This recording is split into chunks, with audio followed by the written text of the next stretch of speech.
Canada under British Rule 1760–1900 by Sir John G. Bourinot, KCMG, Doctor of Laws, Lit.D. Author of Parliamentary Procedure and Practice, Constitutional History of Canada, The Story of Canada, etc. With 8 maps. 1900. Cambridge Historical Series edited by G. W. Prothero, Doctor of Literature, LL.D. Honorary Fellow of King's College, Cambridge, and late Professor of History in the University of Edinburgh. General Preface. The aim of this series is to sketch the history of modern Europe, with that of its chief colonies and conquests, from about the end of the 15th century down to the present time. In one or two cases the story commences at an earlier date, in the case of the colonies it generally begins later. The histories of the different countries are described, as a rule, separately, for it is believed that, except in epochs like that of the French Revolution and Napoleon I, the connection of events will thus be better understood and the continuity of historical development more clearly displayed. The series is intended for the use of all persons anxious to understand the nature of existing political conditions. The roots of the present lie deep in the past, and the real significance of contemporary events cannot be grasped unless the historical causes which have led to them are known. The plan adopted makes it possible to treat the history of the last 4 centuries in considerable detail, and to embody the most important results of modern research. It is hoped, therefore, that the series will be useful not only to beginners but to students who have already acquired some general knowledge of European history. For those who wish to carry their studies further, the bibliography appended to each volume will act as a guide to original sources of information and works more detailed and authoritative. Considerable attention is paid to political geography, and each volume is furnished with such maps and plans as may be requisite for the illustration of the text. G. W. Prothero. Preface. I devote the first chapter of this short history to a brief review of the colonization of the valley of the St. Lawrence by the French, and of their political and social conditions at the conquest, so that a reader may be able to compare their weak and impoverished state under the repressive dominion of France with the prosperous and influential position they eventually attained under the liberal methods of British rule. In the succeeding chapters one have dwelt on those important events which have had the largest influence on the political development of the several provinces as British possessions. We have, first, the Quebec Act, which gave permanent guarantees for the establishment of the Church of Rome and the maintenance of the language and civil law of France in her old colony. Next, we read of the coming of the United Empire Loyalists, and the consequent establishment of British institutions on a stable basis of loyal devotion to the parent state. Then ensued the War of 1812, to bind the provinces more closely to Great Britain, and create that national spirit which is the natural outcome of patriotic endeavor and individual self-sacrifice. Then followed for several decades a persistent popular struggle for larger political liberty, which was not successful until British statesmen awoke at last from their indifference, on the outbreak of a rebellion in the Canadas, and recognized the necessity of adopting a more liberal policy towards their North American dependencies. The Union of the Canadas was succeeded by the concession of responsible government, and the complete acknowledgement of the rights of the colonists to manage their provincial affairs without the constant interference of British officials. With this extension of political privileges, the people became still more ambitious, and established a confederation, which has not only had the effect of supplying a remarkable stimulus to their political, social, and material development, but has given greater security to British interests on the continent of North America. At particular points of the historical narrative I have dwelt for a space on economic, social, and intellectual conditions, so that the reader may intelligently follow every phase to the development of the people from the close of the French regime to the beginning of the 20th century in my summary of the most important political events for the last 25 years. I have avoided all comment on matters which are, as yet, to quote the language of the epilogue to Mr. Green's short history, too near to us to admit of a cool and purely historical treatment. The closing chapter is a short review of the relations between Canada and the United States since the Treaty of 1783, so conducive to international disputes concerning boundaries and fishing rights, until the present time, when the Alaskan and other international controversies are demanding adjustment. I have thought, too, that it would be useful to students of political institutions to give in the appendix comparisons between the leading provisions of the federal systems of the Dominion of Canada and the Commonwealth of Australia. I must add that, in the revision of the historical narrative, I have been much aided by the judicious criticism and appointment suggestions of the editor of the series, Dr. Prothero. House of Commons, Ottawa, Canada. October 1, 1900. Chapter 1. The French Regime, 1534 to 1760, Section 1. Introduction, Section 2. Discovery and Settlement of Canada by France, Section 3. French Exploration in the Valleys of North America, Section 4. End of French Dominion in the Valley of the St. Lawrence, Section 5. Political, Economic, and Social Conditions of Canada during French Rule, Chapter 2. Beginnings of British Rule, 1749 to 1774, Section 1. From the Conquest until the Quebec Act, Section 2. The Foundation of Nova Scotia, 1749 to 1783, Chapter 3. The American Revolution and the United Empire Loyalists, 1763 to 1784, Section 1. The Successful Revolution of the 13 Colonies in America, Section 2. Canada and Nova Scotia during the Revolution. Section 3. The United Empire Loyalists, Chapter 4. Development of Representative Institutions, 1784 to 1812, Section 1. Beginnings of the Provinces of New Brunswick, Lower Canada and Upper Canada. Section 2. 20 Years of Political Development. 1792 to 1812, Chapter 5. The War of 1812 to 1815, Section 1. Origin of the War between Great Britain and the United States, Section 2. Canada during the War, Chapter 6. The Evolution of Responsible Government, 1815 to 1839, Section 1. The Rebellion in Lower Canada, Section 2. The Rebellion in Upper Canada, Section 3. Social and Economic Conditions of the Provinces in 1838, Chapter 7. A New Era of Colonial Government, 1839 to 1867, Section 1. The Union of the Canadas and the Establishment of Responsible Government, Section 2. Results of Self-Government from 1841 to 1864, Chapter 8. The Evolution of Confederation, 1789 to 1867, Section 1. The Beginnings of Confederation, Section 2. The Quebec Convention of 1864, Section 3. Confederation accomplished, Chapter 9.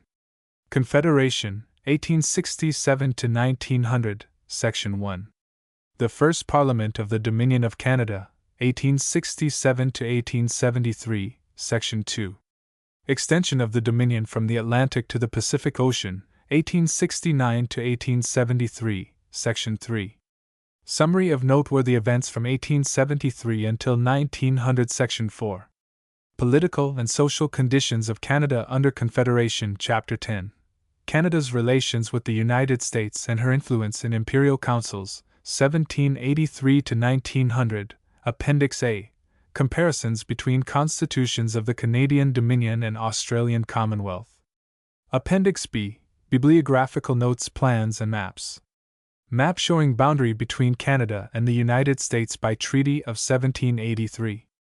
Map of British America to illustrate the Charter of the Hudson's Bay Company. International boundary as finally established in 1842 at Lake of the Woods. Map of the northeastern boundary as established in 1842. Map of British Columbia and Yukon District showing disputed boundary between Canada and the United States. France, Spain, and Great Britain, in North America, 1756 to 1760. Outline map of British possessions in North America, 1763 to 1775. Map of the Dominion of Canada illustrating the boundaries of provinces and provisional districts. A short history of Canada under British rule. Chapter 1. The French Regime. 1534 to 1760. Section I. Introduction. Though the principal object of this book is to review the political, economic, and social progress of the provinces of Canada under British rule, yet it would be necessarily imperfect, and even unintelligible in certain important respects, were I to ignore the deeply interesting history of the 1,600,000 French Canadians, about 30% of the total population of the Dominion. To apply to Canada an aphorism of Carlyle, the present is the living sum total of the whole past. The sum total not simply of the 130 years that have elapsed since the commencement of British dominion, but primarily of the century and a half that began with the coming of Champlain to the heights of Quebec and ended with the death of Wolfe on the plains of Abraham. The soldiers and sailors, the missionaries and pioneers of France, speak to us in eloquent tones, whether we linger in summertime on the shores of the noble Gulf which washes the eastern portals of Canada, whether we ascend the St. Lawrence River and follow the route taken by the explorers, who discovered the Great Lakes, and gave to the world a knowledge of the West and the Mississippi, whether we walk on the grassy mounds that recall the ruins of the formidable fortress of Louisbourg, which once defended the eastern entrance to the St. Lawrence, whether we linger on the rocks of the ancient city of Quebec with its many memorials of the French regime, whether we travel over the rich prairies with their sluggish, tortuous rivers, and memories of the French Canadians who first found their way to that illimitable region. In fact, Canada has a rich heritage of associations that connect us with some of the most momentous epochs of the world's history. The victories of Louisbourg and Quebec belong to the same series of brilliant events that recall the famous names of Chatham, Clive, and Wolfe, and that gave to England a mighty empire in Asia and America. Wolfe's signal victory on the heights of the ancient capital was the prelude to the great drama of the American Revolution. Freed from the fear of France, the people of the 13 colonies, so long hemmed in between the Atlantic Ocean and the Appalachian Range, found full expression for their love of local self-government when England asserted her imperial supremacy. After a struggle of a few years, they succeeded in laying the foundation of the remarkable Federal Republic, which now embraces 45 states with a population of already 75 millions of souls, which owes its national stability and prosperity to the energy and enterprise of the Anglo-Norman race and the dominant influence of the common law and the parliamentary institutions of England. At the same time, the American Revolution had an immediate and powerful effect upon the future of the communities that still remained in the possession of England after the acknowledgement of the independence of her old colonies. It drove to Canada a large body of men and women, who remained faithful to the Crown and Empire and became founders of provinces which are now comprised in a dominion extending for over 3,000 miles to the north and east of the Federal Republic. The short review of the French regime, with which I am about to commence this history of Canada, will not give any evidence of political, economic, or intellectual development under the influence of French dominion. But it is interesting to the student of comparative politics on account of the comparisons which it enables us to make between the absolutism of old France, which crushed every semblance of independent thought and action, and the political freedom which has been a consequence of the supremacy of England in the province once occupied by her ancient rival. It is quite true, as Professor Freeman has said, that in Canada, which is preeminently English in the development of its political institutions, French Canada is still a distinct and visible element, which is not English, an element older than anything English in the land, and which shows no sign of being likely to be assimilated by anything English. As this book will show, though 140 years have nearly passed since the signing of the Treaty of Paris, many of the institutions which the French Canadians inherited from France have become permanently established in the country, and we see constantly in the various political systems given to Canada from time to time, notably in the Constitution of the Federal Union, the impress of these institutions and the influence of the people of the French section. Still, while the French Canadians by their adherence to their language, civil law and religion are decidedly a distinct and visible element which is not English, an element kept apart from the English by positive legal and constitutional guarantees or barriers of separation, we shall see that it is the influence and operation of English institutions which have made their province one of the most contented communities of the world. While their old institutions are inseparably associated with the social and spiritual conditions of their daily lives, it is after all their political constitution, which derives its strength from English principles, that has made the French Canadians a free, self-governing people and developed the best elements of their character to a degree which was never possible under the depressing and enfeebling conditions of the French regime. Section 2. Discovery and settlement of Canada by France. Much learning has been devoted to the elucidation of the Icelandic sagas, or vague accounts of voyages which Bjorn Heriulfsson and Leif Erikson, sons of the first Norse settlers of Greenland, are supposed to have made at the end of the 10th century, to the eastern parts of what is now British North America, and, in the opinion of some writers, even as far as the shores of New England. It is just possible that such voyages were made, and that Norsemen were the first Europeans who saw the eastern shores of Canada. It is quite certain, however, that no permanent settlements were made by the Norsemen in any part of these countries, and their voyages do not appear to have been known to Columbus or other maritime adventurers of later times, when the veil of mystery was at last lifted from the western limits of what was so long truly described as the Sea of Darkness. While the subject is undoubtedly full of interest, it is at the same time as elusive as the Fata Morgana, or the lakes and rivers that are created by the mists of a summer's eve on the great prairies of the Canadian West. 5 centuries later than the Norse voyagers, there appeared on the great field of western exploration an Italian sailor, Giovanni Caboto, through whose agency England took the first step in the direction of that remarkable maritime enterprise which, in later centuries, was to be the admiration and envy of all other nations. John Cabot was a Genoese by birth and a Venetian citizen by adoption, who came during the last decade of the 15th century to the historic town of Bristol. Eventually he obtained from Henry 7 letters patent, granting to himself and his 3 sons, Louis, Sebastian, and Sanchio, the right, at their own cost and charges, to seek out and discover unknown lands, and to acquire for England the dominion over the countries they might discover.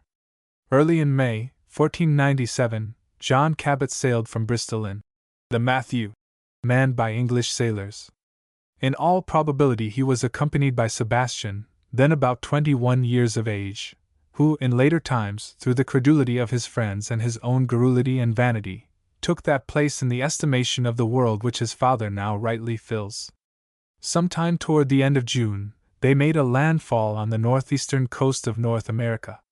The actual site of the landfall will always be a matter of controversy unless some document is found among musty archives of Europe to solve the question to the satisfaction of the disputants, who wax hot over the claims of a point near Cape Chidley on the coast of Labrador, of Bonavista, on the east shore of Newfoundland, of Cape North, or some other point, on the island of Cape Breton. Another expedition left Bristol in 1498, but while it is now generally believed that Cabot coasted the shores of North America from Labrador or Cape Breton as far as Cape Hatteras, we have no details of this famous voyage, and are even ignorant of the date when the fleet returned to England.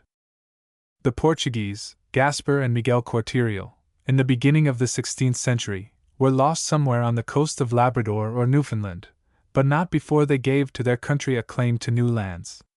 The Basques and Bretons, always noted for their love of the sea, frequented the same prolific waters, and some of the latter gave a name to the picturesque island of Cape Breton. Giovanni de Verrazzano, a Florentine by birth, who had for years led a roving life on the sea, sailed in 1524 along the coasts of Nova Scotia and the present United States, and gave a shadowy claim of first discovery of a great region to France under whose authority he sailed. 10 years later Jacques Cartier of St. Malo was authorized by Francis I to undertake a voyage to these new lands, but he did not venture beyond the Gulf of St. Lawrence, though he took possession of the picturesque Gaspé Peninsula in the name of his royal master. In 1535 he made a second voyage, whose results were most important for France and the world at large. The great river of Canada was then discovered by the enterprising Breton, who established a post for some months at Stadacona, now Quebec, and also visited the Indian village of Hochelaga on the island of Montreal. Here he gave the appropriate name of Mount Royal to the beautiful height which dominates the picturesque country where enterprise has, in the course of centuries, built a noble city. Hochelaga was probably inhabited by Indians of the Huron-Iroquois family, who appear, from the best evidence before us, to have been dwelling at that time on the banks of the St. Lawrence, whilst the Algonquins, who took their place in later times, were living to the north of the river.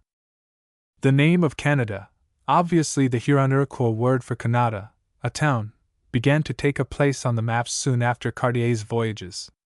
It appears from his bref recit to have been applied at the time of his visit to a kingdom, or district, extending from Isle aux Escuders, which he named on account of its hazelnuts, on the lower St. Lawrence, to the kingdom of Oakleigh, west of Stadacona. East of Canada was Saguenay, and west of Oakleigh was Hochelaga, to which the other communities were tributary. After a winter of much misery, Cartier left Stadacona in the spring of 1536, and sailed into the Atlantic by the passage between Cape Breton and Newfoundland, now appropriately called Cabot's Straits on modern maps. He gave to France a positive claim to a great region, whose illimitable wealth and possibilities were never fully appreciated by the king and the people of France even in the later times of her dominion. Francis, in 1540, gave a commission to Jean-François de la Roque, Sieur de Roberval, to act as his viceroy and lieutenant general in the country discovered by Cartier, who was elevated to the position of captain general and master pilot of the new expedition. As the viceroy was unable to complete his arrangements by 1541, Cartier was obliged to sail in advance, and again passed the winter on the St. Lawrence, not at Stadacona but at Cap Rouge, a few miles to the west, where he built a post which he named Charlesbourg Royal. He appears to have returned to France sometime during the summer of 1542, while Roberval was on his way to the St. Lawrence.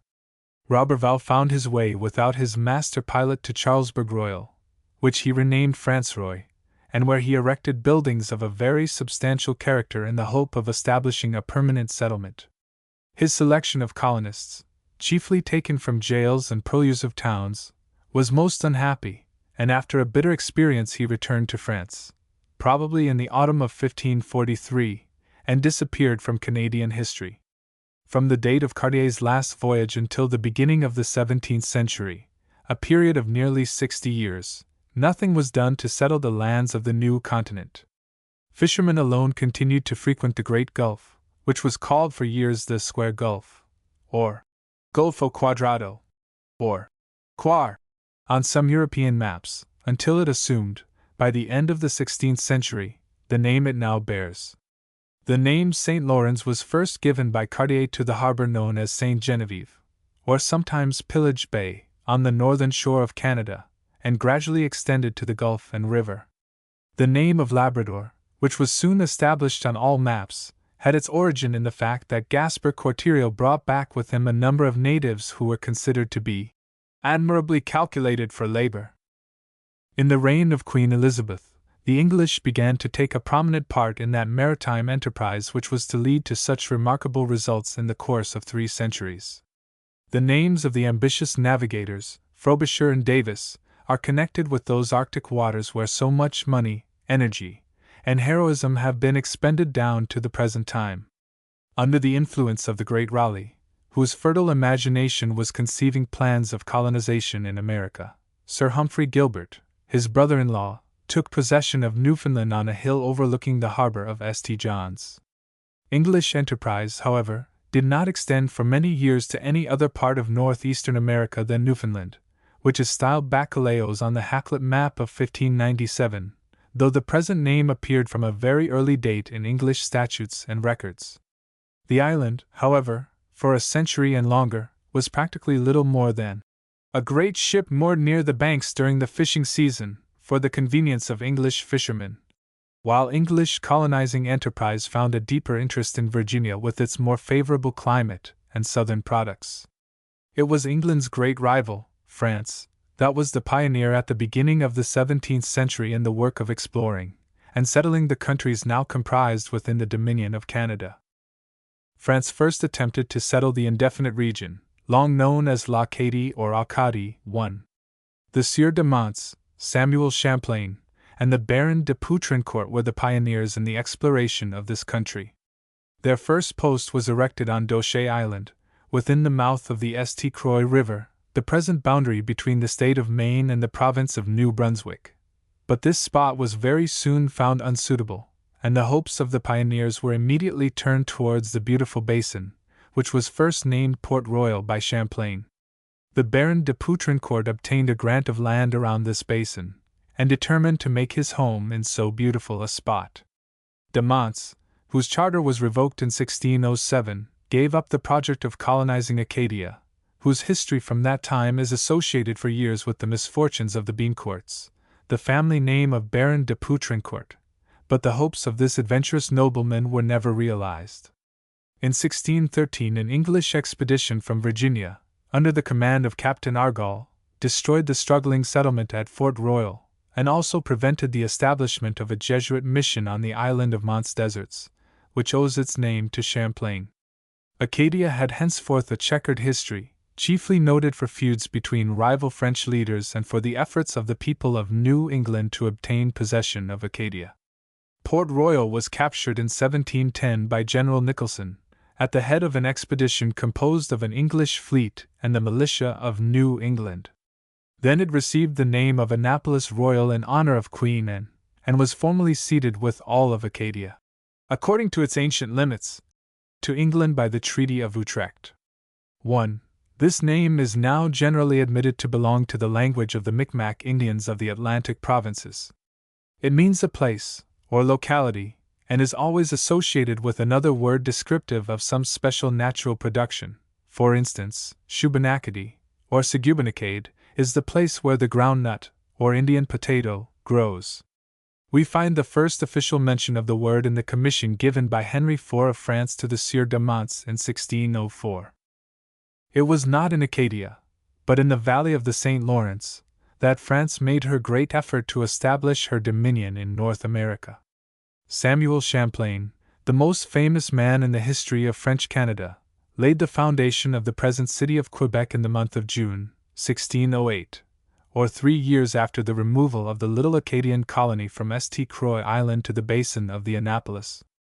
The name Quebec is now generally admitted to be an adaptation of an Indian word, meaning a contraction of the river or strait, a distinguishing feature of the St. Lawrence at this important point. The first buildings were constructed by Champlain on a relatively level piece of ground, now occupied by a market house and close to a famous old church erected in the days of Frontenac, in commemoration of the victorious repulse of the New England expedition led by Phips. For 27 years Champlain struggled against constantly accumulating difficulties to establish a colony on the St. Lawrence. He won the confidence of the Algonquin and Huron tribes of Canada, who then lived on the St. Lawrence and Ottawa rivers, and in the vicinity of Georgian Bay. Recognizing the necessity of an alliance with the Canadian Indians, who controlled all the principal avenues to the great fur-bearing regions, he led 2 expeditions, composed of Frenchmen, Hurons, and Algonquins, against the Iroquois or Confederacy of the 5 Nations, the Mohawks, the Oneidas, Onondagas, Cayugas, and Senecas, who inhabited the fertile country stretching from the Genesee to the Hudson River in the present state of New York. Champlain consequently excited against his own people the inveterate hostility of the bravest, cruelest, and ablest Indians with whom Europeans have ever come in contact in America. Champlain probably had no other alternative open to him than to become the active ally of the Canadian Indians, on whose goodwill and friendship he was forced to rely. But it is also quite probable that he altogether underrated the ability and bravery of the Iroquois who, in later years, so often threatened the security of Canada, and more than once brought the infant colony to the very verge of ruin. 2. In 1715 the Confederacy was joined by the Tuscaroras, a southern branch of the same family, and was then called more properly the Six Nations. It was during Champlain's administration of affairs that the Company of the 100 Associates was formed under the auspices of Cardinal Richelieu, with the express object of colonizing Canada and developing the fur trade and other commercial enterprises on as large a scale as possible. The company had ill fortune from the outset. The first expedition it sent to the St. Lawrence was captured by a fleet commanded by David Kirke, a gentleman of Derbyshire, who in the following year also took Quebec and carried Champlain and his followers to England. The English were already attempting settlements on the shores of Massachusetts Bay, and the poet and courtier, Sir William Alexander, afterwards known as the Earl of Stirling, obtained from the King of England all French Acadia, which he named Nova Scotia and offered to settlers and baronial giants. A Scotch colony was actually established for a short time at Port Royal under the auspices of Alexander, but in 1632, by the Treaty of St-Germain-en-Laye, both Acadia and Canada were restored to France. Champlain returned to Quebec, but the Company of the 100 Associates had been severely crippled by the ill luck which attended its first venture, and was able to do very little for the struggling colony during the 3 remaining years of Champlain's life. The Recollets or Franciscans, who had first come to the country in 1615, now disappeared, and the Jesuits assumed full control in the wide field of effort that Canada offered to the missionary. The Jesuits had, in fact, made their appearance in Canada as early as 1625, or 14 years after 2 priests of their order, Ennemond Masse and Pierre Beard, had gone to Acadia to labor among the Micmacs or Suriquois. During the greater part of the 17th century, intrepid Jesuit priests are associated with some of the most heroic incidents of Canadian history. When Champlain died, on Christmas Day, 1635, the French population of Canada did not exceed 150 souls, all dependent on the fur trade. Canada so far showed none of the elements of prosperity. It was not a colony of settlers but of fur traders. Still Champlain, by his indomitable will, gave to France a footing in America which she was to retain for a century and a quarter after his death. His courage amid the difficulties that surrounded him, his fidelity to his church and country, his ability to understand the Indian character, his pure unselfishness, are among the remarkable qualities of a man who stands foremost among the pioneers of European civilization in America. From the day of Champlain's death until the arrival of the Marquis de Tracy, in 1665, Canada was often in a most dangerous and pitiable position. That period of 30 years was, however, also distinguished by the foundation of those great religious communities which have always exercised such an important influence upon the conditions of life throughout French Canada. In 1652 Montreal was founded under the name of Ville-Marie by Paul Chomedy, Sieur de Maisonneuve, and a number of other religious enthusiasts. In 1659, the Abbé de Montigny, better known to Canadians as Monseigneur de Laval, the first Roman Catholic bishop, arrived in the colony and assumed charge of ecclesiastical affairs under the titular name of Bishop of Patria. Probably no single man has ever exercised such powerful and lasting influence on Canadian institutions as that famous divine. Possessed of great tenacity of purpose, most ascetic in his habits, regardless of all worldly considerations, always working for the welfare and extension of his church, Bishop Laval was eminently fitted to give it that predominance in civil as well as religious affairs which it so long possessed in Canada. While the Church of Rome was perfecting its organization throughout Canada, the Iroquois were constantly making raids upon the unprotected settlements, especially in the vicinity of Montreal. The Hurons in the Georgian Bay district were eventually driven from their comfortable villages, and now the only remnants of a powerful nation are to be found in the community of mixed blood at Lorette, near Quebec, or on the banks of the Detroit River, where they are known as Wyandots. The Jesuit mission of Sainte Marie in their country was broken up, and Jean de Brebeuf and Gabriel Lalemant suffered torture and death. Such was the pitiable condition of things in 1663, when Louis XIV made of Canada a royal government. At this time the total population of the province did not exceed 2,500 souls, grouped chiefly in and around Quebec, Three Rivers and Montreal. In 1665 the Marquis de Tracy and Governor de Courcelles, with a brilliant retinue of officers and a regiment of soldiers, arrived in the colony, and brought with them conditions of peace and prosperity. A small stream of immigration flowed steadily into the country for some years, as a result of the new policy adopted by the French government. The Mohawks, the most daring and dangerous nation of the Iroquois Confederacy, were humbled by Tracy in 1667 and forced to sue for peace. Under the influence of Talon, the ablest intendant who ever administered Canadian affairs, the country enjoyed a moderate degree of prosperity, although trade continued entirely dependent on the orders and regulations of the king and his officials. Among the ablest governors of Canada was undoubtedly Louis de la Buade, Count de Frontenac, who administered public affairs from 1672 to 1687 and from 1689 to 1698. He was certainly impatient, choleric and selfish whenever his pecuniary interests were concerned. But despite his faults of character, he was a brave soldier, dignified and courteous on important occasions, a close student of the character of the Indians, always ready when the necessity arose to adapt himself to their foibles and at the same time able to win their confidence. He found Canada weak, and left it a power in the affairs of America. He infused his own never-failing confidence into the hearts of the struggling colonists on the St. Lawrence, repulsed Sir William Phipps and his New England expedition when they attacked Quebec in 1690, wisely erected a fort on Lake Ontario as a fur trading post and a bulwark against the Iroquois, encouraged the fur trade, and stimulated exploration in the West and in the valleys of the Ohio and the Mississippi. The settlements of New England trembled at his name, and its annals contain many a painful story of the misery inflicted by his cruel bands of Frenchmen and Indians. Despite all the efforts of the French government for some years, the total immigration from 1663 until 1713, when the Great War between France and the Grand Alliance came to an end by the Treaty of Utrecht, did not exceed 6,000 souls, and the whole population of the province in that year was only 20,000, a small number for a century of colonization.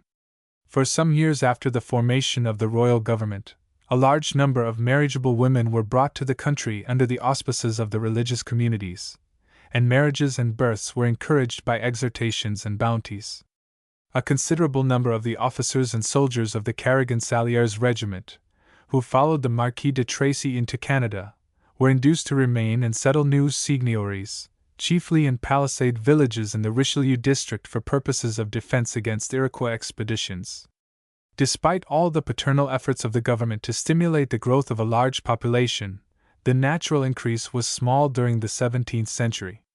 The disturbing influence, no doubt, was the fur trade, which allured so many young men into the wilderness, made them unfit for a steady life, and destroyed their domestic habits. The emigrants from France came chiefly from Anjou, Saintonge, Paris and its suburbs, Normandy, Poitou, Beaussy, Perchy, and Picardy. The Carignan-Salieres regiment brought men from all parts of the parent state. It does not appear that any number of persons ever came from Brittany. The larger proportion of the settlers were natives of the northwestern provinces of France, especially from Perchy and Normandy, and formed an excellent stock on which to build up a thrifty, moral people. The seigneurial tenure of French Canada was an adaptation of the feudal system of France to the conditions of a new country, and was calculated in some respects to stimulate settlement. Ambitious persons of limited means were able to form a class of colonial noblesse. But unless the seigneur cleared a certain portion of his grant within a limited time, he would forfeit it all. The conditions by which the censitaires or tenants of the seigneurial domain held their grants of land were by no means burdensome, but they signified a dependency of tenure inconsistent with the free nature of American life. A large portion of the best lands of French Canada were granted under this seigneurial system to men whose names frequently occur in the records of the colony down to the present day: Rimouski, Bic and Métis, Kamouraska, Nicolet, Verchiers, Labinière, Berthier, Belleville, Rouville, Juliette, Terrebonne, Champlain, Sillery, Beaupré, Bellechasse, Portneuf, Chambly, Sorel, Longueuil, Boucherville, Chateauguay, Lachine, are memorials of the seigneurial grants of the 17th century. The whole population of the Acadian Peninsula in 1710-13 was not more than 1,500 souls, nearly all descendants of the people brought to the country by Poutrincourt and his successors Razilly and Charnisay. At no time did the French government interest itself in immigration to neglected Acadia. Of the total population, nearly 1,000 persons were settled in the beautiful country which the industry and ingenuity of the Acadian peasants, in the course of many years, reclaimed from the restless tides of the Bay of Fundy at Grand Pré and Minas.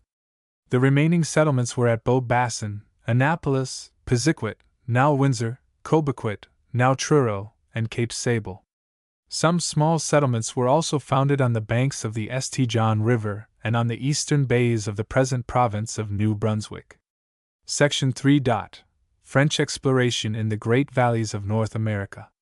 The hope of finding a short route to the rich lands of Asia by the St. Lawrence River and its tributary lakes and streams influenced French voyagers and explorers well into the middle of the 18th century.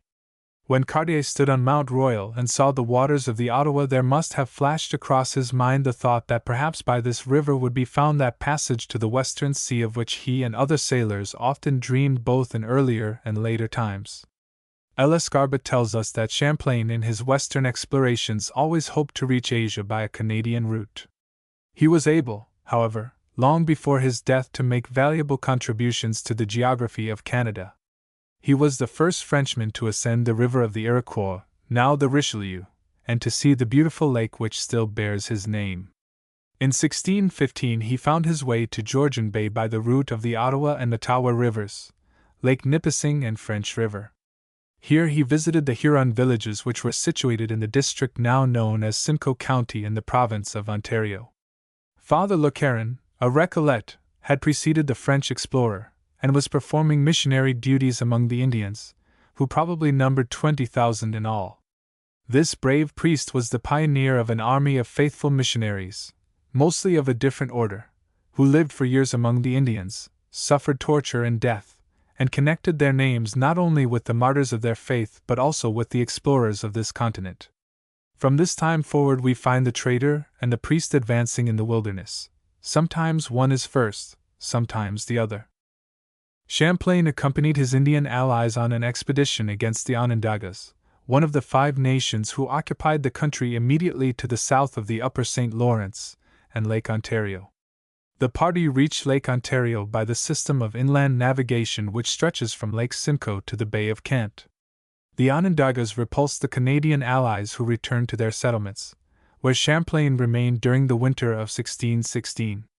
It was during this expedition, which did much to weaken Champlain's prestige among the Indians, that Etienne Brule, an interpreter, was sent to the Andastes, who were then living about the headwaters of the Susquehanna, with the hope of bringing them to the support of the Canadian savages.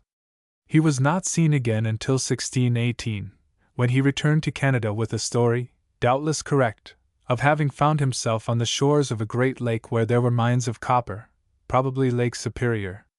With the new era of peace that followed the coming of the Viceroy Tracy in 1665, and the establishment of a royal government, a fresh impulse was given to exploration and mission work in the West. Priests, fur traders, gentlemen adventurers, coureurs de bois, now appeared frequently on the lakes and rivers of the West, and gave in the course of years a vast region to the dominion of France.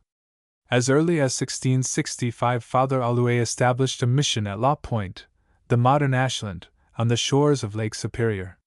In 1668 one of the most interesting persons who ever appeared in early Canada, the missionary and explorer, Father Marquette, founded the mission of Sainte Marie on the southern side of the Sault, which may be considered the oldest settlement of the Northwest, as it alone has a continuous history to the present time. In the record of those times we see strikingly displayed certain propensities of the Canadian people which seriously interfered with the settlement and industry of the country. The fur trade had far more attractions for the young and adventurous than the regular and active life of farming on the seigneuries. The French immigrant, as well as the native Canadian, adapted himself to the conditions of Indian life. Wherever the Indian tribes were camped in the forest or by the river, and the fur trade could be prosecuted to the best advantage, we see the coureurs de bois, not the least picturesque figures of these grand woods, then in the primeval sublimity of their solitude and vastness. Despite the vices and weaknesses of a large proportion of this class, not a few were most useful in the work of exploration and exercised a great influence among the Indians of the West. But for these forest rangers the Michigan region would have fallen into the possession of the English, who were always intriguing with the Iroquois and endeavoring to obtain a share of the fur trade of the West. Joliet, the companion of Marquette, in his ever-memorable voyage to the Mississippi, was a type of the best class of the Canadian fur trader. In 1671 Sieur St. Lusson took formal possession of the Sault and the adjacent country in the name of Louis XIV.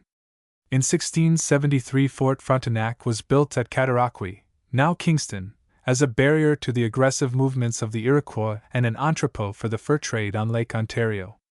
In the same year Joliet and Marquette solved a part of the problem which had so long perplexed the explorers of the West.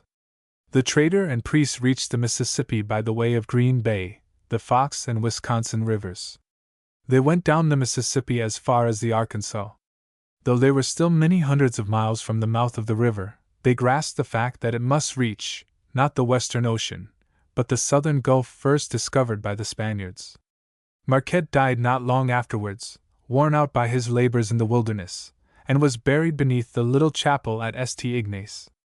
Joliet's name henceforth disappears from the annals of the West. René Robert Cavelier, better known as the Sieur de La Salle, completed the work commenced by the trader and missionary. In 1666 he obtained a grant of land at the head of the rapids above Montreal by the side of that beautiful expanse of the St. Lawrence, still called Lachine, a name first given in derisive allusion to his hope of finding a short route to China. In 1679 he saw the Niagara Falls for the first time, and the earliest sketch is to be found in La Nouvelle Découverte written or compiled by that garrulous, vain, and often mendacious Recollet friar, Louis Hennepin, who accompanied La Salle on this expedition. In the winter of 1681–82 this famous explorer reached the Mississippi, and for weeks followed its course through the novel and wondrous scenery of a southern land. On the 9th of April, 1682, at a point just above the mouth of the great river, La Salle took formal possession of the Mississippi Valley in the name of Louis XIV, with the same imposing ceremonies that distinguished the claim asserted by St. Lusson at the Sault in the lake region.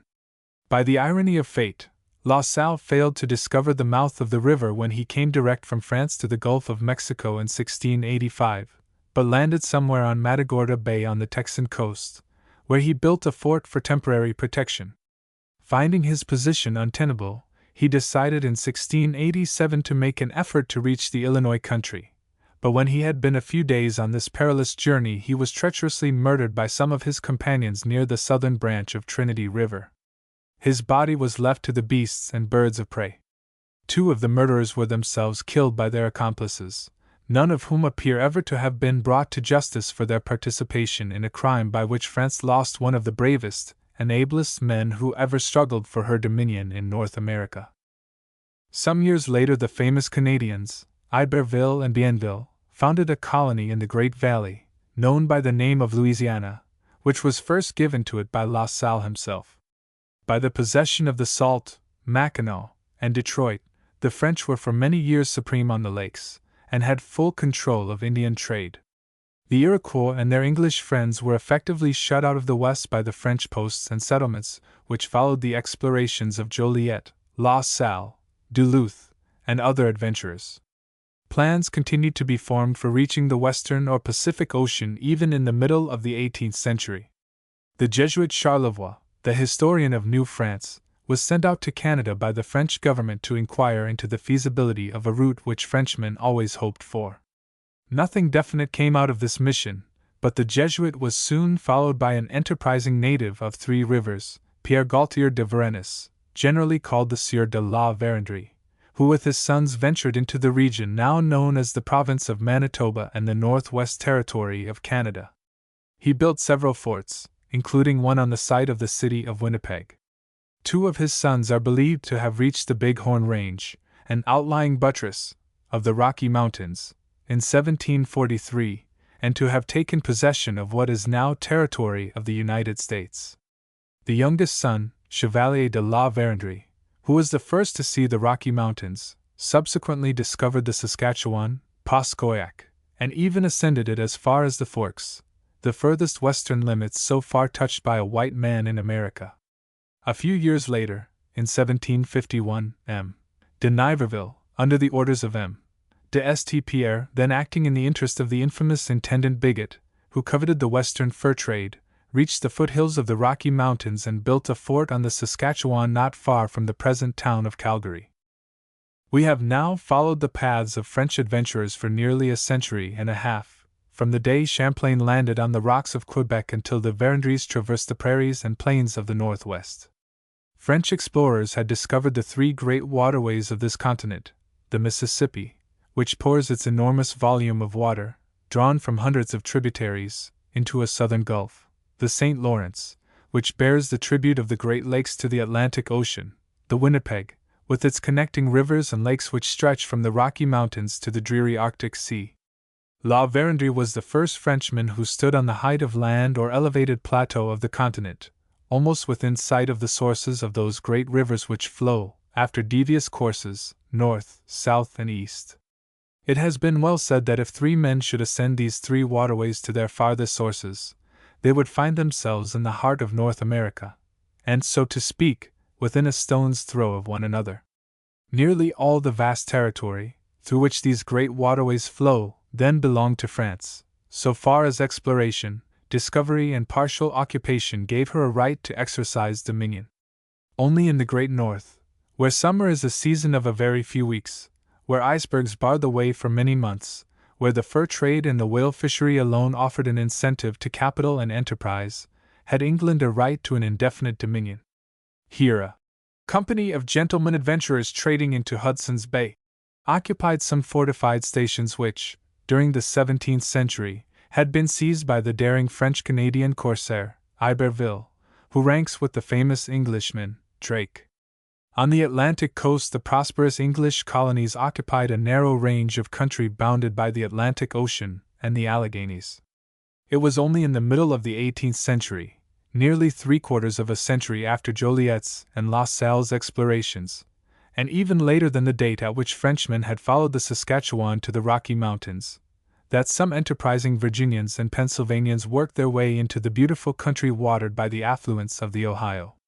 New France may be said to have extended at that time from Cape Breton or Isle Royale west to the Rocky Mountains, and from the basin of the Great Lakes to the Gulf of Mexico. Section 4. End of French dominion in the valley of the St. Lawrence. After the Treaty of Utrecht, France recognized the mistakes she had made in giving up Acadia, and devoted her attention to the island of Cape Breton, or Isle Royale, on whose southeastern coast soon rose the fortifications of Louisbourg.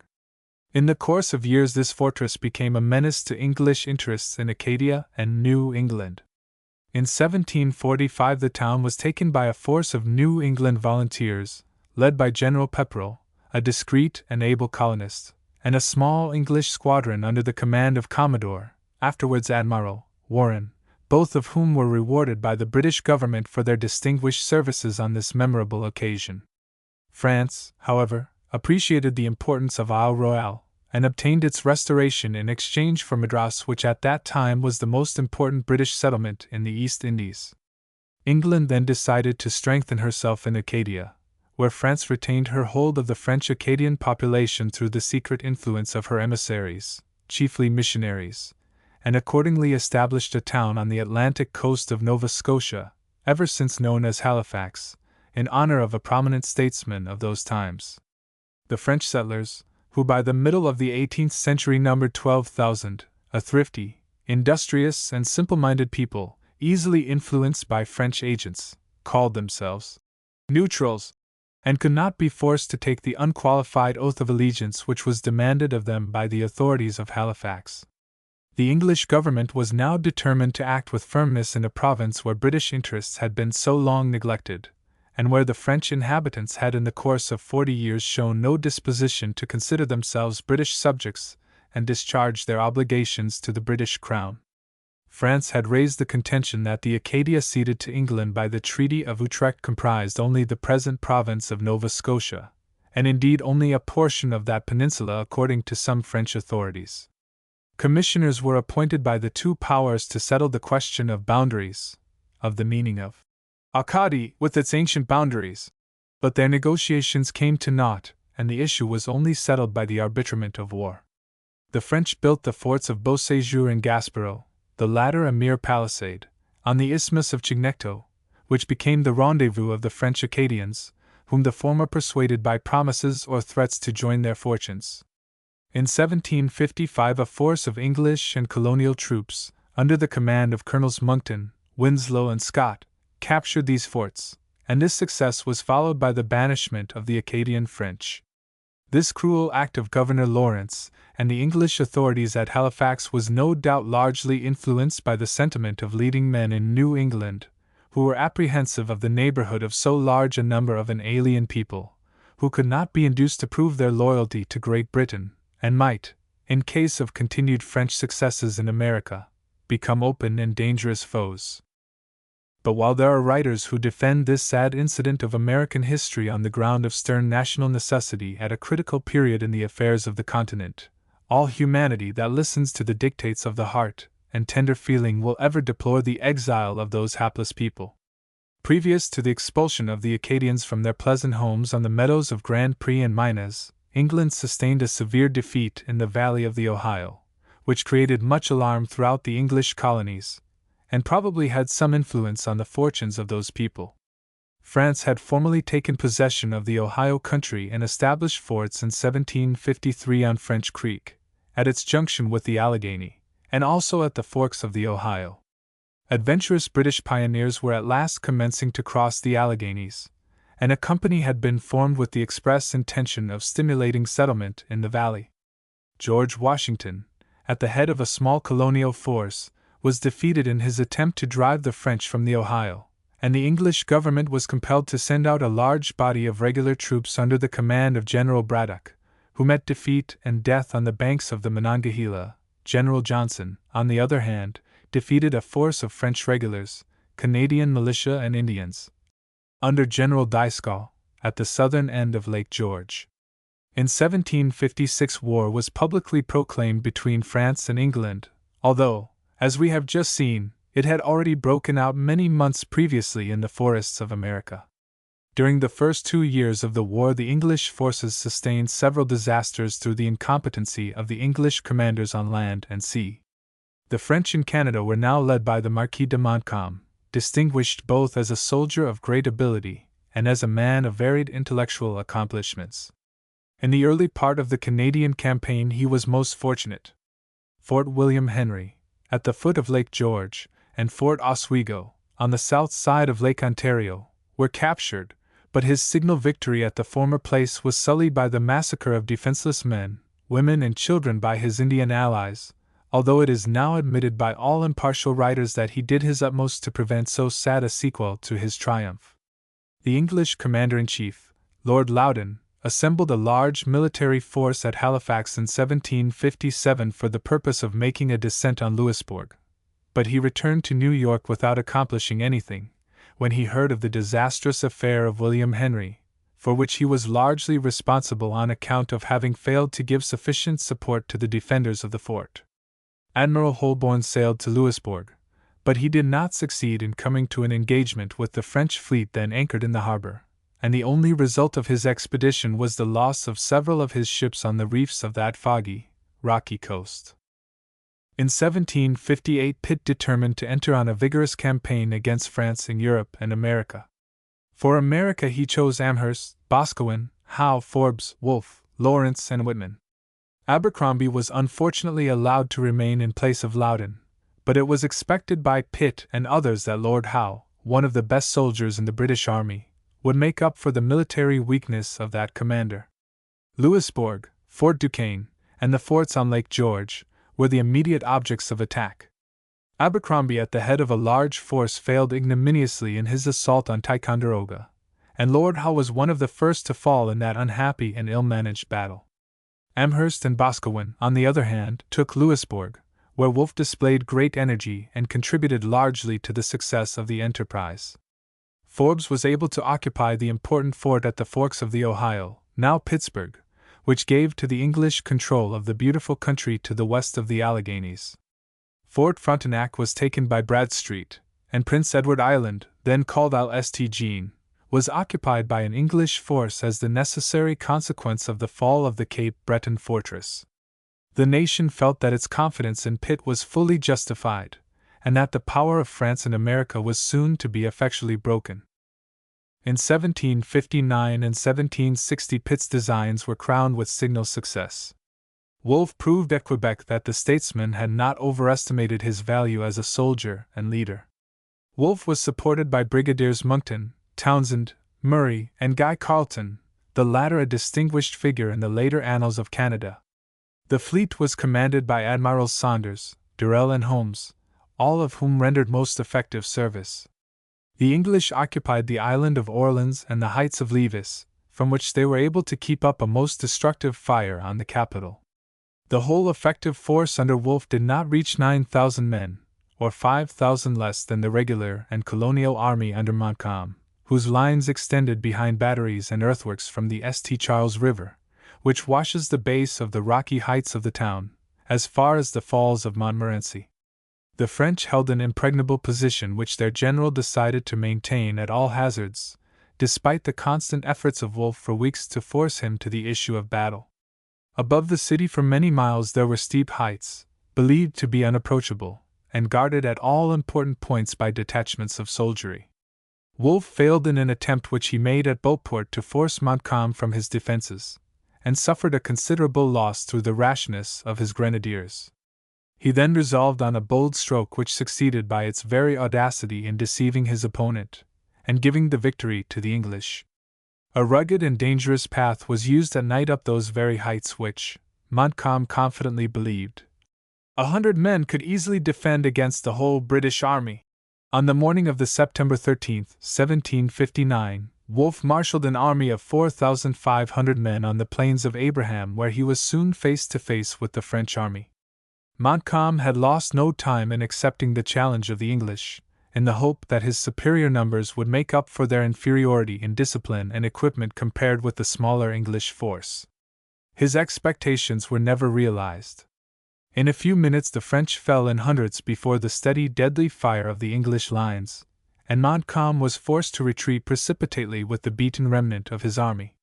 Wolfe received several wounds, and died on the battlefield, but not before he was conscious of his victory. "God be praised," were his dying words. "I now die in peace." His brave adversary was mortally wounded while seeking the protection of Quebec, and was buried in a cavity which a shell had made in the floor of the chapel of the Ursuline convent. A few days later Quebec capitulated. Wolfe's body was taken to England, where it was received with all the honors due to his great achievement. General Murray was left in command at Quebec, and was defeated in the following spring by Levis in the Battle of St. Foy, which raised the hopes of the French until the appearance of English ships in the river relieved the beleaguered garrison and decided forever the fate of Quebec. A few weeks later Montreal capitulated to Amherst, whose extreme caution throughout the campaign was in remarkable contrast with the dash and energy of the hero of Quebec. The war in Canada was now at an end, and in 1763 the Treaty of Paris closed the interesting chapter of French dominion on the banks of the St. Lawrence, and in the valleys of the Ohio and the Mississippi. Section 5. Political, Economic and Social Conditions of Canada during French Ride. France and England entered on the struggle for dominion in America about the same time, but long before the conquest of Canada the communities founded by the latter had exhibited a vigor and vitality which were never shown in the development of the relatively poor and struggling colonies of Canada and Louisiana. The total population of New France in 1759, that is, of all the French possessions in North America, did not exceed 70,000 souls, of whom 60,000 were inhabitants of the country of the St. Lawrence, chiefly of the Montreal and Quebec districts. France had a few struggling villages and posts in the very Garden of the Northwest, as the Illinois country has been aptly called, but the total population of New France from the Great Lakes to the Gulf of Mexico did not exceed 10,000 souls, the greater number of whom dwelt on the lower banks of the Mississippi. At this time the British colonies in America, pent up between the Atlantic Ocean and the Appalachian Mountains, had a population 20 times larger than that of Canada and Louisiana combined, and there was not any comparison whatever between these French and British colonies with respect to trade, wealth, or any of the essentials of prosperity. Under the system of government established by Louis XIV, under the advice of Colbert, the governor and intendant of Canada were, to all intents and purposes in point of authority, the same officials who presided over the affairs of a province of France. In Canada, as in France, governors-general had only such powers as were expressly given them by the king, who, jealous of all authority in others, kept them rigidly in check. In those days the king was supreme. "I am the state," said Louis XIV in the arrogance of his power, and it is thus easy to understand that there could be no such free government or representative institutions in Canada as were enjoyed from the very commencement of their history by the old English colonies. The governor had command of the militia and troops, and was nominally superior in authority to the intendant, but in the course of time the latter became virtually the most influential officer in the colony, and even presided at the council board. This official, who had the right to report directly to the king on colonial affairs, had large civil, commercial, and maritime jurisdiction, and could issue ordinances which had full legal effect in the country. Associated with the governor and intendant was a council comprising in the first instance 5, and eventually 12, persons, chosen from the leading people of the colony. The change of name, from the Supreme Council to the Superior Council, is of itself some evidence of the determination of the king to restrain the pretensions of all official bodies throughout the kingdom and its dependencies. This body exercised legislative and judicial powers. The bishop was one of its most important members, and the history of the colony is full of the quarrels that arose between him and the governor on points of official etiquette or with respect to more important matters affecting the government of the country. Protestantism was unknown in Canada under French rule, and the enterprise of the Huguenots was consequently lost to a country always suffering from a want of population. Even the merchants of La Rochelle, who traded with the country, found themselves invariably subject to restrictions which placed them at an enormous disadvantage in their competition with their Roman Catholic rivals. The Roman Catholic Church was all-powerful at the council board as well as in the parish. In the past as in the present century, a large Roman Catholic church rose, the most prominent building in every town and village, illustrating its dominating influence in the homes of every community of the province. The parishes were established at an early date for ecclesiastical purposes, and their extent was defined wherever necessary by the council at Quebec. They were practically territorial divisions for the administration of local affairs, and were conterminous, whenever practicable, with the seigneury. The cure, the seigneur, the militia captain, often identical with the seigneur, were the important functionaries in every parish.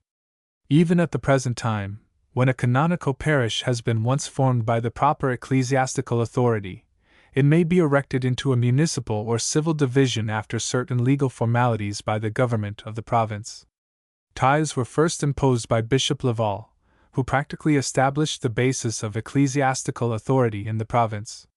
It was only in church matters that the people had the right to meet and express their opinions, and even then the intendant alone could give the power of assembling for such purposes. The civil law of French Canada relating to property, inheritance, marriage, and the personal or civil rights of the community generally, had its origin, like all similar systems, in the Roman law, on which were engrafted, in the course of centuries, those customs and usages which were adapted to the social conditions of France. The customary law of Paris became the fundamental law of French Canada, and despite the changes that it has necessarily undergone in the course of many years, its principles can still be traced throughout the present system as it has been modified under the influences of the British regime. The Superior Council of Canada gave judgment in civil and criminal cases according to the Coutume de Paris, and below it there were inferior courts for the judicial districts of Quebec, Three Rivers, and Montreal. The bishop had also special jurisdiction over ecclesiastical matters. The intendant had authority to deal with cases involving royal, or seigneurial, rights, and to call before him any case whatever for final review and judgment. In all cases appeals were allowable to the king himself, but the difficulty of communication with Europe in those days practically confined such references to a few special causes. The seigneurs had also certain judicial or magisterial powers, but they never acted except in very trivial cases. Torture was sometimes applied to condemned felons as in France and other parts of the Old World. On the whole, justice appears to have been honestly and fairly administered. Parkman, in a terse sentence, sums up the conditions which fettered all Canadian trade and industry. A system of authority, monopoly, and exclusion in which the government, and not the individual, acted always the foremost part. Whether it was a question of shipbuilding, of a brewery or a tannery, of iron works or a new fishery, appeals must be made in the first instance to the king for aid, and the people were never taught to depend exclusively on their individual or associated enterprise. At the time of the conquest, and in fact for many years previously, the principal products of the country were beaver skins, timber, agricultural products, fish oil, ginseng, for some years only beer, cider, rug carpets, homespun cloths, made chiefly by the inmates of the religious houses, soap, potash, leather, stoves, tools, and other iron manufactures, made in the St. Maurice forges. Never a profitable industry, whether carried on by companies or the government itself. All these industries were fostered by the state, but despite all the encouragement they received, the total value of the exports, principally furs, seal and other oils, lumber, peas, grain, and ginseng never exceeded 3,500,000 francs, or about 1/10 of the export trade of the English colonies to Great Britain. 2/3 of this amount represented beaver skins, the profits on which were very fluctuating, on account of the unwise regulations by which the trade was constantly crippled. This business was heavily taxed to meet the necessities of colonial government, which were always heavy, and could never have been met had it not been for the liberality of the king. In the year 1755 the amount of all exports did not reach 2,500,000 francs, while the imports were valued at 8,000,000 francs. These imports represented wines, brandies, hardware, and various luxuries, but the bulk was made up of the supplies required for the use of the military and civil authorities. The whole trade of the country was carried in about 30 seagoing vessels, none of them of heavy tonnage. The royal government attempted to stimulate shipbuilding in the country, and a few war vessels were actually built in the course of many years, though it does not appear that this industry was ever conducted with energy or enterprise. During the last 50 years of French rule, in all probability, not 100 seagoing vessels were launched in the valley of the St. Lawrence. Duties of import, before 1748, were only imposed on wines, brandies, and Brazilian tobacco, but after the commencement of the war with England, the king found it necessary to establish export and import duties. A special exception was, however, made in favor of the produce of the farm, forest, and sea, which were allowed to enter or go out free. The whole amount of duties raised in ordinary years did not reach above 300,000 francs. In the closing years of French dominion, the total population of Quebec, Montreal, and Three Rivers, the only towns in the province, did not exceed 13,000 souls, about the population of Boston. Quebec alone had 8,000 inhabitants, Montreal 4,000, and Three Rivers 1,000. The architecture of these places was more remarkable for solidity than elegance or symmetry of proportions. The churches, religious and educational establishments, official buildings and residences, notably the Intendant's Palace at Quebec, were built of stone. The most pretentious edifice was the Chateau of St. Louis, the residence of the Governor-General, which was rebuilt by Count de Frontenac within the limits of the fort of St. Louis, first erected by Champlain on the historic height always associated with his name. The best buildings in the towns were generally of one story and constructed of stone. In the rural parishes, the villages, properly speaking, consisted of a church, presbytery, school, and tradesmen's houses, while the farms of the habitants stretched on either side. The size and shape of the farms were governed by the form of the seigneuries throughout the province. M. Bourdon, the first Canadian Surveyor General, originally mapped out the seigneuries in oblong shapes with very narrow frontage along the river, a frontage of 2 or 3 arpents against a depth of from 40 to 80 arpents, and the same inconvenient oblong plan was followed in making subgrants to the censitaire or habitant. The result was a disfigurement of a large portion of the country, as the civil law governing the succession of estates gradually cut up all the seigneuries into a number of small farms, each in the form of the parallelogram originally given to the seigneurial grants. The houses of the habitants, then as now, were generally built of logs or sawn lumber, all whitewashed, with thatched or wooden roofs projecting over the front so as to form a sort of porch or veranda. The farmhouses were generally close together, especially in the best cultivated and most thickly settled districts between Quebec and Montreal. Travelers, just before the 7 Years' War, tell us that the farms in that district appeared to be well cultivated on the whole, and the homes of the habitants gave evidences of thrift and comfort. Some farmers had orchards from which cider was made, and patches of the coarse strong tobacco which they continue to use to this day, and which is now an important product of their province. Until the war, the condition of the French-Canadian habitant was one of rude comfort. He could never become rich, in a country where there was no enterprise or trade which encouraged him to strenuous efforts to make and save money. Gold and silver were to him curiosities, and paper promises to pay, paper or card money, were widely circulated from early times, and were never for the most part redeemed, though the British authorities after the peace of 1763 made every possible effort to induce the French government to discharge its obligations to the French-Canadian people. The life of the habitants in peaceful times was far easier and happier than that of the peasants of old France. They had few direct taxes to bear, except the tithes required for the support of the church and such small contributions as were necessary for local purposes. They were, however, liable to be called out at any moment for military duties and were subject to corvées or forced labor for which they were never paid by the authorities. The outbreak of the 7 Years' War was a serious blow to a people who had at last surmounted the greatest difficulties of pioneer life, and attained a moderate degree of comfort. The demands upon the people capable of bearing arms were necessarily fatal to steady farming occupations.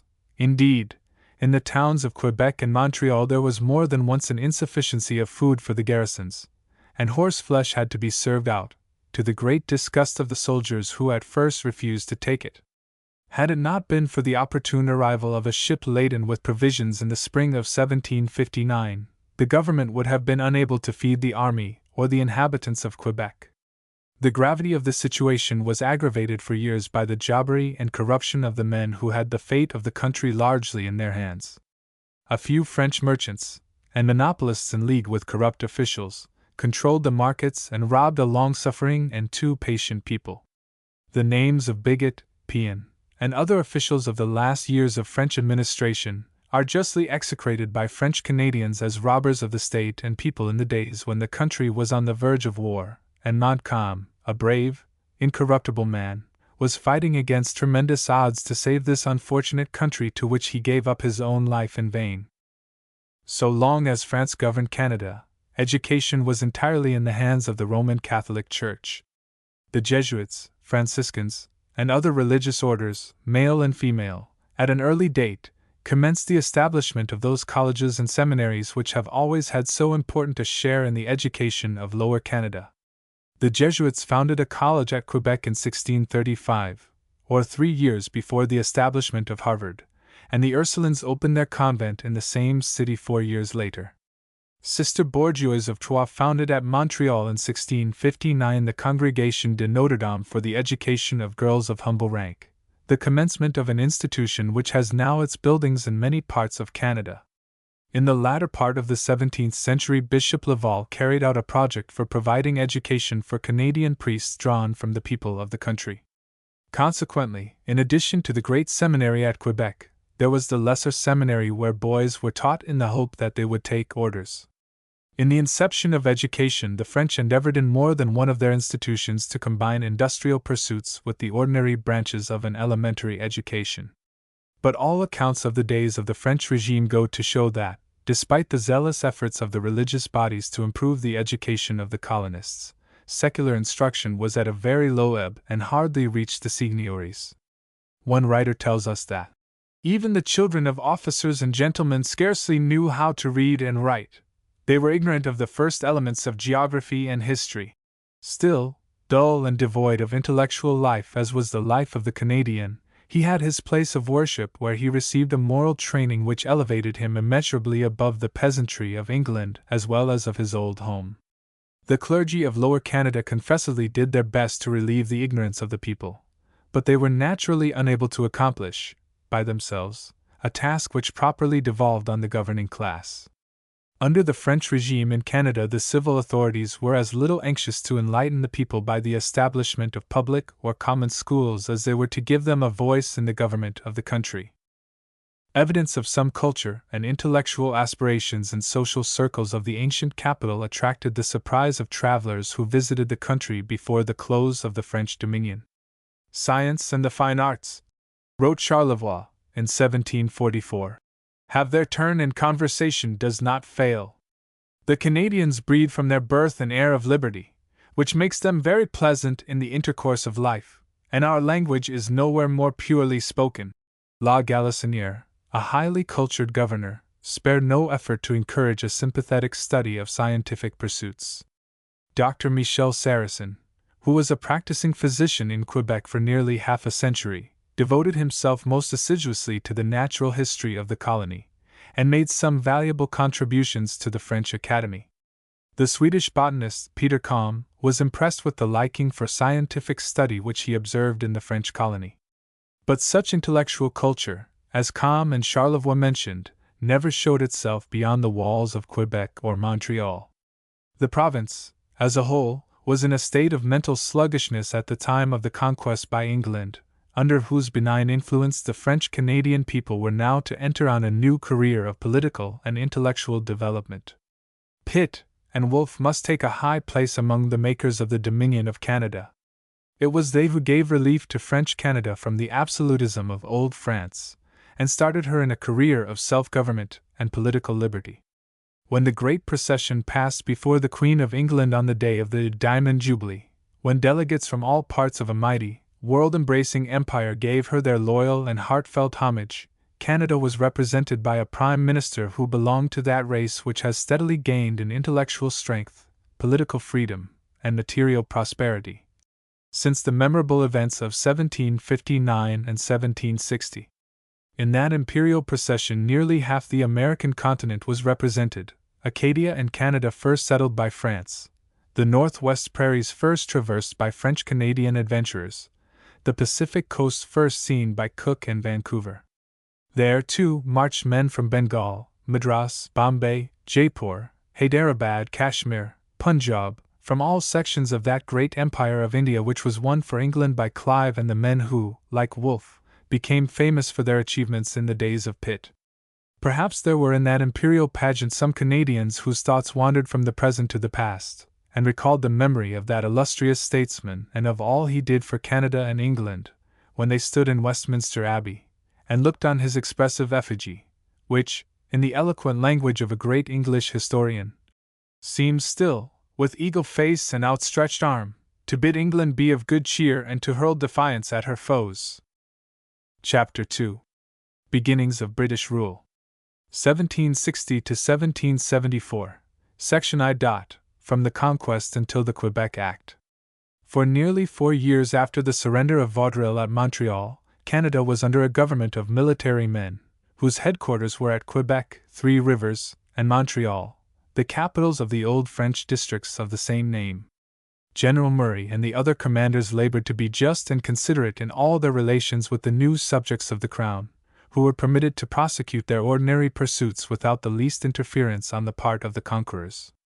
The conditions of the capitulations of Quebec and Montreal, which allowed the free exercise of the Roman Catholic religion, were honorably kept.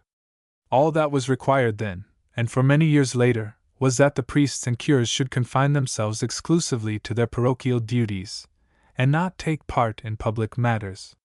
It had been also stipulated at Montreal that the communities of nuns should not be disturbed in their convents, and while the same privileges were not granted by the Articles of Capitulation to the Jesuits, Recollets, and Sulpicians, they had every facility given to them to dispose of their property and remove to France. As a matter of fact, there was practically no interference with any of the religious fraternities during the early years of British rule, and when in the course of time the Jesuits disappeared entirely from the country, their estates passed by law into the possession of the government for the use of the people, while the Sulpicians were eventually allowed to continue their work and develop property which became of great value on the island of Montreal. The French merchants and traders were allowed all the commercial and trading privileges that were enjoyed by the old subjects of the British sovereign, not only in the valley of the St. Lawrence, but in the rich fur regions of the West and Northwest. The Articles of Capitulation did not give any guarantees or pledges for the continuance of the civil law under which French Canada had been governed for over a century. But while that was one of the questions dependent on the ultimate fate of Canada, the British military rulers took every possible care during the continuance of the military regime to respect so far as possible the old customs and laws by which the people had been previously governed. French writers of those days admit the generosity and justice of the administration of affairs during this military regime. The Treaty of Paris, signed on the February 10, 1763, formally ceded to England Canada as well as Acadia, with all their dependencies. The French Canadians were allowed full liberty to profess the worship of their religion according to the rites of the Romish Church, as far as the laws of Great Britain permit.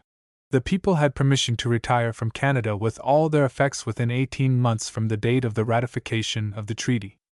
All the evidence before us goes to show that only a few officials and seigneurs ever availed themselves of this permission to leave the country. At this time there was not a single French settlement beyond Vaudreuil until the traveler reached the banks of the Detroit between Lakes Erie and Huron. A chain of forts and posts connected Montreal with the basin of the Great Lakes and the country watered by the Ohio, Illinois, and other tributaries of the Mississippi. The forts on the Niagara, at Detroit, at Michilimackinac, at Great Bay, on the Maumee and Wabash, at Presque Isle, at the junction of French Creek with the Allegheny, at the forks of the Ohio, and at less important localities in the west and southwest, were held by small English garrisons, while the French still occupied Vincennes on the Wabash and Chartres on the Mississippi. In the vicinity of the French settlements at Kaskaskia, Cahokia, and the present site of St. Louis. Soon after the fall of Montreal, French traders from New Orleans and the French settlements on the Mississippi commenced to foment disaffection among the Western Indians, who had strong sympathy with France, and were quite ready to believe the story that she would ere long regain Canada. The consequence was the rising of all the Western tribes under the leadership of Pontiac, the principal chief of the Ottawas, whose warriors surrounded and besieged Detroit when he failed to capture it by a trick. Niagara was never attacked, and Detroit itself was successfully defended by Major Gladwin, a fearless soldier, but all the other forts and posts very soon fell into the hands of the Indians, who massacred the garrisons in several places. They also ravaged the border settlements of Pennsylvania and Virginia, and carried off a number of women and children to their wigwams. Fort Pitt, at the confluence of the Allegheny and the Monongahela rivers, the site of the present city of Pittsburgh, was in serious peril for a time, until Colonel Bouquet, a brave and skillful officer, won a signal victory over the Indians, who fled in dismay to their forest fastnesses.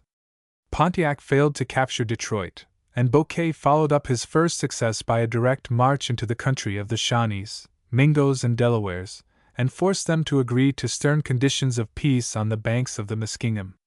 The power of the Western Indians was broken for the time, and the British in 1765 took possession of the French forts of Chartres and Vincennes, when the fleur-de-lis disappeared forever from the valley of the Mississippi.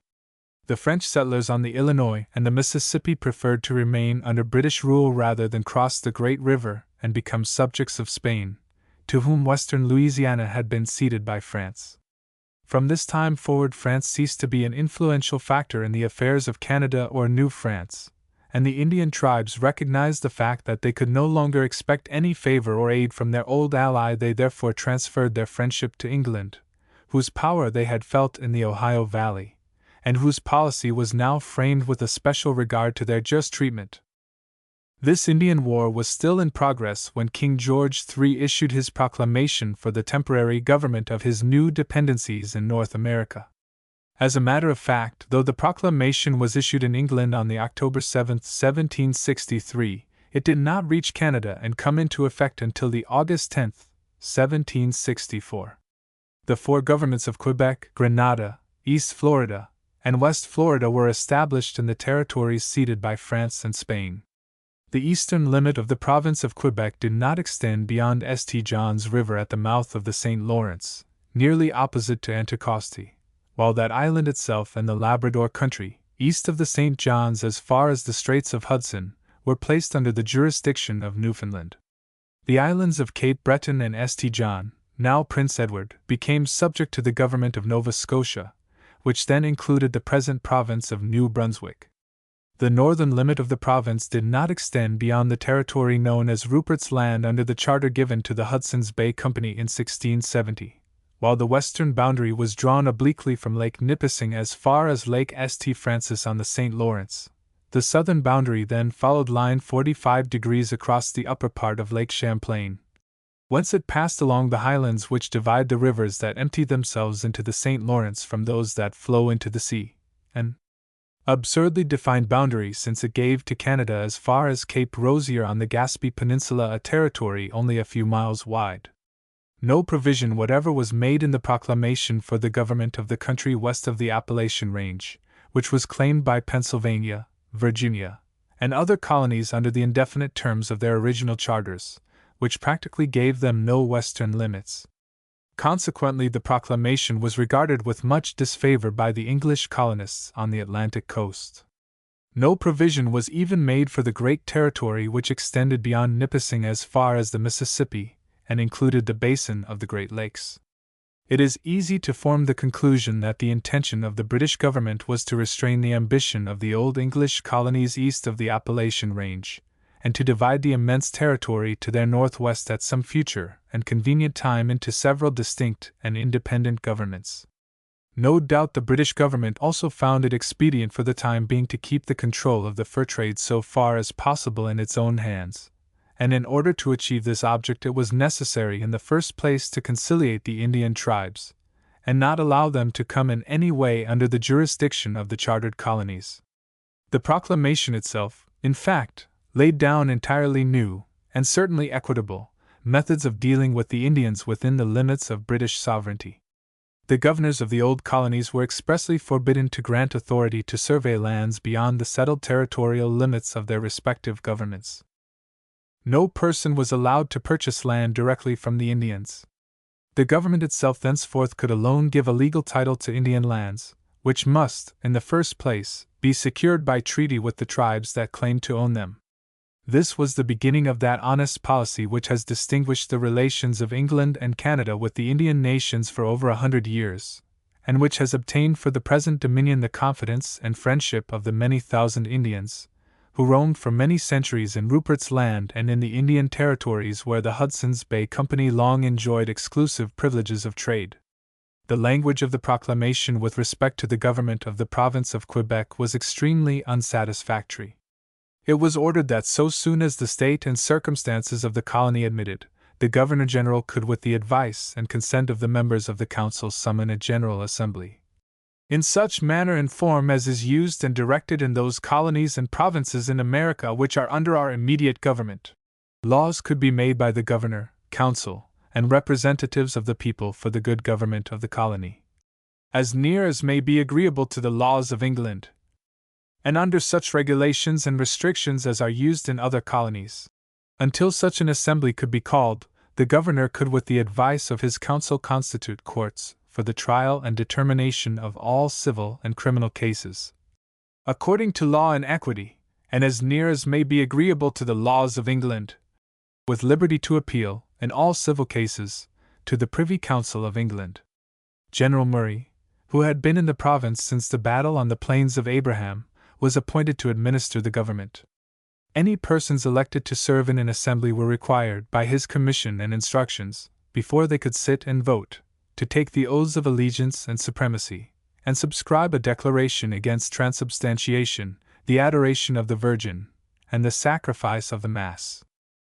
This proclamation, in reality a mere temporary expedient to give time for considering the whole state of the colony, was calculated to do infinite harm, since its principal importance lay in the fact that it attempted to establish English civil as well as criminal law, and at the same time required oaths which effectively prevented the French Canadians from serving in the very assembly which it professed a desire on the part of the King to establish. The English-speaking or Protestant people in the colony did not number in 1764 more than 300 persons, of little or no standing, and it was impossible to place all power in their hands and to ignore nearly 70,000 French-Canadian Roman Catholics. Happily the Governor, General Murray, was not only an able soldier, as his defense of Quebec against Lévis had proved, but also a man of statesmanlike ideas, animated by a high sense of duty and a sincere desire to do justice to the foreign people committed to his care. He refused to lend himself to the designs of the insignificant British minority, chiefly from the New England colonies, or to be guided by their advice in carrying on his government. His difficulties were lessened by the fact that the French had no conception of representative institutions in the English sense, and were quite content with any system of government that left them their language, religion, and civil law without interference. The stipulations of the capitulations of 1759 to 1760, and of the Treaty of Paris, with respect to the free exercise of the Roman Catholic religion, were always observed in a spirit of great fairness, and in 1766 Monsignor Briand was chosen, with the governor's approval, Roman Catholic Bishop of Quebec. He was consecrated at Paris after his election by the chapter of Quebec, and it does not appear that his recognition ever became the subject of parliamentary discussion. This policy did much to reconcile the French Canadians to their new rulers, and to make them believe that eventually they would receive full consideration in other essential respects. For 10 years the government of Canada was in a very unsatisfactory condition, while the British ministry was all the while worried with the condition of things in the old colonies, then in a revolutionary ferment. The Protestant minority continued to clamor for an assembly, and a mixed system of French and English law, in case it was not possible to establish the latter in its entirety. Attorney General Mazars, an able lawyer and constitutional writer, was in favor of a mixed system, but his views were notably influenced by his strong prejudices against Roman Catholics. The administration of the law was extremely confused until 1774, not only on account of the ignorance and incapacity of the men first sent out from England to preside over the courts, but also as a consequence of the steady determination of the majority of French Canadians to ignore laws to which they had naturally an insuperable objection. In fact, the condition of things became practically chaotic. It might have been much worse had not General Murray, at first, and Sir Guy Carleton, at a later time, endeavored, so far as lay in their power, to mitigate the hardships to which the people were subject by being forced to observe laws of which they were entirely ignorant. At this time the Governor-General was advised by an executive council, composed of officials and some other persons chosen from the small Protestant minority of the province. Only one French Canadian appears to have been ever admitted to this executive body. The English residents ignored the French as far as possible, and made the most unwarrantable claims to rule the whole province. A close study of official documents from 1764 until 1774 goes to show that all this while the British government was influenced by an anxious desire to show every justice to French Canada, and to adopt a system of government most conducive to its best interests. In 1767 Lord Shelburne wrote to Sir Guy Carleton that the improvement of the civil constitution of the province was under their most serious consideration. They were desirous of obtaining all information which can tend to elucidate how far it is practicable and expedient to blend the English with the French laws, in order to form such a system as shall be at once equitable and convenient for His Majesty's old and new subjects. From time to time the points at issue were referred to the law officers of the Crown for their opinion, so anxious was the government to come to a just conclusion. Attorney General York and Solicitor General de Grey in 1766 severely condemned any system that would permanently impose new, unnecessary, and arbitrary rules, especially as to the titles of land, and the mode of descent, alienation, and settlement, which would tend to confound and subvert rights instead of supporting them. In 1772 and 1773 Attorney General Thurlow and Solicitor General Wedderburn dwelt on the necessity of dealing on principles of justice with the province of Quebec. The French Canadians, said the former, seem to have been strictly entitled by the jus gentium to their property, as they possessed it upon the capitulation and treaty of peace, together with all its qualities and incidents by tenure or otherwise. It seemed a necessary consequence that all those laws by which that property was created, defined, and secured, must be continued to them. The Advocate General Marriott, in 1773, also made a number of valuable suggestions in the same spirit, and at the same time expressed the opinion that under the existent conditions of the country it was not possible or expedient to call an assembly.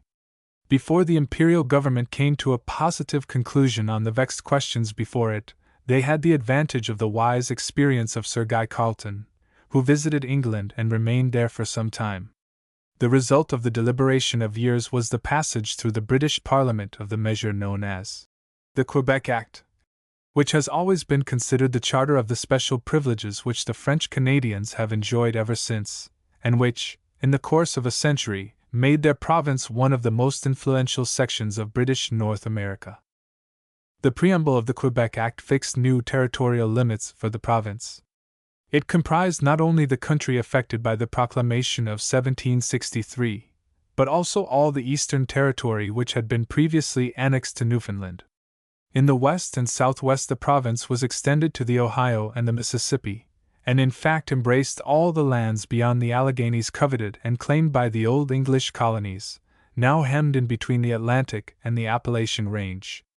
It was now expressly enacted that the Roman Catholic inhabitants of Canada should thenceforth enjoy the free exercise of their religion.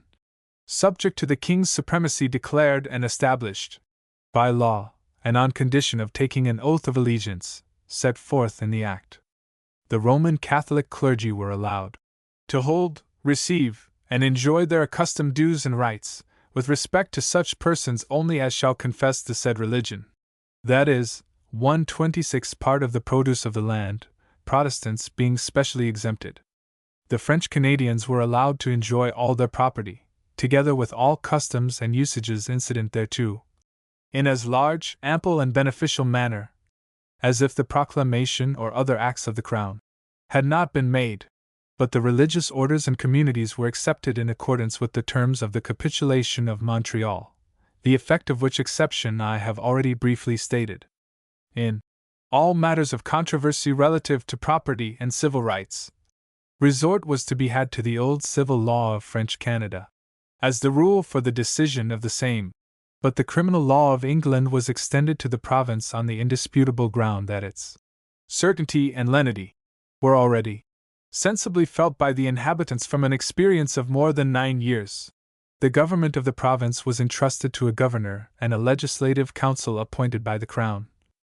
Inasmuch as it was inexpedient to call an assembly, the council was to be composed of not more than 23 residents of the province. At the same time, the British Parliament made special enactments for the imposition of certain customs duties, towards defraying the charges of the administration of justice and the support of the civil government of the province. All deficiencies in the revenues derived from these and other sources had to be supplied by the imperial treasury. During the passage of the Act through Parliament, it evoked the bitter hostility of Lord Chatham, who was then the self-constituted champion of the old colonies, who found the Act most objectionable, not only because it established the Roman Catholic religion, but placed under the government of Quebec the rich territory west of the Alleghenies. Similar views were expressed by the Mayor and Council of London, but they had no effect. The King, in giving his assent, declared that the measure was founded on the clearest principles of justice and humanity, and would have the best effect in quieting the minds and promoting the happiness of our Canadian subjects. In French Canada, the Act was received without any popular demonstration by the French Canadians, but the men to whom the great body of that people always looked for advice and guidance, the priests, cures, and seigneurs, naturally regarded these concessions to their nationality as giving most unquestionable evidence of the considerate and liberal spirit in which the British government was determined to rule the province. They had had ever since the conquest satisfactory proof that their religion was secure from all interference, and now the British Parliament itself came forward with legal guarantees, not only for the free exercise of that religion, with all its incidents and tithes, but also for the permanent establishment of the civil law to which they attached so much importance. The fact that no provision was made for a popular assembly could not possibly offend a people to whom local self-government in any form was entirely unknown. It was impossible to constitute an assembly from the few hundred Protestants who were living in Montreal and Quebec, and it was equally impossible, in view of the religious prejudices dominant in England and the English colonies, to give 80,000 French Canadian Roman Catholics privileges which their co-religionists did not enjoy in Great Britain and to allow them to sit in an elected assembly. Lord North seemed to voice the general opinion of the British Parliament on this difficult subject, when he closed the debate with an expression of the earnest hope that the Canadians will, in the course of time, enjoy as much of our laws and as much of our Constitution as may be beneficial to that country and safe for this. But that time, he concluded, had not yet come. It does not appear from the evidence before us that the British had any other motive in passing the Quebec Act than to do justice to the French Canadian people, now subjects of the Crown of England. It was not a measure primarily intended to check the growth of popular institutions, but solely framed to meet the actual conditions of a people entirely unaccustomed to the working of representative or popular institutions. It was a preliminary step in the development of self-government. On the other hand, the Act was received with loud expressions of dissatisfaction by the small English minority who had hoped to see themselves paramount in the government of the province. In Montreal, the headquarters of the disaffected, an attempt was made to set fire to the town, and the king's bust was set up in one of the public squares, daubed with black, and decorated with a necklace made of potatoes, and bearing the inscription Voilà le pape du Canada and le sot anglais.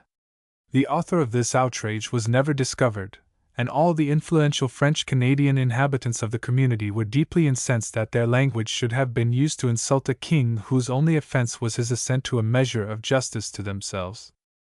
Sir Guy Carleton, who had been absent in England for 4 years, returned to Canada on the September 18, 1774, and was well received in Quebec.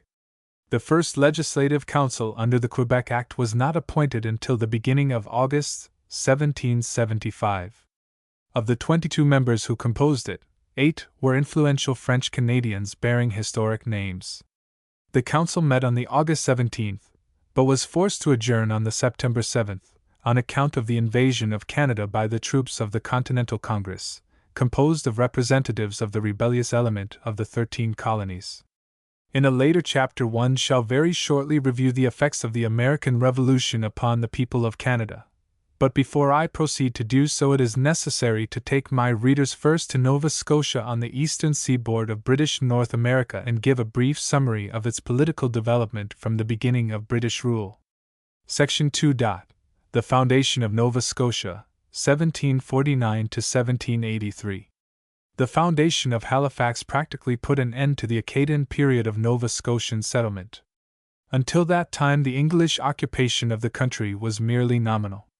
Owing largely to the representations of Governor Shirley, of Massachusetts, a statesman of considerable ability, who distinguished himself in American affairs during a most critical period of colonial history, the British government decided at last on a vigorous policy in the province, which seemed more than once on the point of passing out of their hands. Halifax was founded by the Honorable Edward Cornwallis on the slope of a hill, whose woods then dipped their branches into the very waters of the noble harbor long known as Chebucto, and renamed in honor of a distinguished member of the Montague family, who had in those days full control of the administration of colonial affairs. Colonel Cornwallis, a son of the Baron of that name, a man of firmness and discretion, entered the harbor on the 21st of June, Old Style, or July 2nd Present Style, and soon afterwards assumed his duties as governor of the province. The members of his first council were sworn in on board one of the transports in the harbor.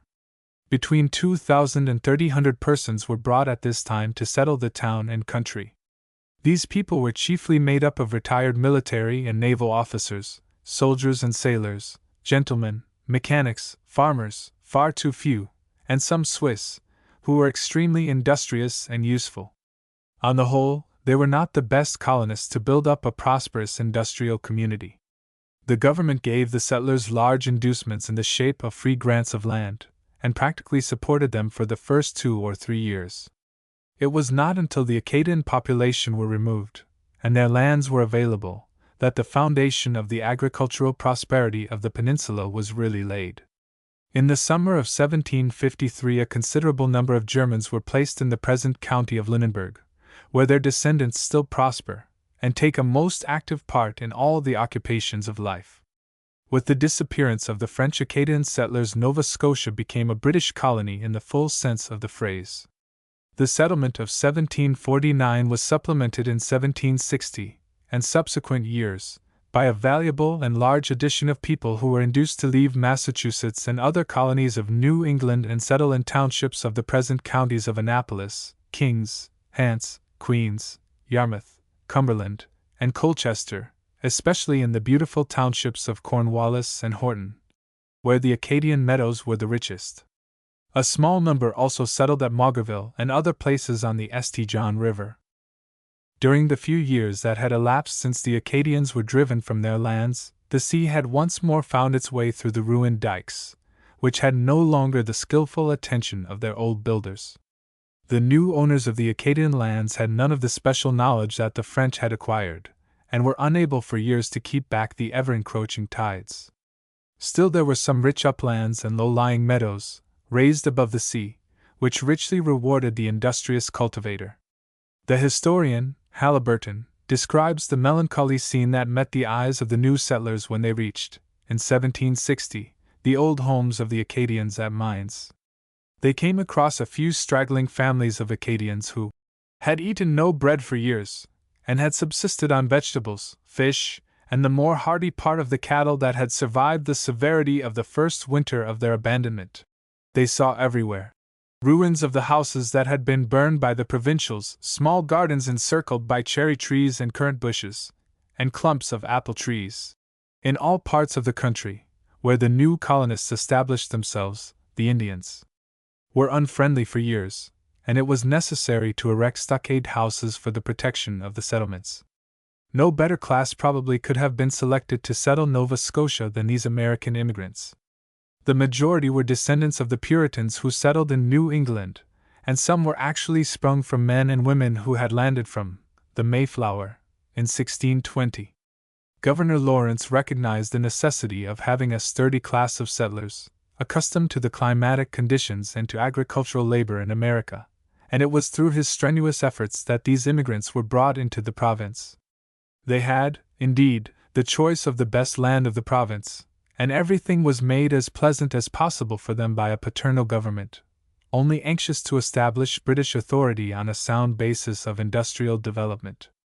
In 1767, according to an official return in the archives of Nova Scotia, the total population of what are now the provinces of Nova Scotia, New Brunswick, and Prince Edward Island reached 13,374 souls, of whom 6,913 are given as Americans, 912 as English, 2,165 as Irish, 1946 as Germans, and 1,265 as Acadian French, the latter being probably a low estimate. Some of these Irish emigrated directly from the north of Ireland, and were Presbyterians. They were brought out by one Alexander McNutt, who did much for the work of early colonization. Others came from New Hampshire, where they had been settled for some years. The name of Londonderry in New Hampshire is a memorial of this important class, just as the same name recalls them in the present county of Colchester, in Nova Scotia. The Scottish immigration, which has exercised such an important influence on the eastern counties of Nova Scotia, and I include Cape Breton, commenced in 1772, when about 30 families arrived from Scotland and settled in the present county of Pictou, where a very few American colonists from Philadelphia had preceded them. In later years, a steady tide of Scotch population flowed into eastern Nova Scotia and did not cease until 1820. Gaelic is still the dominant tongue in the eastern counties, where we find numerous names recalling the glens, lochs, and mountains of Old Scotland. Sir William Alexander's dream of a new Scotland has been realized in a measure in the province where his ambition would have made him Lord Paramount. Until the foundation of Halifax, the government of Nova Scotia was vested solely in a governor who had command of the garrison stationed at Annapolis. In 1719, a commission was issued to Governor Phillips, who was authorized to appoint a council of not less than 12 persons. This council had advisory and judicial functions, but its legislative authority was of a very limited scope. This provisional system of government lasted until 1749, when Halifax became the seat of the new administration of public affairs. The governor had a right to appoint a council of 12 persons. As we have already seen, he did so immediately, and to summon a general assembly. According to the usage of the rest of our colonies and plantations in America, he was, with the advice and consent of the council and assembly, to make, constitute, and ordain laws for the good government of the province. During 9 years the governor and council carried on the government without an assembly, and passed a number of ordinances, some of which imposed duties on trade for the purpose of raising revenue. The legality of their acts was questioned by Chief Justice Belcher, and he was sustained by the opinion of the English law officers, who called attention to the governor's commission, which limited the council's powers. The result of this decision was the establishment of a representative assembly, which met for the first time at Halifax on the October 2, 1758. Governor Lawrence, whose name will be always unhappily associated with the merciless expatriation of the French Acadians, had the honor of opening the first legislative assembly of Nova Scotia in 1758. One Robert Sanderson, of whom we know nothing else, was chosen as the first speaker, but he held his office for only one session, and was succeeded by William Nesbitt, who presided over the House for many years. The first sittings of the legislature were held in the courthouse, and subsequently in the old grammar school at the corner of Barrington and Sackville Streets, for very many years one of the historic memorials of the Halifax of the 18th century. At this time the present province of New Brunswick was for the most part comprised in a county known as Sunbury, with one representative, in the Assembly of Nova Scotia. The island of Cape Breton also formed a part of the province, and had the right to send 2 members to the Assembly, but the only election held for that purpose was declared void on account of there not being any freeholders entitled by law to vote. The island of St. John, named Prince Edward in 1798, in honor of the Duke of Kent, who was Commander-in-Chief of the British forces for some years in North America, was also annexed to Nova Scotia in 1763, but it never sent representatives to its legislature. In the following year a survey was commenced of all the imperial dominions on the Atlantic. Various schemes for the cultivation and settlement of the island were proposed as soon as the surveys were in progress. The most notable suggestion was made by the Earl of Egmont, First Lord of the Admiralty. He proposed the division of the island into baronies, each with a castle or stronghold under a feudal lord, subject to himself as Lord Paramount, under the customs of the feudal system of Europe. The imperial authorities rejected the scheme, but at the same time they adopted one which was as unwise as that of the noble earl. The whole island, with the exception of certain small reservations and royalties, was given away by lottery in a single day to officers of the army and navy who had served in the preceding war, and to other persons who were ambitious to be great landowners, on the easy condition of paying certain quit rents, a condition constantly broken. This ill-advised measure led to many troublesome complications for 100 years, until at last they were removed by the terms of the arrangement which brought the island into the Federal Union of British North America in 1873. In 1769 the island was separated from Nova Scotia and granted a distinct government, although its total population at the time did not exceed 150 families. An assembly of 18 representatives was called so early as 1773, when the first governor, Captain Walter Patterson, still administered public affairs. The assembly was not allowed to meet with regularity during many years of the early history of the island. During one administration it was practically without parliamentary government for 10 years. The land question always dominated public affairs in the island for 100 years. From the very beginning of a regular system of government in Nova Scotia the legislature appears to have practically controlled the administration of local affairs except so far as it gave, from time to time, powers to the courts of quarter sessions to regulate taxation and carry out certain small public works and improvements. In the first session of the legislature a joint committee of the council, an assembly chose the town officers for Halifax. We have abundant evidence that at this time the authorities viewed with disfavor any attempt to establish a system of town government similar to that so long in operation in New England. The town meeting was considered the nursery of sedition in New England, and it is no wonder that the British authorities in Halifax frowned upon all attempts to reproduce it in their province. Soon after his arrival in Nova Scotia, Governor Cornwallis established courts of law to try and determine civil and criminal cases in accordance with the laws of England. In 1774 there were in the province courts of general session, similar to the courts of the same name in England, courts of common pleas, formed on the practice of New England and the mother country, and a Supreme Court, Court of Assize and General Jail Delivery, composed of a Chief Justice and 2 assistant judges. The governor and council constituted a court of error in certain cases, and from its decisions an appeal could be made to the king and council. Justices of peace were also appointed in the counties and townships, with jurisdiction over the collection of small debts. We must now leave the province of Nova Scotia and follow the revolutionary movement, which commenced, soon after the signing of the Treaty of Paris, in the old British colonies on the Atlantic seaboard, and ended in the acknowledgement of their independence in 1783, and in the forced migration of a large body of loyal people who found their way to the British provinces. Chapter 3. The American Revolution and the United Empire Loyalists, 1763 to 1784. Section I. The successful revolution of the 13 colonies in America. When Canada was formally ceded to Great Britain, the 13 colonies were relieved from the menace of the presence of France in the valleys of the St. Lawrence, the Ohio, and the Mississippi. Nowhere were there more rejoicings on account of this auspicious event than in the homes of the Democratic Puritans. The names of Pitt and Wolfe were honored above all others of their countrymen, and no one in England, certainly not among its statesmen, imagined that in the colonies, which stretched from the river Penobscot to the peninsula of Florida, there was latent a spirit of independence which might at any moment threaten the rule of Great Britain on the American continent. The great expenses of the 7 Years' War were now pressing heavily on the British taxpayer. British statesmen were forced to consider how best they could make the colonies themselves contribute towards their own protection in the future, and relieve Great Britain in some measure from the serious burden which their defense had heretofore imposed on her. In those days, colonies were considered as so many possessions to be used for the commercial advantage of the parent state.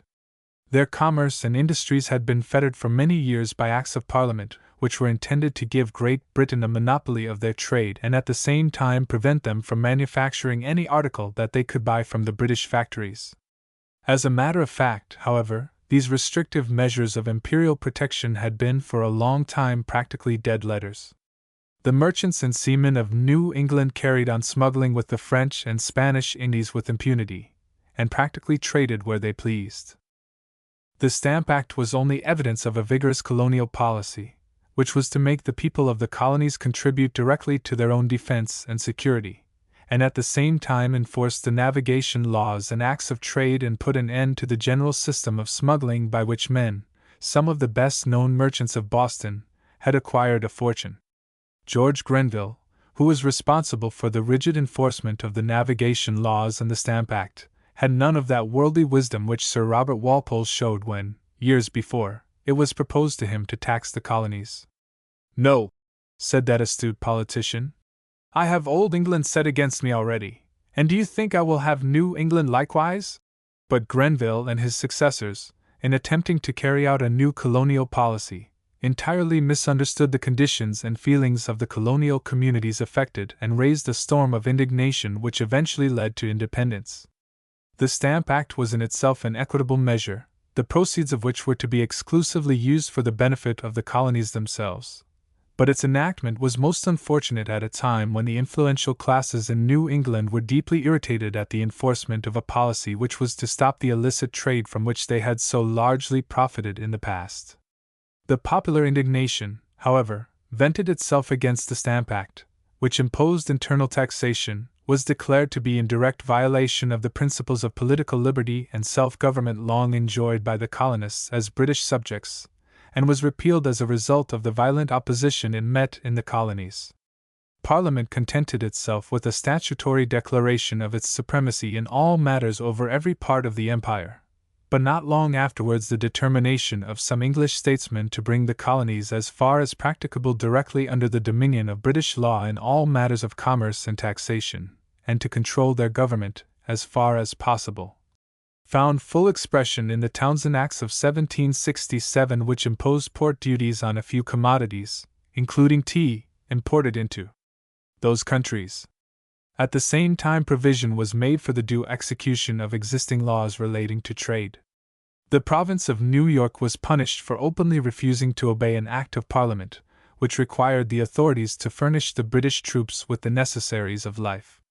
Writs of assistance, which allowed officials to search everywhere for smuggled goods, were duly legalized. These writs were the logical sequence of a rigid enforcement of the laws of trade and navigation, and had been vehemently denounced by James Otis, so far back as 1761, as not only irreconcilable with the colonial charters, but as inconsistent with those natural rights which a people derived from nature and the author of nature, an assertion which obtained great prominence for the speaker. This bold expression of opinion in Massachusetts should be studied by the historian of those times in connection with the equally emphatic revolutionary argument advanced by Patrick Henry of Virginia, 2 years later, against the ecclesiastical supremacy of the Anglican clergy and the right of the king to veto legislation of the colony. Though the prerogative of the crown was thus directly called into question in a Virginia court, the British government did not take a determined stand on the undoubted rights of the crown in the case. English statesmen and lawyers probably regarded such arguments, if they paid any attention to them at all in days when they neglected colonial opinion, as only temporary ebullitions of local feeling, though in reality they were so many evidences of the opposition that was sure to show itself whenever there was a direct interference with the privileges and rights of self-governing communities. Both Henry and Otis touched a keynote of the Revolution, which was stimulated by the Revenue and Stamp Acts and later measures affecting the colonies. It is somewhat remarkable that it was in aristocratic Virginia, founded by Cavaliers, as well as in democratic Massachusetts, founded by Puritans, that the revolutionary element gained its principal strength during the controversy with the parent state. The makers of Massachusetts were independents in church government and Democrats in political principle.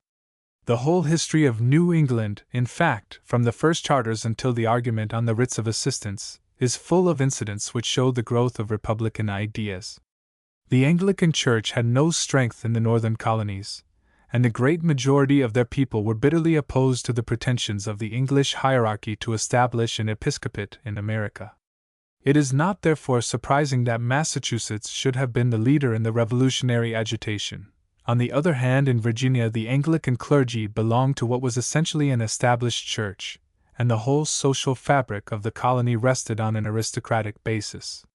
No doubt before the outbreak of the Revolution there was a decided feeling against England on account of the restrictions on the sale of tobacco, and the quarrel, which I have just referred to, with respect to the stipends of the clergy, which were to be paid in this staple commodity according to its market value at the time of payment, had spread discontent among a large body of the people. But above all such causes of dissatisfaction was the growing belief that the political freedom of the people, and the very existence of the colony as a self-governing community, were jeopardized by the indiscreet acts of the imperial authorities after 1763. It is easy then to understand that the action of the British government in 1767 renewed the agitation, which had been allayed for the moment by the repeal of the Stamp Act and the general belief that there would be no rigid enforcement of old regulations which meant the ruin of the most profitable trade of New England. The measures of the ministry were violently assailed in Parliament by Burke and other eminent men who availed themselves of so excellent an opportunity of exciting the public mind against a government which was doing so much to irritate the colonies and injure British trade. All the political conditions were unfavorable to a satisfactory adjustment of the colonial difficulty.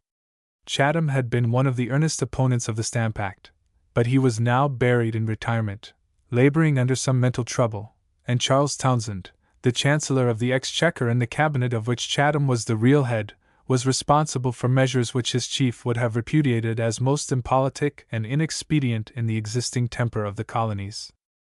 The action of the ministry was for years at once weak and irritating. One day they asserted the supremacy of the British Parliament, and on the next yielded to the violent opposition of the colonies, and the appeals of British merchants, whose interests were at stake. Nothing remained eventually but the tea duty, and even that was so arranged that the colonists could buy their tea at a much cheaper rate than the British consumer. But by this time a strong anti-British party was in course of formation throughout the colonies. Samuel Adams of Massachusetts, Patrick Henry of Virginia, and a few other political managers of consummate ability, had learned their own power and the weakness of English ministers. Samuel Adams, who had no love in his heart for England, was undoubtedly by this time insidiously working towards the independence of the colonies. Violence and outrage formed part of his secret policy. The tea in Boston Harbor was destroyed by a mob disguised as Mohawk Indians, and was nowhere allowed to enter into domestic consumption. The patience of English ministers was now exhausted, and they determined to enter on a vigorous system of repression, which might have had some effect at an earlier stage of the revolutionary movement, when the large and influential loyal body of people in the colonies ought to have been vigorously supported, and not left exposed to the threats, insults, and even violence of a resolute minority, comprising many persons influenced by purely selfish reasons, the stoppage of illicit trade from which they had profited, as well as men who objected on principle to a policy which seemed to them irreconcilable with the rights of the people to the fullest possible measure of local self-government. As it was, however, the insults and injuries to British officials bound to obey the law, the shameless and continuous rioting, the destruction of private property, the defiant attitude of the opposition to England, had at last awakened the home authorities to the dangers latent in the rebellious spirit that reckless agitators had aroused in colonies for which England had sacrificed so much of her blood and treasure when their integrity and dearest interests were threatened by France. The port of Boston, where the agitators were most influential and the most discreditable acts of violence had taken place, was closed to trade, and important modifications were made in the charter granted to Massachusetts by William III in 1692. Another obnoxious act provided that persons, questioned for any acts in execution of the laws, should be tried in England, a measure intended to protect officials and soldiers in the discharge of their duty against the rancor of the colonial community where they might be at that time. These measures, undoubtedly unwise at this juncture, were calculated to evoke the hostility of the other colonies and to show them what was probably in store for themselves. But while the issue certainly proved this to be the case, the course pursued by the government under existing conditions had an appearance of justification. Even Professor Goldwin Smith, who will not be accused of any sympathy with the British cabinet of that day, or of antagonism to liberal principles, admits that a government thus bearded and insulted had its choice between abdication and repression, and that repression was the most natural course to pursue under the circumstances. Lord North gave expression to what was then a largely prevailing sentiment in England when he said, "To repeal the tea duty would stamp us with timidity," and that the destruction of the property of private individuals, such as took place at Boston, was a fitting culmination of years of riot and lawlessness. Lord North, we all know now, was really desirous of bringing about a reconciliation between the colonies and the parent state, but he servilely yielded his convictions to the king, who was determined to govern all parts of his empire, and was in favor of coercive measures. It is quite evident that the British ministry and their supporters entirely underrated the strength of the colonial party that was opposing England. Even those persons who, when the war broke out, remained faithful to their allegiance to the crown, were of opinion that the British government was pursuing a policy unwise in the extreme, although they had no doubt of the abstract legal right of that government to pass the Grenville and Townshend Acts for taxing the colonies. Chatham, Burke, Conway, and Barr were the most prominent public men who, in powerful language, showed the dangers of the unwise course pursued by the King's friends in Parliament. As we review the events of those miserable years, we can see that every step taken by the British government, from the Stamp Act until the closing of the port of Boston and other coercive measures, had the effect of strengthening the hands of Samuel Adams and the other revolutionary agitators. Their measures to create a feeling against England exhibited great cunning and skill. The revolutionary movement was aided by the formation of Sons of Liberty, a phrase taken from one of Barras' speeches, by circular letters and committees of correspondence between the colonies, by petitions to the king which were framed in a tone of independence not calculated to conciliate that uncompromising sovereign, by clever ingenious appeals to public patriotism, by the assembling of a Continental Congress, by acts of association, which meant the stoppage of all commercial intercourse with Great Britain. New England was the head and front of the whole revolution, and Samuel Adams was its animating spirit. Even those famous committees of correspondence between the towns of Massachusetts, which gave expression to public opinion and stimulated united action when the legislative authority was prevented by the royal governor from working, were the inspiration of this astute political manager. Prominent Virginians saw the importance of carrying out this idea on a wider field of action, and Virginia accordingly inaugurated a system of intercolonial correspondence which led to the meeting of a Continental Congress, and was the first practical step towards political independence of the parent state. Adams's decision to work for independence was made, or confirmed, as early as 1767, when Charles Townshend succeeded in passing the measures which were so obnoxious to the colonists, and finally led to civil war. At a most critical moment, when the feelings of a large body of people were aroused to a violent pitch, when ideas of independence were ripening in the minds of others besides Samuel Adams, General Gage, then in command of the British regular troops in Boston, sent a military force to make prisoners of Adams and Hancock at Lexington, and seize some stores at Concord. Then the embattled farmers fired the shot, which was heard around the world. Then followed the capture of Ticonderoga and Crown Point, and the Battle of Bunker's Hill, on the same day that Washington was appointed by Congress to command the Continental Army. At this critical juncture, John Adams and other prominent colonists, not accepting Washington, were actually disavowing all desire to sever their relations with the parent state in the face of the warlike attitude of Congress, an attitude justified by the declaration that it was intended to force a redress of grievances. Tom Paine, a mere adventurer, who had not been long in the country, now issued his pamphlet, Common Sense, which was conceived in a spirit and written in a style admirably calculated to give strength and cohesion to the arguments of the people, who had been for some time coming to the conclusion that to aim at independence was the only consistent and logical course in the actual state of controversy between England and the colonies.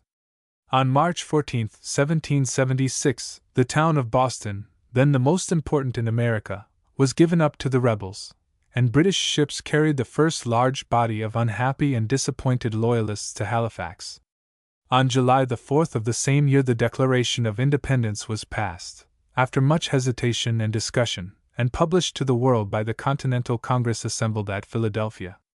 The signal victory won by the Continental Army over Burgoyne at Saratoga in the autumn of the following year led to an alliance with France, without whose effective aid the eventual success of the revolutionists would have been very doubtful. The revolutionists won their final triumph at Yorktown in the autumn of 1781, when a small army of regulars and loyalists, led by Cornwallis, was obliged to surrender to the superior American and French forces, commanded by Washington and Rochambeau, and supported by a French fleet which effectively controlled the approaches to Chesapeake Bay.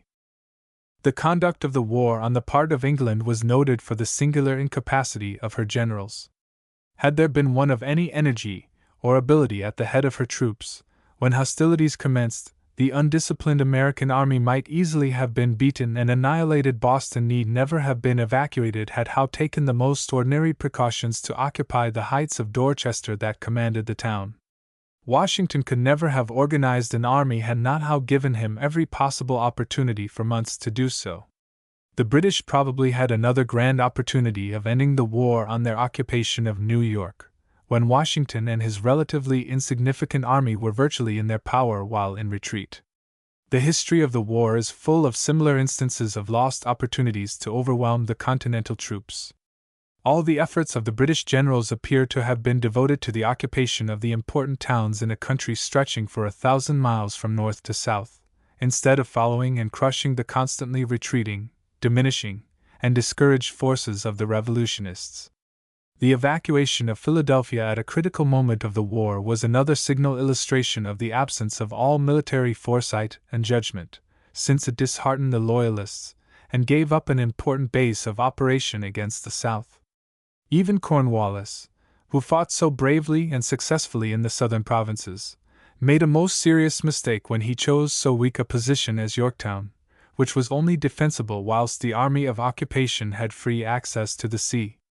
Admiral Rodney, then at St. Eustatius, is open to censure for not having sent such naval reinforcements as would have enabled the British to command Chesapeake Bay, and his failure in this respect explains the inability of Clinton, an able general, to support Cornwallis in his hour of need.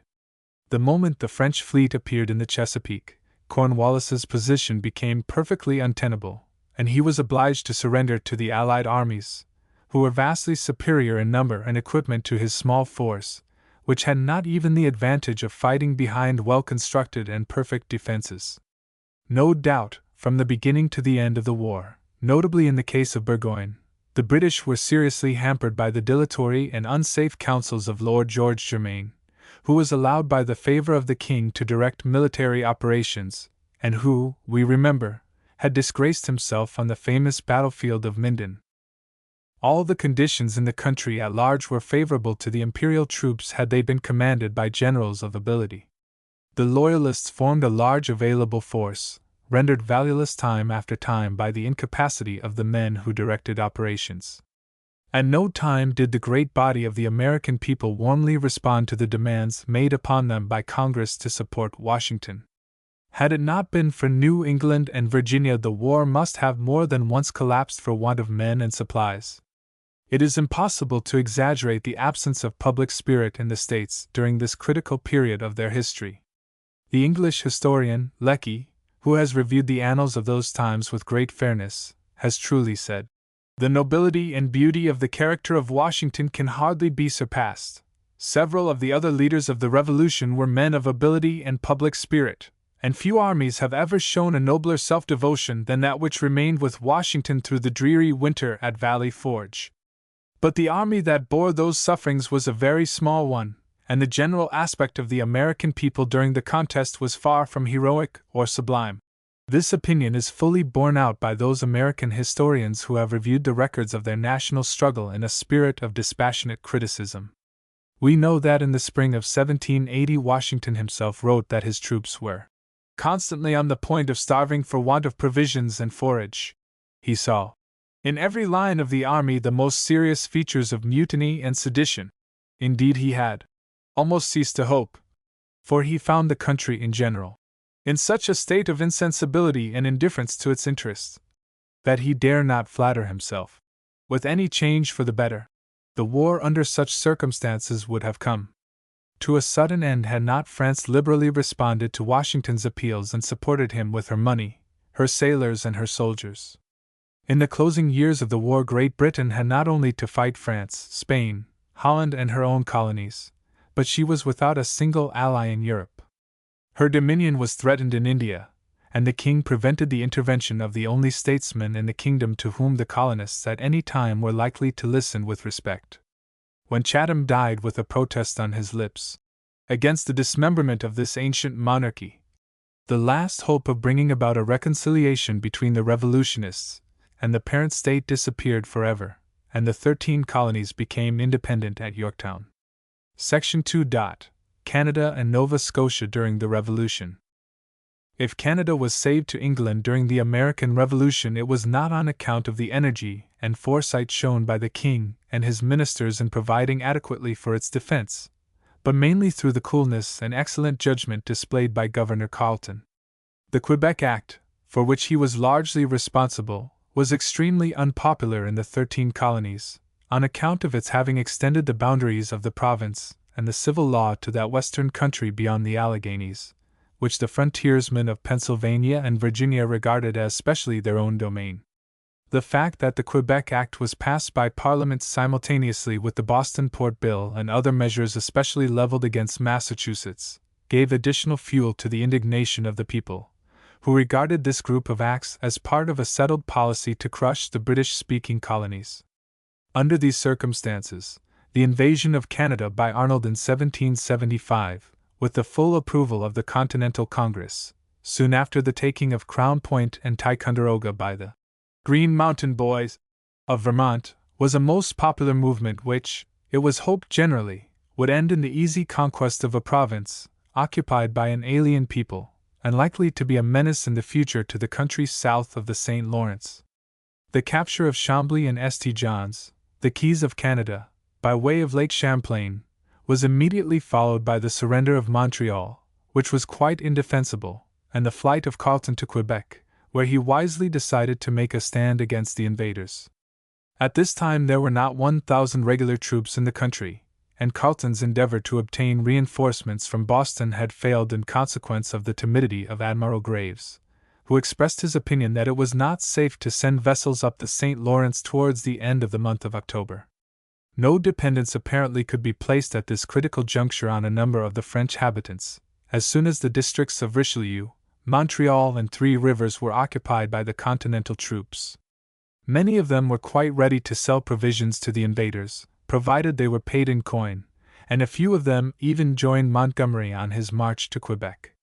Happily, however, the influence of the clergy and the seigneurs was sufficiently powerful to make the great mass of the people neutral during this struggle for supremacy in the province. The bishop and the priests, from the outset, were quite alive to the gravity of the situation. They could not forget that the delegates to the Continental Congress, who were now appealing to French Canada to join the rebellious colonists, had only a few weeks before issued an address to the people of England in which they expressed their astonishment that the British Parliament should have established in Canada a religion that had deluged their land in blood and dispersed impiety, bigotry, persecution, murder, and rebellion through every part of the world, almost simultaneously with the capture of the forts on Lake Champlain, Bishop Briand issued a mandament in which he dwelt with emphasis on the great benefits which the people of French Canada had already derived from the British connection and called upon them all to unite in the defense of their province. No doubt can exist that these opinions had much effect at a time when Carleton had reason to doubt even the loyalty of the English population, some of whom were notoriously in league with the rebels across the frontier, and gave material aid to the invaders as soon as they occupied Montreal.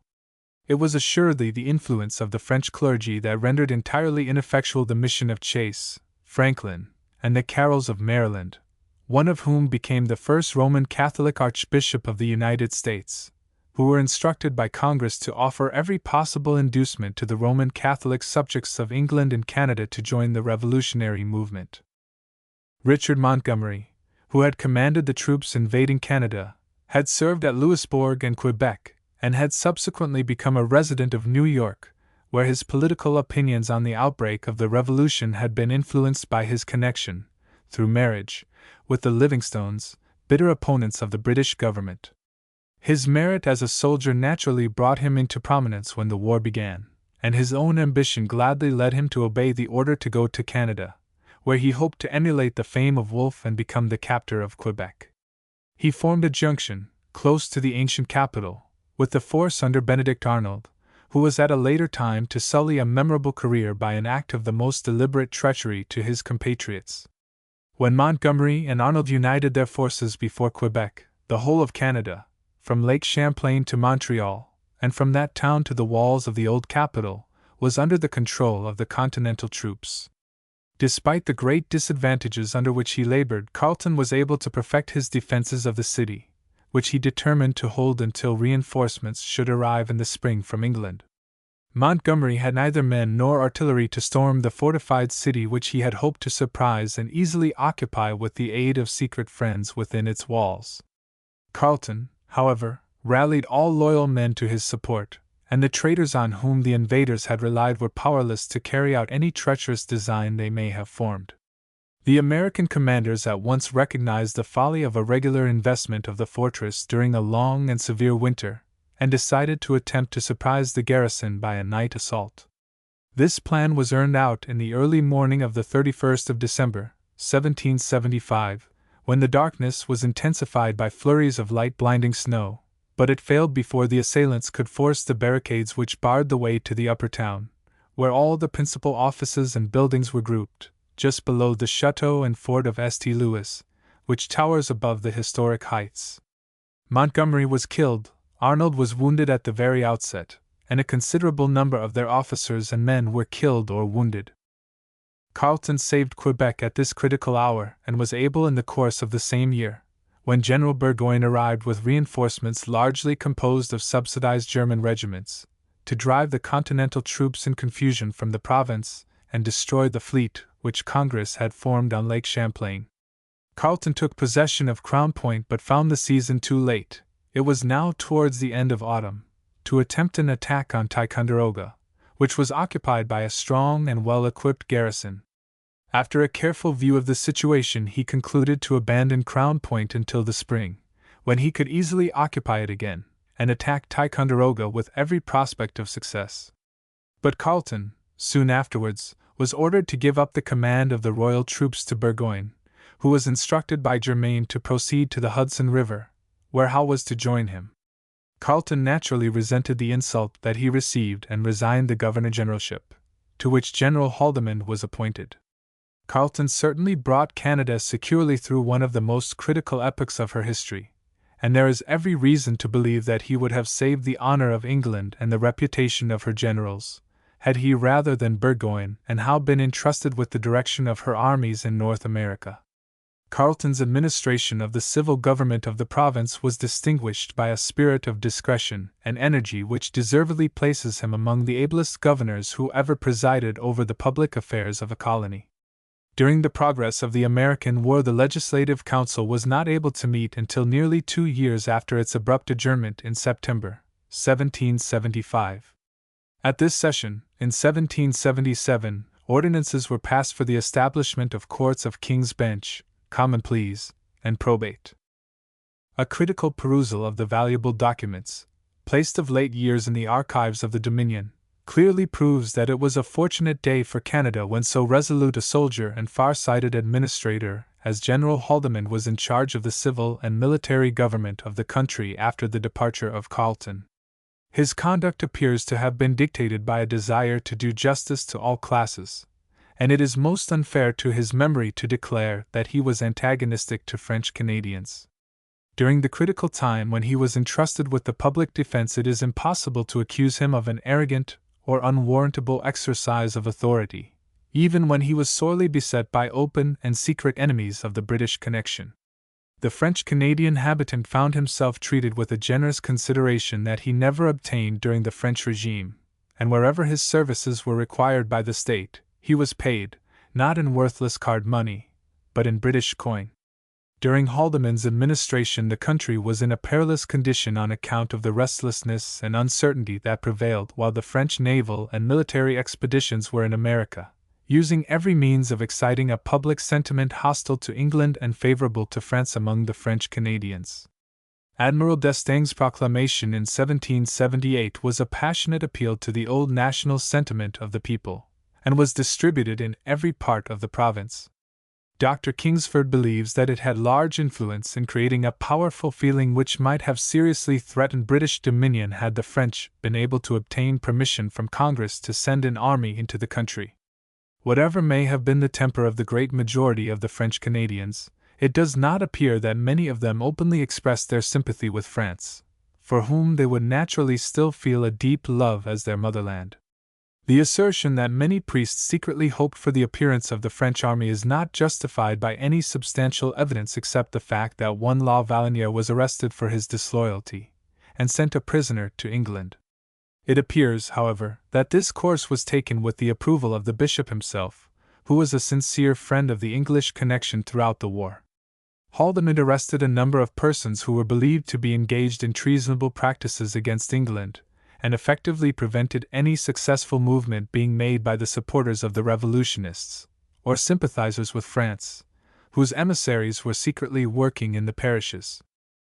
Haldimand's principal opponent during these troublous times was one Pierre du Calvet, an unscrupulous and able intriguer, whom he imprisoned on the strong suspicion of treasonable practices, but the evidence against Calvet at that time appears to have been inadequate, as he succeeded in obtaining damages against the Governor-General in an English court. The imperial government, however, in view of all the circumstances brought to their notice, paid the cost of the defense of the suit. History now fully justifies the action of Haldimand, for the publication of Franklin's correspondence in these later times shows that Calvet, who was drowned at sea and never again appeared in Canada, was in direct correspondence with Congress, and the recognized emissary of the revolutionists at the very time he was declaring himself devoted to the continuance of British rule in Canada. Leaving the valley of the St. Lawrence, and reviewing the conditions of affairs in the maritime provinces, during the American Revolution, we see that some of the settlers from New England sympathized with their rebellious countrymen. The people of Truro, Onslow, and Londonderry, with the exception of 5 persons, refused to take the oath of allegiance, and were not allowed for some time to be represented in the legislature.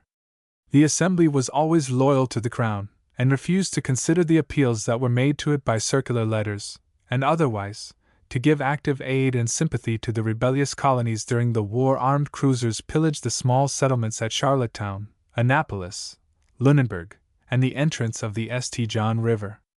One expedition fitted out at Machias, in the present state of Maine, under the command of a Colonel Eddy, who had been a resident of Cumberland, attempted to seize Fort Cumberland, known as Beauséjour in French Acadian days, at the mouth of the Missaquash.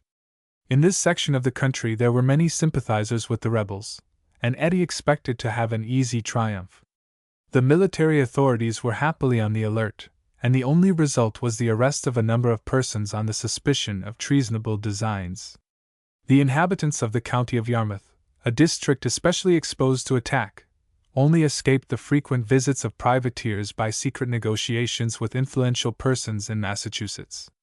The settlers on the St. John River, at Maugerville, took measures to assist their fellow countrymen in New England, but the defeat of the Cumberland expedition and the activity of the British authorities prevented the disaffected in Sunbury County, in which the original settlements of New Brunswick were then comprised, from rendering any practical aid to the revolutionists. The authorities at Halifax authorized the fitting out of privateers in retaliation for the damages inflicted on western ports by the same class of cruisers sailing from New England. The province was generally impoverished by the impossibility of carrying on the coasting trade and fisheries with security in these circumstances. The constant demand for men to fill the army and the fleet drained the country when labor was imperatively needed for necessary industrial pursuits, including the cultivation of the land. Some Halifax merchants and traders alone found profit in the constant arrival of troops and ships. Apart, however, from the signs of disaffection shown in the few localities I have mentioned, the people generally appear to have been loyal to England, and rallied, notably in the townships of Annapolis, Horton, and Windsor, to the defense of the country, at the call of the authorities. In 1783, the humiliated King of England consented to a peace with his old colonies, who owed their success not so much to the unselfishness and determination of the great body of the rebels as to the incapacity of British generals and to the patience, calmness, and resolution of the one great man of the Revolution, George Washington. I shall in a later chapter refer to this treaty in which the boundaries between Canada and the new Republic were so ignorantly and clumsily defined that it took half a century and longer to settle the vexed questions that arose in connection with territorial rights, and then the settlement was to the injury of Canada. So far as the treaty affected the provinces, its most important result was the forced migration of that large body of people who had remained faithful to the Crown and Empire during the Revolution. Illustration: map showing boundary between Canada and the United States by Treaty of 1783. Section 3. The United Empire Loyalists. John Adams and other authorities in the United States have admitted that when the first shot of the Revolution was fired by the embattled farmers of Concord and Lexington, the Loyalists numbered 1/3 of the whole population of the colonies, or 700,000 whites. Others believe that the number was larger, and that the Revolutionary Party was in a minority even after the Declaration of Independence. The greater number of the Loyalists were to be found in the present state of New York, where the capital was in possession of the British from September 1776 until the evacuation in 1783. They were also the majority in Pennsylvania and the southern colonies of South Carolina and Georgia. In all the other states they represented a large minority of the best class of their respective communities. It is estimated that there were actually from 30 to 35,000, at one time or other, enrolled in regularly organized corps, without including the bodies which waged guerrilla warfare in South Carolina and elsewhere. It is only within a decade of years that some historical writers in the United States have had the courage and honesty to point out the false impressions long entertained by the majority of Americans with respect to the Loyalists, who were in their way as worthy of historical eulogy as the people whose efforts to win independence were crowned with success. Professor Tyler, of Cornell University, points out that these people comprised, in general, a clear majority of those who, of whatever grade of culture or of wealth, would now be described as conservative people. A clear majority of the official class, of men representing large commercial interests and capital, of professional training and occupation, clergymen, physicians, lawyers, and teachers, seem to have been set against the ultimate measures of the Revolution. He assumes with justice that, within this conservative class, one may usually find at least a fair portion of the cultivation, of the moral thoughtfulness, of the personal purity and honor, existing in the community to which they happen to belong. He agrees with Dr. John Fiske, and other historical writers of eminence in the United States, in comparing the Loyalists of 1776 to the Unionists of the Southern War of Secession from 1861 until 1865. They were the champions of national unity, as resting on the paramount authority of the general government. In other words, they were the champions of a united British Empire in the 18th century. The old colonial system, says that thoughtful writer Sir J.R. Seeley, was not at all tyrannous, and when the breach came, the grievances of which the Americans complained, though perfectly real, were smaller than ever before or since led to such mighty consequences. The leaders among the Loyalists, excepting a few rash and angry officials probably, recognized that there were grievances which ought to be remedied. They looked on the policy of the party in power in Great Britain as injudicious in the extreme, but they believed that the relations between the colonies and the mother state could be placed on a more satisfactory basis by a spirit of mutual compromise, and not by such methods as were insidiously followed by the agitators against England. The Loyalists generally contended for the legality of the action of Parliament, and were supported by the opinion of all high legal authorities. But the causes of difficulty were not to be adjusted by mere lawyers, who adhered to the strict letter of the law, but by statesmen who recognized that the time had come for reconsidering the relations between the colonies and the parent state, and meeting the new conditions of their rapid development and political freedom. These relations were not to be placed on an equitable and satisfactory basis by mob violence and revolution. All the questions at issue were of a constitutional character, to be settled by constitutional methods. Unhappily, English statesmen of that day paid no attention to, and had no conception of, the aspirations, sentiments, and conditions of the colonial peoples when the Revolutionary War broke out. The king wished to govern in the colonies as well as in the British Isles, and unfortunately the unwise assertion of his arrogant will gave dangerous men like Samuel Adams, more than once, the opportunity they wanted to stimulate public irritation and indignation against England. It is an interesting fact that the relations between Great Britain and the Canadian Dominion are now regulated by just such principles as were urged in the interests of England and her colonies 120 years ago by Governor Thomas Hutchinson, a great Loyalist, to whom justice is at last being done by impartial historians in the country where his motives and acts were so long misunderstood and misrepresented. Whatever measures, he wrote to a correspondent in England, you may take to maintain the authority of Parliament, give me leave to pray they may be accompanied with a declaration that it is not the intention of Parliament to deprive the colonies of their subordinate power of legislation, nor to exercise the supreme power except in such cases and upon such occasions as an equitable regard to the interests of the whole empire shall make necessary.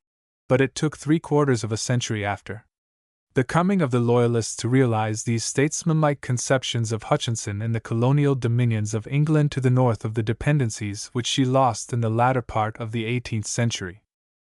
Similar opinions were entertained by Joseph Galloway, Jonathan Boucher, Jonathan Odell, Samuel Seabury, Chief Justice Smith, Judge Thomas Jones, Beverley Robinson, and other men of weight and ability among the Loyalists, who recognized the short-sightedness and ignorance of the British authorities, and the existence of real grievances. Galloway, one of the ablest men on the constitutional side, and a member of the First Continental Congress, suggested a practical scheme of imperial federation, well worthy of earnest consideration at that crisis in imperial affairs. Eminent men in the Congress of 1774 supported this statesmanlike mode of placing the relations of England and the colonies on a basis which would enable them to work harmoniously, and at the same time give full scope to the ambition and the liberties of the colonial communities thus closely united. But unhappily for the empire, the revolutionary element carried the day. The people at large were never given an opportunity of considering this wise proposition, and the motion was erased from the records of Congress. In its place, the people were asked to sign Articles of Association, which bound them to cease all commercial relations with England. Had Galloway's idea been carried out to a successful issue, we might have now presented to the world the noble spectacle of an empire greater by half a continent and 75 millions of people. But while Galloway and other Loyalists failed in their measures of adjusting existing difficulties and remedying grievances, history can still do full justice to their wise counsel and resolute loyalty, which refused to assist in tearing the empire to fragments. These men, who remained faithful to this ideal to the very bitter end, suffered many indignities at the hands of the professed lovers of liberty, even in those days when the questions at issue had not got beyond the stage of legitimate argument and agitation. The courts of law were closed, and the judges prevented from fulfilling their judicial functions. No class of persons, not even women, were safe from the insults of intoxicated ruffians. The clergy of the Church of England were especially the object of contumely. During the war, the passions of both parties to the controversy were aroused to the highest pitch, and some allowance must be made for conditions which were different from those which existed when the questions at issue were still matters of argument.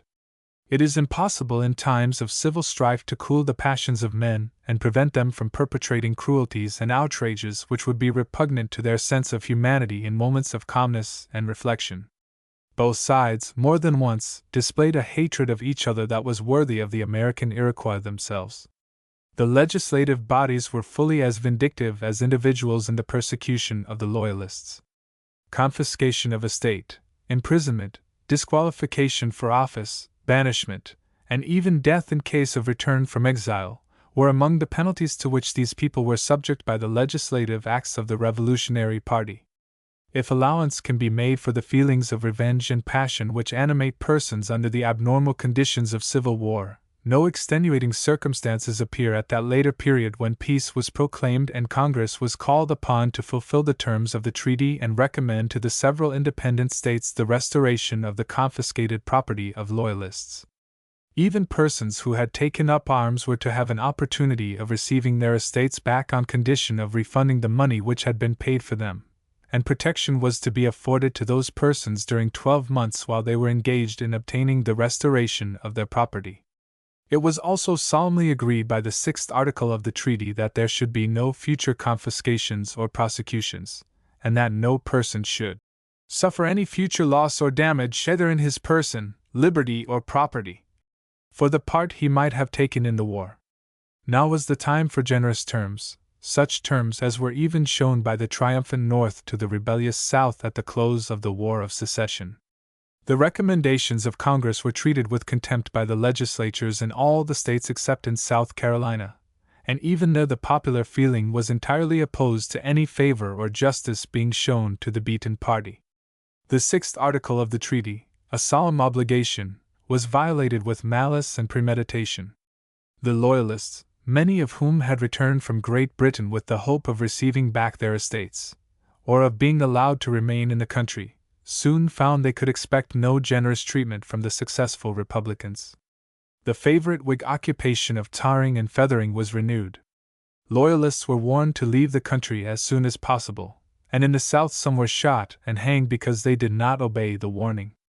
The Loyalists, for the most part, had no other course open to them than to leave the country they still loved and where they had hoped to die. The British government endeavored, so far as it was in its power, to compensate the Loyalists for the loss of their property by liberal grants of money and land, but despite all that was done for them the majority felt a deep bitterness in their hearts as they landed on new shores of which they had heard most depressing accounts. More than 35,000 men, women and children, made their homes within the limits of the present Dominion. In addition to these actual American Loyalists, there were several thousands of Negroes, fugitives from their owners, or servants of the exiles, who have been generally counted in the loose estimates made of the migration of 1783, and the greater number of whom were at a later time deported from Nova Scotia to Sierra Leone. Of the exiles at least 25,000 went to the maritime colonies, and built up the province of New Brunswick, where representative institutions were established in 1784. Of the 10,000 people who sought the valley of the St. Lawrence, some settled in Montreal, at Chambly, and in parts of the present eastern townships, but the great majority accepted grants of land on the banks of the St. Lawrence, from River Baudet, on Lake St. Francis, as far as the beautiful Bay of Kent, in the Niagara district, and on the shores of Lake Erie. The coming of these people, subsequently known by the name of Loyalists, a name appropriately given to them in recognition of their fidelity to a united empire, was a most auspicious event for the British American provinces, the greater part of which was still a wilderness.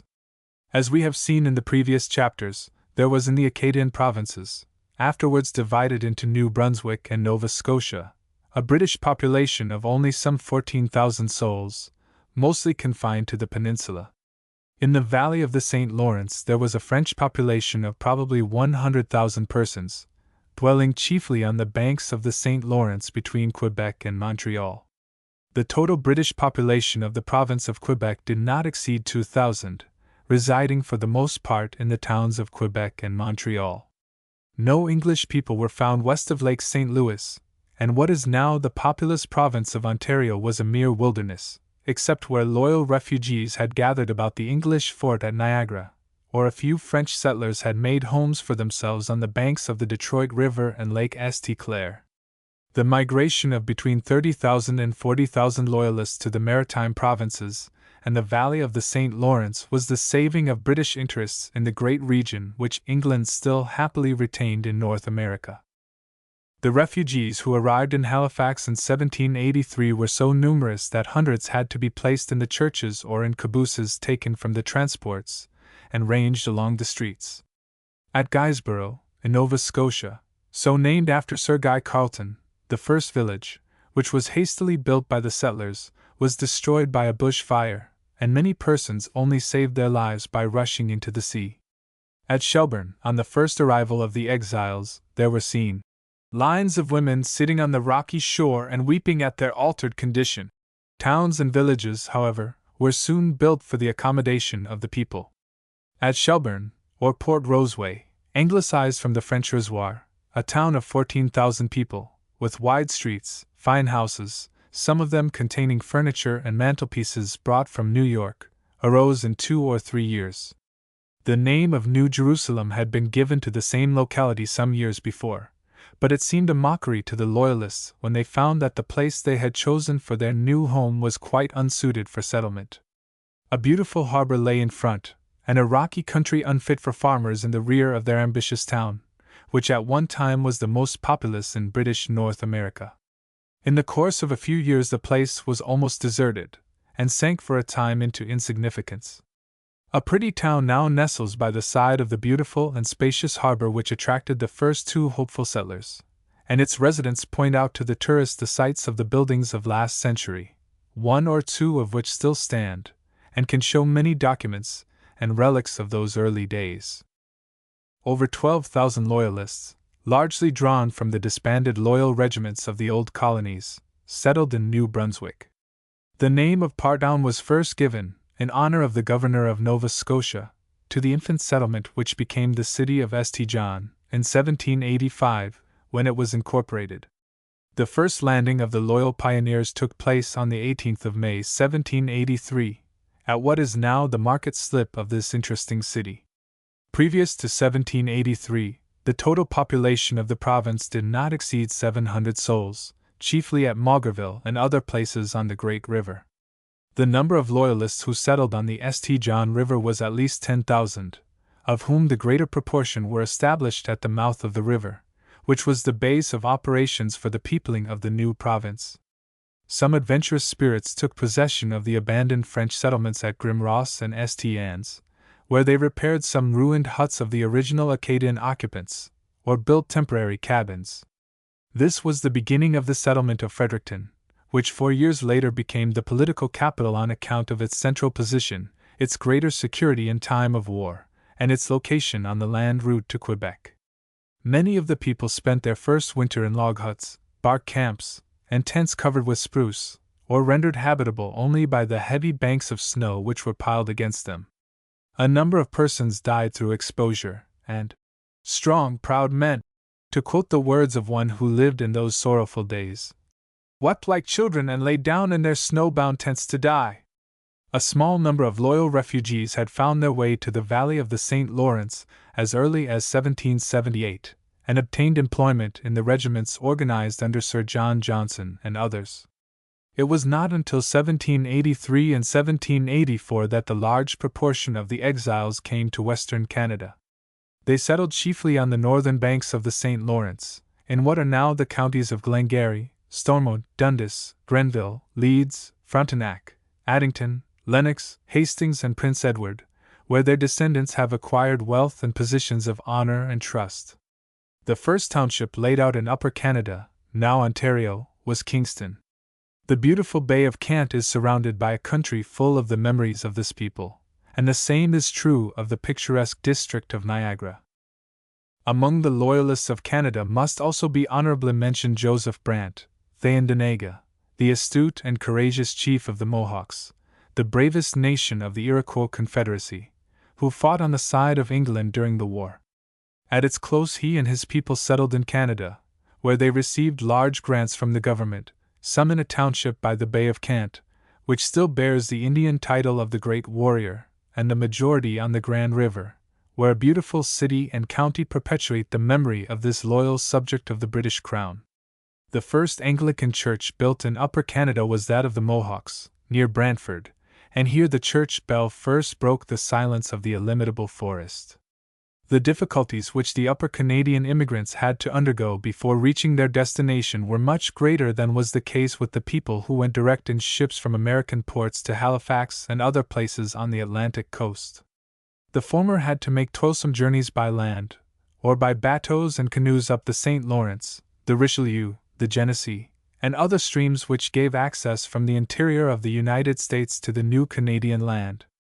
The British government did its best to supply the wants of the population suddenly thrown upon its charitable care, but despite all that could be done for them in the way of food and means of fighting the wilderness, they suffered naturally a great deal of hardship. The most influential immigration found its way to the maritime provinces, where many received congenial employment and adequate salaries in the new government of New Brunswick. Many others, with the wrecks of their fortunes or the pecuniary aid granted them by the British government, were able to make comfortable homes and cultivate estates in the valleys of the St. John and Annapolis, and in other fertile parts of the lower provinces. Of the large population that founded Shelburne, a few returned to the United States, but the greater number scattered all over the provinces. The settlers in Upper Canada had to suffer many trials for years after their arrival, and especially in a year of famine, when large numbers had to depend on wild fruits and roots. Indeed, had it not been for the fish and game which were found in some, but not in all, places, starvation and death would have been the lot of many hundreds of helpless people. Many of the refugees could trace their descent to the early immigration that founded the colonies of Plymouth and Massachusetts Bay. Some were connected with the Cavalier and Church families of Virginia. Others were of the blood of persecuted Huguenots and German Protestants from the Rhenish or Lower Palatinate. Not a few were Highland Scotchmen, who had been followers of the Stuarts, and yet fought for King George and the British connection during the American Revolution. Among the number were notable Anglican clergymen, eminent judges and lawyers, and probably 100 graduates of Harvard, Yale, King's, Pennsylvania, and William and Mary colleges. In the records of industrial enterprise, of social and intellectual progress, of political development for 100 years, we find the names of many eminent men, sprung from these people, to whom Canada owes a deep debt of gratitude for the services they rendered her in the most critical period of her checkered history. Chapter 4. Development of Representative Institutions, 1784 to 1812. Section I. Beginnings of the provinces of New Brunswick, Lower Canada and Upper Canada.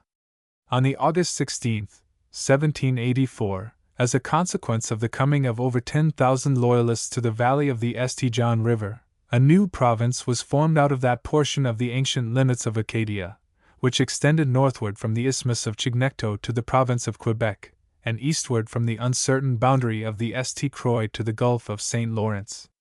It received its present name in honor of the Brunswick-Lunenburg, or Hanoverian line which had given a royal dynasty to England, and its first governor was Colonel Thomas Carleton, a brother of the distinguished Governor-General, whose name is so intimately associated with the fortunes of Canada during a most critical period of its history.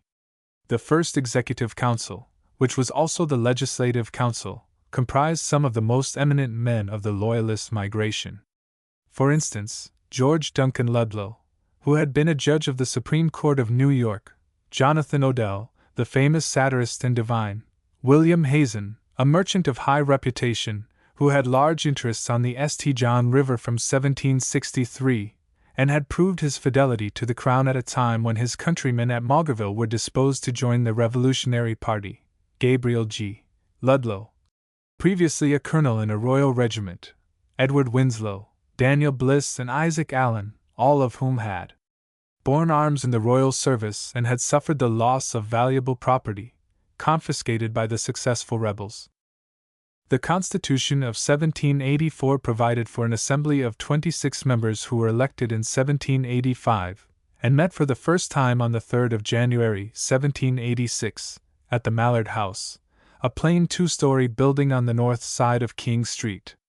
The city of St. John ceased to be the seat of government in 1787, when the present capital, Fredericton, first known as STNs, was chosen.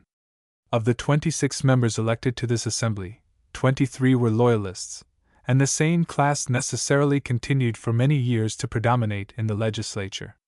The first speaker was Amos Botsford, the pioneer of the Loyalist migration to New Brunswick, whose grandson occupied the same position for a short time in the Senate of the Dominion of Canada. Coming to the province of Lower Canada, we find it contained at this time a population of about 100,000 souls, of whom 6,000 lived in Quebec and Montreal respectively. Only 2,000 English-speaking persons resided in the province, almost entirely in the towns. Small as was the British minority, it continued that agitation for an assembly which had been commenced long before the passage of the Quebec Act. A nominated council did not satisfy the political ambition of this class, who obtained little support from the French-Canadian people. The objections of the latter arose from the working of the Act itself. Difficulties had grown up in the administration of the law, chiefly in consequence of its being entrusted exclusively to men acquainted only with English jurisprudence, and not disposed to comply with the letter and intention of the imperial statute. As a matter of practice, French law was only followed as equity suggested, and the consequence was great legal confusion in the province. A question had also arisen as to the legality of the issue of writs of habeas corpus, and it was eventually necessary to pass an ordinance to remove all doubts on this important point. The Loyalist settlers on the St. Lawrence and Niagara Rivers sent a petition in 1785 to the Home Government, praying for the establishment of a new district west of the River Baudet, with the blessings of British laws and British government, and of exemption from French tenure of property. While such matters were under the consideration of the imperial authorities, Sir Guy Carleton, once more Governor-General of Canada, and lately raised to the peerage as Lord Dorchester, established, in 1788, 5 new districts for the express object of providing for the temporary government of the territory where the Loyalists had settled. These districts were known as Lunenburg, Mecklenburg, Nassau and Hesse, in the western country, and Gaspé in the extreme east of the province of Quebec, where a small number of the same class of people had also found new homes.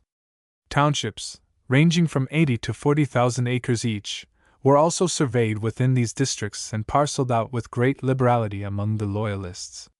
Magistrates were appointed to administer justice with the simplest possible machinery at a time when men trained in the law were not available. The grants of land made to the Loyalists and their children were large, and in later years a considerable portion passed into the hands of speculators who bought them up at nominal sums. It was in connection with these grants that the name of United Empire Loyalists originated.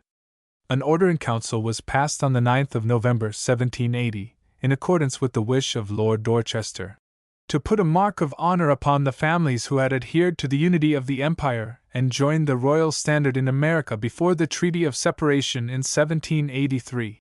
Accordingly, the names of all persons falling under this designation were to be recorded as far as possible, in order that their posterity may be discriminated from future settlers in the parish lists and rolls of militia of their respective districts, and other public remembrances of the province. The British Cabinet, of which Mr. Pitt, the famous son of the Earl of Chatham, was first minister, now decided to divide the province of Quebec into 2 districts, with separate legislatures and governments. Lord Grenville, while in charge of the Department of Colonial Affairs, wrote in 1789 to Lord Dorchester that the general object of the plan is to assimilate the constitution of the province to that of Great Britain as nearly as the differences arising from the names of the people and from the present situation of the province will admit. He also emphatically expressed the opinion that a considerable degree of attention is due to the prejudices and habits of the French inhabitants, and every degree of caution should be used to continue to them the enjoyment of those civil and religious rights which were secured to them by the capitulation of the province, or have since been granted by the liberal and enlightened spirit of the British government. When the bill for the formation of the 2 provinces of Upper Canada and Lower Canada came before the House of Commons, Mr. Adam Limbona, an influential merchant of Quebec, appeared at the bar and ably opposed the separation, as dangerous in every point of view to British interests in America, and to the safety, tranquility, and prosperity of the inhabitants of the province of Quebec. He pressed the repeal of the Quebec Act in its entirety, and the enactment of a perfectly new constitution. Unclogged and unembarrassed with any laws prior to this period, he professed to represent the views of the most intelligent and respectable of the French Canadians. But their antagonism was not directed against the Quebec Act in itself, but against the administration of the law, influenced as this was by the opposition of the British people to the French Civil Code. Nor does it appear, as Mr. Limbaugh asserted, that the Western Loyalists were hostile to the formation of two distinct provinces. He represented simply the views of the English-speaking inhabitants of Lower Canada, who believed that the proposed division would place them in a very small minority in the legislature, and, as the issue finally proved, at the mercy of the great majority of the French Canadian representatives. While on the other hand the formation of one large province extending from Gaspé to the head of the Great Lakes would ensure an English representation sufficiently formidable to lessen the danger of French-Canadian domination. However, the British government seems to have been actuated by a sincere desire to do justice to the French Canadians and the Loyalists of the Upper Province at one and the same time.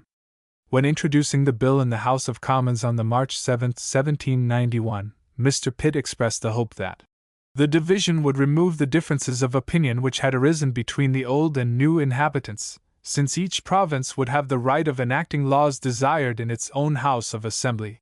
He believed a division to be essential, as otherwise he could not reconcile the clashing interests known to exist.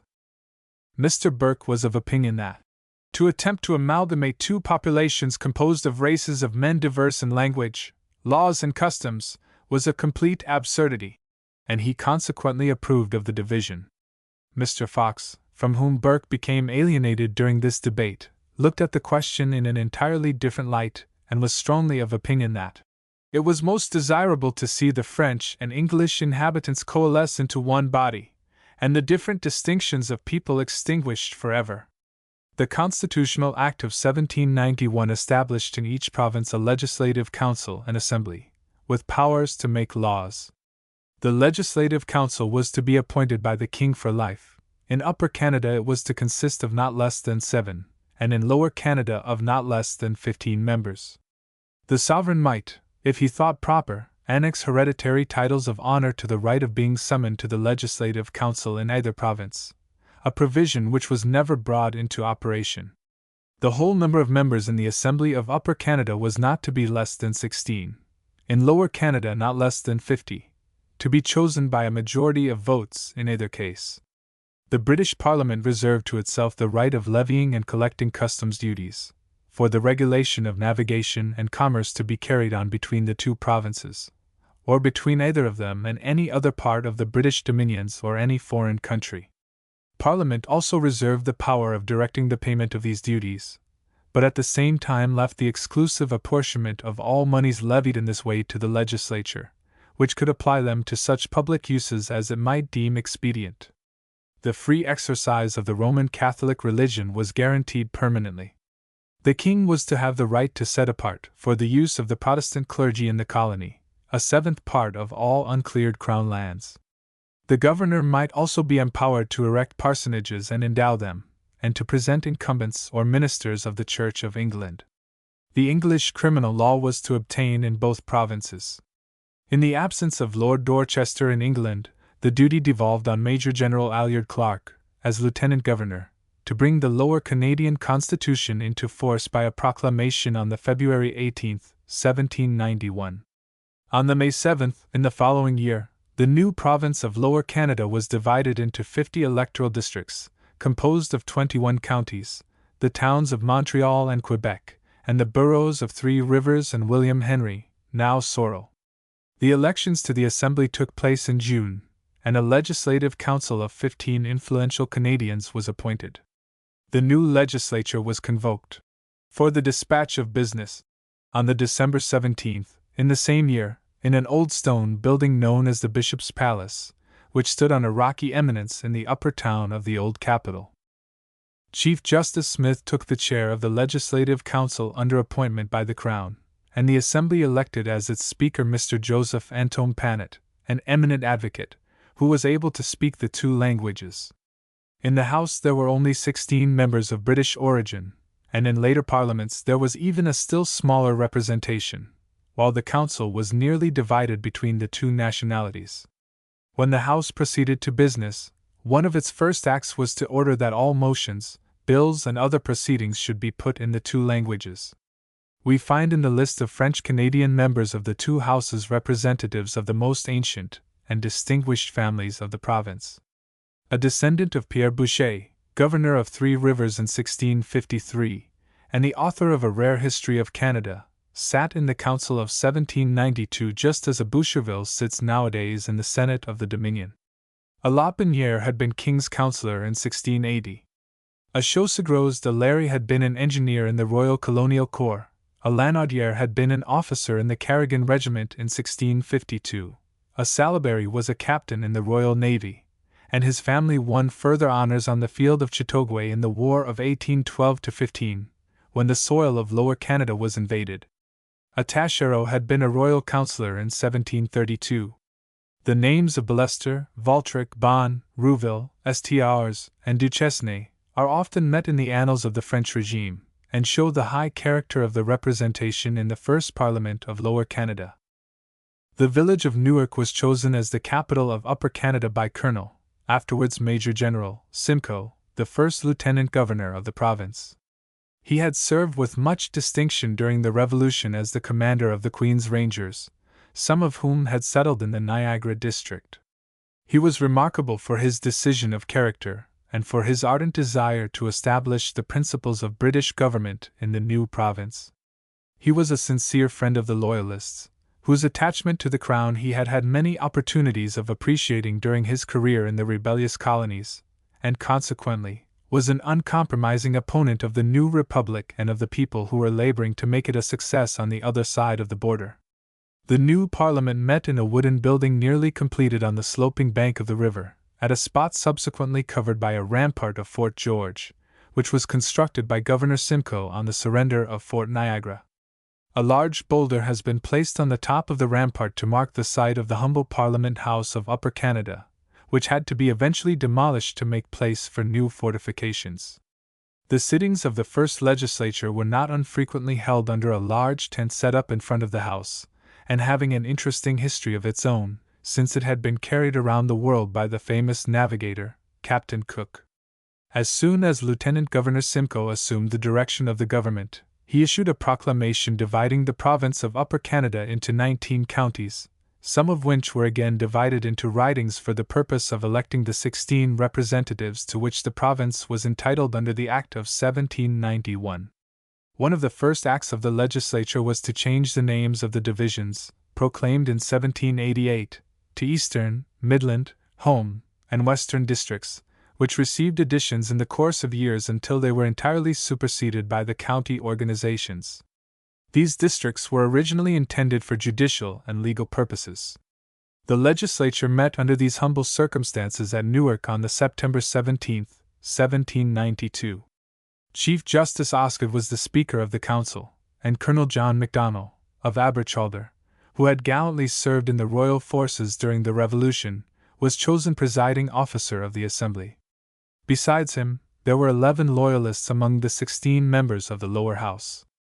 In the Council of 9 members there were also several Loyalists, the most prominent being the Honourable Richard Cartwright, the grandfather of the Minister of Trade and Commerce in the Dominion Ministry of 1896 to 1900. Section 2. 20 Years of Political Development, 1792 to 1812. The political conditions of the 2 decades from 1792 until 1812, when war broke out between England and the United States, were for the greater part of the time quite free from political agitation, and the representatives of the people in both the provinces of Canada were mostly occupied with the consideration of measures of purely provincial and local import. Nevertheless, a year or two before the close of this period we can see in the province of Lower Canada premonitions of that irrepressible conflict between the two houses, one elected by the people and the other nominated by and under the influence of the Crown, which eventually clogged the machinery of legislation. We can also see the beginnings of that strife of races which ultimately led to bloodshed and the suspension of the Constitution given to Lower Canada in 1791. In 1806, Le Canadien, published in the special interest of Nos institutions, notre langue et nos lois, commenced that career of bitter hostility to the government which steadily inflamed the antagonism between the races. The arrogance of the principal officials, who had the ear of the governor, and practically engrossed all the influence in the management of public affairs, alienated the French Canadians, who came to believe that they were regarded by the British as an inferior race. As a matter of fact, many of the British inhabitants themselves had no very cordial feelings towards the officials, whose social exclusiveness offended all who did not belong to their special set. In those days, the principal officials were appointed by the Colonial Office and the Governor-General, and had little or no respect for the Assembly, on which they depended in no wise for their continuance in office or their salaries. The French Canadians eventually made few distinctions among the British but looked on them as, generally speaking, enemies to their institutions. It was unfortunate, at a time when great discretion and good temper were so essential, that Sir James Craig should have been entrusted with the administration of the government of Lower Canada. The critical state of relations with the United States no doubt influenced his appointment, which, from a purely military point of view, was excellent. As it was, however, his qualities as a soldier were not called into requisition, while his want of political experience, his utter incapacity to understand the political conditions of the country, his supreme indifference to the wishes of the Assembly, made his administration an egregious failure. Indeed, it may be said that it was during his time that the seed was sown for the growth of that political and racial antagonism which led to the rebellion of 1837. It is not possible to exaggerate the importance of the consequences of his unjustifiable dismissal of Mr. Speaker Panet, and other prominent French Canadians, from the militia on the ground that they had an interest in the Canadian, or of his having followed up this very indiscreet act by the unwarrantable arrest of Mr. Bedard and some other persons, on the charge that they were the authors or publishers of what he declared to be treasonable writings. It is believed that the governor's action was largely influenced by the statements and advice of Chief Justice Sewell, the head of the Legislative Council, and the official class. Several persons were released when they expressed regret for the expression of any opinions considered extreme by the governor and his advisers, but Mr. Bedard remained in prison for a year rather than directly or indirectly admit that the governor had any justification for his arbitrary act. Sir James attempted to obtain the approval of the home government, but his agent, a Mr. Ryland, a man of ability and suavity, prominent always in the official life of the country, signally failed to obtain the endorsement of his master's action. He was unable to secure a promise that the Constitution of 1791 should be repealed, and the Legislative Council of the Quebec Act again given the supremacy in the province. Mr. Bedard was released just before the governor left the country, with the declaration that his detention had been a matter of precaution and not of punishment. By no means a manly or graceful withdrawal from what was assuredly a most untenable position from the very first moment Mr. Bedard was thrown into prison. Sir James Craig left the province a disappointed man, and died in England a few months after his return, from the effects of an incurable disease to which he had been a victim for many years. He was hospitable, generous, and charitable, but the qualities of a soldier dominated all his acts of civil government. In the other provinces, happily, there were no racial differences to divide the community and aggravate those political disputes that are sure to arise in the working of representative institutions in a British country.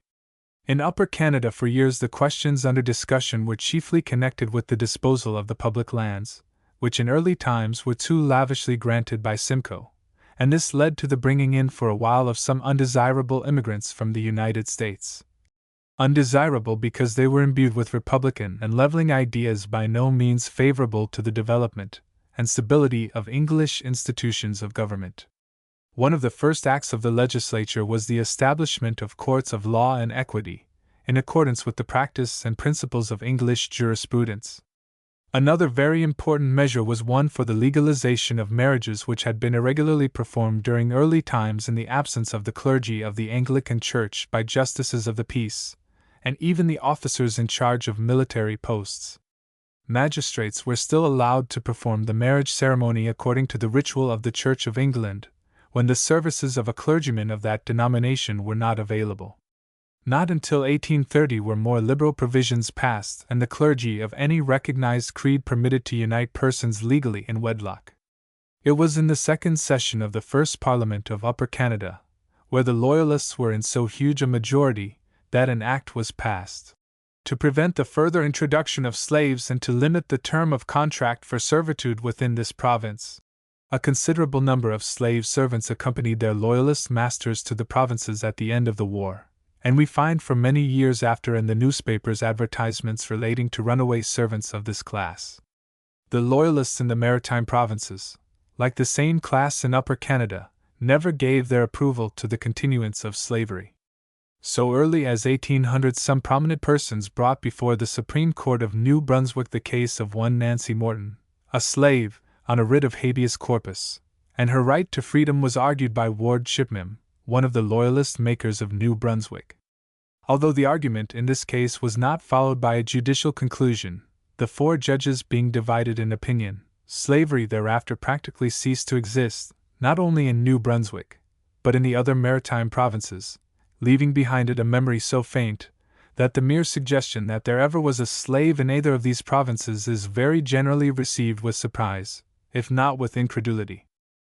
The early history of representative government in Prince Edward Island is chiefly a dull narrative of political conflict between the governors and the assemblies, and of difficulties and controversies arising out of the extraordinary concessions of lands to a few proprietors, who generally infringed the conditions of their grants and retarded the settlement of the island. In New Brunswick, the legislature was entirely occupied with the consideration of measures for the administration of justice and local affairs in an entirely new country. Party government had not yet declared itself, and the Loyalists who had founded the province controlled the legislature for many years until a spirit of liberalism and reform found full expression and led to the enlargement of the public liberty. In Nova Scotia, the Loyalists gradually acquired considerable influence in the government of the province, as the imperial authorities felt it incumbent on them to provide official positions for those men who had sacrificed so much for the empire. Their power was increased after the arrival of Governor John Wentworth, afterwards made a baronet, who had been the royal governor of New Hampshire, and had naturally a strong antipathy to democratic principles in any form. In his time there grew up an official oligarchy, chiefly composed of members of the Legislative Council, then embodying within itself executive, legislative, and judicial powers. A liberal party soon arose in Nova Scotia, not only among the early New England settlers of the time of Governor Lawrence, but among the Loyalists themselves, for it is inevitable that wherever we find an English people, the spirit of popular liberty and the determination to enjoy self-government in a complete sense will sooner or later assert itself among all classes of men.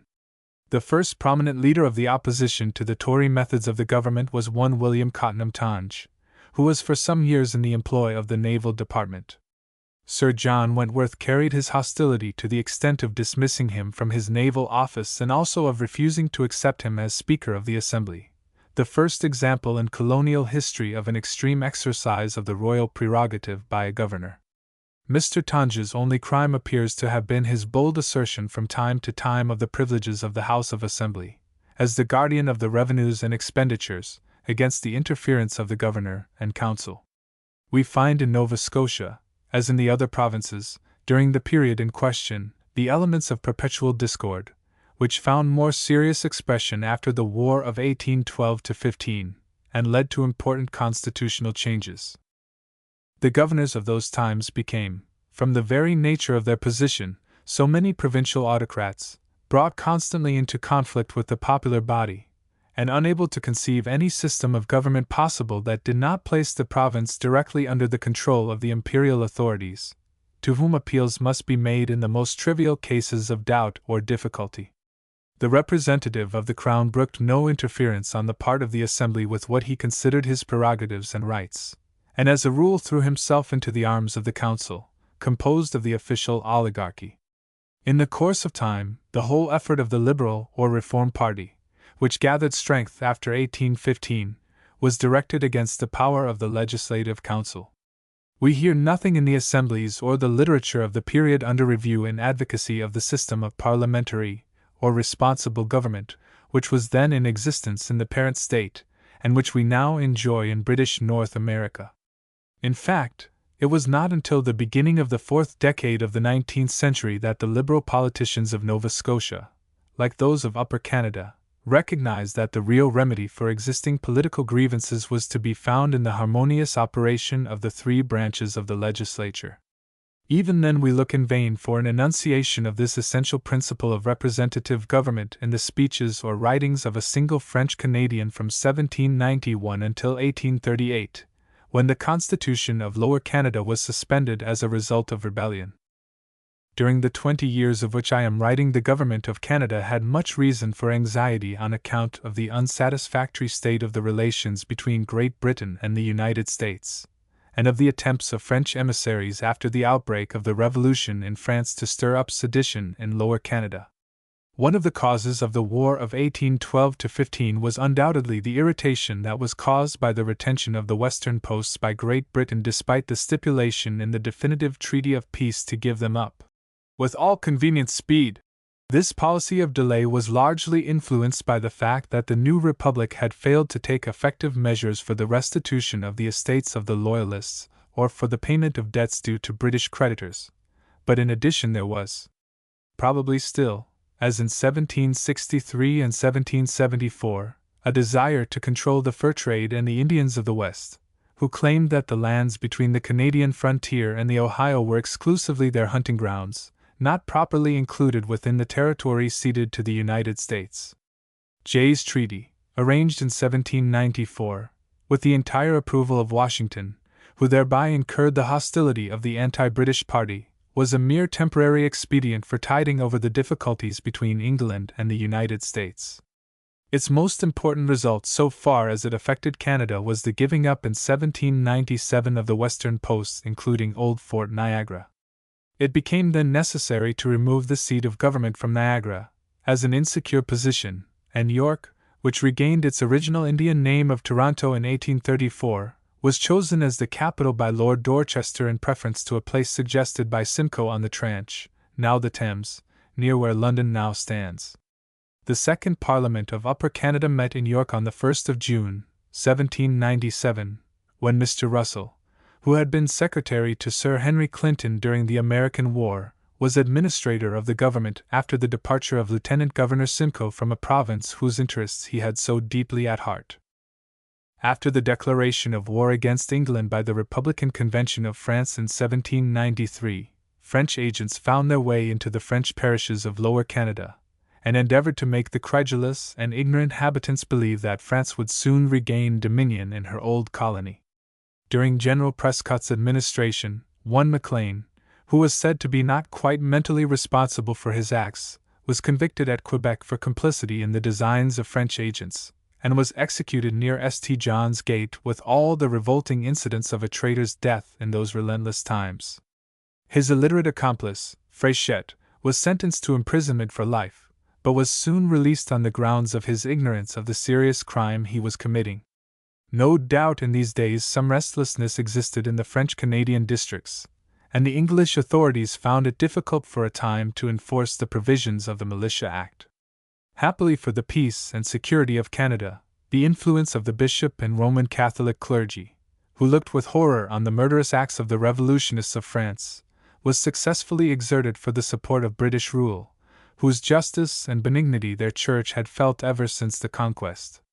The name of Bishop Plessis must always be mentioned in terms of sincere praise by every English writer who reviews the history of those trying times, when British interests would have been more than once in jeopardy had it not been for the loyal conduct of this distinguished prelate and the priests under his direction. I shall now proceed to narrate the events of the unfortunate war which broke out in 1812 between England and the United States, as a result of the unsettled relations of years, and made Canada a battleground on which were given many illustrations of the patriotism and devotion of the Canadian people, whose conquest, the invaders thought, would be a very easy task. Chapter 5. The War of 1812-15. Section I. Origin of the War between England and the United States. The causes of the War of 1812-15 must be sought in the history of Europe and the relations between England and the United States for several decades before it actually broke out. Great Britain was engaged in a supreme struggle not only for national existence but even for the liberties of Europe, from the moment when Napoleon, in pursuance of his overweening ambition, led his armies over the continent on those victorious marches which only ended amid the ice and snow of Russia. Britain's battles were mainly to be fought on the sea, where her great fleet made her supreme. The restriction of all commerce that was not British was a necessary element in the assertion of her naval superiority. If neutral nations were to be allowed freely to carry the produce of the colonies of powers with whom Great Britain was at war, then they were practically acting as allies of her enemies, and were liable to search and seizure. For some time, however, Great Britain thought it expedient to concur in the practice that when a cargo was transshipped in the United States, and paid a duty there, it became to all intents and purposes American property, and might be carried to a foreign country, and there sold, as if it were the actual produce of the Republic itself. This became a very profitable business to the merchants of the United States, as a neutral nation, during the years when Great Britain was at war with France, since they controlled a large proportion of all foreign commerce. Frauds constantly occurred during the continuance of this traffic, and at last British statesmen felt the injury to their commerce was so great that the practice was changed to one which made American vessels liable to be seized and condemned in British prize courts whenever it was clear that their cargoes were not American produce, but were actually purchased at the port of an enemy. Even provisions purchased from an enemy or its colonies were considered contraband of war, on the ground that they afforded actual aid and encouragement to an enemy. The United States urged at first that only military stores could fall under this category, and eventually went so far as to assert the principle that under all circumstances, free ships make free goods, and that neutral ships had a right to carry any property, even that of a nation at war with another power, and to trade when and where they liked without fear of capture. England, however, would not admit in those days of trial principles which would practically make a neutral nation an ally of her foe. She persisted in restricting the commerce of the United States by all the force she had upon the sea. This restrictive policy, which touched the American pocket and consequently the American heart so deeply, was complicated by another question of equal, if not greater, import. The forcible impressment of men to man the British fleet had been for many years a necessary evil in view of the national emergency, and of the increase in the mercantile marine which attracted large numbers to its service. Great abuses were perpetrated in the operation of this harsh method of maintaining an efficient naval force, and there was no part of the British Isles where the presence of a press gang did not bring dismay into many a home. Great Britain, then and for many years later, upheld to an extreme degree the doctrine of perpetual allegiance. She refused to recognize the right of any of her citizens to divest themselves of their national fealty and become by naturalization the subject of a foreign power or a citizen of the United States. Such a doctrine was necessarily most obnoxious to the government and people of a new republic like the United States, whose future development rested on the basis of a steady and large immigration, which lost much of its strength and usefulness as long as the men who came into the country were not recognized as American citizens at home and abroad. Great Britain claimed the right, as a corollary of this doctrine of indefeasible allegiance, to search the neutral ships of the United States during the war with France, to inquire into the nationality of the seamen on board of those vessels, to impress all those whom her officers had reason to consider British subjects by birth, and to pay no respect to the fact that they may have been naturalized in the country of their adoption. The assertion of the right to search a neutral vessel and to impress seamen who were British subjects has in these modern times been condemned as a breach of the sound principle that a right of search can only be properly exercised in the case of a neutral's violation of his neutrality, that is to say, the giving of aid to one of the parties to the war. The forcible abduction of a seaman under the circumstances stated was simply an unwarrantable attempt to enforce municipal law on board a neutral vessel, which was in effect foreign territory, to be regarded as sacred and inviolate except in a case where it was brought under the operation of a recognized doctrine of international law. Great Britain at that critical period of her national existence would not look beyond the fact that the acts of the United States as a neutral were most antagonistic to the energetic efforts she was making to maintain her naval supremacy during the European crisis created by Napoleon's ambitious designs.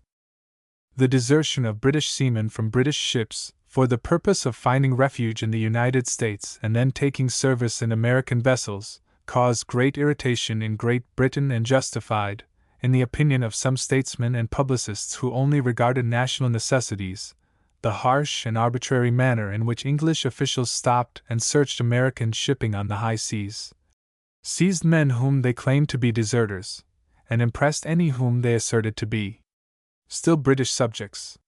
In 1807 the British frigate Leopard, acting directly under the orders of the Admiral at Halifax, even ventured to fire a broadside into the United States cruiser Chesapeake, a few miles from Chesapeake Bay, killed and wounded a number of her crew, and then carried off several sailors who were said to be, and no doubt were, deserters from the English service and who were the primary cause of the detention of this American man-of-war. For this unjustifiable act England subsequently made some reparation, but nevertheless it rankled for years in the minds of the party hostile to Great Britain and helped to swell the list of grievances which the American government in the course of years accumulated against the parent state as a reason for war. The difficulties between England and the United States, which culminated in war before the present century was far advanced, were also intensified by disputes which commenced soon after the Treaty of 1783. I have already shown that for some years the Northwest posts were still retained by the English on the ground. It is understood that the claims of English creditors, and especially those of the Loyalists, should be first settled before all the conditions of the treaty could be carried out. The subsequent Treaty of 1794, negotiated by Chief Justice Jay, adjusted these and other questions, and led for some years to a better understanding with Great Britain, but at the same time led to a rupture of friendly relations with the French Directory, who demanded the repeal of that treaty as in conflict with the one made with France in 1778, and looked for some tangible evidence of sympathetic interest with the French Revolution. The war that followed with the French Republic was insignificant in its operations, and was immediately terminated by Napoleon when he overthrew the Directory, and seized the government for his own ambitious objects. Subsequently, the administration of the United States refused to renew the Jay Treaty when it duly expired, and as a consequence the relatively amicable relations that had existed between the Republic and England again became critical. Since American commerce and shipping were exposed to all the irritating measures that England felt compelled under existing conditions to carry out in pursuance of the policy of restricting the trade of neutral vessels, several attempts were made by the British government, between the expiry of the Jay Treaty and the actual rupture of friendly relations with the United States, to come to a better understanding with respect to some of the questions in dispute, but the differences between the two powers were so radical that all negotiations came to naught. Difficulties were also complicated by the condition of political parties in the American Republic and the ambition of American statesmen. When the Democratic Republicans, or strict constructionists, as they have been happily named, with Jefferson at their head, obtained office, French ideas came into favor, while the Federalists, or broad constitutionalists, of whom Washington, Hamilton, and Adams had been the first exponents, were anxious to keep the nation free from European complications and to settle international difficulties by treaty and not by war. But this party was in a hopeless minority, during the critical times when international difficulties were resolving themselves into war, and was unable to influence public opinion sufficiently to make negotiations for the maintenance of peace successful, despite the fact that it had a considerable weight in the states of New England. The international difficulties of the United States entered upon a critical condition when Great Britain, in her assertion of naval supremacy and restricted commerce as absolutely essential to her national security, issued an order in council which declared a strict blockade of the European coast from Brest to the Elbe. Napoleon retaliated with the Berlin Decree, which merely promulgated a paper blockade of the British Isles. Then followed the later British Orders in Council, which prevented the shipping of the United States from trading with any country where British vessels could not enter, and allowed them only to trade with other European ports where they made entries and paid duties in English custom houses. Napoleon increased the duties of neutral commerce by the Milan Decree of 1807, which ordered the seizure of all neutral vessels which might have been searched by English cruisers. These orders meant the ruin of American commerce, which had become so profitable, and the Washington government attempted to retaliate, first by forbidding the importation of manufactures from England and her colonies, and when this effort was ineffective, by declaring an embargo in its own ports, which had only the result of still further crippling American commerce at home and abroad. Eventually, in place of this unwise measure, which, despite its systematic evasion, brought serious losses to the whole nation and seemed likely to result in civil war in the East, where the discontent was greatest, a system of non-intercourse with both England and France was adopted, to last so long as either should press its restrictive measures against the Republic. But this new policy of retaliation hardly impeded American commerce, of which the profits were far greater than the risks. The leaders of the Democratic Party were now anxious to conciliate France, and endeavored to persuade the nation that Napoleon had practically freed the United States from the restrictions to which it so strongly objected. It is a matter beyond dispute that the French decrees were never exactly annulled, and the Emperor was pursuing an insidious policy which confiscated American vessels in French ports at the very moment he was professing friendship with the United States. His object was to force the government of that country into war with England, and unfortunately for its interests, its statesmen lent themselves to his designs.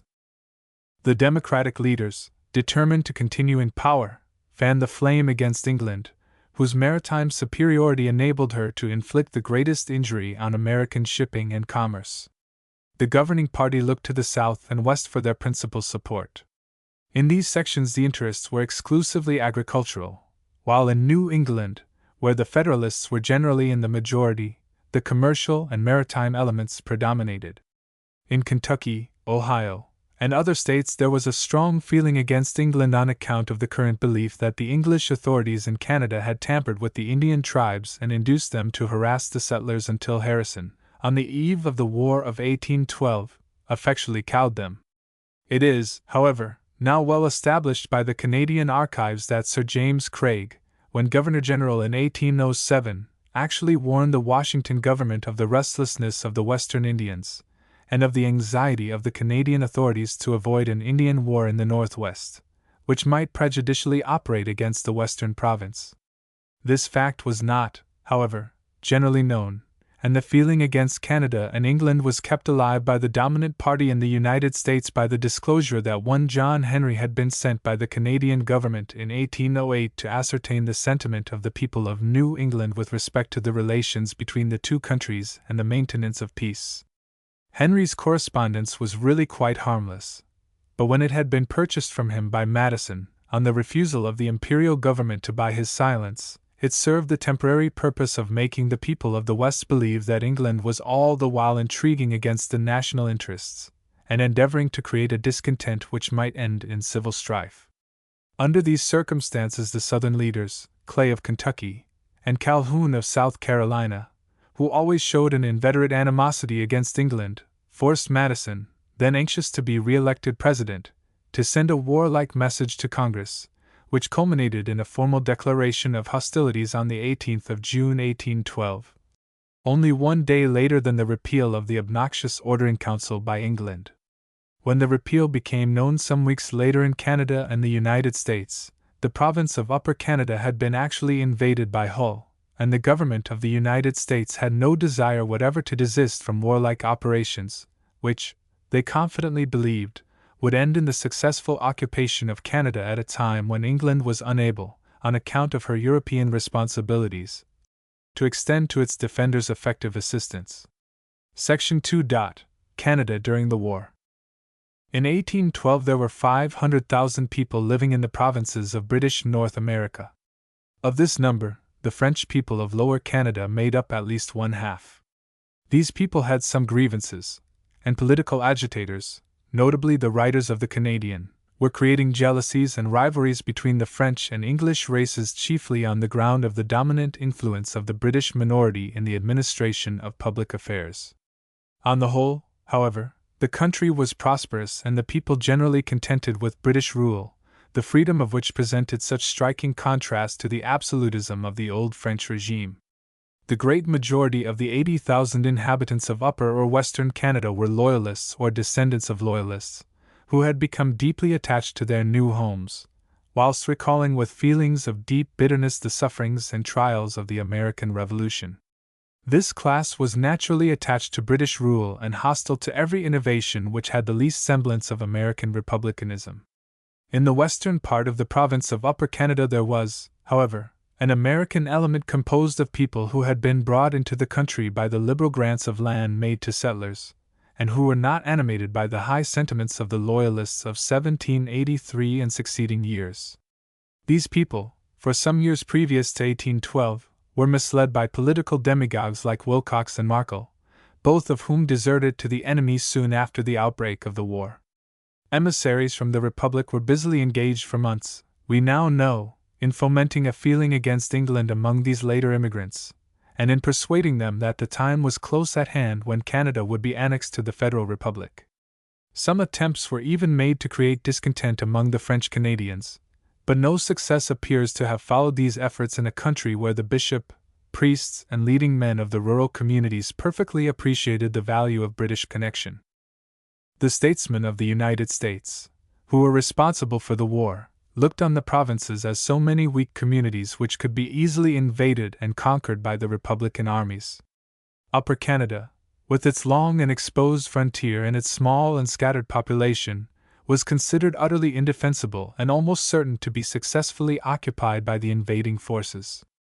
There was not a town of 1,000 souls in the whole of that province, and the only forts of any pretension were those on the Niagara frontier. Kingston was a fortified town of some importance in the eastern part of the province, but Toronto had no adequate means of defense. At the commencement of the war there were only 1,450 regular troops in the whole country west of Montreal, and these men were scattered at Kingston, York, Niagara, Chippewa, Erie, Amherstburg, and St. Joseph. The total available militia did not exceed 4,000 men, the majority of whom had little or no knowledge of military discipline, and were not even in the possession of suitable arms and accoutrements, though, happily, all were animated by the loftiest sentiments of courage and patriotism. In the lower provinces of eastern Canada and Nova Scotia there was a considerable military force, varying in the aggregate from 4,000 to 5,000 men. The fortifications of Quebec were in a tolerable state of repair, but the citadel which dominates Halifax was in a dilapidated condition. The latter port was, however, the rendezvous of the English fleet, which always afforded adequate protection to British interests on the Atlantic coasts of British North America, despite the depredations of privateers and the successes attained during the first months of the war by the superior tonnage and equipment of the frigates of the Republic. But the hopes that were entertained by the war party in the United States could be gathered from the speeches of Henry Clay of Kentucky, who believed that the issue would be favorable to their invading forces, who would even negotiate terms of peace at Quebec or Halifax. The United States had now a population of at least 6.5 millions of whites. It was estimated that during the war the government had a militia force of between 400,000 and 500,000 men available for service, while the regular army amounted to 34,000 officers and privates. The forces that invaded Canada by the way of Lake Champlain, Sackett's Harbor, the Niagara and Detroit rivers, were vastly superior in numbers to the Canadian Army of Defense, except in the closing months of the war, when Prevost had under his command a large body of Peninsular veterans. One condition was always in favor of Canada, and that was the sullen apathy or antagonism felt by the people of New England with respect to the war. Had they been in a different spirit, Lower Canada would have been in far greater danger of successful invasion and occupation than was the case at any time during the progress of the conflict. The famous march of Arnold on Quebec by the Kennebec and Chaudière rivers might have been repeated with more serious consequences while Prevost, and not Guy Carleton, was in supreme command in the French-Canadian province. I can attempt to limn only the events which stand out most plainly on the graphic pages of this momentous epoch in Canadian history, and to pay a humble tribute to the memory of men whose achievements saved Canada for England in those days of trial. From the beginning to the end of the conflict, Upper Canada was the principal battleground upon which the combatants fought for the supremacy in North America. Its frontiers were frequently crossed, its territory was invaded, and its towns and villages were destroyed by the ruthless hand of a foe who entered the province not only with the sword of the soldier, but even with the torch of the incendiary.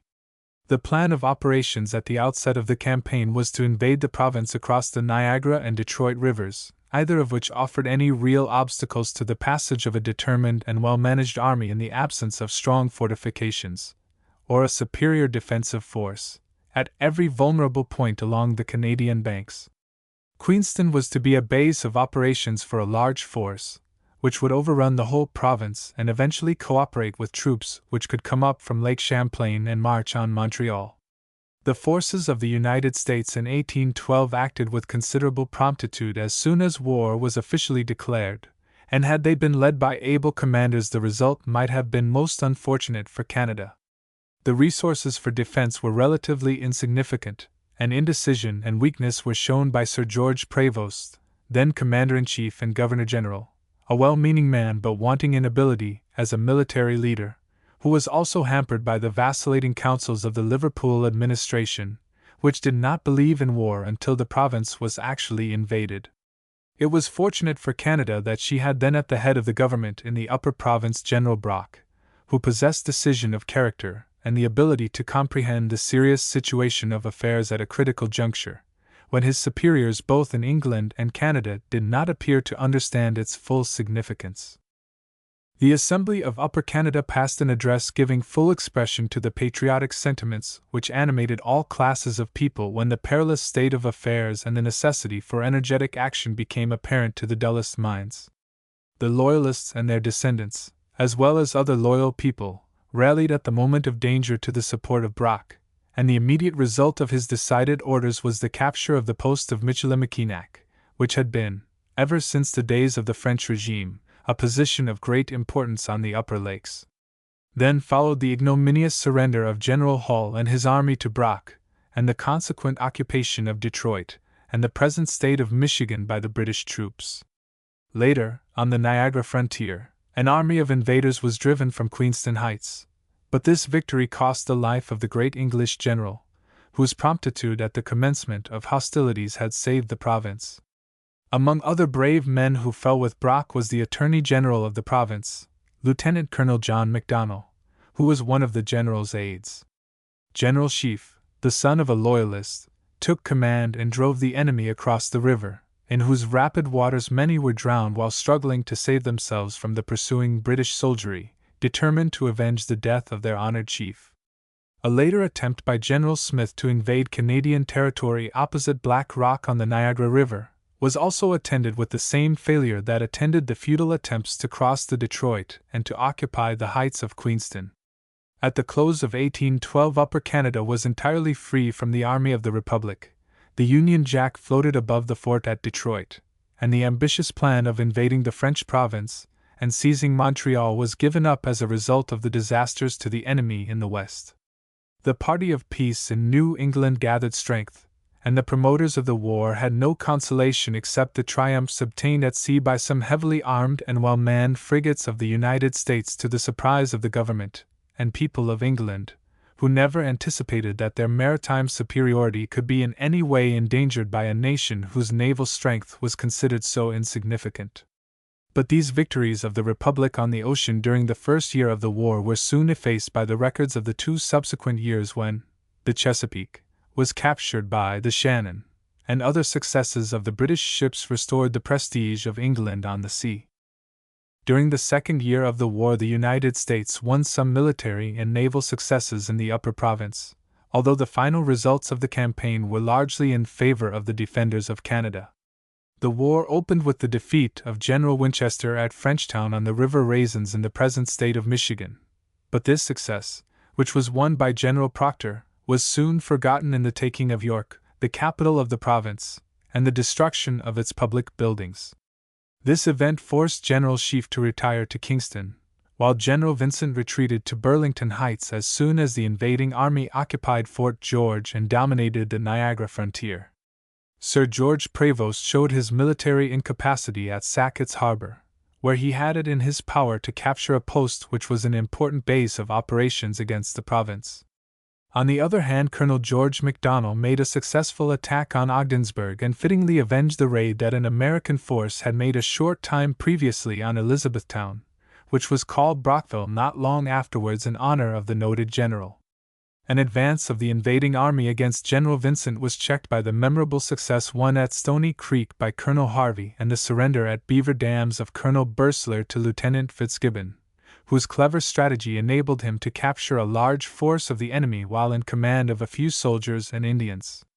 When September arrived, the small, though all-important, British fleet on Lake Erie, under the command of Captain Barclay, sustained a fatal defeat at Put-in Bay, and the United States vessels under Commodore Perry held full control of Lake Erie.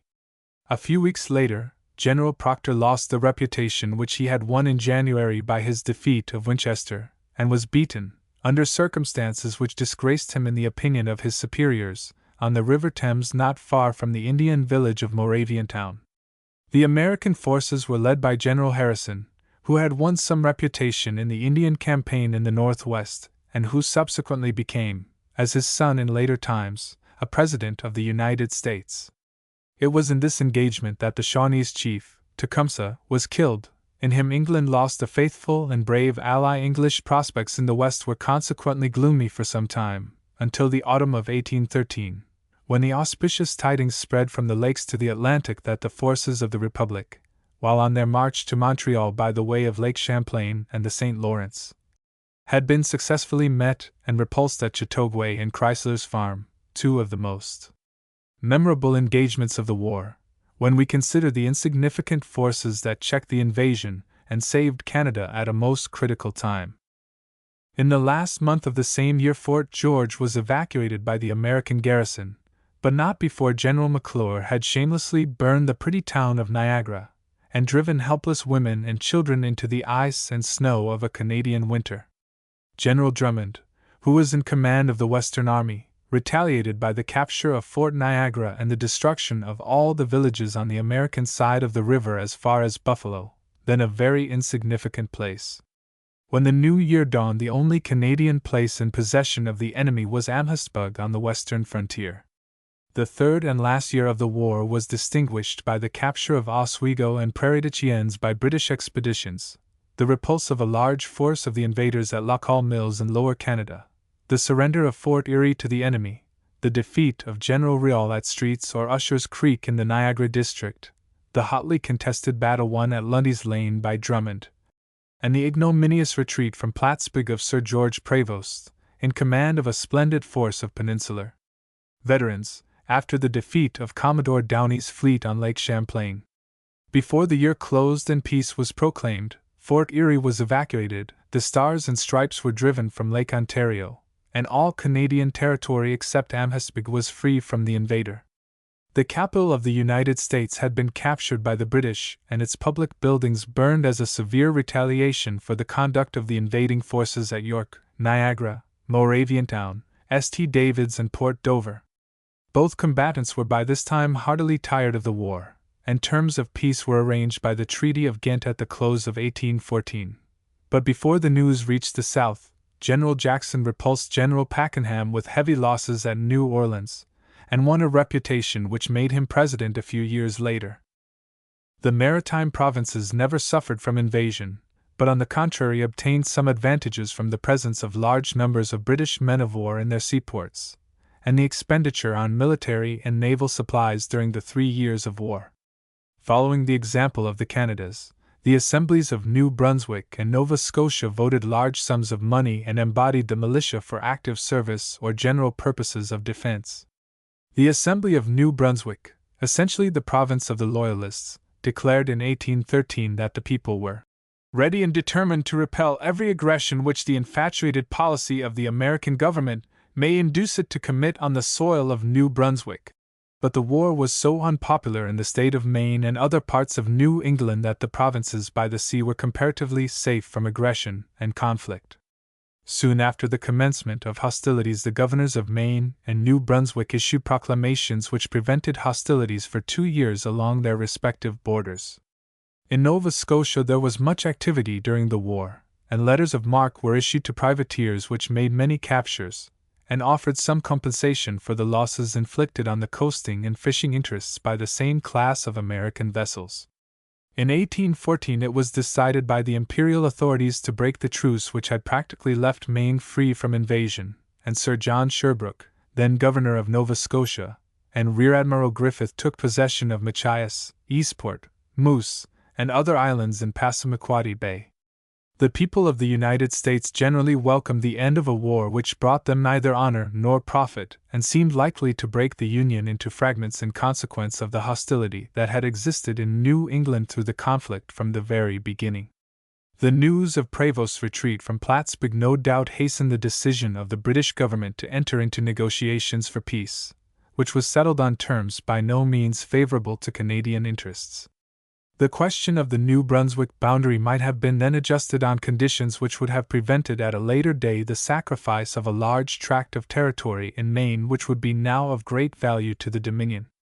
The only advantage which accrued to the Canadians was a later convention which gave the people of the provinces full control of fisheries, ignorantly sacrificed by the Treaty of 1783. No class of the people of Canada contributed more to the effectiveness of the militia and the successful defense of the country than the descendants of the Loyalists, who formed so large and influential a portion of the English population of British North America. All the loyal settlements on the banks of the St. Lawrence, on the Niagara frontier, and on the shores of Lake Erie, sent many men to fight by the side of the regular British forces.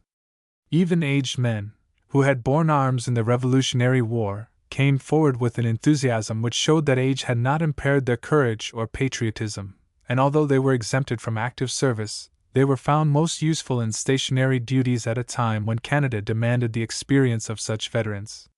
"Their lessons and example," wrote General Sheaffe, "will have a happy influence on the youth of the militia ranks."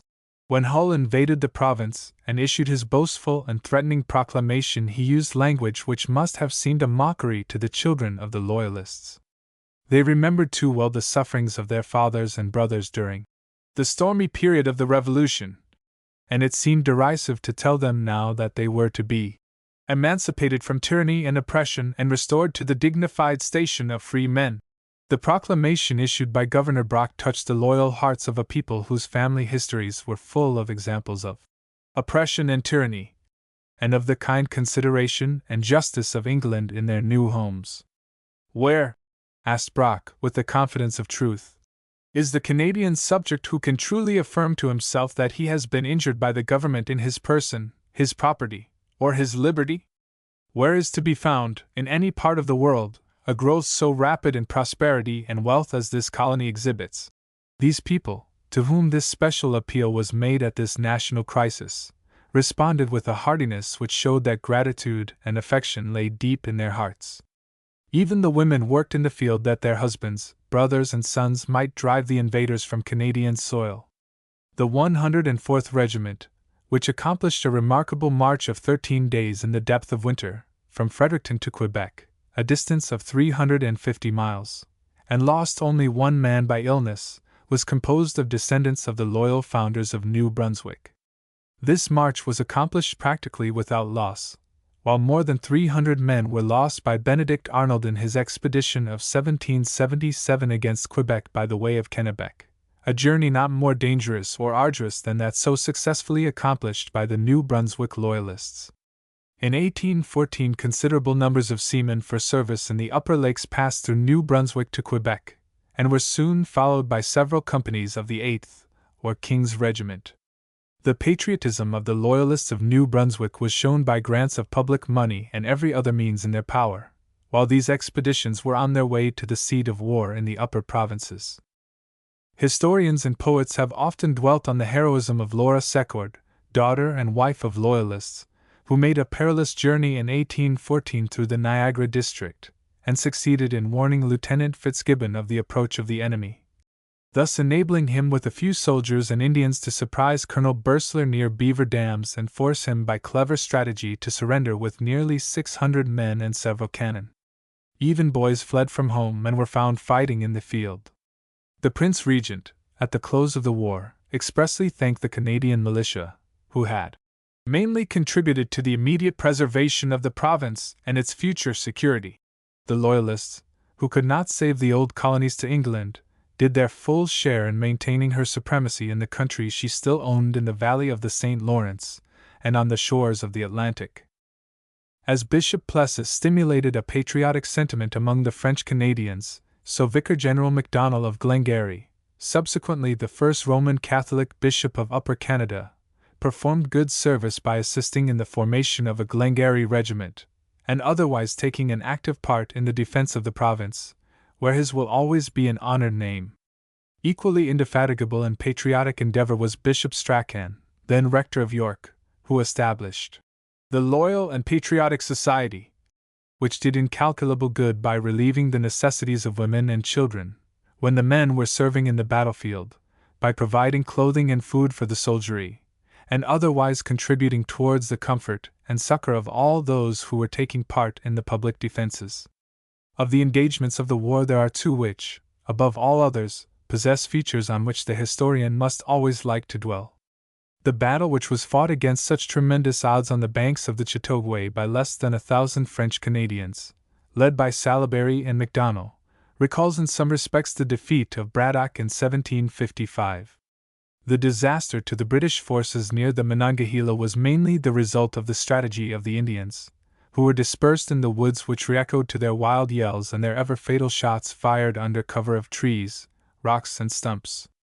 The British were paralyzed as they saw their ranks steadily decimated by the fire of an enemy whom they could never see, and who seemed multitudinous as their shrieks and shouts were heard far and wide in that bedlam of the forest.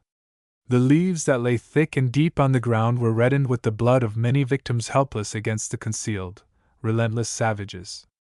The woods of the Chateauguay did not present such a scene of carnage as was witnessed at the Battle of the Monongahela, but nevertheless they seemed to the panic-stricken invaders, who numbered many thousands, alive with an enemy whose strength was enormously exaggerated as bugle sounds and Indian yells made a fearful din on every side. Believing themselves surrounded by forces far superior in numbers, the invaders became paralyzed with fear and fled in disorder from an enemy whom they could not see, and who might close upon them at any moment. In this way Canadian pluck and strategy won a famous victory which saved the province of Lower Canada at a most critical moment of the war. If we leave the woods of Chateauguay, where a monument has been raised in recognition of this brilliant episode of the war, and come to the country above which rises the mist of the cataract of Niagara, we see a little acclivity over which passes that famous thoroughfare called Lundy's Lane. Here too rises a stately shaft in commemoration of another famous victory, in many respects the most notable of the war, won by a gallant Englishman, whose name still clings to the pretty town close by. This battle was fought on a midsummer night, when less than 3,000 British and Canadian troops fought 6 hours against a much superior force, led by the ablest officers who had taken part in the war. For 3 hours, from 6 to 9 o'clock at night, less than 2,000 held the height, which was the main object of attack from the beginning to the end of the conflict, and kept at bay the forces that were led against them with a stern determination to win the position. Sunlight gave way to the twilight of a July evening, and dense darkness at last covered the combatants, but still the fight went on. Columns of the enemy charged in such close and rapid succession that the British artillerymen were constantly assailed in the very act of sponging and loading their guns. The assailants once won the height, but only to find themselves repulsed the next instant by the resolute daring of the British. Happily at the most critical moment, when the defenders of the hill were almost exhausted by the heroic struggle, reinforcements arrived, and the battle was renewed with a supreme effort on both sides.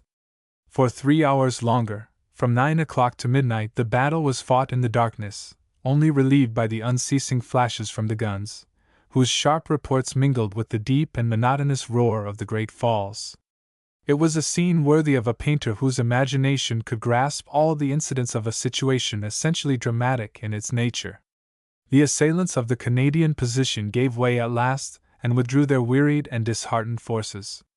It was in all respects a victory for England and Canada, since the United States Army did not attempt to renew the battle on the next day, but retired to Fort Erie, then in their possession.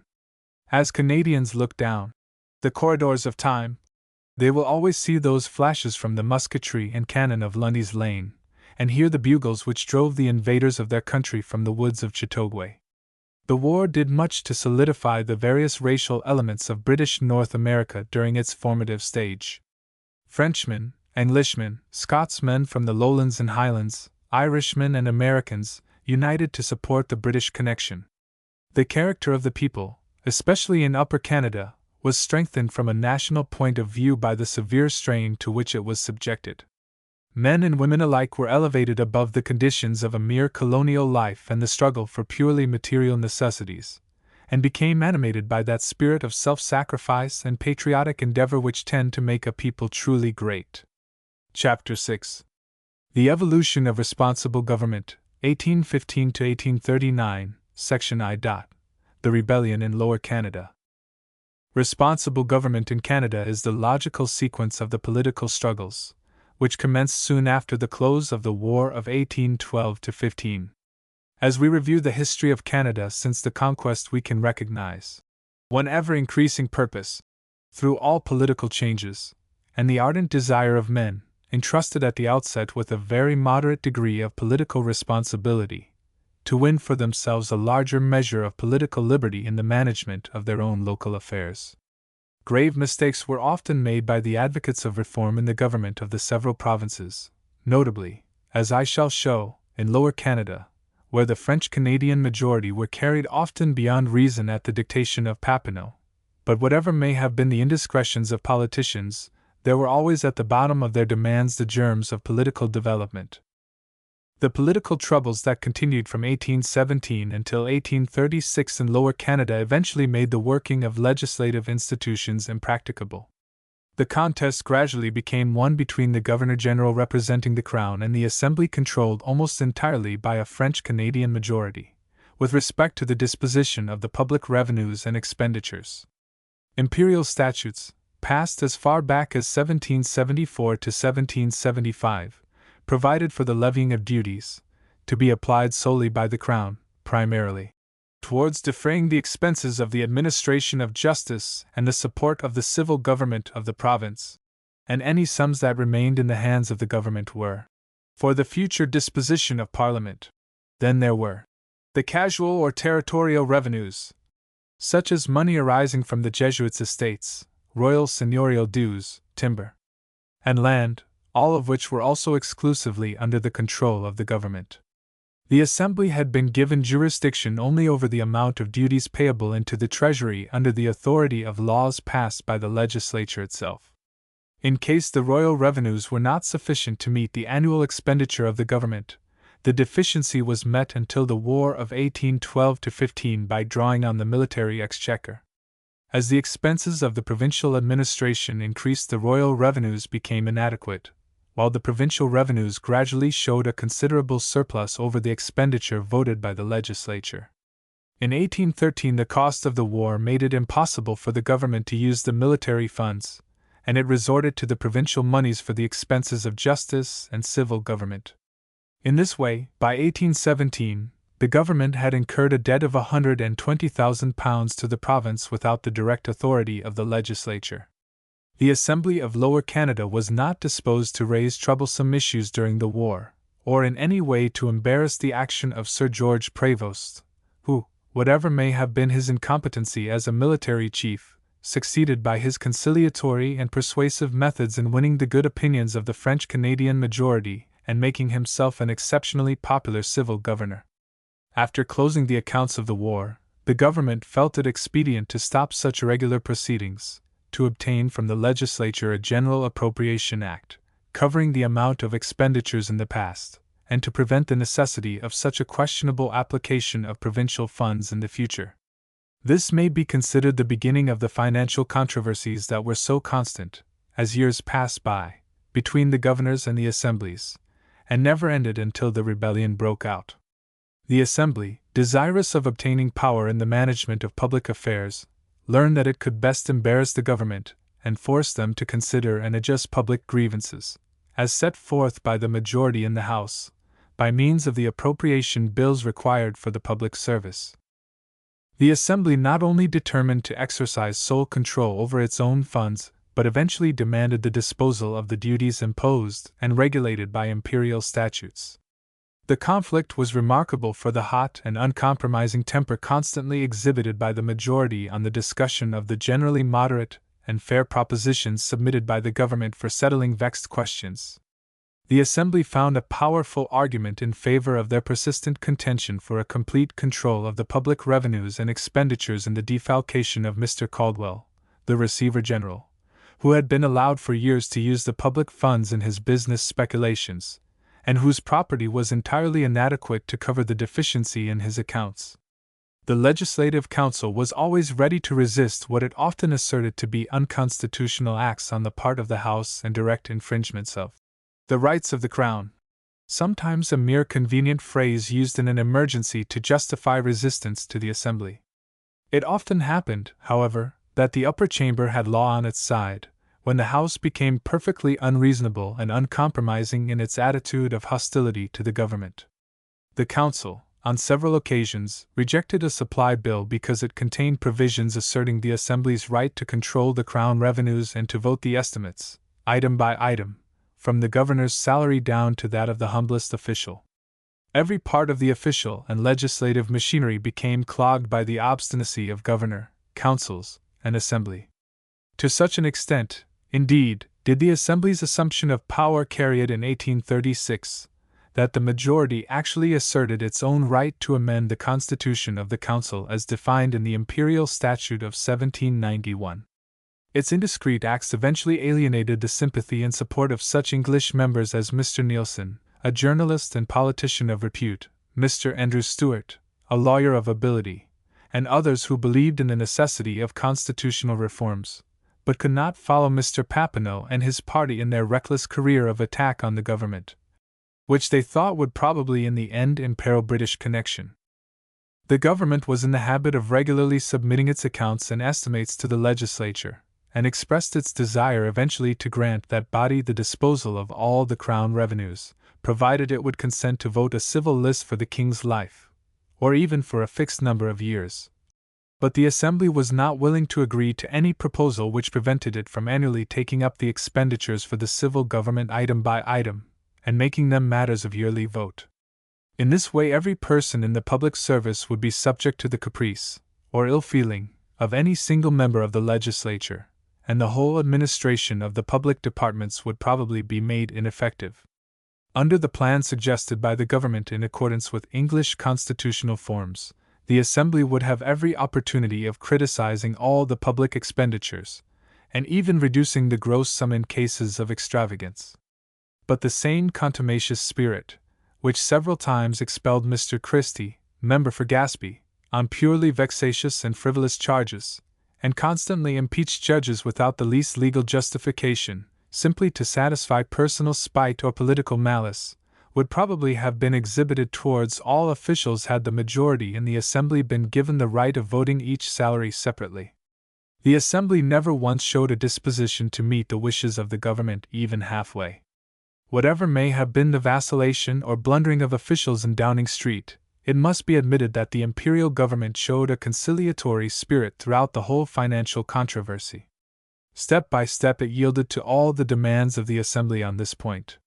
In 1831, when Lord Grey was Premier, the British Parliament passed an Act, making it lawful for the legislatures of Upper and Lower Canada to appropriate the duties raised by imperial statutes for the purpose of defraying the charges of the administration of justice and the support of civil government.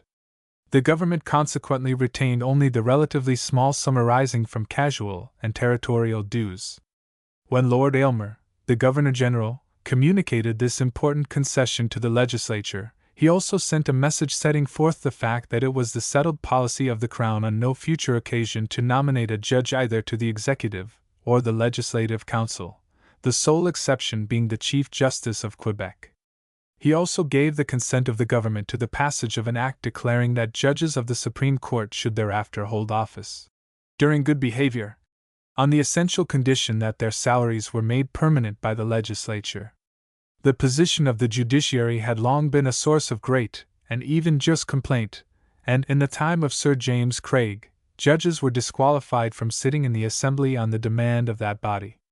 They continued, however, to hold office, during the pleasure of the Crown, and to be called at its will to the Executive and Legislative Councils. Under these circumstances they were, with some reason, believed to be more or less under the influence of the Governor-General, and particular judges consequently fell at times under the ban of the Assembly, and were attacked on the most frivolous grounds. The Assembly passed a bill providing for the independence of the judiciary, but it had to be reserved because it was not in accordance with the conditions considered necessary by the Crown for the protection of the bench. The Governor-General also in his message promised reforms of the judicial and legal systems, the disposal of the funds arising from the Jesuits' estates by the legislature, and in fact, nearly all the reforms which had been demanded by the House for years. Yet when the government asked at the same time for a permanent civil list, the message was simply referred to a committee of the whole House which never reported. Until this time the efforts of the Assembly to obtain complete control of the public revenues and expenditures had a justification in the fact that it is a recognized English principle that the elected House should impose the taxes and vote the supplies. But their action on this occasion, when the imperial government made most important concessions, giving them full control over the public funds, simply on condition that they should follow the English system of voting the salaries of the judiciary and civil list, showed that the majority were earned away by a purely factious spirit. During the progress of these controversies, Mr. Louis Joseph Papineau, a brilliant but an unsafe leader, had become the recognized chief of the French-Canadian majority, who for years elected him Speaker of the Assembly. In the absence of responsible government, there was witnessed in those times the extraordinary spectacle, only nowadays seen in the American Congress, of the Speaker, who should be above all political antagonisms, acting as the leader of an arrogant majority, and urging them to continue in their hostility to the government. It was Mr. Papineau who first brought the Governor-General directly into the arena of political conflict by violent personal attacks, and indeed he went so far in the case of Lord Dalhousie, a fair-minded man anxious to act moderately within the limits of the Constitution, that the latter felt compelled by a sense of dignity to refuse the confirmation of the great agitator as Speaker in 1827. The majority in the Assembly vehemently asserted their right to elect their Speaker independently of the Governor, whose confirmation was a mere matter of form, and not of statutory right, and the only course at last open to Lord Dalhousie was to prorogue the legislature. Mr. Papineau was re-elected Speaker at the next session, when Lord Dalhousie had gone to England and Sir James Kempt was administrator. After 1831, Mr. Papineau steadily evoked the opposition of the more conservative and thoughtful British Liberals who were not disposed to be carried into a questionable position, inimical to British connection and the peace of the country. Dr. Wilfred Nelson and Dr. O'Callaghan, a journalist, were soon the only supporters of ability left him among the British and Irish, the great majority of whom rallied to the support of the government when a perilous crisis arrived in the affairs of the province. The British party dwindled away in every appeal to the people, and no French-Canadian representative who presumed to differ from Mr. Papineau was ever again returned to the Assembly. Mr. Papineau became not only a political despot but an irreconcilable, whose vanity led him to believe that he would soon become supreme in French Canada, and the founder of La Nation Canadienne in the valley of the St. Lawrence. The 92 resolutions passed in 1834 may be considered the climax of the demands of his party, which for years had resisted immigration as certain to strengthen the British population, had opposed the establishment of registry offices as inconsistent with the French institutions of the province, and had thrown every possible opposition in the way of the progress of the eastern townships, which were attracting year by year an industrious and energetic British population from the British Isles and New England. In these resolutions of 1834 there is not a single paragraph or even phrase which can be tortured into showing that the French-Canadian agitator and his friends were in favor of responsible government. The keynote of the whole document is an elective legislative council, which would inevitably increase the power of the French Canadians and place the British in a hopeless minority. Mr. Roebuck, the paid agent of the Assembly in England, is said to have suggested the idea of this elective body, and assuredly his writings and speeches were always calculated to do infinite harm, by helping to inflame discontent in Canada, and misrepresenting in England the true condition of affairs in the province. The resolutions are noteworthy for their verbosity and entire absence of moderate and wise suggestion. They were obviously written under the inspiration of Mr. Papineau with the object of irritating the British government and preventing the settlement of political difficulties. They even eulogized the institutions of the neighboring states which commanded the affection of the people in a larger measure than those of any other country, and should be regarded as models of government for Canada. They even went so far as to remind Parliament of the consequences of its efforts to overrule the wishes of the American colonies, in case they should make any modification in the constitution of the province, independently of the wishes of its people. Colonel Goodge, Mr. Andrew Stuart, Mr. Neilson, and other prominent Englishmen opposed the passage of these resolutions, as calculated to do infinite harm, but they were carried by a very large French-Canadian majority at the dictation of Mr. Papineau. Whatever may have been its effect for the moment, this wordy effusion has long since been assigned to the limbo where are buried other examples of the demagogism of those trying times. In 1835 the Imperial Government decided to send 3 commissioners to examine into the various questions which had been so long matters of agitation in Lower Canada. Lord Aberdeen, then Colonial Secretary of State, emphatically stated that it was the intention of the government to review and inquire into every alleged grievance and examine every cause of complaint, and apply a remedy to every abuse that may still be found to prevail. The choice of the government as Chief Commissioner and Governor-General was Lord Gosford, an amiable, inexperienced and weak man, who failed either to conciliate the French-Canadian majority to whom he was even humble for a while, or to obtain the confidence of the British party to whose counsels and warnings he did not pay sufficient heed at the outset of the crisis which culminated during his administration. The majority in the Assembly were determined not to abate one iota of their pretensions, which now included the control of the casual and territorial revenues, and no provision whatever was made for 4 years for the payment of the public service. The commissioners reported strongly against the establishment of an elected council, and in favor of a modified system of responsible government, not dependent on the vote of the House. They recommended also the surrender of the casual and territorial revenues on condition of proper provision for the payment of the civil service and the administration of justice. The Imperial Government immediately recognized that they had to face a very serious crisis in the affairs of Lower Canada. On the March 6, 1836, Lord John Russell, then Home Secretary in Lord Melbourne's administration, introduced a series of 10 resolutions, providing for the immediate payment of the arrears of £142,160, 14s, 60, due to the public service, out of the moneys in the hands of the Receiver General. While it was admitted that measures should be taken to secure for the Legislative Council a greater degree of public confidence, the government deemed it inexpedient to make that body elective. The necessity of improving the position of the Executive Council was also acknowledged, but the suggestion of a ministry responsible to the Assembly was not approved. This disapproval was quite in accordance with the policy adopted by Englishmen since 1822, when a measure had been introduced in Parliament for the reunion of the 2 Canadas, the precursor of the measure of 1840. This measure originally provided that 2 members of the Executive Council should sit and speak in the Assembly but not vote.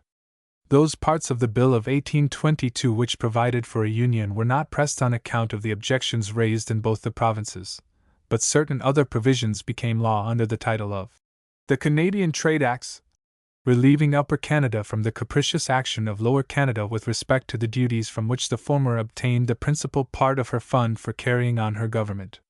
This share had been originally fixed at 1/5 of the proceeds of the customs duties collected by the province of Lower Canada, but when the population of the western section increased considerably and consumed a far greater quantity of dutiable goods, its government justly demanded a larger proportion of the revenues collected in the ports of the Lower St. Lawrence. The legislature of Lower Canada paid no attention to this equitable demand, and eventually even refused to renew the legislation providing for the payment of 1/5 of the duties. Under these circumstances, the Imperial Government found it necessary to intervene, and passed the Trade Acts, making the past legislation of Lower Canada on the subject permanent, and preventing its legislature from imposing new duties on imports without the consent of the Upper Province.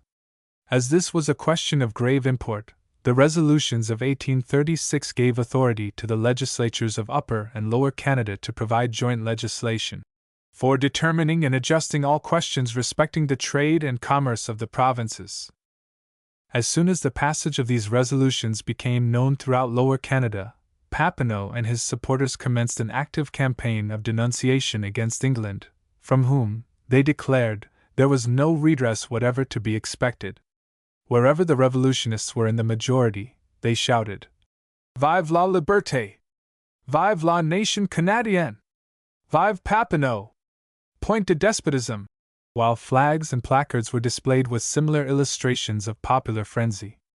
La nation canadienne was now launched on the turbulent waves of a little rebellion in which the phrases of the French Revolution were glibly shouted by the habitants with very little conception of their real significance.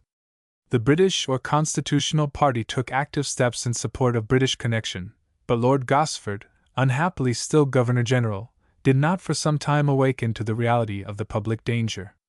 Happily for British interests, Sir John Culhorn, afterwards Lord Seaforth, a courageous and vigilant soldier, was in the country, and was able, when orders were given him by the reluctant governor, to deal determinately with the rebels who had taken up arms in the Richelieu district. Dr. Wilfred Nelson made a brave stand at St. Denis, and repulsed Colonel Gore's small detachment of regulars. Papineau was present for a while at the scene of conflict, but he took no part in it, and lost no time in making a hurried flight to the United States, an ignominious close to a successful career of rhetorical flashes which had kindled a conflagration that he took very good care should not even scorch him. Colonel Wetherall defeated another band of rebels at St. Charles, and their commander, Mr. Thomas Starrow Brown, a well-meaning but gullible man, fled across the border. Dr. Wilfred Nelson was captured, and a number of other rebels of less importance were equally unfortunate. Some of the refugees made a public demonstration from Vermont, but precipitately fled before a small force which met them. At St. Eustache, one Girard, a plausible, mendacious Swiss or Alsatian, who had become a leader in the rebellious movement, and Dr. Chenier, a rash but courageous man, collected a considerable body of rebels, chiefly from St. Benoit, despite the remonstrances of Mr. Paquin, the curé of the village, and defended the stone church and adjacent buildings against a large force, led by Sir John Colborne himself. Dr. Chenier and many others, at least 70 it is said on good authority, were killed, and the former has in the course of time been elevated to the dignity of a national hero and a monument raised in his honor on a public square of the French-Canadian quarters of Montreal. Mad recklessness rather than true heroism signalized his action in this unhappy affair, when he led so many of his credulous compatriots to certain death, but at least he gave up his life manfully to a lost cause rather than fly like Papineau who had beguiled him to this melancholy conclusion. Even Girard showed courage and ended his own life when he found that he could not evade the law. The rebellious element at St. Benoit was cowed by the results at St. Eustache, and the Abbé Chartier, who had taken an active part in urging the people to resistance, fled to the United States whence he never returned. The greater part of the village was destroyed by fire, probably in retaliation for the losses and injuries suffered by the volunteers at the hands of the rebels in different parts of the district of Montreal. One of the most unfortunate and discreditable incidents of the rising in the Richelieu district was the murder of Lieutenant Weir, who had been taken prisoner while carrying dispatches to Sorel, and was literally hacked to pieces, when he tried to escape from a caleche in which he was being conveyed to St. Charles. An equally unhappy incident was the cold-blooded execution, after a mock trial, of one Chartrand, a harmless non-combatant who was accused, without a tittle of evidence, of being a spy. The temper of the country can be gauged by the fact that when it was attempted, some time later, to convict the murderers on clear evidence, it was impossible to obtain a verdict. Jalbert, the alleged murderer of Weir, was never punished, but François Nicolas and Amable Daumaise, who had aided in the trial and execution of Chartrand, were subsequently hanged for having taken an active part in the second insurrection of 1838. The rebellion of 1837 never reached any large proportions, and very few French Canadians of social or political standing openly participated in the movement. Monseigneur Lartigue, Roman Catholic Bishop of Montreal, issued a mandament severely censuring the misguided men who had joined in the rebellious movement and caused so much misery throughout the province. In England, strange to say, there were men found, even in Parliament, ready to misrepresent the facts and glory in a rebellion the causes of which they did not understand. The animating motive with these persons was then, and there were similar examples during the American Revolution, to assail the government of the day and make political capital against them. But, it must be admitted, in all fairness to the Reform Ministry of that day and even to preceding cabinets for some years, that the policy of all was to be just and conciliatory in their relations with the provincial agitators, though it is also evident that a more thorough knowledge of political conditions and a more resolute effort to reach the bottom of grievances might have long before removed causes of irritation and saved the loss of property and life in 1837 and 1838. In the presence of a grave emergency, the British government felt compelled to suspend the Constitution of Lower Canada and send out Lord Durham, a Liberal statesman of great ability, to act as Governor-General and High Commissioner for the determining of certain important questions depending in the provinces of Upper and Lower Canada respecting the form and future government of the said provinces. Despite a certain haughtiness of manner which was apt to wound his inferiors and irritate his equals in position, he was possessed of a great fund of accurate political knowledge and a happy faculty of grasping all the essential facts of a difficult situation, and suggesting the best remedy to apply under all the circumstances. He endeavored, to the utmost of his ability, to redeem the pledge with which he entered on his mission to Canada, in the first instance, to assert the supremacy of Her Majesty's government, in the next, to vindicate the honor and dignity of the law, and above all, to know nothing of a British, a French, or a Canadian party, but to look on them all alike as Her Majesty's subjects.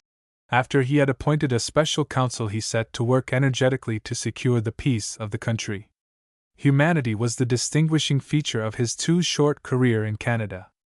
A comprehensive amnesty was proclaimed to all those engaged in the rebellion with the exception of Dr. Wilfred Nelson, Arsène Bouchet, Bonaventure Vigor, Dr. Masson, and 4 others of less importance, who were ordered by an ordinance to be transported to Bermuda during the Queen's pleasure. These persons, as well as 16 others, including Papineau, who had fled from justice, were declared to be subject to death should they venture to enter the province. Not a single rebel suffered death on the scaffold during Lord Durham's administration. Unfortunately, the ordinance, transporting a number of persons without trial to an island where the Governor-General had no jurisdiction, gave an opportunity to Lord Brougham, who hated the High Commissioner, to attack him in the House of Lords. Lord Melbourne, then Premier, was forced to repeal the ordinance and to consent to the passage of a bill indemnifying all those who had acted under its provisions. Lord Glenelg, Colonial Secretary, endeavored to diminish the force of this parliamentary censure by writing to the High Commissioner that Her Majesty's government repeat their approbation of the spirit in which these measures were conceived and state their conviction that they have been dictated by a judicious and enlightened humanity. But a statesman of Lord Durham's haughty character was not ready to submit to such a rebuke as he had sustained in Parliament. He therefore immediately placed his resignation in the hands of the government, which had commissioned him with powers to give peace and justice to distracted Canada, and yet failed to sustain him at the crucial moment. Before leaving the country, he issued a proclamation in defense of his public acts. His course in this particular offended the ministry, who, according to Lord Glenelg, considered it a dangerous innovation, as it was practically an appeal by a public officer to the public against the measures of Parliament. Lord Durham may be pardoned under all the circumstances for resenting at the earliest possible moment his desertion by the government, who were bound in honor to defend him, at all hazards, in his absence, and should not have given him over for the moment to his enemies, led by a spiteful Scotch lawyer. Lord Durham left Canada with the assurance that he had won the confidence of all loyal British subjects and proved to all French Canadians that there were English statesmen prepared to treat them with patience, humanity, and justice. Sir John Colborne became administrator on the departure of Lord Durham, and subsequently Governor-General. Unhappily, he was immediately called upon to crush another outbreak of the rebels, in November 1838, in the counties watered by the Richelieu River, and in the district immediately south of Montreal. Dr. Robert Nelson, and some other rebels, who had found refuge in the frontier towns and villages of Vermont and New York, organized this second insurrection, which had the support of a considerable number of habitants, though only a few actually took up arms. The rising, which began at Caughnawaga, was put down at Beauharnois within a week from the day on which it commenced.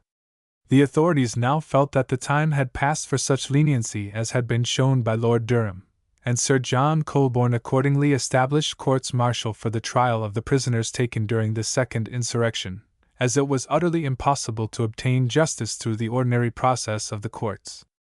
Only 12 persons, however, suffered the extreme penalty of the law. Some were sent to New South Wales, where however they were detained only a short time, and the great majority were pardoned on giving security for good behavior.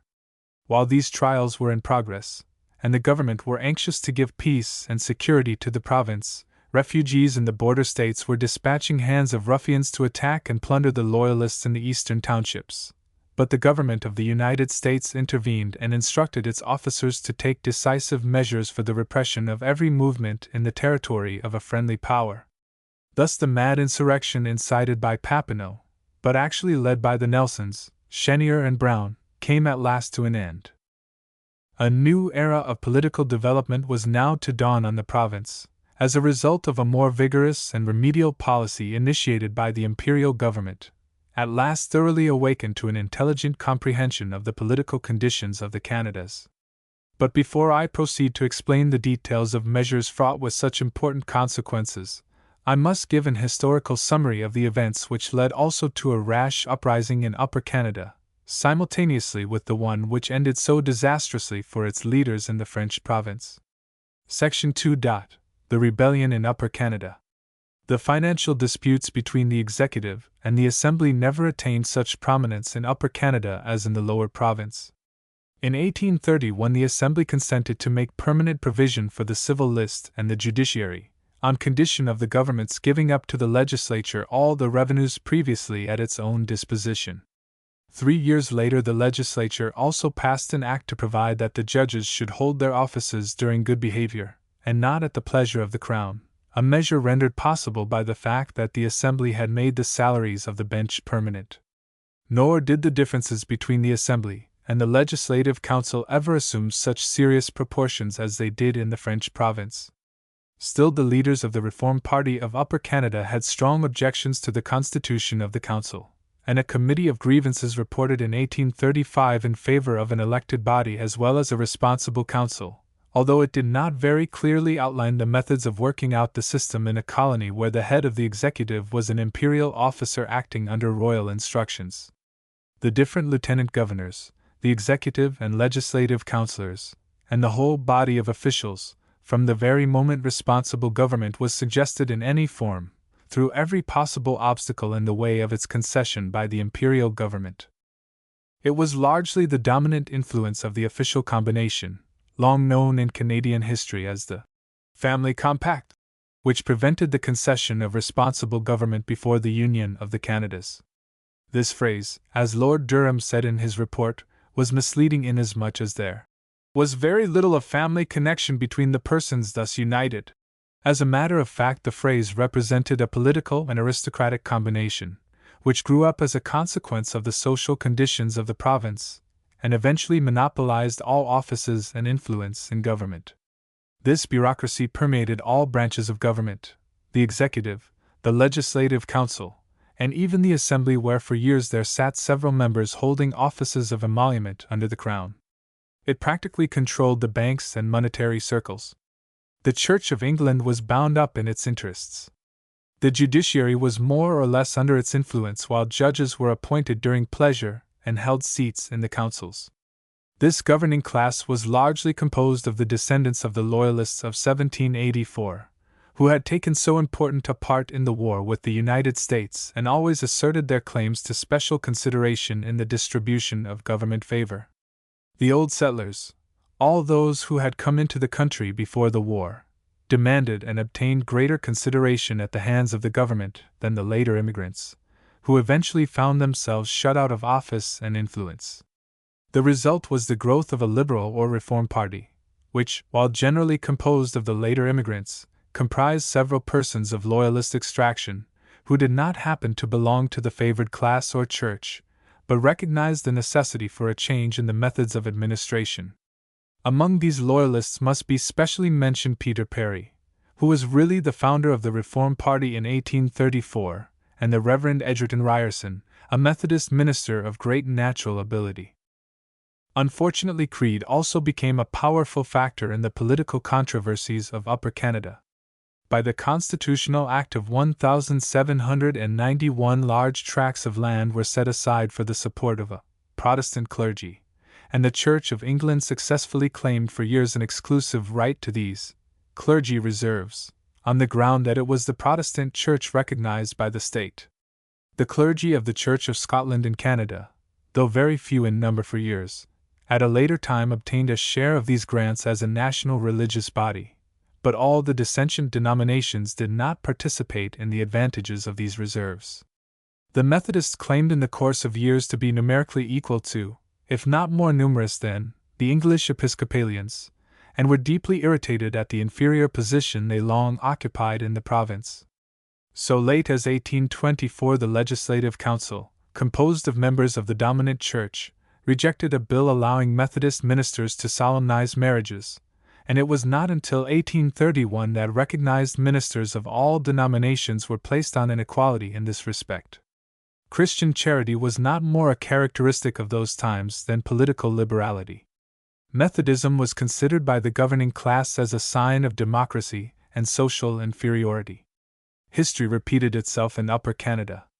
As the Puritans of New England feared the establishment of an Anglican episcopacy, and used it to stimulate a feeling against the parent state during the beginnings of the Revolution, so in Upper Canada the dissenting religious bodies made political capital out of the favoritism shown to the Church of England in the distribution of the public lands and public patronage. The Roman Catholics and members of all Protestant sects eventually demanded the secularization of the reserves for educational or other public purposes, or the application of the funds to the use of all religious creeds. The feeling against that church culminated in 1836, when Sir John Colborne, then Lieutenant Governor, established 44 rectories in accordance with a suggestion made by Lord Goderich some years previously. While the legality of Sir John Colborne's course was undoubted, it was calculated to create much indignant feeling among the dissenting bodies, who saw in the establishment of these rectories an evidence of the intention of the British government to create a state church so far as practicable by law within the province. This act, so impolitic at a critical time of political discussion, was an illustration of the potent influence exercised in the councils of the government by Archdeacon Strachan, who had come into the province from Scotland in 1799 as a schoolmaster.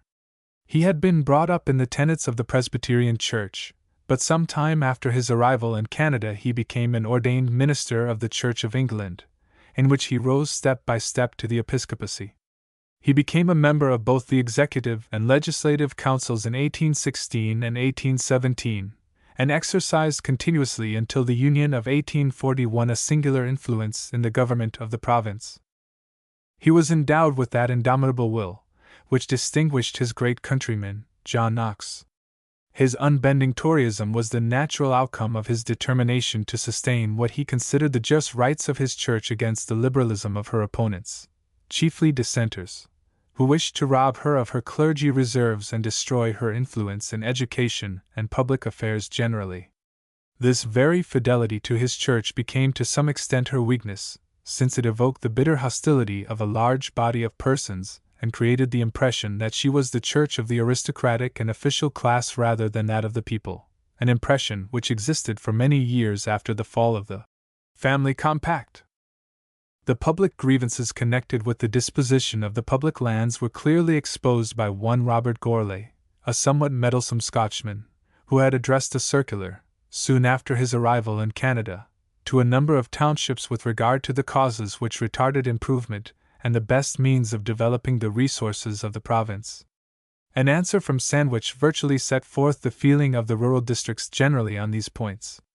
It stated that the reasons for the existing depression were the reserves of land for the crown and clergy, which must for a long time keep the country a wilderness, a harbor for wolves, and a hindrance to compact and good neighborhood, defects in the system of colonization, too great a quantity of lands in the hands of individuals who do not reside in the province, and are not assessed for their property.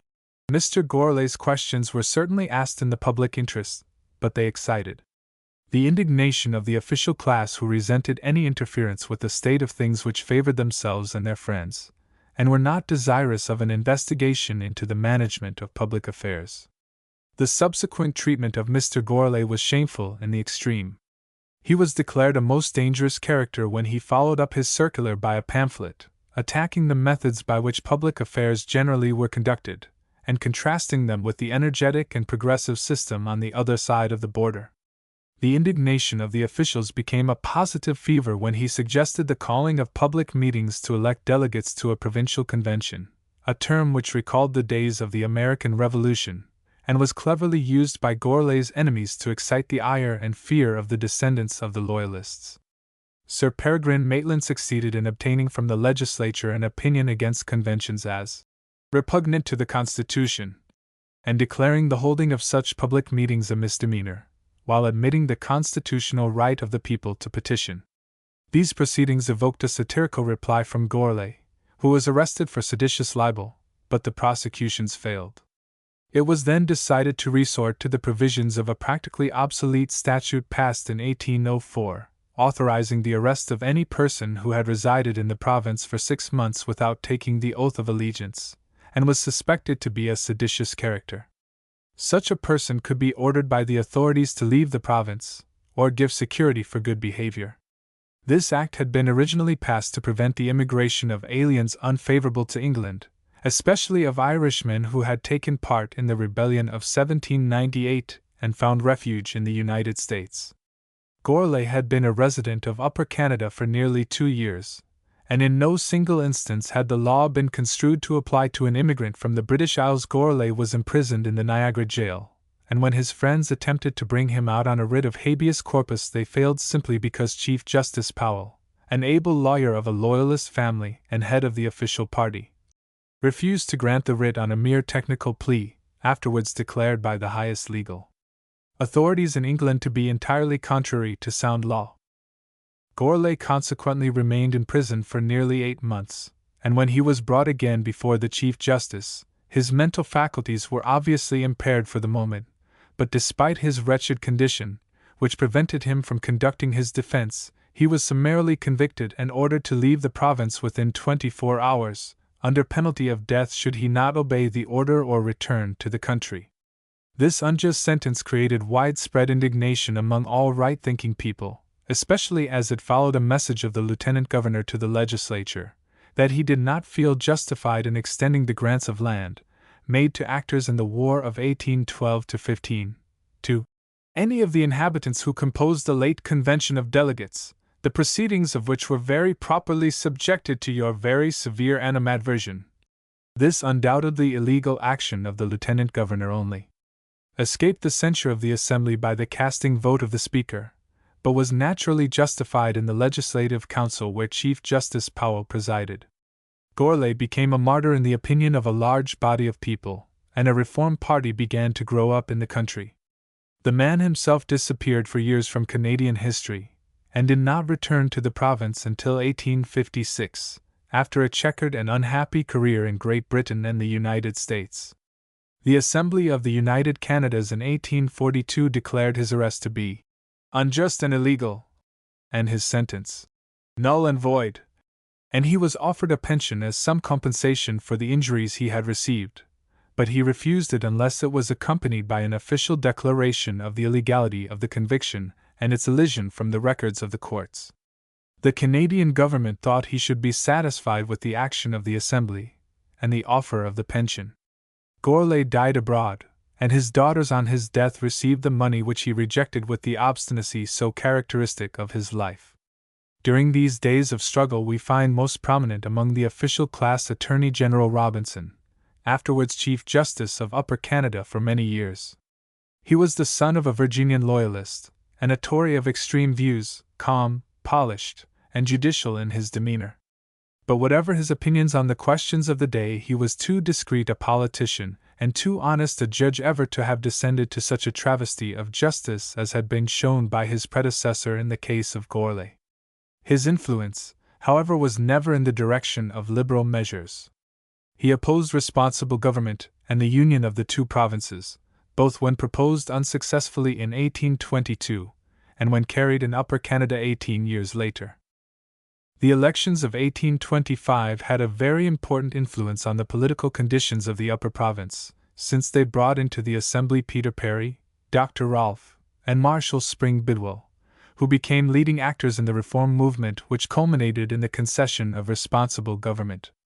But the most conspicuous man from 1826 until 1837 was William Lyon Mackenzie, a Scotchman of fair education, who came to Canada in 1820 and eventually embraced journalism as the profession most suited to his controversial temperament. Deeply imbued with a spirit of liberalism in politics, courageous and even defiant in the expression of his opinions, sadly wanting in sound judgment and common sense when his feelings were excited, able to write with vigor, but more inclined to emphatic vituperation than well-reasoned argument, he made himself a force in the politics of the province. In the Colonial Advocate, which he established in 1824, he commenced a series of attacks on the government which naturally evoked the resentment of the official class, and culminated in the destruction of his printing office in 1826 by a number of young men, relatives of the principal officials, one of them actually the private secretary of the Lieutenant Governor, Sir Peregrine Maitland. Mr. Mackenzie obtained large damages in the courts, and was consequently able to continue the publication of his paper at a time when he was financially embarrassed. The sympathy felt for Mr. Mackenzie brought him into the Assembly as member for York during the session of 1829. So obnoxious did he become to the governing class that he was expelled 4 times from the Assembly between 1831 and 1834, and prevented from taking his seat by the orders of the Speaker in 1835, practically the 5th expulsion. In 1832 he went to England and presented largely signed petitions asking for a redress of grievances. He appears to have made some impression on English statesmen, and the colonial minister recommended a few reforms to the Lieutenant Governor, but they were entirely ignored by the official party.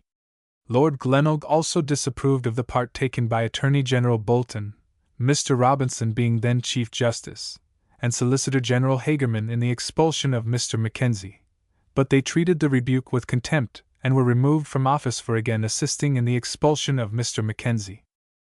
In 1834 he was elected first mayor of Toronto, then incorporated under its present name, as a consequence of the public sympathy aroused in his favor by his several expulsions. Previous to the election of 1835, in which he was returned to the Assembly, he made one of the most serious blunders of his life, in the publication of a letter from Mr. Joseph Hume, the famous radical, whose acquaintance he had made while in England. Mr. Hume emphatically stated his opinion that a crisis was fast approaching in the affairs of Canada which would terminate in independence and freedom from the baneful domination of the mother country, and the tyrannical conduct of a small and despicable faction in the colony. The official class availed themselves of this egregious blunder to excite the indignation of the Loyalist population against Mr. Mackenzie and other reformers, many of whom, like the Baldwins and Perrys, disavowed all sympathy with such language. Mr. Mackenzie's motive was really to insult Mr. Ryerson, with whom he had quarreled. Mr. Ryerson, in the Christian Guardian, organ of the Methodists, had attacked Mr. Hume as a person unfit to present petitions from the Liberals of Canada, since he had opposed the measure for the emancipation of slaves in the West Indies, and had consequently alienated the confidence and sympathy of the best part of the nation. Mr. Hume then wrote the letter in question, in which he also stated that he never knew a more worthless hypocrite, or so base a man as Mr. Ryerson proved himself to be. Mr. Mackenzie in this way incurred the wrath of a wily clergyman and religious journalist who exercised much influence over the Methodists, and at the same time fell under the ban of all people who were deeply attached to the British connection. Moderate reformers now looked doubtfully on Mackenzie, whose principal supporters were Dr. Duncombe, Samuel Lount, Peter Matthews, and other men who took an active part in the insurrection of 1837. In the session of 1835 a committee of grievances, appointed on the motion of Mr. Mackenzie himself, reported in favor of a system of responsible government, an elective legislative council, the appointment of civil governors, a diminution of the patronage exercised by the Crown, the independence of the legislature, and other reforms declared to be in the interest of good government. The report was temperately expressed, and created some effect for a time in England, but the colonial minister could not yet be induced to move in the direction of positive reform in the restrictive system of colonial government. Unhappily, at this juncture, when good judgment and discretion were so necessary in political affairs, all the circumstances combined to hasten a perilous crisis, and to give full scope to the passionate impulses of Mackenzie's nature. Sir John Colborne was replaced in the government of the province by one of the most incapable governors ever chosen by the colonial office, Sir Francis Bond Head. He had been chiefly known in England as a sprightly writer of travels, and had had no political experience except such as could be gathered in the discharge of the duties of a poor law commissioner in Wales. His first official act was an indiscretion. He communicated to the legislature the full text of the instructions which he had received from the king, although he had been advised to give only their substance, as least calculated to hamper Lord Gosford, who was then attempting to conciliate the French-Canadian majority in Lower Canada. These instructions, in express terms, disapproved of a responsible executive and particularly of an elected legislative council, to obtain which was the great object of Papineau and his friends. Mr. Bidwell, then Speaker of the Assembly, recognized the importance of this dispatch, and forwarded it immediately to Mr. Papineau, at that time Speaker of the Lower Canadian House, with whom he and other reformers had correspondence from time to time. Lord Gosford was consequently forced to lay his own instructions in full before the legislature, and to show the majority that the British government was opposed to such vital changes in the provincial constitution as they persistently demanded. The action of the Lower Canadian House on this matter was communicated to the Assembly of Upper Canada by a letter of Mr. Papineau to Mr. Bidwell, who laid it before his House just before the prorogation in 1835. In this communication the policy of the imperial government was described as the naked deformity of the colonial system, and the royal commissioners were styled deceitful agents, while the methods of government in the neighboring states were again eulogized as in the 92 resolutions of 1834. Sir Francis Bond had seized the opportunity to create a feeling against the reformers, to whom he was now hostile. Shortly after he sent his indiscreet message to the legislature he persuaded Dr. Rolfe, Mr. Bidwell and Receiver General Dunn to enter the Executive Council on the pretense that he wished to bring that body more into harmony with public opinion. The new councillors soon found that they were not to be consulted in public affairs, and when the whole council actually resigned, Sir Francis told them plainly that he alone was responsible for his acts, and that he would only consult them when he deemed it expedient in the public interest. This action of the Lieutenant Governor showed the reformers that he was determined to initiate no changes which would disturb the official party, or give self-government to the people. The Assembly, in which the Liberals were dominant, passed an address to the King, declaring the Lieutenant Governor's conduct derogatory to the honor of the King, and also a memorial to the British House of Commons charging him with misrepresentation and a deviation from candor and truth. Under these circumstances Sir Francis eagerly availed himself of Papineau's letter to show the country the dangerous tendencies of the opinions and acts of the reformers in the two provinces. In an answer he made to an address from some inhabitants of the home district, he warned the people that there were individuals in Lower Canada who were inculcating the idea that this province is to be disturbed by the interference of foreigners, whose powers and influence will prove invincible, an allusion to the sympathy shown by Papineau and his friends for the institutions of the United States. Then Sir Francis closed his reply with this rhodomontade: "In the name of every regiment of militia in Upper Canada, I publicly promulgate, let them come if they dare." He dissolved the legislature, and went directly to the country on the issue that the British connection was endangered by the reformers. He succeeded, in fact, said Lord Durham in his report of 1839, in putting the issue in such a light before the province, that a great portion of the people really imagined that they were called upon to decide the question of separation by their votes. These strong appeals to the loyalty of a province founded by the Loyalists of 1784, combined with the influence exercised by the Family Compact, who had all offices and lands at their disposal, defeated Mackenzie, Bidwell, Perry, and other reformers of less note, and brought into the legislature a solid phalanx of 42 supporters of the government against 18 elected by the opposition. It was a triumph dearly paid for in the end. The unfair tactics of the lieutenant governor rankled in the minds of a large body of people, and hastened the outbreak of the insurrection of 1837. The British government seems for a time to have been deceived by this victory of the lieutenant governor, and actually lauded his foresight, energy, and moral courage.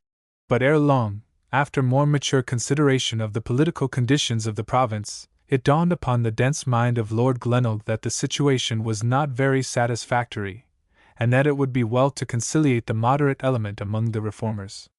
Sir Francis was accordingly instructed to appoint Mr. Bidwell to the bench, but he stated emphatically that such an appointment would be a recognition on disloyalty. He preferred to resign rather than obey the instructions of the Colonial Department, and greatly to his surprise and chagrin his proffer of resignation was accepted without the least demur.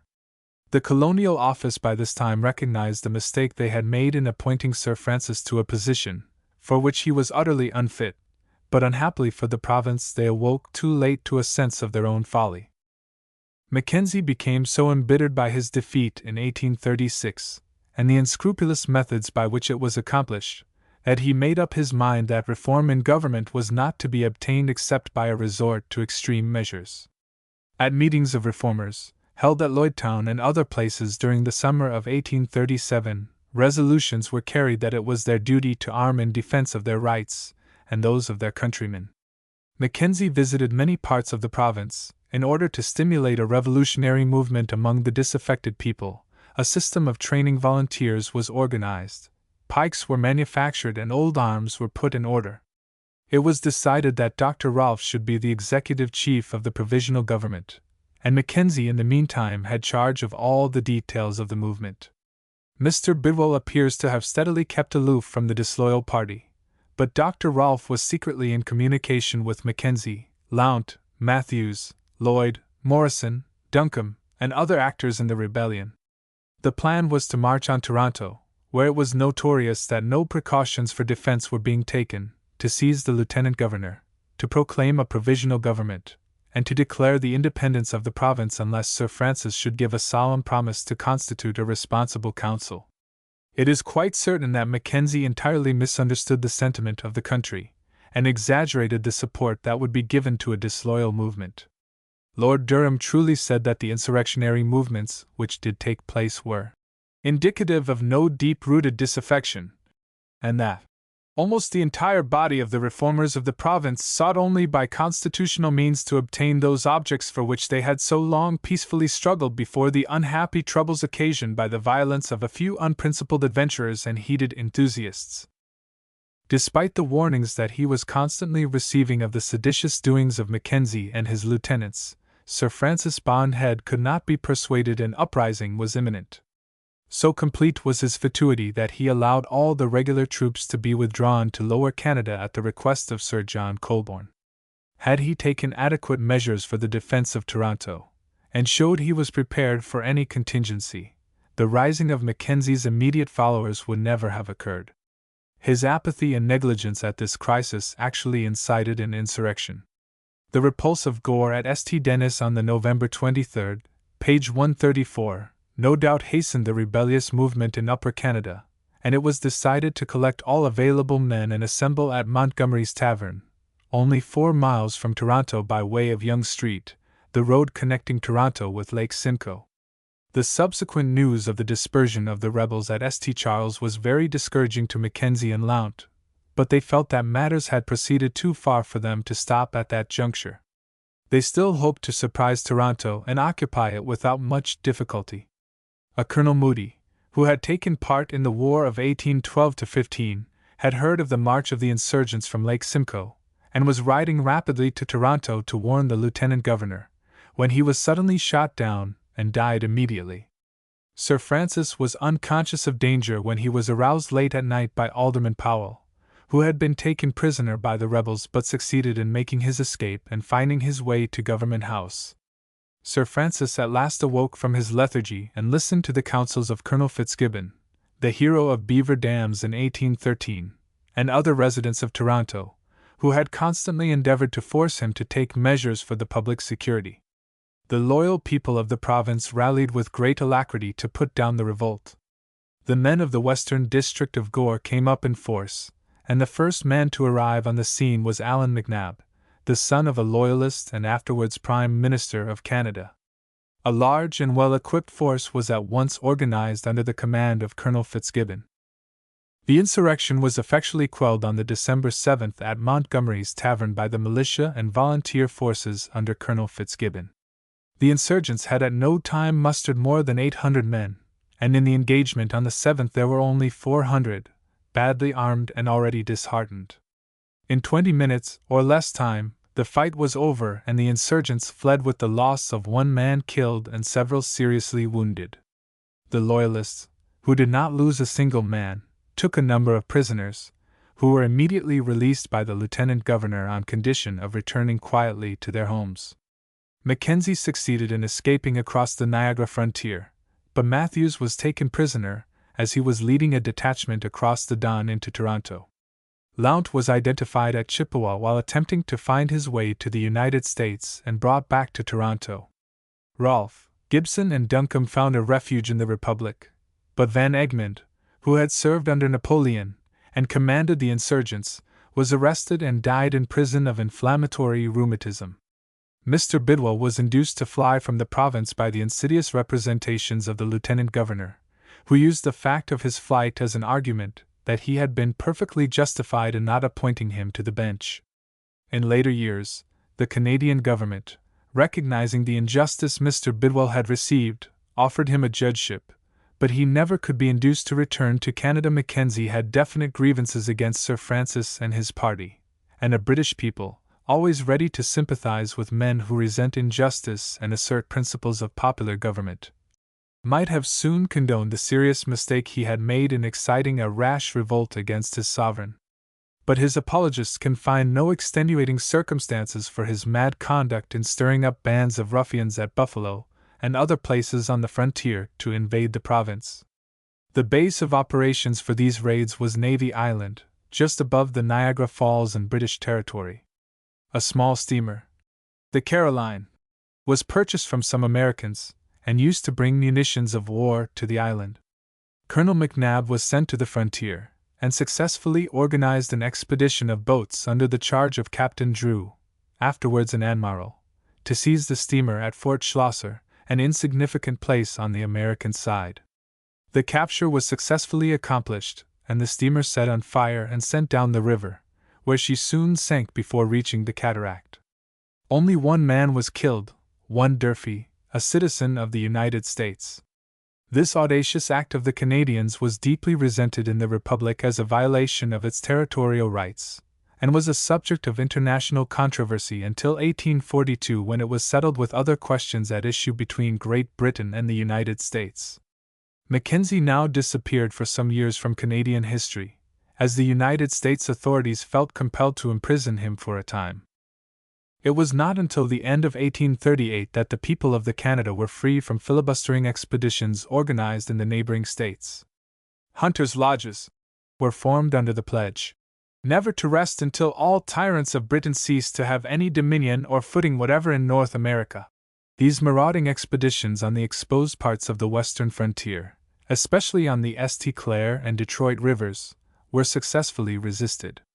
At Prescott, a considerable body of persons, chiefly youths under age, under the leadership of von Schultz, a Pole, were beaten at the old stone windmill, which they attempted to hold against a Loyalist force.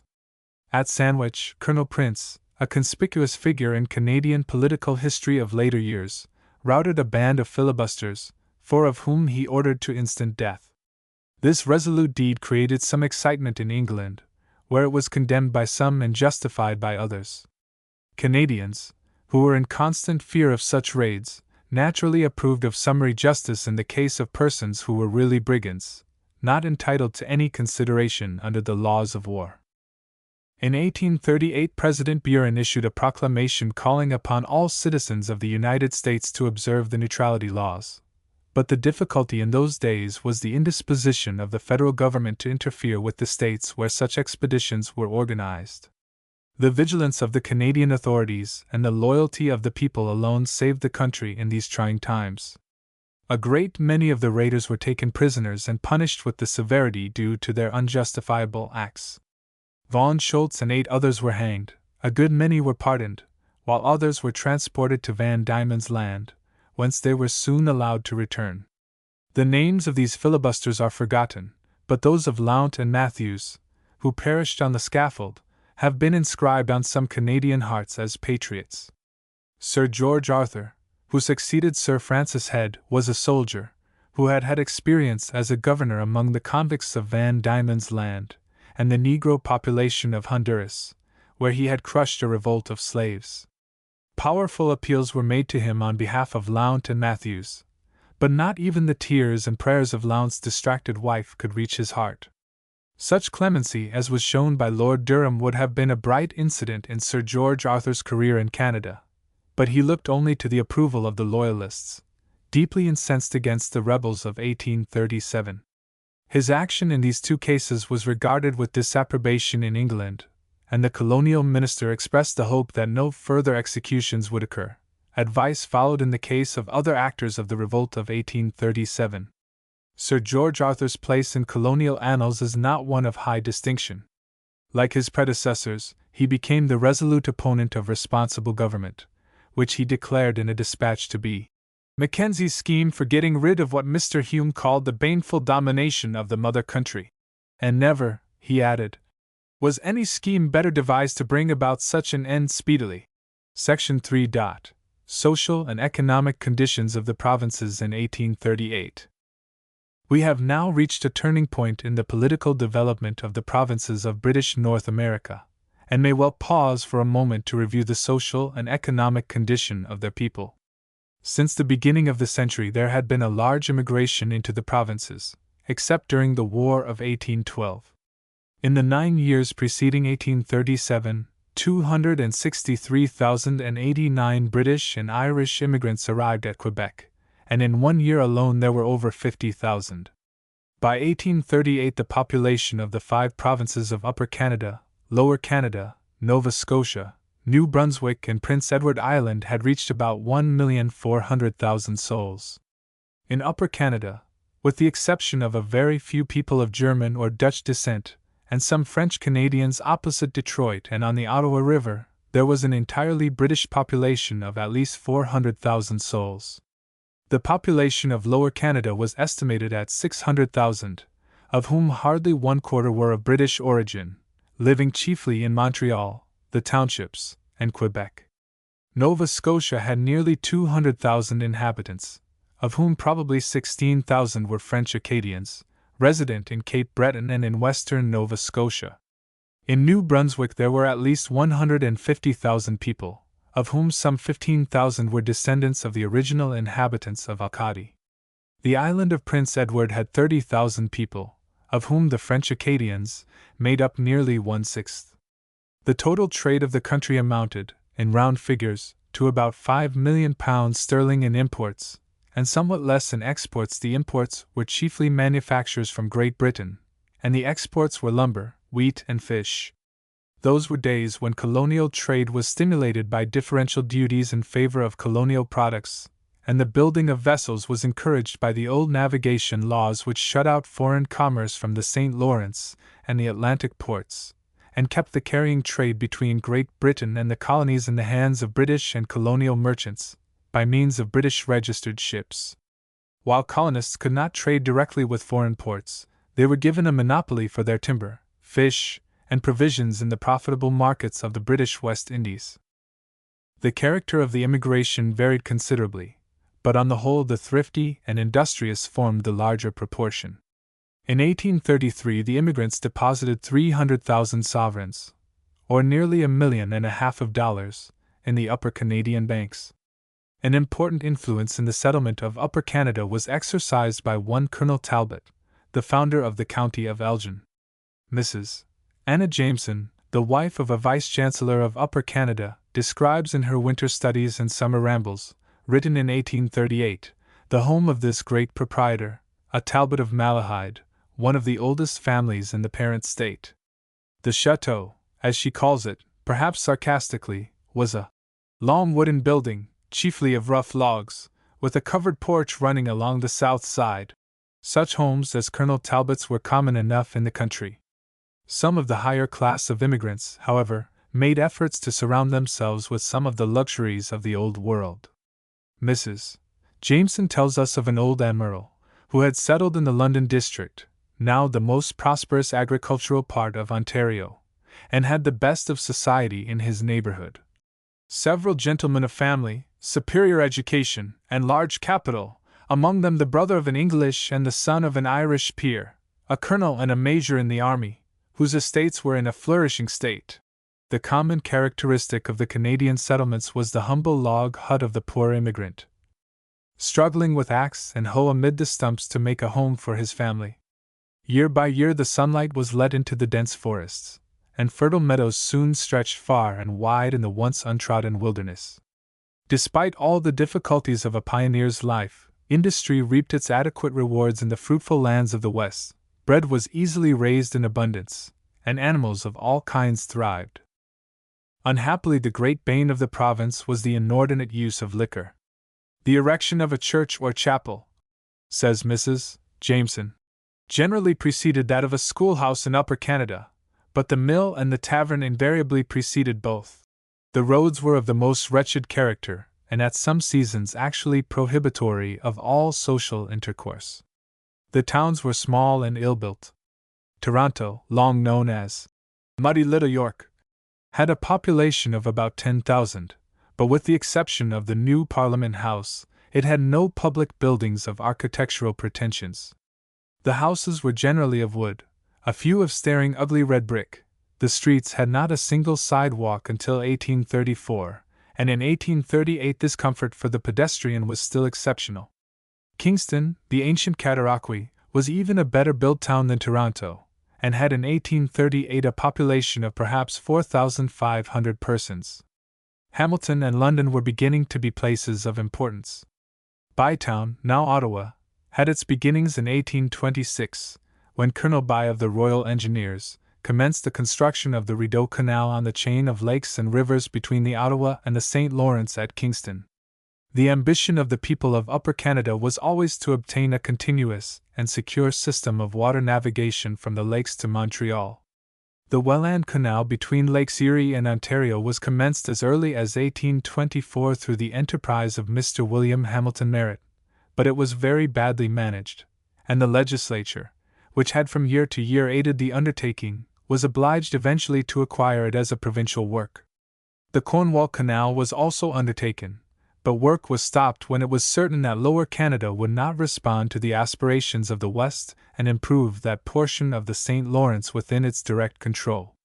Flat-bottomed bateaux and Durham boats were generally in use for the carriage of goods on the inland waters, and it was not until the completion of a canal system between the lakes and Montreal, after the Union, that steamers came into vogue. The province of Upper Canada had in 1838 reached a crisis in its affairs. In the course of the 7 years preceding the rebellion, probably 80,000 or one-half of the immigrants, who had come to the province, had crossed the frontier into the United States, where greater inducements were held out to capital and population. As Mrs. Jameson floated in a canoe, in the middle of the Detroit River, she saw on the one side all the bustle of prosperity and commerce, and on the other, all the symptoms of apathy, indolence, mistrust, hopelessness. At the time such comparisons were made, Upper Canada was on the very verge of bankruptcy. Turning to Lower Canada, we find that the financial position of the province was very different from that of Upper Canada. The public accounts showed an annual surplus, and the financial difficulties of the province were caused entirely by the disputes between the executive and the assembly which would not vote the necessary supplies.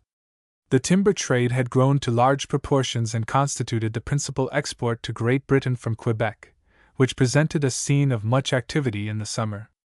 Montreal was already showing its great advantages as a headquarters of commerce on account of its natural relations to the West and the United States.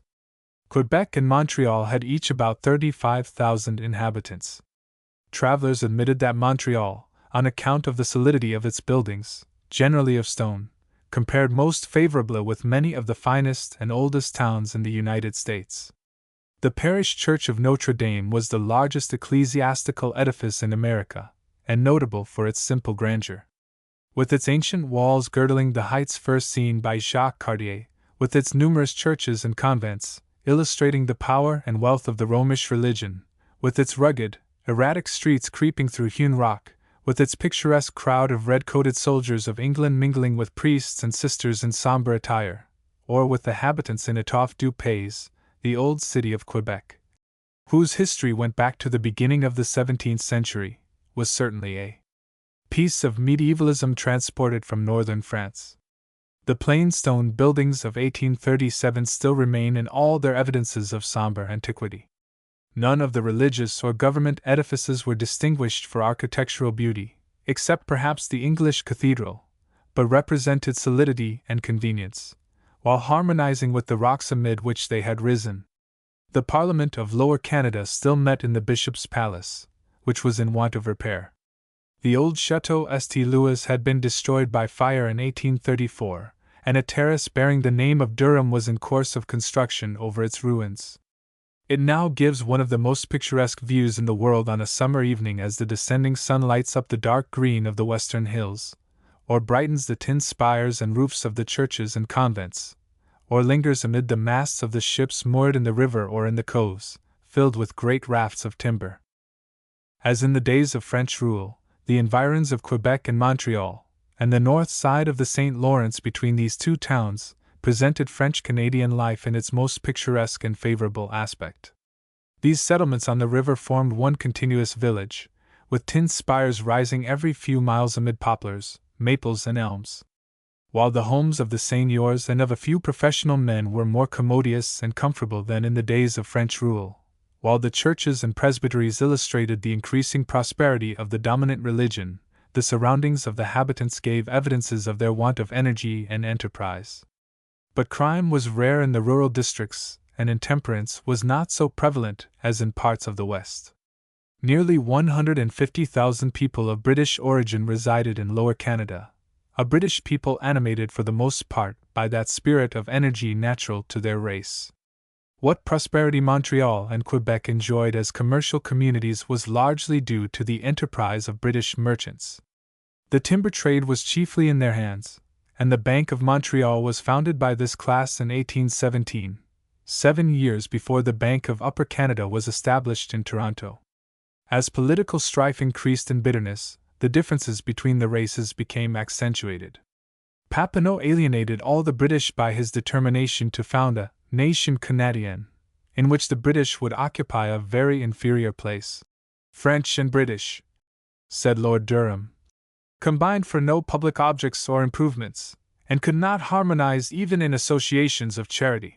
The French Canadians looked with jealousy and dislike on the increase and prosperity of what they regarded as a foreign and hostile race.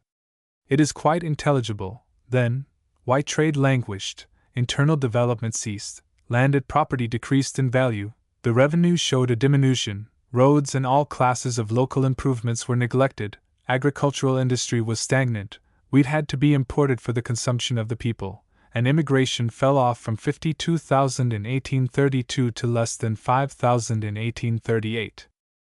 In the maritime provinces of Nova Scotia, New Brunswick, and Prince Edward Island, there were no racial antagonisms to affect internal development, and the political conflict never reached such proportions as to threaten the peace and security of the people.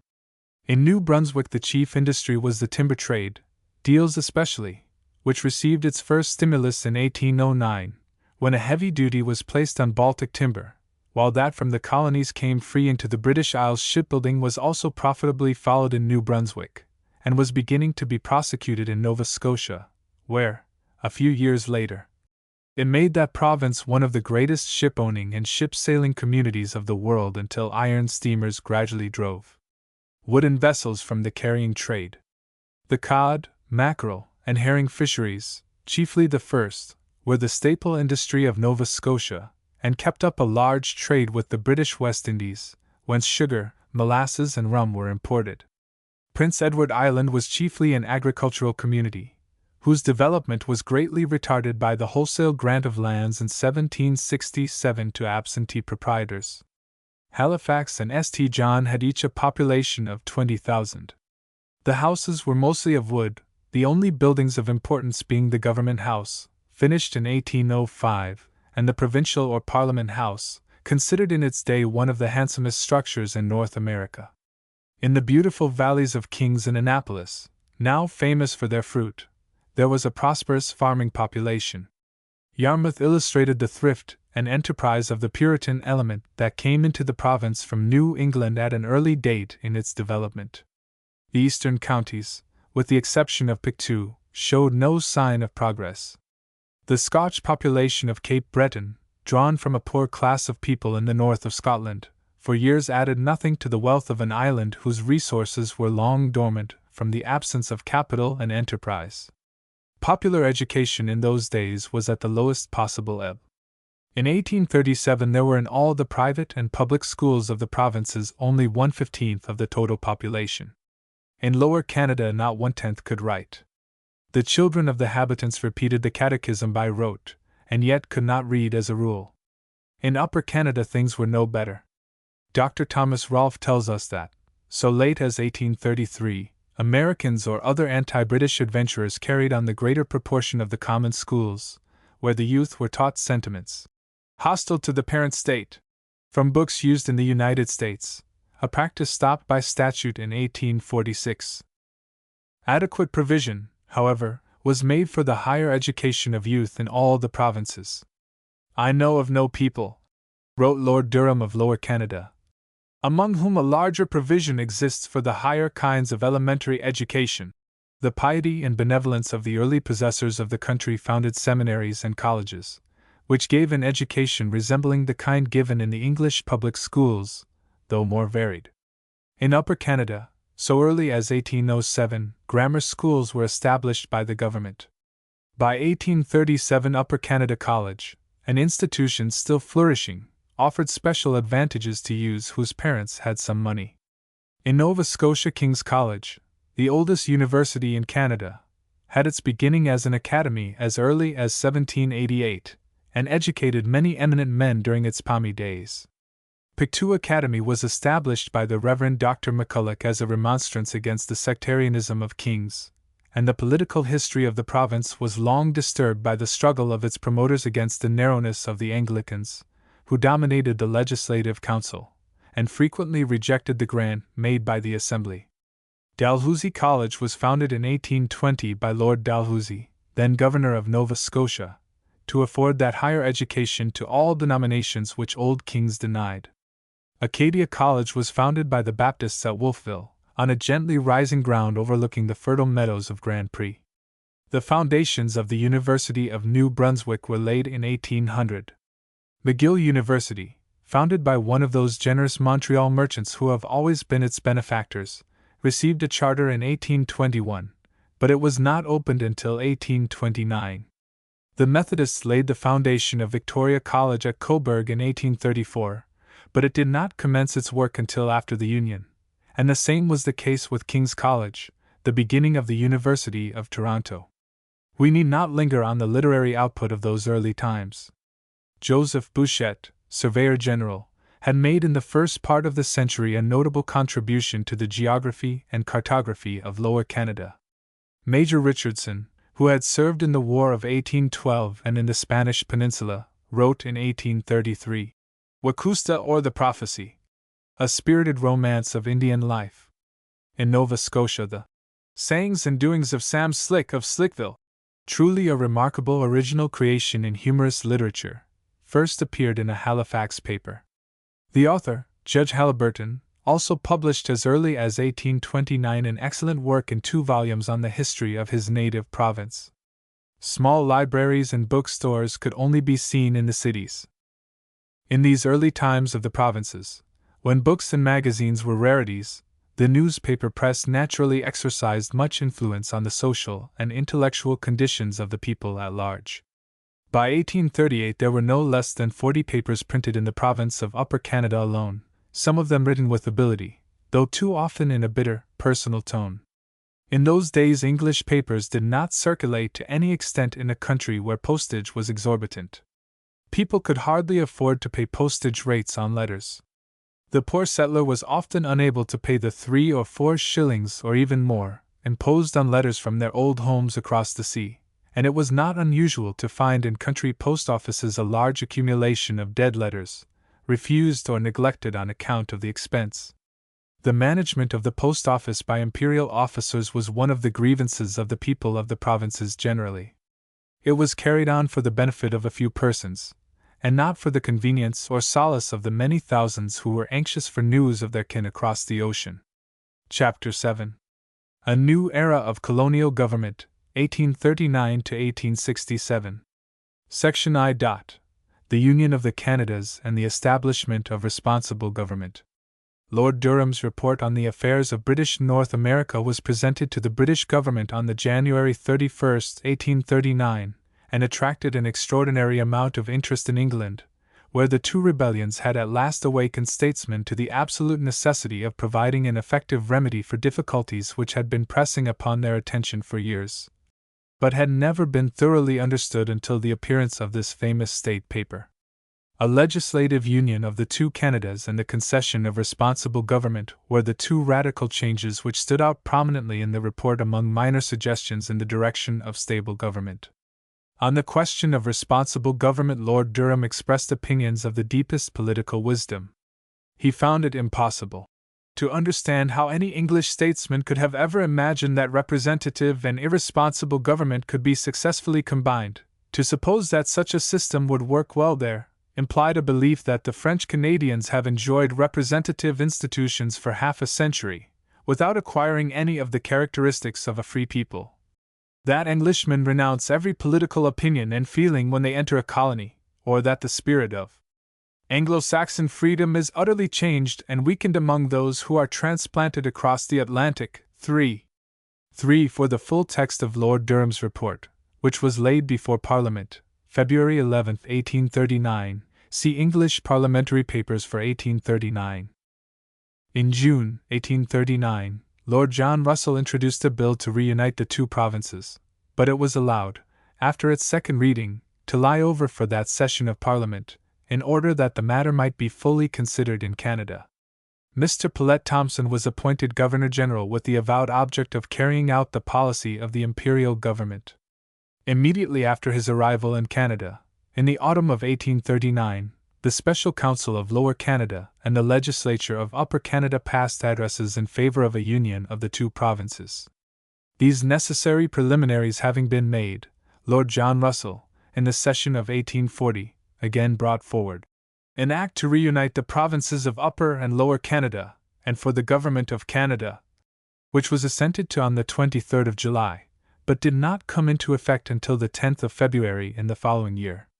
The Act provided for a Legislative Council of not less than 20 members, and for a Legislative Assembly in which each section of the United Provinces would be represented by an equal number of members, that is to say, 42 for each or 84 in all. The number of representatives allotted to each province could not be changed except with the concurrence of 2/3 of the members of each House. The members of the Legislative Council were appointed by the Crown for life, and the members of the Assembly were chosen by electors possessing a small property qualification. Members of both bodies were required to hold property to a certain amount. The Assembly had a duration of 4 years, subject of course to be sooner dissolved by the Governor-General. Provision was made for a consolidated revenue fund, on which the first charges were expenses of collection, management, and receipt of revenues, interest of public debt, payment of the clergy, and civil list. The English language alone was to be used in the legislative records. All votes, resolutions, or bills involving the expenditure of public money were to be first recommended by the Governor-General. The first Parliament of the United Canadas was opened on the June 14, 1841, in the city of Kingston, by the Governor-General, who had been created Baron Sydenham of Sydenham and of Toronto. This session was the commencement of a series of parliaments which lasted until the Confederation of all the provinces in 1867, and forcibly illustrated the capacity of the people of Canada to manage their internal affairs. For the moment, I propose to refer exclusively to those political conditions which brought about responsible government, and the removal of grievances which had so long perplexed the imperial state and distracted the whole of British North America. In Lord John Russell's dispatches of 1839, the sequence of Lord Durham's report, we can clearly see the doubt in the minds of the imperial authorities whether it was possible to work the system of responsible government on the basis of a governor directly responsible to the parent state, and at the same time acting under the advice of ministers who would be responsible to a colonial legislature. But the colonial secretary had obviously come to the opinion that it was necessary to make a radical change which would ensure greater harmony between the executive and the popular bodies of the provinces. Her Majesty, he stated emphatically, had no desire to maintain any system of policy among her North American subjects which opinion condemns, and there was no sure way of gaining the approbation of the Queen than by maintaining the harmony of the executive with the legislative authorities. The new Governor-General was expressly appointed to carry out this new policy. If he was extremely vain, at all events he was also astute, practical, and well able to gauge the public sentiment by which he should be guided at so critical a period of Canadian history. The evidence is clear that he was not individually in favor of responsible government, as it was understood by men like Mr. Baldwin and Mr. Howe, when he arrived in Canada. He believed that the council should be one for the governor to consult and no more. And voicing the doubts that existed in the minds of imperial statesmen, he added, the governor cannot be responsible to the government at home, and also to the legislature of the province. If it were so, then all colonial government becomes impossible. The governor, in his opinion, must therefore be the minister, i.e., the colonial secretary, in which case he cannot be under control of men in the colony. When the assembly met, it was soon evident that the reformers in that body were determined to have a definite understanding on the all-important question of responsible government, and the result was that the Governor-General, a keen politician, immediately recognized the fact that, unless he yielded to the feeling of the majority, he would lose all his influence. There is every reason to believe that the resolutions which were eventually passed in favor of responsible government, in amendment to those moved by Mr. Baldwin, had his approval before their introduction. The two sets of resolutions practically differed little from each other, and the inference to be drawn from the political situation of these times is that the governor's friends in the council thought it advisable to gain all the credit possible with the public for the passage of resolutions on the all-absorbing question of the day, since it was obvious that it had to be settled in some satisfactory and definite form. These resolutions, embodying the principles of the new Constitution of Canada, were as follows. 1. That the head of the executive government of the province, being within the limits of his government the representative of the sovereign, is responsible to the imperial authority alone, but that, nevertheless, the management of our local affairs can only be conducted by him with the assistance, counsel, and information of subordinate officers in the province. 2. That, in order to preserve between the different branches of the provincial parliament that harmony which is essential to the peace, welfare, and good government of the province, the chief advisers of the representative of the sovereign, constituting a provincial administration under him, ought to be men possessed of the confidence of the representatives of the people, thus affording a guarantee that the well-understood wishes and interests of the people, which our gracious sovereign has declared shall be the rule of the provincial government, will on all occasions be faithfully represented and advocated. 3. That the people of this province have, moreover, the right to expect from such provincial administration the exertion of their best endeavors that the imperial authority, within its constitutional limits, shall be exercised in the manner most consistent with their well-understood wishes and interests. On the September 4, 1841, Lord Sydenham met with a serious accident while riding, and as his constitution had been impaired for years, he died a fortnight later, to the regret of all political parties.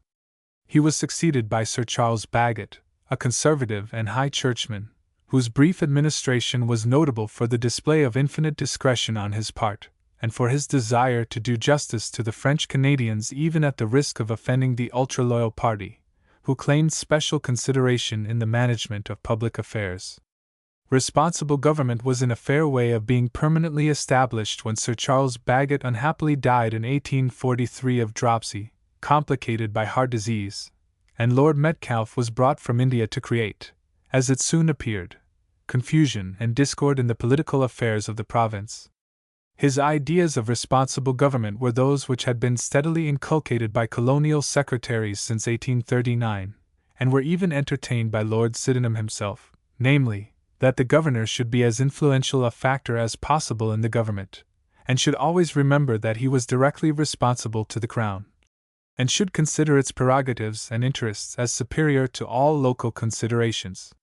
When Lord Metcalfe assumed the responsibilities of his post, he found in office a Liberal administration, led by Mr. Baldwin, the eminent Reform leader of Upper Canada, and Mr. Louis Hippolyte LaFontaine, afterwards Chief Justice of Lower Canada and a baronet, who had been at the outset, like all his countrymen, opposed to the Union, as unjust to their province.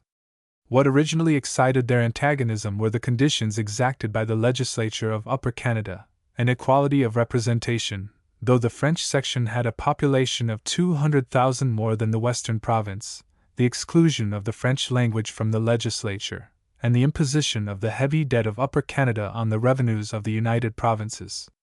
But unlike Mr. Papineau, with whom he had acted during the political struggles in Lower Canada, Mr. LaFontaine developed a high order of discreet statesmanship after the Union, and recognized the possibility of making French Canada a force in government. He did not follow the example of Mr. John Neilson, who steadily opposed the Union, but determined to work it out fairly and patiently on the principles of responsible government. Lord Metcalfe, at the very outset, decided not to distribute the patronage of the Crown under the advice of his responsible advisers, but to ignore them, as he declared, whenever he deemed it expedient. No responsible ministers could, with any regard to their own self-respect, or to the public interests, submit to a practice directly antagonistic to responsible government then on its trial. Consequently, all the members of the Baldwin-LaFontaine government, with the exception of Mr. Daly, immediately resigned, when Lord Metcalfe followed so unconstitutional a course. Mr. Dominic Daly, afterwards knighted when governor of Prince Edward's Island, who had no party proclivities, and was always ready to support the Crown in a crisis, became nominally head of a weak administration. The ministry was only completed after a most unconstitutional delay of several months, and was even then only composed of men whose chief merit was their friendliness to the governor, who dissolved the assembly and threw all the weight of the Crown into the contest. The governor's party was returned with a very small majority, but it was a victory, like that of Sir Francis Bond Head in 1835, won at the sacrifice of the dignity of the Crown, and at the risk of exciting once more public discontent to a dangerous degree. Lord Metcalfe's administration was strengthened when Mr. Draper resigned his legislative councillorship and took a seat in the Assembly as leader. Lord Metcalfe's conduct received the approval of the imperial authorities, who elevated him to the peerage, so much evidence that they were not yet ready to concede responsible government in a complete sense. The result was a return to the days of old paternal government, when the parliamentary opposition was directed against the governor himself and the British government of which he was the organ.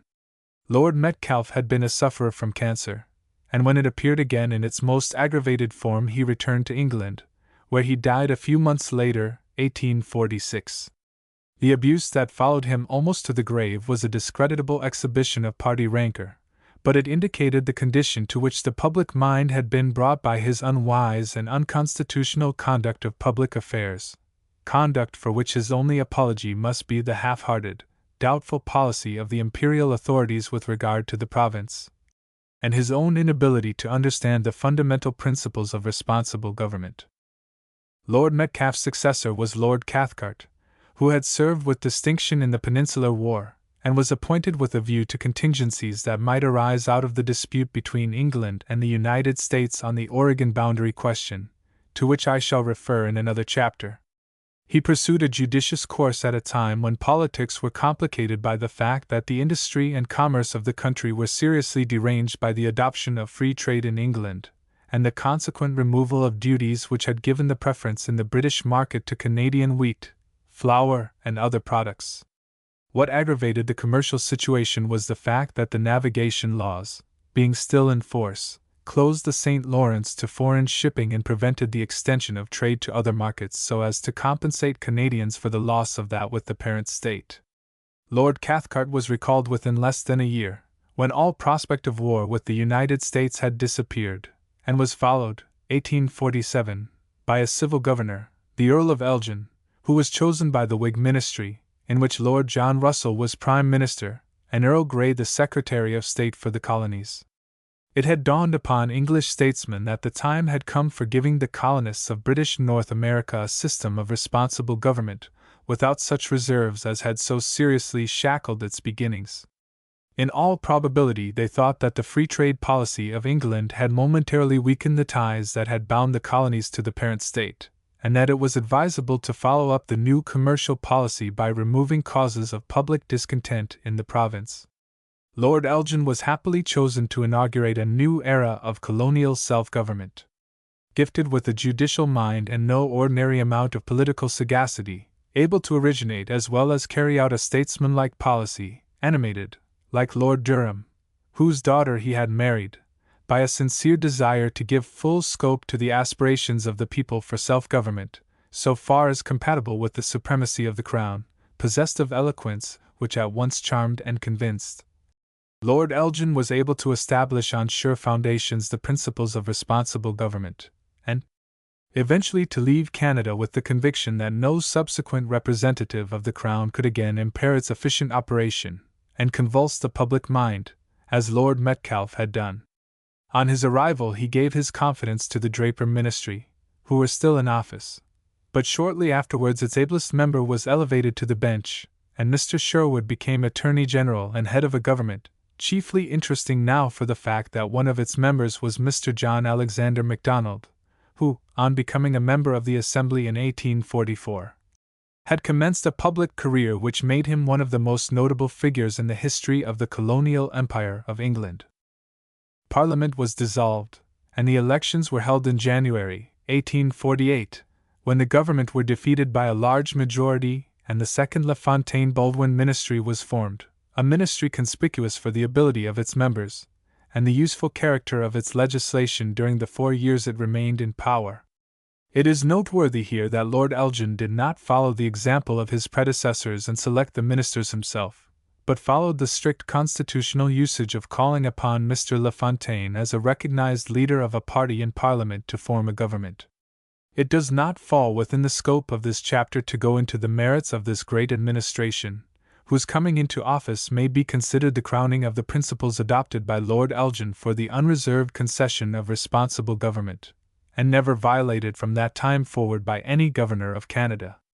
We must now direct our attention to the Maritime Provinces, that we may complete this review of the progress of responsible government in British North America.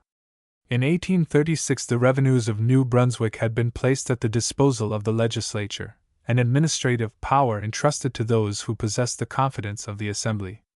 The Lieutenant Governor, Sir John Harvey, who had distinguished himself in the War of 1812-15, recognized in Lord John Russell's dispatches a new and improved constitution, and by an official memorandum informed the heads of departments that thenceforward their offices would be held by the tenure of public confidence. But after his departure, in 1841, an attempt was made by Sir William Colebrook to imitate the example of Lord Metcalfe.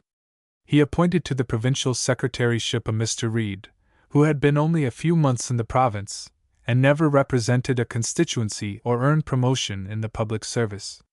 The members of the Executive Council were never consulted, and 4 of the most popular and influential councillors soon resigned. One of them, Mr. Lemuel A. Wilmot, the recognized leader of the Liberals, addressed a strong remonstrance to the Lieutenant Governor, and vindicated those principles of colonial government which required the administration to be conducted by heads of departments responsible to the legislature, and holding their offices contingently upon the approbation and confidence of the country, as expressed through the representatives of the people. The Colonial Secretary of State disapproved of the action of the Lieutenant Governor, and constitutional government was strengthened in this province of the Loyalists. From that time there was a regularly organized administration and an opposition contending for office and popular favor. In Nova Scotia a dispatch from Lord Glenelg brought to a close in 1838 the agitation which had been going on for years for a separation of the executive from the legislative functions of the Legislative Council, and the formation of two distinct bodies in accordance with the existing English system. In this state paper, the first important step towards responsible government in the province, the Secretary of State, Lord Glenelg, stated that it was Her Majesty's pleasure that neither the Chief Justice nor any of his colleagues should sit in the Council, that all the judges should entirely withdraw from all political discussions, that the Assembly's claim to control and appropriate all the revenues arising in the province should be fully recognized by the government, that the two councils should be thereafter divided, and that the members of these bodies should be drawn from different parts of the province, Halifax previously having obtained all the appointments except one or two, and selected without reference to distinctions of religious opinions. Unfortunately for Nova Scotia, there was at that time at the head of the executive a brave, obstinate old soldier, Sir Colin Campbell, who had petrified ideas on the subject of colonial administration, and showed no disposition to carry out the obvious desire of the imperial authorities to give a more popular form to the government of the province. One of his first official acts was to give to the Anglican Church a numerical superiority to which it had no valid claim. As in Upper Canada, at that time, there was a combination or compact, composed of descendants of English Tories or of the Loyalists of 1783, who belonged to the Anglican Church, and were opposed to popular government. Two men were now becoming most prominent in politics. One of these was Mr. James William Johnston, the son of a Georgia Loyalist, an able lawyer, gifted with a persuasive tongue which chimed most harmoniously with the views of Sir Colin. On the other side was Mr. Joseph Howe, the son of a Loyalist printer of Boston, who had no such aristocratic connections as Mr. Johnston, and soon became the dominant influence in the Reform party, which had within its ranks such able and eloquent men as S. G. W. Archibald, Herbert Huntington, Lawrence O'Connor Doyle, William and George R. Young, and very soon, James Boyle Uniacke. Sir Colin Campbell completely ignored the dispatches of Lord John Russell, which were recognized by Sir John Harvey as conferring an improved constitution upon the colonies. In February 1840, Mr. Howe moved a series of resolutions, in which it was emphatically stated that no satisfactory settlement of questions before the country could be obtained until the Executive Council was remodeled, and that, as then constituted, it did not enjoy the confidence of the country. The motion was carried by a majority of 18 votes, in a House of 42 members, and indeed, so untenable was the position of the Executive Council that Mr. James Boyle Uniacke, a member of the government, retired, rather than vote, and subsequently placed his resignation in the hands of the Lieutenant Governor, on the ground that it was his duty to yield to the opinions of the Representative House, and facilitate the introduction of a better system of government, in accordance with the well-understood wishes of the people. From that time Mr. Uniacke became one of Mr. Howe's ablest allies in the struggle for self-government. Sir Colin, however, would not recede from the attitude he had assumed, but expressed the opinion, in his reply to the address of the legislature, that he could not recognize in the dispatch of the Colonial Secretary of State any instruction for a fundamental change in the colonial constitution. The Assembly then prayed Her Majesty, in a powerful and temperate address, to recall Sir Colin Campbell. Though Lord John Russell did not present the address to the Queen, the Imperial Government soon afterwards appointed Lord Falkland to succeed Sir Colin Campbell, whose honesty of purpose had won the respect of all parties. Lord Falkland was a Whig, a Lord of the Bedchamber, and married to one of the Fitzclarences, a daughter of William IV and Mrs. Jordan. He arrived at Halifax in September 1840, and his first political act was in the direction of conciliating the Liberals, who were in the majority in the Assembly. He dismissed, to the disgust of the official party, 4 members of the executive who had no seats in either branch of the legislature, and induced Mr. Howe and Mr. James McNabb to enter the government, on the understanding that other Liberals would be brought in according as vacancies occurred, and that the members of the Council should hold their seats only upon the tenure of public confidence.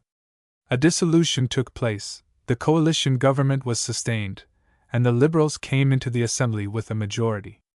Mr. Howe was elected Speaker of the Assembly, though an executive councillor, without salary, but he and others began to recognize the impropriety of one man occupying such positions, and in a later session a resolution was passed against the continuance of what was really an un-British and unconstitutional practice.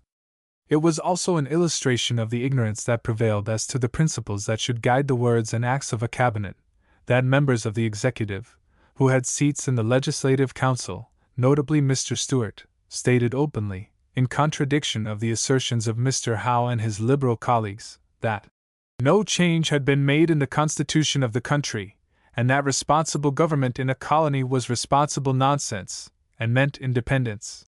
It was at last found necessary to give some sort of explanation of such extraordinary opinions, to avert a political crisis in the Assembly. Then, to add to the political embarrassment, there was brought before the people the question of abandoning the practice of endowing denominational colleges, and of establishing in their place one large non-sectarian university. At this time the legislature voted annual grants to 5 sectarian educational institutions of a high class. The most important were King's College, belonging to the Anglican Church, and Acadia College, supported by the Baptists. The Anglican Church was still influential in the councils of the province, and the Baptists had now the support of Mr. Johnston, the able Attorney General, who had seceded from the Church of England. This able lawyer and politician had won the favor of the aristocratic governor, and persuaded him to dissolve the Assembly, during the absence of Mr. Howe in the country, though it had continuously supported the government, and the people had given no signs of a want of confidence in the House as then constituted. The fact was, Mr. Johnston and his friends in the council thought it necessary to lose no time in arousing the feelings of the supporters of denominational colleges against Mr. Howe and other liberals, who had commenced to hold meetings throughout the country in favor of a non-sectarian university. The two parties came back from the electors almost evenly divided, and Mr. Howe had an interview with Lord Falkland. He consented to remain in the cabinet until the Assembly had an opportunity of expressing its opinion on the question at issue, when the governor himself precipitated a crisis by appointing to the executive and legislative councils Mr. M. B. Ullman, a wealthy banker, and a brother-in-law of the Attorney General. Mr. Howe and Mr. McNabb at once resigned their seats in the government on the ground that Mr. Ullman's appointment was a violation of the compact by which 2 Liberals had been induced to join the ministry, and was most unjust to the 40 or 50 gentlemen who, in both branches, had sustained the administration for several years. Instead of authorizing Mr. Johnston to fill the 2 vacancies and justify the course taken by the governor, the latter actually published a letter in a newspaper, in which he boldly stated that he was entirely opposed to the formation of a government composed of individuals of one political party, that he would steadily resist any invasion of the royal prerogatives with respect to appointments, and that he had chosen Mr. Ullman, not simply on the ground that he had not been previously engaged in political life to any extent, but chiefly because he wished to show his own confidence in Mr. Johnston, Mr. Ullman's brother-in-law. Lord Falkland had obviously thrown himself into the arms of the astute Attorney General and his political friends. It was now a political war à outrance between Lord Falkland and Mr. Howe, from 1842 until the governor left the province in 1846. Lord Falkland made strenuous efforts to detach Mr. McNabb, Mr. Uniacke and other Liberals from Mr. Howe, and induce them to enter the government, but all to no purpose. He now gave up writing letters to the press, and attacked his opponents in official communications addressed to the Colonial Office, which supported him, as it did Lord Metcalfe, under analogous circumstances. These dispatches were laid without delay on the tables of the Houses, to be used far and wide against the recalcitrant Liberals. Mr. Howe had again renewed his connection with the press, which he had left on becoming Speaker and Councillor, and had become editor of the Nova Scotian and the Morning Chronicle, of which Mr. Anand was the proprietor. In these influential organs of the Liberal party, papers still in existence, Mr. Howe attacked Lord Falkland, both in bitter prose and sarcastic verse. All this while the governor and his council contrived to control the Assembly, sometimes by 2 or 3 votes, sometimes by a prorogation when it was necessary to dispose summarily of a troublesome question. Public opinion began to set in steadily against the government. The controversy between Lord Falkland and Mr. Howe reached its climax on the February 21, 1846, when a dispatch was brought down to the House, referring to the Speaker, Mr. William Young, and his brother, George R. young, as the associates of reckless and insolvent men, the reference being to Mr. Howe and his immediate political friends. When the dispatch had been read, Mr. Howe became greatly excited, and declared amid much disorder that if the infamous system of libeling respectable colonists in dispatches sent to the Colonial Office was continued, without their having any means of redress, some colonists would by and by, or he was much mistaken, hire a black fellow to horsewhip a lieutenant governor. It was time that this unhappy conflict should end. The imperial authorities wisely transferred Lord Falkland to Bombay, where he could do no harm, and appointed Sir John Harvey to the government of Nova Scotia. Like Lord Elgin in Canada, he was discreetly chosen by the Reform Ministry, as the sequel showed. He was at first in favor of a coalition government like his predecessors, but he wisely dissolved the Assembly when he found that the leading Liberals positively refused to go into an alliance with the members of the Executive Council, or any other set of men, until the people had decided between parties at the polls. The result was a victory for the Liberals, and as soon as the Assembly met, a direct motion of want of confidence was carried against the government, and for the first time in the history of the country the governor called to his council men exclusively belonging to the opposition in the popular branch. Mr. Howe was not called upon to form a cabinet. His quarrel with Lord Falkland had to be resented somehow, but the governor's choice was Mr. James Boyle Uniacke, who gave a prominent position in the new government to the great Liberal, to whom responsible government owed its final success in this maritime province. Responsible government was not introduced into Prince Edward Island until 1851, when an address on the prosperous state of the island was presented to the imperial authorities, who at once consented to concede responsible government on the condition that adequate provision was made for certain public officers affected by the new order of things. The leader of the new government was the Honourable George Coles. In the history of the past there is much to deplore: the blunders of English ministers, the want of judgment on the part of governors, the selfishness of family compacts, the arrogance of office holders, the recklessness of Canadian politicians.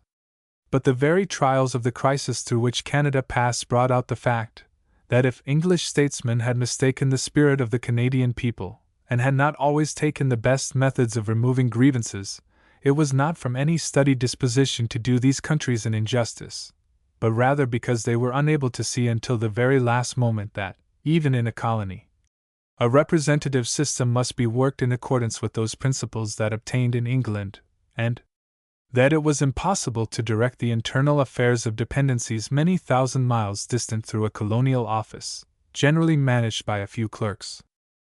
Of all the conspicuous figures of these memorable times, which already seem so far away from Canadians of the present day, who possess so many political rights, there are several who stand out more prominently than all others, and represent the distinct types of politicians who influenced the public mind during the first half of the 19th century, when responsible government was in slow process of evolution from the political struggles which arose in the operation of representative institutions. Around the figure of Louis Joseph Papineau there has always been a sort of glamour which has helped to conceal his vanity, his rashness, and his want of political sagacity, which would, under any circumstances, have prevented his success as a safe statesman, capable of guiding a people through a trying ordeal. His eloquence was fervid and had much influence over his impulsive countrymen, his sincerity was undoubted, and in all likelihood his very indiscretions made more palpable the defects of the political system against which he so persistently, and so often justly declaimed. He lived to see his countrymen enjoy power and influence under the very union which they resented, and to find himself no longer a leader among men, but isolated from a great majority of his own people, and representing a past whose methods were antagonistic to the new regime that had grown up since 1838. It would have been well for his reputation had he remained in obscurity on his return from exile in 1847, when he and other rebels of 1837 were wisely pardoned, and had he never stood again on the floor of the Parliament of Canada, as he did from 1848 until 1854, since he could only prove, in those later times, that he had never understood the true working of responsible government. While the LaFontaine-Baldwin ministry were in power, he revived an agitation for an elective legislative council and declared himself utterly hostile to responsible government. But his influence was at an end in the country, and he could make little impression on the assembly. The days of reckless agitation had passed, and the time for astute and calm statesmanship had come. La Fontaine and Morin were now safer political guides for his countrymen. He soon disappeared entirely from public view, and in the solitude of his picturesque chateau, amid the groves that overhang the Ottawa River, only visited from time to time by a few staunch friends, or by curious tourists who found their way to that quiet spot, he passed the remainder of his days with a tranquility in wondrous contrast to the stormy and eventful drama of his life. The writer often saw his noble, dignified figure, erect even in age, passing unnoticed on the streets of Ottawa, when perhaps at the same time there were strangers, walking through the lobbies of the Parliament House, asking for his portrait. William Lyon Mackenzie is a far less picturesque figure in Canadian history than Papineau, who possessed an eloquence of tongue and a grace of demeanor which were not the attributes of the little peppery, undignified Scotchman who, for a few years, played so important a part in the English-speaking province. With his disinterestedness and unselfishness, with his hatred of political injustice and oppression, Canadians who remember the history of the constitutional struggles of England will always sympathize. Revolt against absolutism and tyranny is permissible in the opinion of men who love political freedom, but the conditions of Upper Canada were hardly such as justified the rash insurrection into which he led his deluded followers, many to misery and some to death. Mackenzie lived long enough to regret these sad mistakes of a reckless period of his life, and to admit that the success of the rebellion would have deeply injured the people of Canada, whom he believed he was then serving, and that it was the interest of the Canadian people to strengthen in every way the connection with England. Like Papineau, he returned to Canada in 1849 to find himself entirely unequal to the new conditions of political life, where a large constitutional knowledge, a spirit of moderation, and a statesmanlike conduct could alone give a man influence in the councils of his country. One historian has attempted to elevate Dr. Rolfe at his expense, but a careful study of the career of those two actors will lead fair-minded readers to the conclusion that even the reckless course followed at the last by Mackenzie was preferable to the double-dealing of his more astute colleague. Dr. Rolfe came again into prominence as one of the founders of the Clear Grits, who formed in 1849 an extreme branch of the Reform Party. Dr. Rolfe's qualities ensured him success in political intrigue, and he soon became a member of the Hincks-Morin government, which was formed on the reconstruction of the LaFontaine-Baldwin ministry in 1851, when its two moderate leaders were practically pushed aside by men more in harmony with the aggressive elements of the Reform Party. But Mr. Mackenzie could never win such triumphs as were won by his wily and more manageable associate of old times. He published a newspaper, The Weekly Message, replete with the eccentricities of the editor, but it was never a financial success, while his career in the Assembly from 1851 until 1858 only proved him almost a nullity in public affairs. Until his death in 1861 his life was a constant fight with poverty, although his closing years were somewhat soothed by the gift of a homestead. He might have received some public position which would have given him comfort and rest, but he would not surrender what he called his political freedom to the men in office, who, he believed, wished to purchase his silence. The various delusion, as his influence had practically disappeared with his flight to the United States. Joseph Howe, unlike the majority of his compeers who struggled for popular rights, was a prominent figure in public life until the very close of his career in 1873. All his days, even when his spirit was sorely tried by the obstinacy and indifference of some English ministers, he loved England, for he knew, like the Loyalists, from one of whom he sprung, it was in her institutions, after all, his country could best find prosperity and happiness. It is an interesting fact that, among the many able essays and addresses which the question of imperial federation has drawn forth, none can equal his great speech on the consolidation of the empire in eloquence, breadth, and fervor. Of all the able men Nova Scotia has produced, no one has surpassed that great tribune of the people in his power to persuade and delight the masses by his oratory. Yet, strange to say, his native province has never raised a monument to his memory. One of the most admirable figures in the political history of the Dominion was undoubtedly Robert Baldwin. Compared with other popular leaders of his generation, he was calm in counsel, unselfish in motive, and moderate in opinion. If there is any significance in the political phrase, liberal conservative, it could be applied with justice to him. The Great Ministry, of which he and Louis Hippolyte Lafontaine, afterwards a baronet and chief justice, were the leaders, left behind it many monuments of broad statesmanship, and made a deep impression on the institutions of the country. In 1851 he resigned from the Reform Ministry, of which he had been the Upper Canadian leader, in consequence of a vote of the reformers of that province adverse to the continuance of the Court of Chancery, the constitution of which had been improved chiefly by himself. When he presented himself as a candidate before his old constituency, he was defeated by a nominee of the Clear Grits, who were then, as always, pressing their opinions with great vehemence and hostility to all moderate men. He illustrated the fickle character of popular favor, when a man will not surrender his principles and descend to the arts of the politician. He lived until 1858 in retirement, almost forgotten by the people for whom he had worked so fearlessly and sincerely. In New Brunswick, the triumph of responsible government must always be associated with the name of Lemuel A. Wilmot, the descendant of a famous United Empire Loyalist stock, afterwards a judge and a lieutenant governor of his native province. He was in some respects the most notable figure, after Joseph Howe and J.W. Johnston, the leaders of the Liberal and Conservative parties in Nova Scotia, in that famous body of public men who so long brightened the political life of the maritime provinces.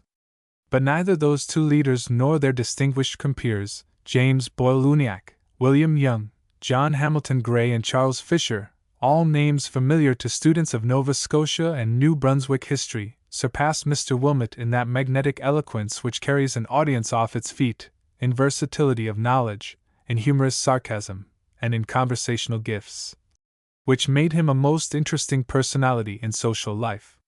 He impressed his strong individuality upon his countrymen until the latest hour of his useful career. In Prince Edward Island, the name most intimately connected with the struggle for responsible government is that of George Coles, who, despite the absence of educational and social advantages in his youth, eventually triumphed over all obstacles, and occupied a most prominent position by dint of unconquerable courage and ability to influence the opinions of the great mass of people. Section 2. Results of self-government from 1841 to 1864. The new colonial policy, adopted by the imperial government immediately after the presentation of Lord Durham's report, had a remarkable effect upon the political and social development of the British North American provinces during the quarter of a century that elapsed between the Union of the Canadas in 1841 and the Federal Union of 1867. In 1841, Mr. Harrison, provincial secretary of the Upper Province in the coalition government formed by Lord Sydenham, brought in a measure which laid the foundations of the elaborate system of municipal institutions which the Canadian provinces now enjoy. In 1843, Attorney General Lafontaine presented a bill for better serving the independence of the Legislative Assembly of this province, which became law in 1844 and formed the basis of all subsequent legislation in Canada. The question of the clergy reserves continued for some years after the Union to perplex politicians and harass governments. At last, in 1854, the Hincks government was defeated by a combination of factions, and the Liberal Conservative Party was formed out of the union of the Conservatives and the moderate Reformers. Sir Allan MacNab was the leader of this coalition government, but the most influential member was Mr. John A. Macdonald, then Attorney General of Upper Canada, whose first important act was the settlement of the clergy reserves.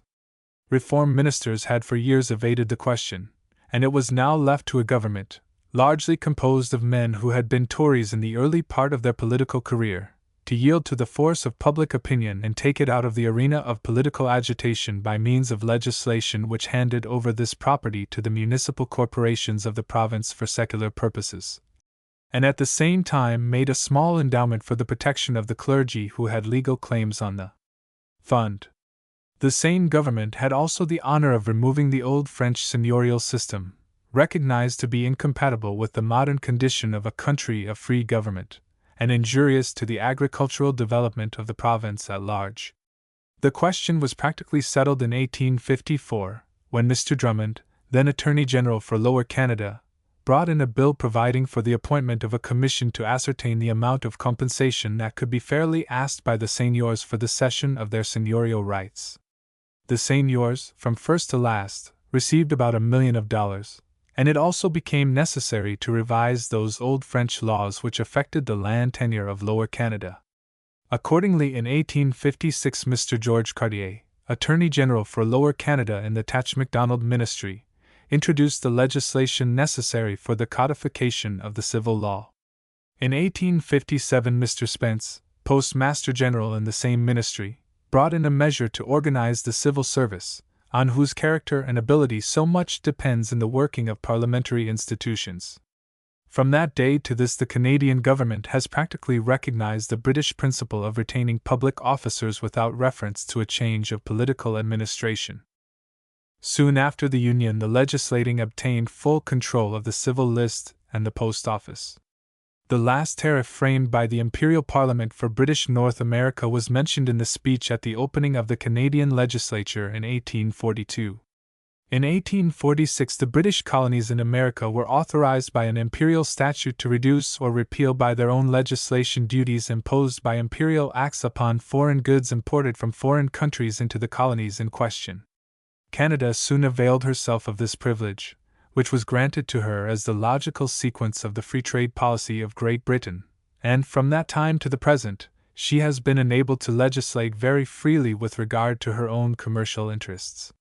In 1849, the Imperial Parliament repealed the navigation laws, and allowed the River St. Lawrence to be used by vessels of all nations. With the repeal of laws, the continuance of which had seriously crippled Canadian trade after the adoption of free trade by England, the provinces gradually entered on a new career of industrial enterprise. No part of the Constitution of 1840 gave greater offense to the French-Canadian population than the clause restricting the use of the French language in the legislature. It was considered as a part of the policy, foreshadowed in Lord Durham's report, to denationalize, if possible, the French-Canadian province. The repeal of the clause, in 1848, was one evidence of the harmonious operation of the Union, and of a better feeling between the two sections of the population. Still later, provision was made for the gradual establishment of an elective legislative council, so long and earnestly demanded by the old legislature of Lower Canada. The members of the LaFontaine-Baldwin government became the legislative executors of a troublesome legacy left to them by a conservative ministry. In 1839, acts had been passed by the Special Council of Lower Canada and the Legislature of Upper Canada to compensate the loyal inhabitants of those provinces for the loss they had sustained during the rebellions. In the first session of the Union Parliament, the Upper Canadian Act was amended, and money voted to reimburse all persons in Upper Canada whose property had been unnecessarily, or wantonly, destroyed by persons acting, or pretending to act, on behalf of the Crown. An agitation then commenced for the application of the same principle to Lower Canada, and in 1845 commissioners were appointed by the Draper administration to inquire into the nature and value of the losses suffered by Her Majesty's loyal subjects in Lower Canada. When their report was presented in favor of certain claims, the Draper ministry brought in some legislation on the subject, but went out of office before any action could be taken thereon. The LaFontaine-Baldwin government then determined to set the question at rest, and introduced legislation for the issue of debentures to the amount of $400,000 for the payment of losses sustained by persons who had not been convicted of, or charged with, high treason or other offenses of a treasonable nature, or had been committed to the custody of the sheriff in the jail of Montreal and subsequently transported to the island of Bermuda. Although the principle of this measure was fully justified by the action of the Tory Draper government, extreme loyalists, and even some reformers of Upper Canada declaimed against it in the most violent terms, and a few persons even declared that they would prefer annexation to the United States to the payment of the rebels. The bill, however, passed the legislature by a large majority, and received the Crown's assent through Lord Elgin on the April 25, 1849. A large crowd immediately assembled around the Parliament House, formerly the St. and Market House, and insulted the Governor-General by opprobrious epithets, and by throwing missiles at him as he drove away to Monklands, his residence in the country. The government and members of the legislature appear to have been unconscious of the danger to which they were exposed until a great crowd rushed into the building, which was immediately destroyed by fire with its fine collection of books and archives. A few days later, when the Assembly, then temporarily housed in the hall of Bonsecours Market, attempted to present an address to Lord Elgin, he was in imminent danger of his life while on his way to the Government House, then the old Château de Ramsay in Notre Dame Street, and the consequences might have been most serious had he not evaded the mob on his return to Monklands. This disgraceful affair was a remarkable illustration not simply of the violence of faction, but largely of the discontent then so prevalent in Montreal and other industrial centers, on account of the commercial policy of Great Britain, which seriously crippled colonial trade and was the main cause of the creation of a small party which actually advocated for a short-time annexation to the United States as preferable to the existing state of things. The result was the removal of the seat of government from Montreal, and the establishment of a nomadic system of government by which the legislature met alternately at Toronto and Quebec every 5 years until Ottawa was chosen by the Queen as a permanent political capital.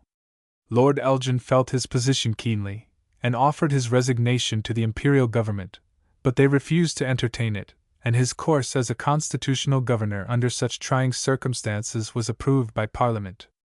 The material condition of the provinces, especially of Upper Canada, which now became the first in population and wealth, kept pace with the rapid progress of the people in self-government. The population of the 5 provinces had increased from about 1,500,000 in 1841 to about 3,200,000 when the census was taken in 1861. The greatest increase had been in the province of Upper Canada, chiefly in consequence of the large immigration which flowed into the country from Ireland, where the potato rot had caused widespread destitution and misery. The population of this province had now reached 1,396,091, or nearly 300,000 more than the population of Lower Canada, an increase which, as I shall show in the next chapter, had important effects on the political conditions of the 2 provinces. The eastern or maritime provinces received but a small part of the yearly immigration from Europe, and even that was balanced by an exodus to the United States. Montreal had a population of 100,000, or double that of Quebec, and was now recognized as the commercial capital of British North America. Toronto had reached 60,000, and was making more steady progress in population and wealth than any other city, except Montreal. Towns and villages were springing up with great rapidity in the midst of the enterprising farming population of the Western Province. In Lower Canada the townships showed the energy of a British people, but the habitants pursued the even tenor of ways which did not include enterprise and improved methods of agriculture. The value of the total exports and imports of the provinces reached $150 million by 1864, or an increase of $100 million in a quarter of a century. The great bulk of the import trade was with Great Britain and the United States, but the value of the exports to the United States was largely in excess of the goods purchased by Great Britain, especially after 1854, when Lord Elgin arranged a reciprocity treaty with the United States. Lord Elgin represented Great Britain in the negotiations at Washington, and the Congress of the United States and the several legislatures of the Canadian provinces passed the legislation necessary to give effect to the treaty. Its most important provisions established free trade between British North America and the United States in products of the forest, mine, and sea, conceded the navigation of the St. Lawrence to the Americans, and the use of the canals of Canada on the same terms as were imposed upon British subjects, gave Canadians the right to navigate Lake Michigan, and allowed the fishermen of the United States to fish on the seacoasts of the British provinces without regard to distance from the shore, in return for a similar but relatively worthless privilege on the eastern shores of the Republic, north of the 30th parallel of north latitude. During the 13 years the treaty lasted, the trade between the 2 countries rose from over $33 million in 1854 to over $80 million in 1866, when it was repealed by the action of the United States government itself, for reasons which I shall explain in a later chapter. The navigation of the St. Lawrence was now made continuous and secure by the enlargement of the Welland and Lachine canals, and the construction of the Cornwall, Williamsburg, and Beauharnois canals. Railways received their great stimulus during the government of Sir Francis Hincks, who largely increased the debt of Canada by guaranteeing in 1852 the bonds of the Grand Trunk Railway, a noble, national work, now extending from Quebec to Lake Michigan, with branches in every direction, but whose early history was marred by jobbery and mismanagement, which not only ruined or crippled many of the original shareholders, but cost Canada eventually $23 million. In 1864 there were 2,000 miles of railway working in British North America, of which the Grand Trunk Railway owned at least one half. The railways in the maritime provinces were very insignificant, and all attempts to obtain the cooperation of the Imperial and Canadian governments for the construction of an intercolonial railway through British American territory failed, despite the energetic efforts of Mr. Howe to bring it about. After the Union of the Canadas in 1841, a steady movement for the improvement of the elementary, public, or common schools continued for years, and the services of the Reverend Edgerton Ryerson were engaged as Chief Superintendent of Education with signal advantage to the country. In 1850, when the LaFontaine-Baldwin government was in office, the results of the superintendent's studies of the systems of other countries were embodied in a bill based on the principle of local assessment, aided by legislative grants, for the carrying on of the public schools. This measure is the basis of the present admirable school system of Upper Canada, and to a large extent of that of the other English-speaking provinces. In Lower Canada, the history of public schools must be always associated with the names of Dr. Myler and the Honorable Mr. Chauveau, but the system has never been as effective as in the Upper Province. In both provinces, separate or dissentient schools were eventually established for the benefit of the Roman Catholics in Upper or Protestant Canada, and of the Protestants in Lower or Catholic Canada. In the maritime provinces, satisfactory progress was also made in the development of a sound school system. In Nova Scotia, Dr. Tupper, when provincial secretary 1863 to 1867, laid the foundations of the excellent schools that the province now enjoys. During this period, the newspaper press increased remarkably in influence and circulation. The most important newspaper in the Dominion, the Globe, was established at Toronto in 1844 by Mr. George Brown, a Scotchman by birth, who became a power from that time among the Liberal politicians of Canada. No notable books were produced in the English-speaking provinces except Acadian Geology, a work by Dr. Dawson, who became in 1855 principal of McGill University, and was, in later years, knighted by the Queen. But the polished verses of Cremazy and the lucid histories of Canada by Ferland and Garneau already showed that French Canada had both a history and a literature. Towards the close of this memorable period of Canadian development, the Prince of Wales, heir apparent to the throne, visited the British American provinces, where the people gave full expression to their loyal feelings. This was the third occasion on which these communities had been favored by the presence of members of the royal family. Prince William Henry, afterward William IV, visited Nova Scotia during the years 1786 to 1788, in command of a frigate. From 1791 until 1797, Prince Edward, Duke of Kent, father of the present sovereign, was in command of the imperial forces, first at Quebec, and later at Halifax. The year 1860 was an opportune time for a royal visit to provinces where the people were in the full enjoyment of the results of the liberal system of self-government extended to them at the commencement of the Queen's reign by the mother country. A quarter of a century had passed after the Union of the Canadas when the necessities of the provinces of British North America forced them to a momentous constitutional change, which gave a greater scope to the statesmanship of their public men, and opened up a wider sphere of effort to capital and enterprise. In the following chapter one shall show the nature of the conditions which brought about this union. Chapter 8.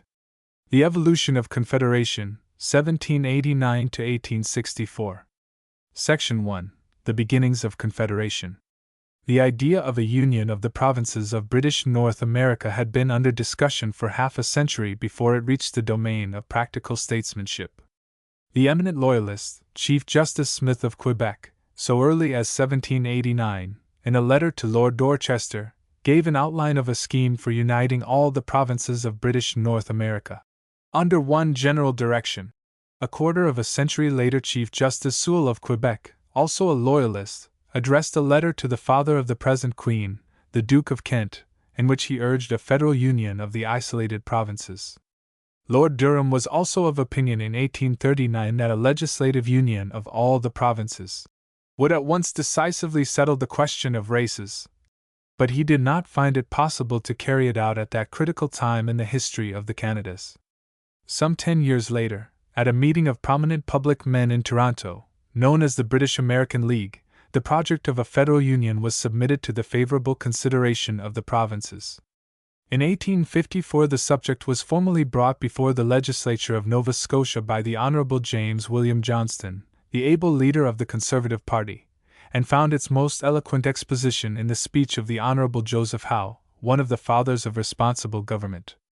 The result of the discussion was the unanimous adoption of a resolution, the first formally adopted by any provincial legislature, setting forth that the Union or Confederation of the British provinces, while calculated to perpetuate their connection with the parent state, will promote their advancement and prosperity, increase their strength and influence, and elevate their position.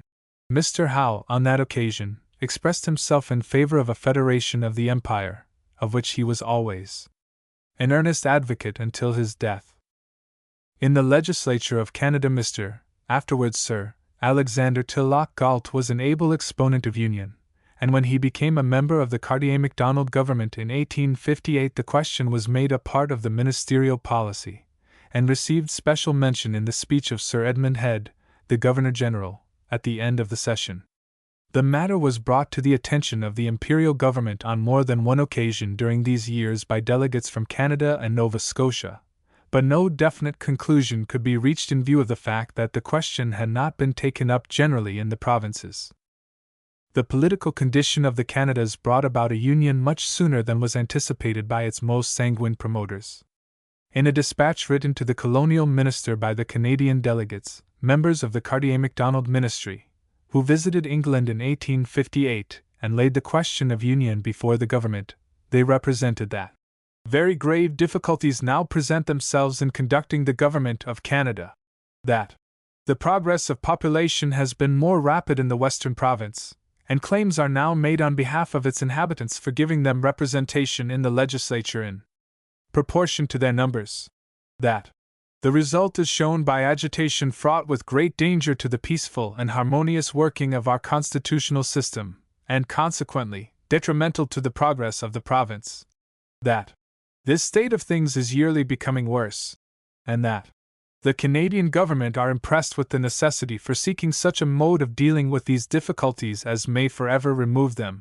In addition to this expression of opinion on the part of the representatives of the Conservative government of 1858, the Reformers of Upper Canada held a large and influential convention at Toronto in 1859, and adopted a resolution in which it was emphatically set forth that the best practicable remedy for the evils now encountered in the government of Canada is to be found in the formation of 2 or more local governments to which shall be committed the control of all matters of a local and sectional character, and some general authority charged with such matters as are necessarily common to both sections of the provinces. Language almost identical with that used by the Quebec Convention 6 years later in one of its resolutions with respect to the larger scheme of federation. Mr. George Brown brought this scheme before the Assembly in 1860, but it was rejected by a large majority. At this time constitutional and political difficulties of a serious nature had arisen between the French and English-speaking sections of the United Canadian Provinces. A large and influential party in Upper Canada had become deeply dissatisfied with the conditions of the Union of 1840, which maintained equality of representation to the 2 provinces when statistics clearly showed that the western section exceeded French Canada both in population and wealth. A demand was persistently and even fiercely made at times for such a readjustment of the representation in the Assembly as would do full justice to the more populous and richer province. The French Canadian leaders resented this demand as an attempt to violate the terms on which they were brought into the Union, and as calculated, and indeed intended, to place them in a position of inferiority to the people of a province where such fierce and unjust attacks were systematically made on their language, religion, and institutions generally. With much justice they pressed the fact that at the commencement of, and for some years subsequent to, the Union, the French Canadians were numerically in the majority, and yet had no larger representation in the Assembly than the inhabitants of the Upper Province, then inferior in population. Mr. George Brown, who had under his control a powerful newspaper, The Globe, of Toronto, was remarkable for his power of invective and his tenacity of purpose, and he made persistent and violent attacks upon the conditions of the Union, and upon the French and English Conservatives, who were not willing to violate a solemn contract. The difficulties between the Canadian provinces at last became so intensified by the public opinion created by Mr. Brown in Upper Canada in favor of representation by population, that good and stable government was no longer possible on account of the close division of parties in the legislature. Appeals were made frequently to the people, and new ministries formed, in fact, 5 within 2 years. But the sectional difficulties had obviously reached a point where it was not possible to carry on successfully the administration of public affairs. On the June 14, 1864, a committee of the Legislative Assembly of Canada, of whom Mr. Brown was chairman, reported that a strong feeling was found to exist among the members of the committee in favor of changes in the direction of a federal system, applied either to Canada alone or to the whole of the British North American provinces. On the day when this report was presented, the Conservative government, known as the Tache-Macdonald Ministry, suffered the fate of many previous governments. For years, and it became necessary either to appeal at once to the people, or find some other practical solution of the political difficulties which prevented the formation of a stable government. Then it was that Mr. Brown rose above the level of mere party selfishness, and assumed the attitude of a statesman, animated by patriotic and noble impulses which must help us to forget the spirit of sectionalism and illiberality which so often animated him in his career of heated partisanship. Negotiations took place between Mr. John A. Macdonald, Mr. Brown, Mr. Cartier, Mr. Galt, Mr. Morris, Mr. McDougall, Mr. Mowat, and other prominent members of the Conservative and Reform parties, with the result that a coalition government was formed on the distinct understanding that it would bring in a measure next session for the purpose of removing existing difficulties by introducing the federal principle into Canada, coupled with such provisions as will permit the Maritime Provinces and the Northwest Territories to be incorporated into the same system of government. The reformers who entered the government with Macdonald and Cartier on this fundamental condition were Mr. Brown, Mr. Oliver Mowat, and Mr. William McDougall, who stood deservedly high in public estimation. While these events were happening in the Canadas, the Maritime Provinces were taking steps in the direction of their own union. In 1861, Mr. Howe, the leader of a Liberal government in Nova Scotia, carried a resolution in favor of such a scheme. 3 years later, the Conservative Ministry, of which Dr. now Sir Charles Tupper was Premier, took measures in the legislature of Nova Scotia to carry out the proposition of his predecessor, and a conference was arranged at Charlottetown between delegates from the 3 provinces of Nova Scotia, New Brunswick, and Prince Edward Island. By a happy forethought, the Government of Canada, immediately on hearing of this important conference, decided to send a delegation, composed of Messrs. J. Macdonald, Brown, Cartier, Galt, McGee, Langevin, McDougall, and Campbell. The result of the conference was favorable to the consideration of the larger question of the union of all the provinces, and it was decided to hold a further conference at Quebec in October for the purpose of discussing the question as fully as its great importance demanded. Section 2. The Quebec Convention of 1864. 33 delegates met in the Parliament House of this historic city. They were all men of large experience in the work of administration or legislation in their respective provinces. Not a few of them were noted lawyers who had thoroughly studied the systems of government in other countries. Some were gifted with rare eloquence and power of argument. At no time, before or since, has the city of Quebec been visited by an assemblage of notables with so many high qualifications for the foundation of a nation. Descendants of the pioneers of French Canada, English Canadians sprung from the Loyalists of the 18th century, eloquent Irishmen and astute Scotchmen, all, thoroughly conversant with Canadian interests, met in a convention summoned to discharge the greatest responsibilities ever entrusted to any body of men in Canada. The chairman was Sir Etienne Pascal Tatch, who had proved in his youth his fidelity to England on the famous battlefield of Chateauguay, and had won the respect of all classes and parties by the display of many admirable qualities. Like the majority of his compatriots, he had learned to believe thoroughly in the government and institutions of Great Britain, and never lost an opportunity of recognizing the benefits which his race derived from British connection. He it was who gave utterance to the oft-quoted words, that the last gun that would be fired for British supremacy in America would be fired by a French Canadian.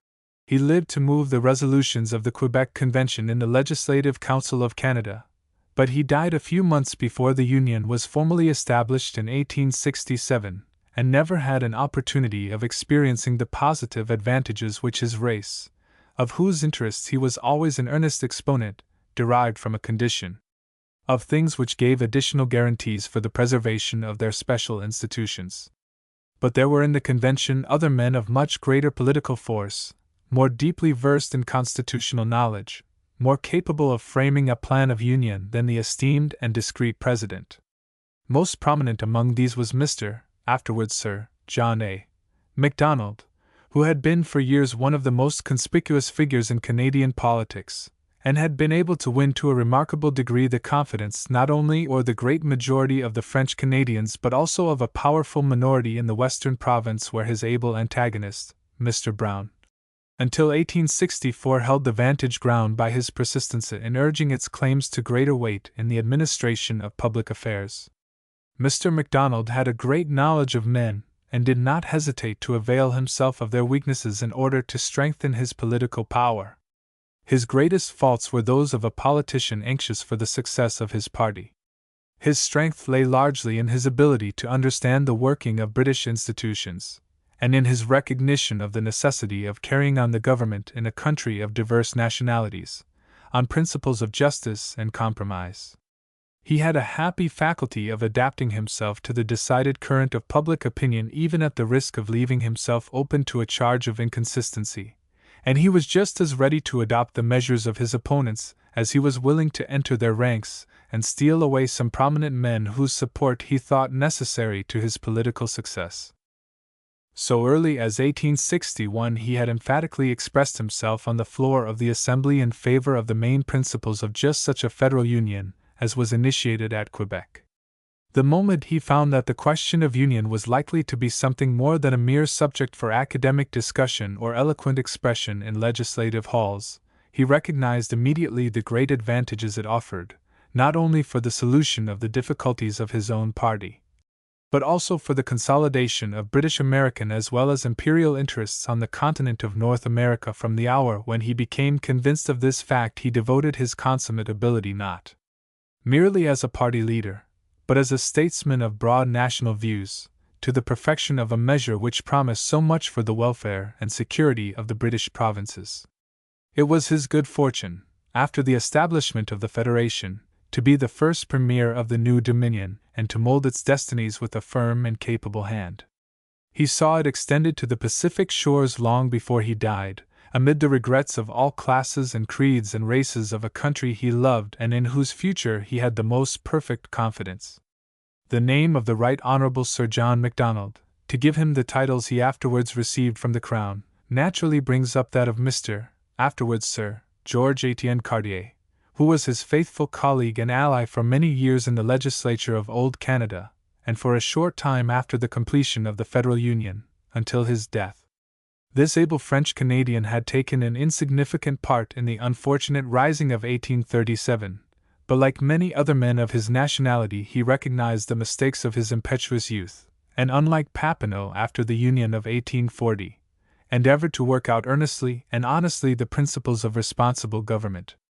While a true friend of his race, he was generous and fair in his relations with other nationalities, and understood the necessity of compromise and conciliation in a country of diverse races, needs, and interests.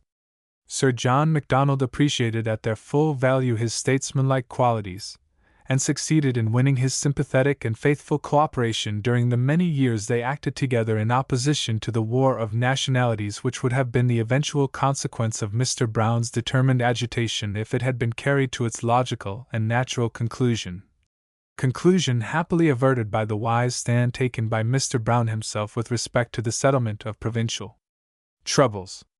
In the settlement of the terms of union, we can see not only the master hand of Sir John Macdonald in the British framework of the system, but also the successful effort of Sir George Cartier to preserve intact the peculiar institutions of his native province.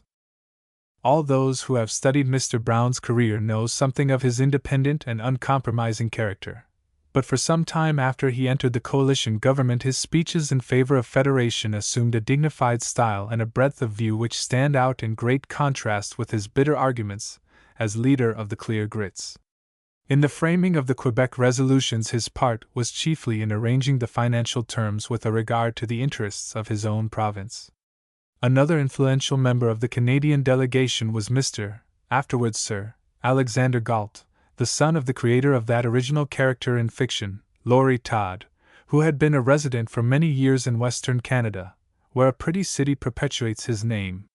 His able son had been for a long time a prominent figure in Canadian politics, and was distinguished for his intelligent advocacy of railway construction and political union as measures essential to the material and political development of the provinces. His earnest and eloquent exposition of the necessity of union had no doubt much to do with creating a widespread public sentiment in its favor, and with preparing the way for the formation of the coalition government of 1864, on the basis of such a political measure.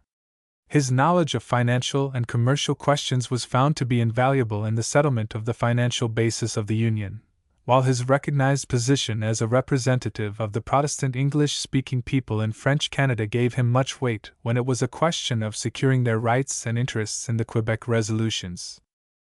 The other members of the Canadian delegation were men of varied accomplishments, some of whom played an important part in the working out of the federal system, the foundations of which they laid.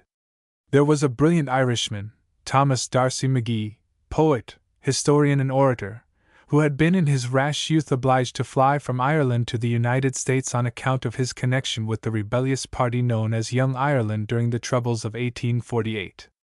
When he removed from the United States in 1857 he advocated with much force a union of the provinces in the new era, of which he was editor during its short existence.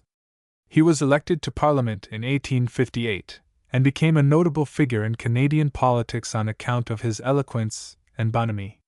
His most elaborate addresses had never the easy flow of Joseph Howe's speeches, but were labored essays, showing too obviously the results of careful compilation in libraries, while brightened by touches of natural humor.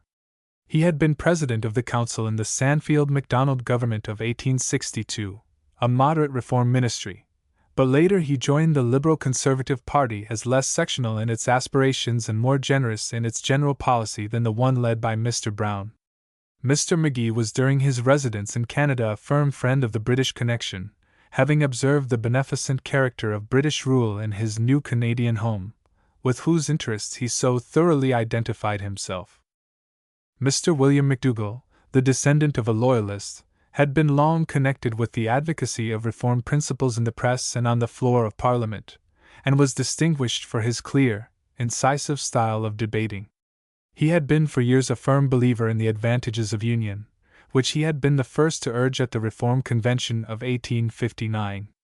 Mr. afterwards Sir Alexander Campbell, who had been for some years a legal partner of Sir John Macdonald, was gifted with a remarkably clear intellect, great common sense, and business capacity, which he displayed later as leader of the Senate and as minister of the Crown.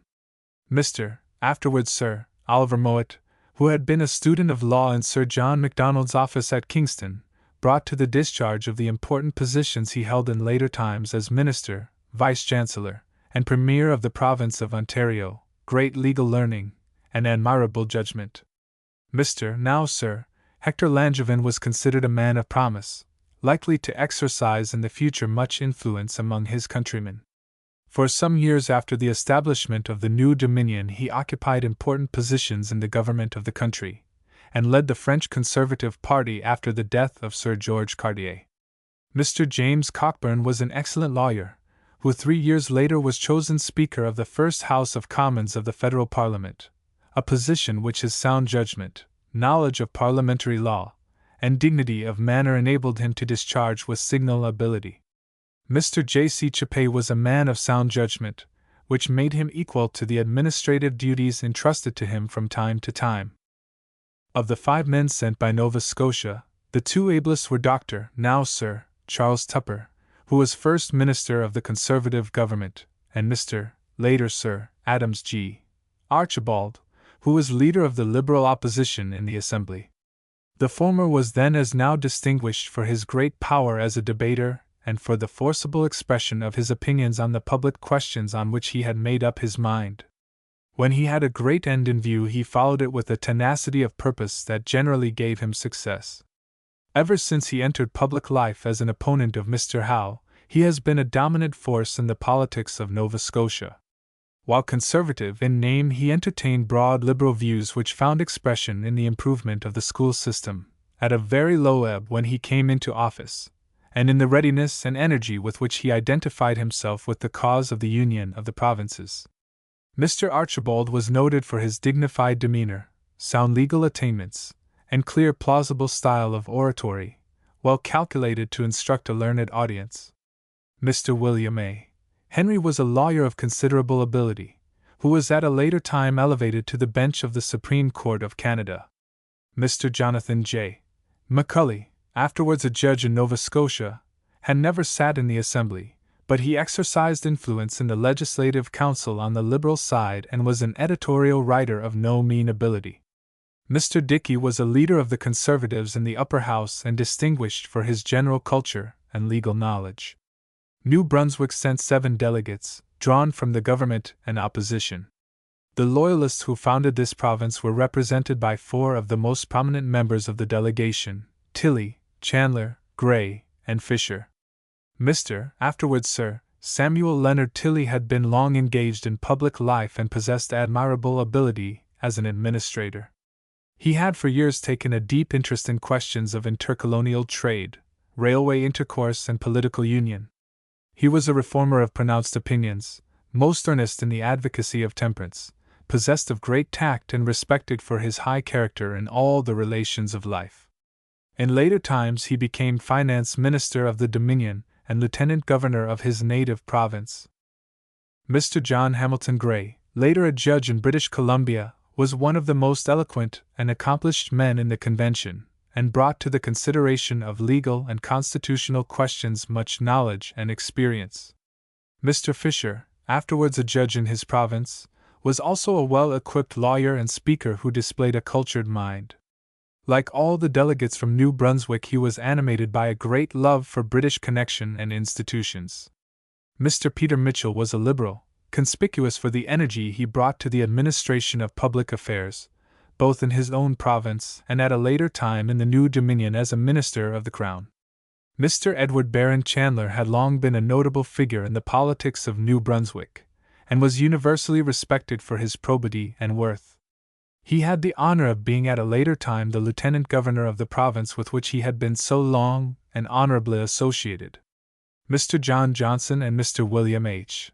Steeves were also fully qualified to deal intelligently with the questions submitted to the convention. Of the 7 members of the Prince Edward Island delegation, 4 were members of the government, and the rest were prominent men in one or other branch of the legislature. Colonel Gray, a descendant of a Virginia Loyalist, was Prime Minister of the island. Mr. George Coles was one of the fathers of responsible government in the island, and long associated with the advocacy and passage of many progressive measures, including the improvement of the educational system. Mr. Edward Whalen was a journalist, an Irishman by birth, and endowed, like so many of his countrymen, with a natural gift of eloquence. Mr. Thomas Heath Haviland, afterwards Lieutenant Governor of the island, was a man of culture, and Mr. Edward Palmer was a lawyer of good reputation. Mr. William H. Pope and Mr. Andrew Archibald MacDonald were also thoroughly capable of watching over the special interests of the island. Newfoundland had the advantage of being represented by Mr. Frederick B. T. Carter, then Speaker of the House of Assembly, and by Mr. Ambrose Shea, also a distinguished politician of the great island. Both were knighted at later times. The former became Chief Justice of his own province, and the latter Governor of the Bahamas. Section 3. Confederation accomplished. The Quebec Convention sat with closed doors for 18 days, and agreed to 72 resolutions, which formed the basis of the Act of Union, subsequently passed by the Imperial Parliament. These resolutions set forth at the outset that in a federation of the British American provinces, the system of government best adapted under existing circumstances to protect the diversified interests of the several provinces, and secure harmony and permanency in the working of the Union, would be a general government charged with matters of common interest to the whole country, and local governments for each of the Canadas, and for the provinces of Nova Scotia, New Brunswick, and Prince Edward Island, charged with the control of local matters in their respective sections. In another paragraph, the resolutions declared that, in forming a constitution for a general government, the conference, with a view to the perpetuation of our connection with the mother country, and the promotion of the best interests of the people of these provinces, desire to follow the model of the British Constitution so far as our circumstances permit. In a subsequent paragraph it was set forth, the executive authority or government shall be vested in the sovereign of the United Kingdom of Great Britain and Ireland, and be administered according to the well-understood principles of the British Constitution, by a sovereign personally, or by the representative of the sovereign duly authorized. In these 3 paragraphs of the Quebec resolutions we see clearly expressed the leading principles on which the Canadian Federation rests: a federation, with a central government having jurisdiction over matters of common interest to the whole country comprised in the Union, and a number of provincial governments having the control and management of certain local matters naturally and conveniently belonging to them, each government being administered in accordance with the well-understood principles of the British system of parliamentary institutions. The resolutions also defined in express terms the respective powers of the central and provincial governments. Any subject that did not fall within the enumerated powers of the provincial legislatures was placed under the control of the General Parliament. The Convention recognized the necessity of preventing, as far as possible, the difficulties that had arisen in the working of the Constitution of the United States, where the residuary power of legislation is given to the people of the respective states, and not to the federal government. In a subsequent chapter 1 give a brief summary of these and other details of the system of government, generally laid down in the Quebec resolutions and practically embodied in an imperial statute 3 years later. Although we have no official report of the discussions of the Quebec Convention, we know on good authority that the question of providing revenues for the provinces was one that gave the delegates the greatest difficulty.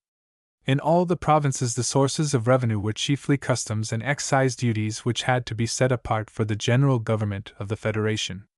Some of the delegates from Ontario, where there had existed for many years an admirable system of municipal government, which provided funds for education and local improvements, recognized the advantages of direct taxation, but the representatives of the other provinces would not consent to such a system, especially in the case of Nova Scotia, New Brunswick, and Prince Edward Island, where there were no municipal institutions, and the people depended almost exclusively on the annual votes of the legislature for the means to meet their local necessities.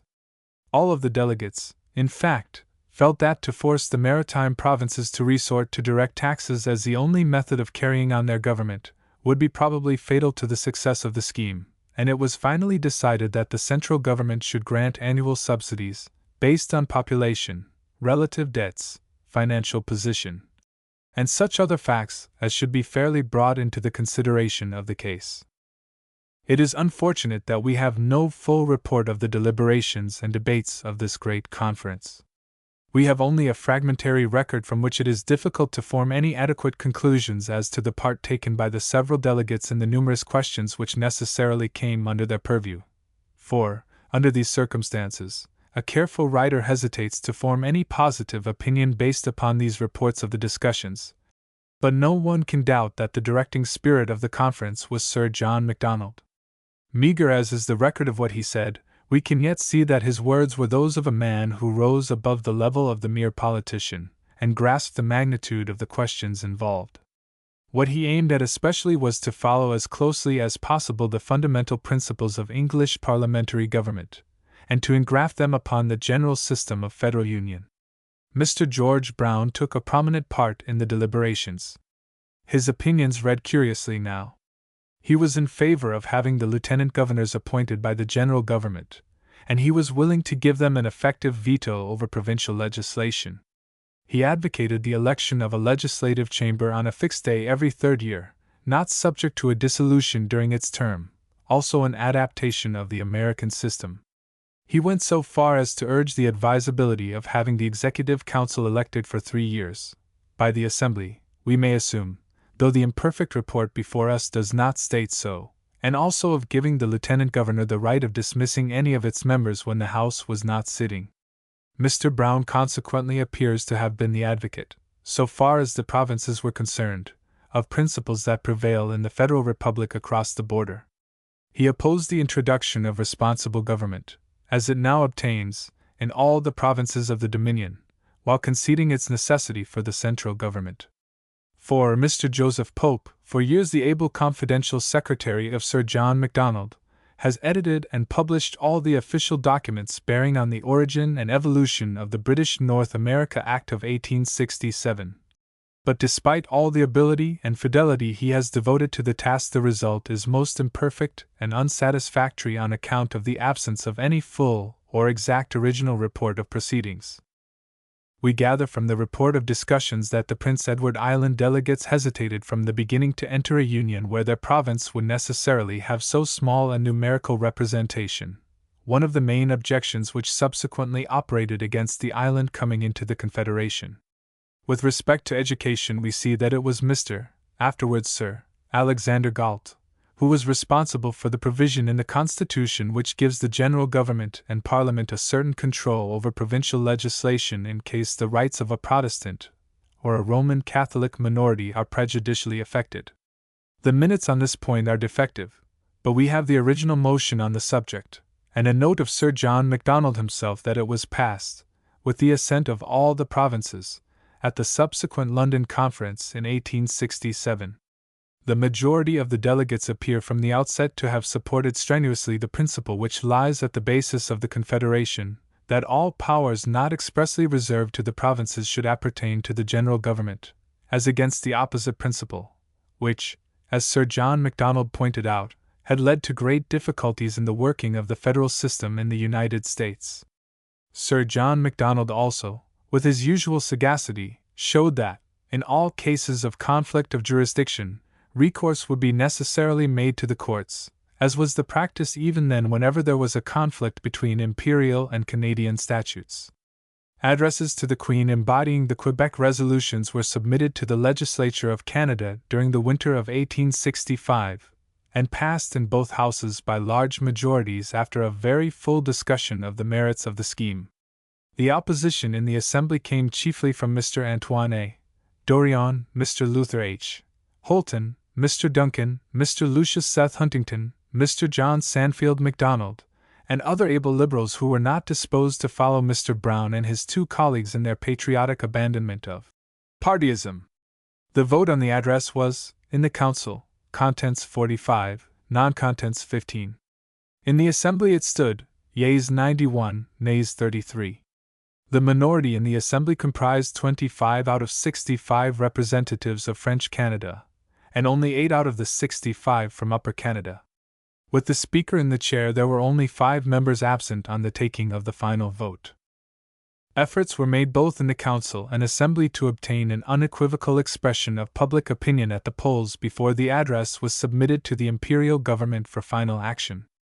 It was argued with much force that the legislature had had no special mandate from the people to carry out so vital a change in the political condition of the provinces, but this argument had relatively little weight in either house in view of the dominant public sentiment which, as it was obvious to the most superficial observer, existed in the valley of the St. Lawrence in favor of a scheme which seemed certain to settle the difficulties so long in the way of stable government, and offered so many auspicious auguries for the development of the provinces embraced in federation. Soon after the close of the session, Messrs. Macdonald, Galt, Cartier, and Brown went to England to confer with the imperial authorities on various matters of grave public import. The British government agreed to guarantee a loan for the construction of the intercolonial railway and gave additional assurances of their deep interest in the proposed confederation. An understanding was reached with respect to the mutual obligations of the parent state and the dependency to provide for the defenses of the country. Preliminary steps were taken in the direction of acquiring the Northwest from the Hudson's Bay Company on equitable terms whenever their exact legal rights were ascertained. The report of the delegates was laid before the Canadian Parliament during a very short session held in August and September of 1865. It was then that Parliament formally ratified the Civil Code of Lower Canada, with which must be always honorably associated the name of Mr. Cartier. In the Maritime Provinces, however, the prospect for some months was far from encouraging. Much dissatisfaction was expressed with the financial terms, and the haste with which the maritime delegates had yielded to the propositions of the Canadian government and given their adhesion to the larger scheme, when they were only authorized in the first instance by their respective legislatures to consider the feasibility of a union of Nova Scotia, New Brunswick, and Prince Edward Island. In New Brunswick, Mr. Tilley found himself in a minority as a result of an appeal to the people on the question in 1865, but his successor, Mr. afterwards Sir Albert Smith, Minister of Marine in the Mackenzie government of 1873–78, was forced to resign a year later on some question purposely raised by Lieutenant Governor Hamilton Gordon, then very anxious to carry the Union before he left the province. A new government was immediately formed by Mr. Peter Mitchell, a very energetic Liberal politician, the first Minister of Marine in the First Dominion Ministry, who had notoriously influenced the Lieutenant Governor in his arbitrary action of practically dismissing the Smith cabinet. On an appeal to the people, Mr. Mitchell was sustained, and the new legislature gave its approval to the Union by a large majority. The opinion then generally prevailed in New Brunswick that a federation was essential to the security of the provinces, then threatened by the Fenians, and would strengthen the hands of the parent state on the American continent. In Nova Scotia, the situation was aggravated by the fact that the opposition was led by Mr. Howe, who had always been the idol of a large party in the country, and an earnest and consistent supporter of the right of the people to be first consulted on every measure immediately affecting their interests. He succeeded in creating a powerful sentiment against the terms of the measure, especially the financial conditions, and it was not possible during 1865 to carry it in the legislature. It was not attempted to submit the question to the polls, as was done in New Brunswick. Indeed, such a course would have been fatal to its progress, but it was eventually sanctioned by a large vote of the two houses. A strong influence was exerted by the fact that Confederation was approved by the Imperial Government, which sent out Sir Fenwick Williams of Carse as Lieutenant Governor with special instructions that, both Canada and New Brunswick having given their consent, it was proposed to make such changes in the financial terms as would be more favorable to the maritime provinces. In Prince Edward Island and Newfoundland it was not possible for the advocates of federation to move successfully in the matter. The opposition to the scheme of union, as proposed at Quebec, was so bitter in these two provinces that the delegates found it useless to press the matter in their legislatures. In the meantime, while Confederation was on the eve of accomplishment, the people of Canada were subjected to an attack which supplied the strongest possible evidence of the necessity for a union enabling them to combine for purposes of general defense, as well as other matters of national importance.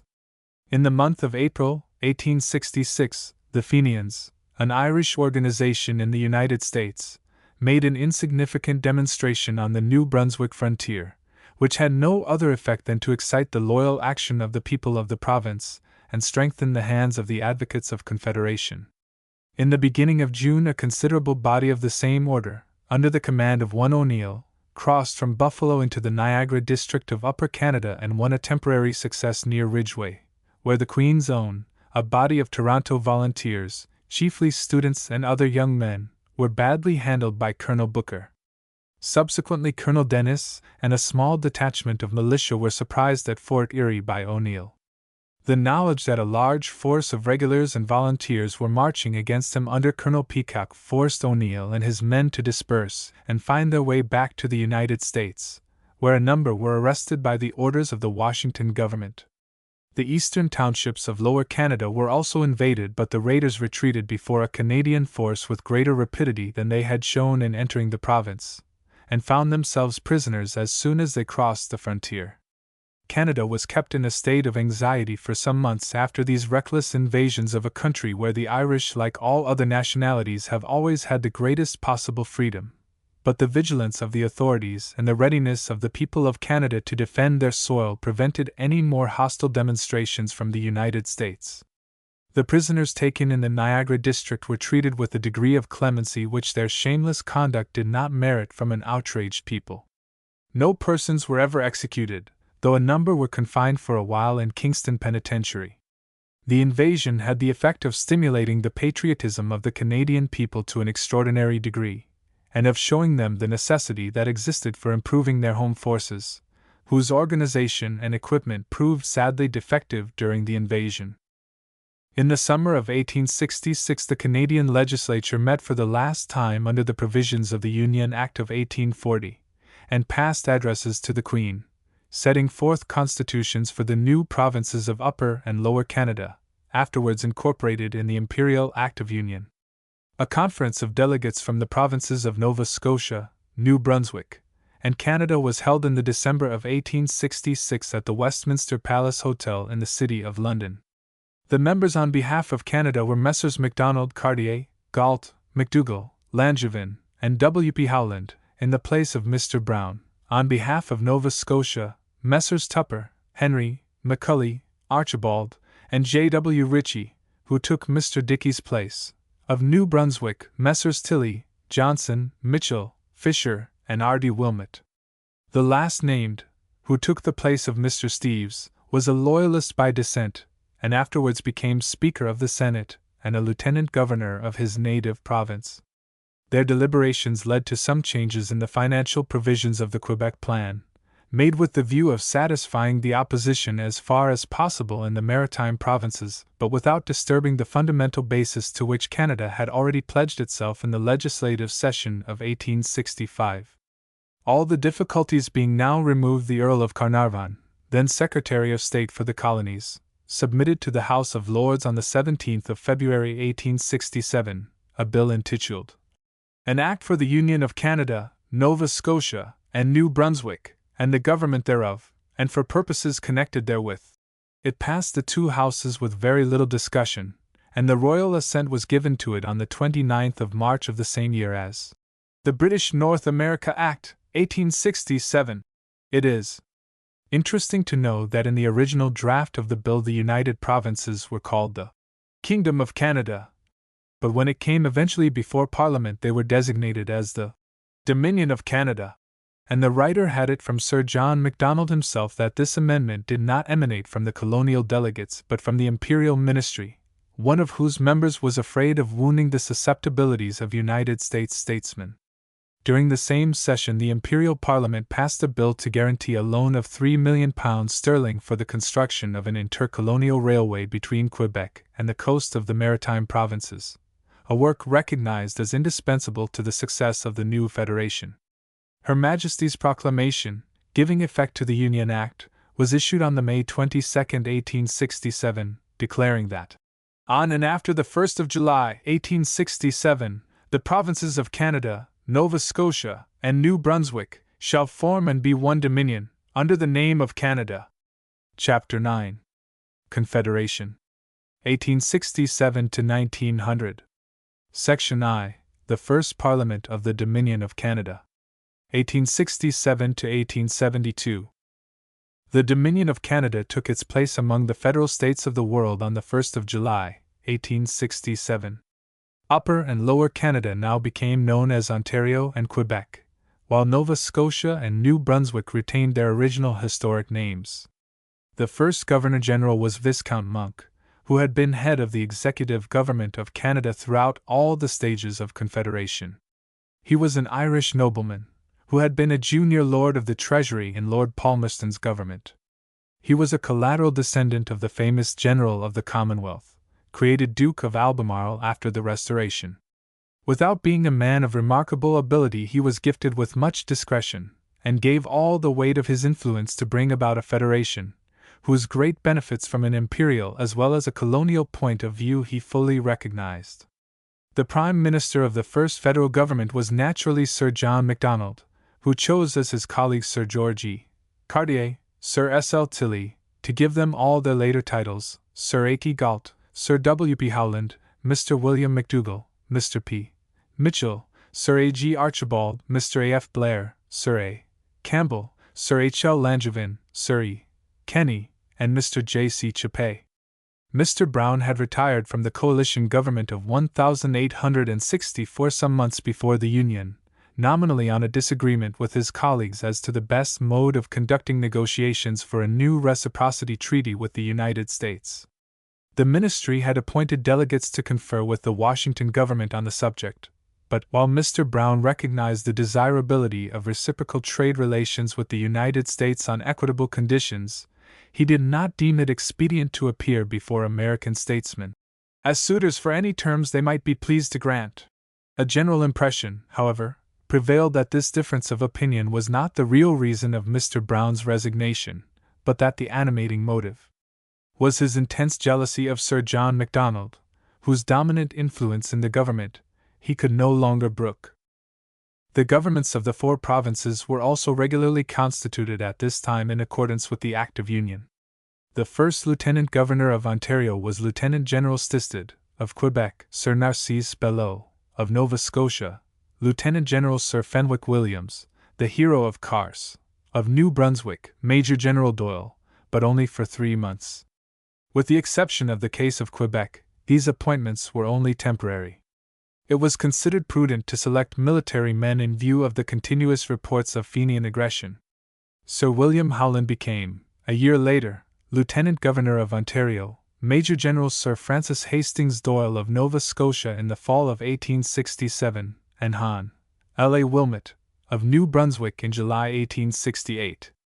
The first Prime Minister of Ontario was Mr. John Sandfield Macdonald, who had been leader of a Canadian ministry before Confederation.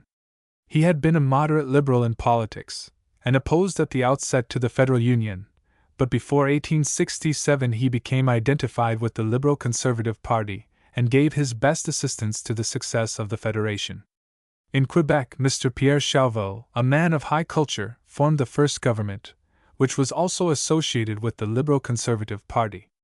In New Brunswick, Attorney General Wetmore was the first Prime Minister, but he was appointed a judge in 1870, and Mr. George E. King, a judge of the Supreme Court of Canada some years later, became his successor.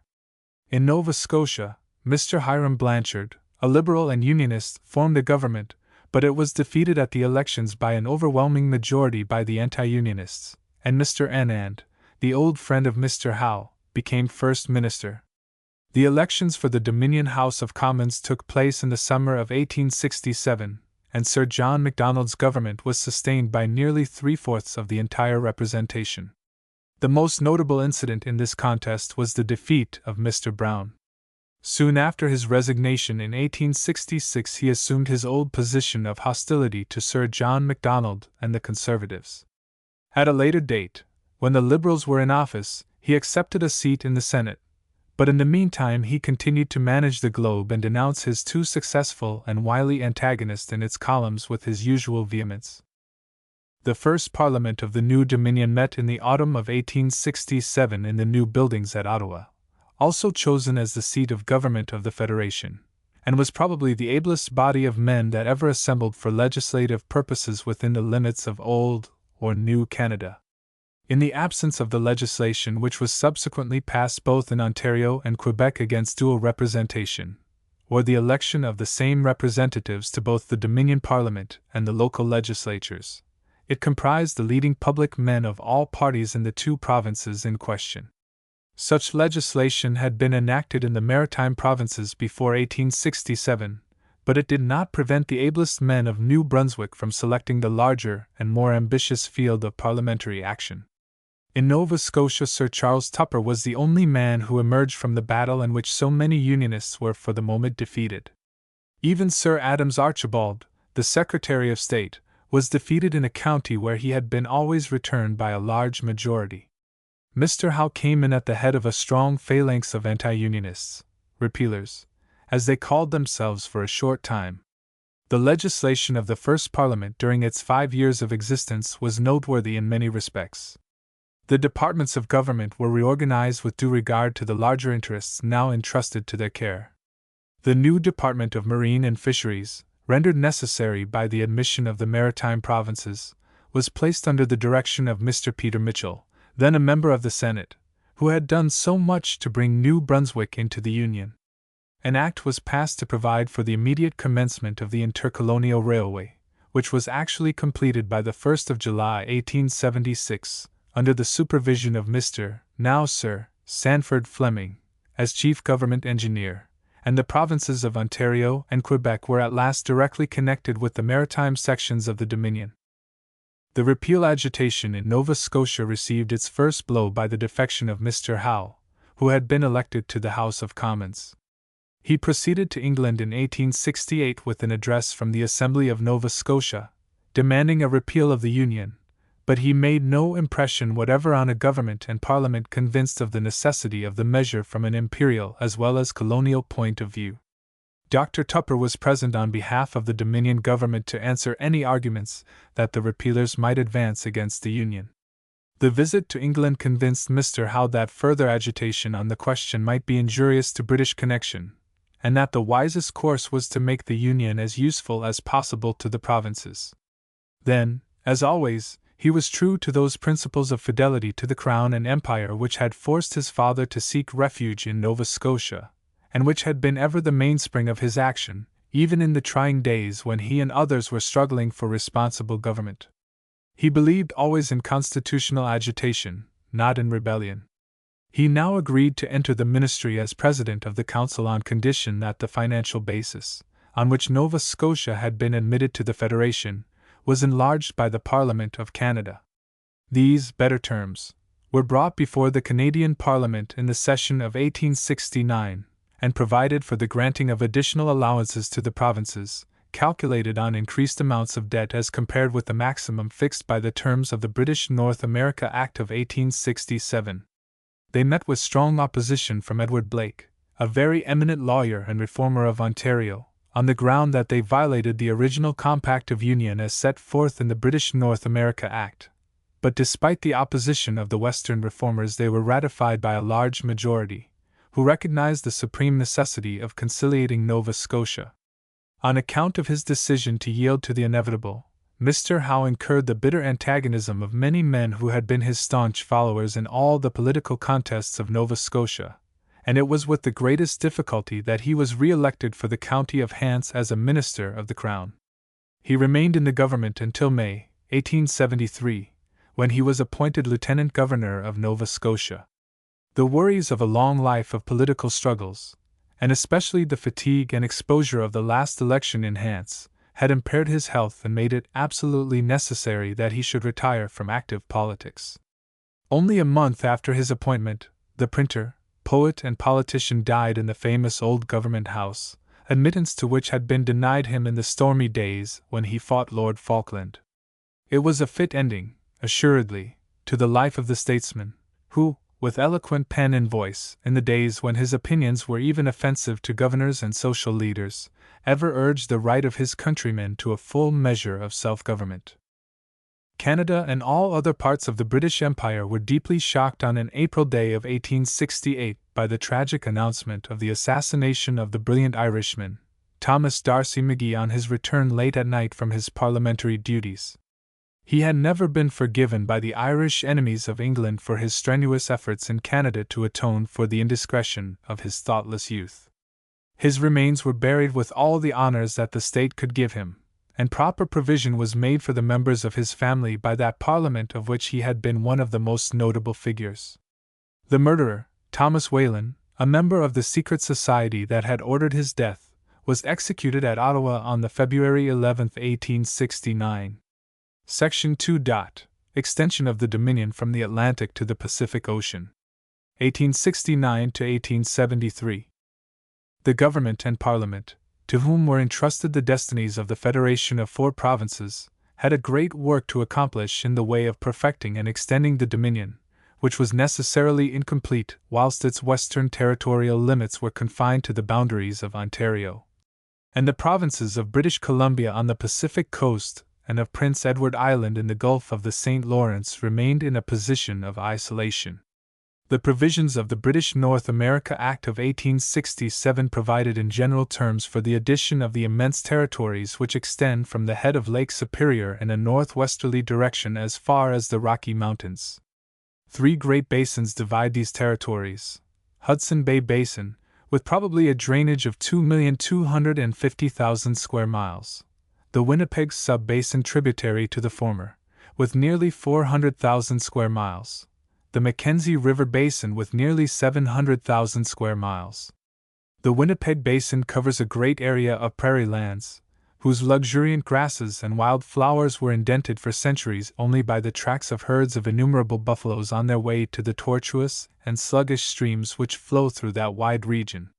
This plain slopes gently towards the Arctic seas into which its waters flow, and is also remarkable for rising gradually from its eastern limits in 3 distinct elevations or steps as far as the foothills of the Rocky Mountains.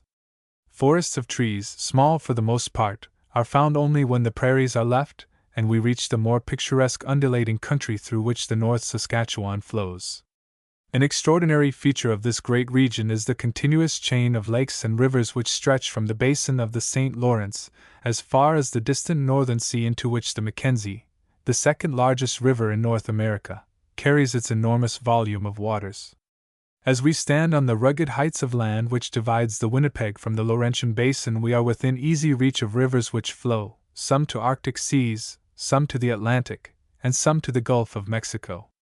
If we ascend the Saskatchewan River, from Lake Winnipeg to the Rocky Mountains, we shall find ourselves within a measurable distance not only of the sources of the Mackenzie, one of whose tributaries reaches the headwaters of the Yukon, a river of golden promise like the Pactolus of the eastern lands, but also within reach of the headwaters of the rapid Columbia, and the still more impetuous Fraser, both of which pour into the Pacific Ocean, as well as of the Missouri, which here accumulates strength for its alliance with the Mississippi, that great artery of a more southern land. It was to this remarkable geographical feature that Oliver Wendell Holmes referred in the following well-known verses. Yon stream, whose sources run turned by a pebble's edge, is Athabasca rolling toward the sun through the cleft mountain ledge. The slender rill had strayed, but for the slanting stone, to evening's ocean, with the tangled braid of foam-flecked Oregon. Illustration: Map of British America to illustrate the charter of the Hudson's Bay Company. A great company claimed for 2 centuries exclusive trading privileges over a large portion of these territories, known as Rupert's Land, by virtue of a charter given by King Charles II, on the May 2, 1670, to Prince Rupert, the Duke of Albemarle, and other Englishmen of rank and wealth. The early operations of this company of adventurers of England were confined to the vicinity of Hudson and James Bays. The French of Canada for many years disputed the rights of the English company to this great region, but it was finally ceded to England by the Treaty of Utrecht. 20 years after the Treaty of Paris, 1763, a number of wealthy and enterprising merchants, chiefly Scotch, established at Montreal the Northwest Company for the purpose of trading in those northwestern territories to which French traders had been the first to venture. This new company carried on its operations with such activity that in 30 years' time it employed 4,000 persons and occupied 60 posts in different parts of the territories.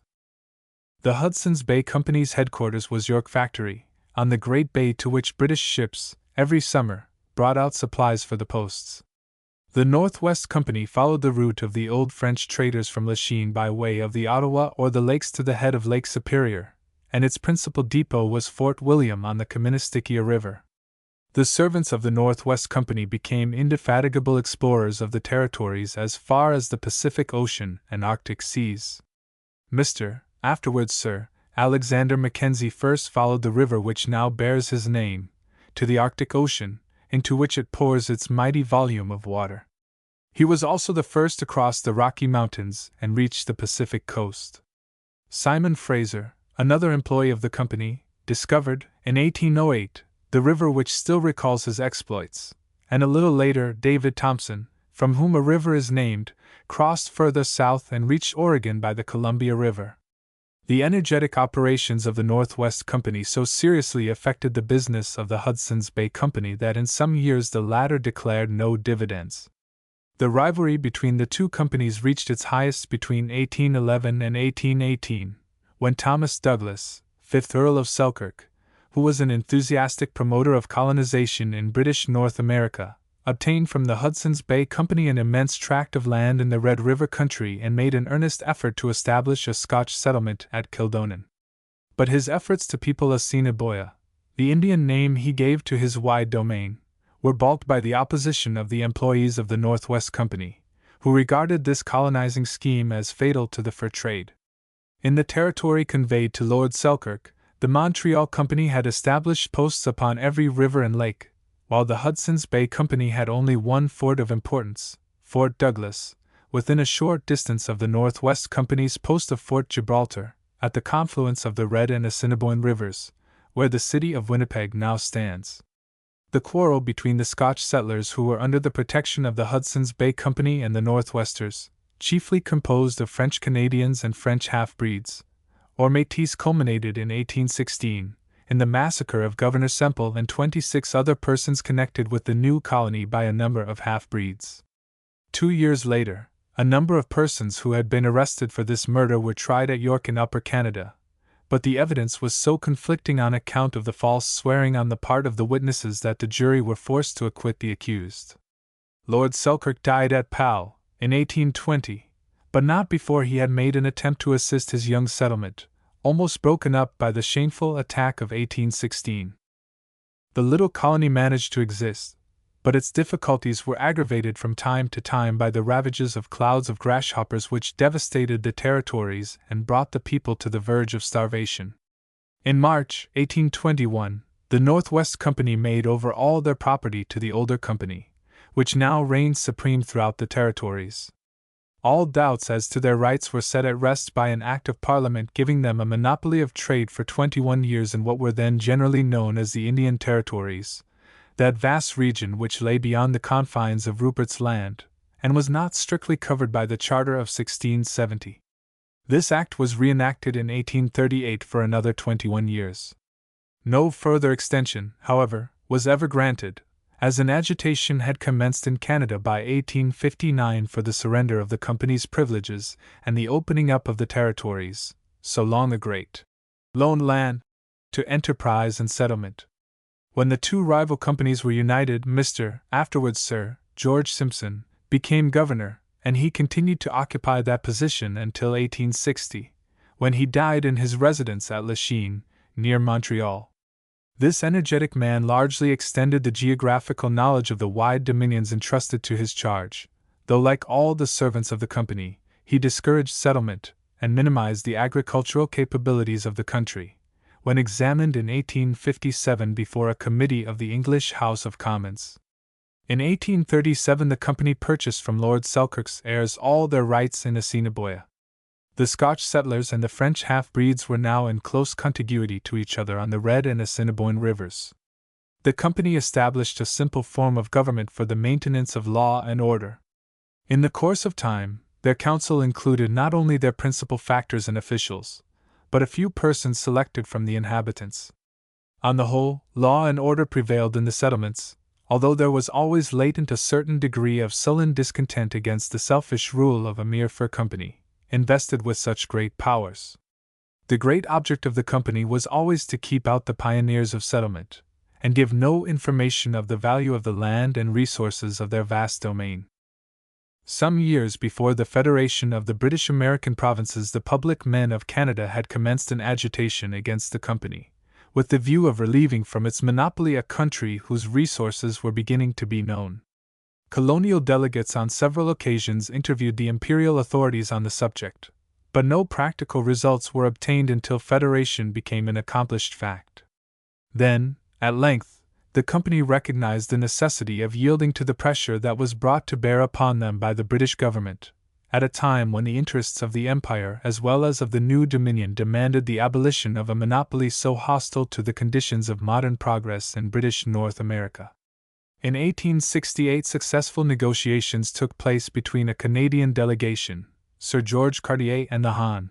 William McDougall, and the Hudson's Bay Company's representatives for the surrender of their imperial domain. Canada agreed to pay £300,000 sterling and to reserve certain lands for the company. The terms were approved by the Canadian Parliament in 1869, and an act was passed for the temporary government of Rupert's Land and the Northwest Territory when regularly transferred to Canada. In the summer of that year, surveyors were sent under Colonel Dennis to make surveys of townships in Assiniboia, and early in the autumn Mr. McDougall was appointed Lieutenant Governor of the Territories, with the understanding that he should not act in an official capacity until he was authoritatively informed from Ottawa of the legal transfer of the country to the Canadian government. Mr. McDougall left for Fort Garry in September, but he was unable to reach Red River on account of a rising of the half-breeds. The cause of the troubles is to be traced not simply to the apathy of the Hudson's Bay Company's officials, who took no steps to prepare the settlers for the change of government, nor to the fact that the Canadian authorities neglected to consult the wishes of the inhabitants, but chiefly to the belief that prevailed among the ignorant French half-breeds that it was proposed to take their lands from them. Sir John Macdonald admitted, at a later time, that much of the trouble arose from the lack of conciliation, tact and prudence shown by the surveyors during the summer of 1869. Mr. McDougall also appears to have disobeyed his instructions, for he attempted to set up his government by a coup de main on the December 1st, though he had no official information of the transfer of the country to Canada, and was not legally entitled to perform a single official act. The rebellious half-breeds of the Red River settlement formed a provisional government, in which one Louis Riel was the controlling spirit from the beginning until the end of the revolt. He was a French-Canadian half-breed, who had been educated in one of the French-Canadian colleges, and always exercised much influence over his ignorant, impulsive, easily deluded countrymen. The total population living in the settlements of Assiniboia at that time was about 12,000, of whom nearly one-half were métis or half-breeds, mostly the descendants of the coureurs de bois and voyageurs of early times. So long as the buffalo ranged the prairies in large numbers, they were hunters, and cared nothing for the relatively tame pursuit of agriculture. Their small farms generally presented a neglected, impoverished appearance. The great majority had adopted the habits of their Indian lineage, and would neglect their farms for weeks to follow the scarce buffalo to their distant feeding grounds. The Scotch half-breed, the offspring of the marriage of Scotchmen with Indian women, still illustrated the industry and energy of his paternal race, and rose superior to Indian surroundings. It was among the French half-breeds that Riel found his supporters. The Scotch and English settlers had disapproved of the sudden transfer of the territory in which they and their parents had so long lived, without any attempt having been made to consult their feelings as to the future government of the country. Though they took no active part in the rebellion, they allowed matters to take their course with indifference and sullen resignation. The employees of the Hudson's Bay Company were dissatisfied with the sale of the company's rights, as it meant, in their opinion, a loss of occupation and influence. The portion of the population that was always quite ready to hasten the acquisition of the territory by Canada, and resolutely opposed Riel from the outset, was the small Canadian element, which was led by Dr. Schultz, an able, determined man, afterwards Lieutenant Governor of Manitoba. Riel imprisoned and insulted several of the loyal party who opposed him. At last he ruthlessly ordered the execution of one Thomas Scott, an Ontario man, who had defied him. While these events were in progress, the Canadian government enlisted in the interests of law and order the services of Mr. Donald Smith, now Lord Strathcona, who had been long connected with the Hudson's Bay Company, and also of Archbishop Tatch, of St. Boniface, the principal French settlement in the country, who returned from Rome to act as mediator between the Canadian authorities and his deluded flock. Unhappily, before the Archbishop could reach Fort Garry, Scott had been murdered, and the Dominion government could not consider themselves bound by the terms they were ready to offer to the insurgents under a very different condition of things. The murder of Scott had clearly brought Riel and his associates under the provisions of the criminal law, and public opinion in Ontario would not tolerate an amnesty, as was hastily promised by the Archbishop, in his zeal to bring the rebellion to an end. A force of 1,200 regulars and volunteers was sent to the Red River towards the end of May, 1870, under the command of Colonel Wolseley, now a field marshal and a peer of the realm. Riel fled across the frontier before the troops, after a tedious journey of 3 months from the day they left Toronto, reached Fort Garry. Peace was restored once more to the settlers of Assiniboia. The Canadian government had had several interviews with delegates from the discontented people of Red River, who had prepared what they called a Bill of Rights, and it was therefore able intelligently to decide on the best form of governing the territories. The Imperial government completed the formal transfer of the country to Canada, and the Canadian Parliament in 1870 passed an act to provide for the government of a new province of Manitoba. Representation was given to the people in both houses of the Canadian Parliament, and provision was made for a provincial government on the same basis that existed in the old provinces of the Dominion. The lieutenant governor of the province was also, for the present, to govern the unorganized portion of the Northwest with the assistance of a council of 11 persons. The first legislature of Manitoba was elected in the early part of 1871, and a provincial government was formed, with Mr. Albert Boyd as provincial secretary. The first lieutenant governor was Sir Adams Archibald, the eminent Nova Scotian, who had been defeated in the elections of 1867. Mr. McDougall had returned from the northwest frontier a deeply disappointed man, who would never admit that he had shown any undue haste in commencing the exercise of his powers as governor. Some years later he disappeared from active public life, after a career during which he had performed many useful services for Canada. In another chapter on the relations between Canada and the United States I shall refer to the results of the International Commission which met at Washington in 1870, to consider the Alabama difficulty, the fishery dispute, and other questions, the settlement of which could be no longer delayed. In 1870, while the Red River settlements were still in a troublous state, the Fenians made 2 attempts to invade the eastern townships, but they were easily repulsed and forced to cross the frontier. They were next heard of in 1871, when they attempted, under the leadership of the irrepressible O'Neill, who had also been engaged in 1870, and of O'Donoghue, one of Riel's rebellious associates, to make a raid into Manitoba by way of Pembina. But their prompt arrest by a company of United States troops was the inglorious conclusion of the last effort of a dying and worthless organization to strike a blow at England through Canada. The Dominion government was much embarrassed for some years by the complications that arose from Riel's revolt and the murder of Scott. An agitation grew up in Ontario for the arrest of the murderers, and when Mr. Blake succeeded Mr. Sandfield Macdonald as leader of the Ontario government, a large reward was offered for the capture of Riel and such of his associates as were still in the territories. On the other hand, Sir George Cartier and the French Canadians were in favor of an amnesty. The Macdonald ministry consequently found itself on the horns of a dilemma, and the political tension was only relieved for a time when Riel and Lepine left Manitoba, on receiving a considerable sum of money from Sir John Macdonald.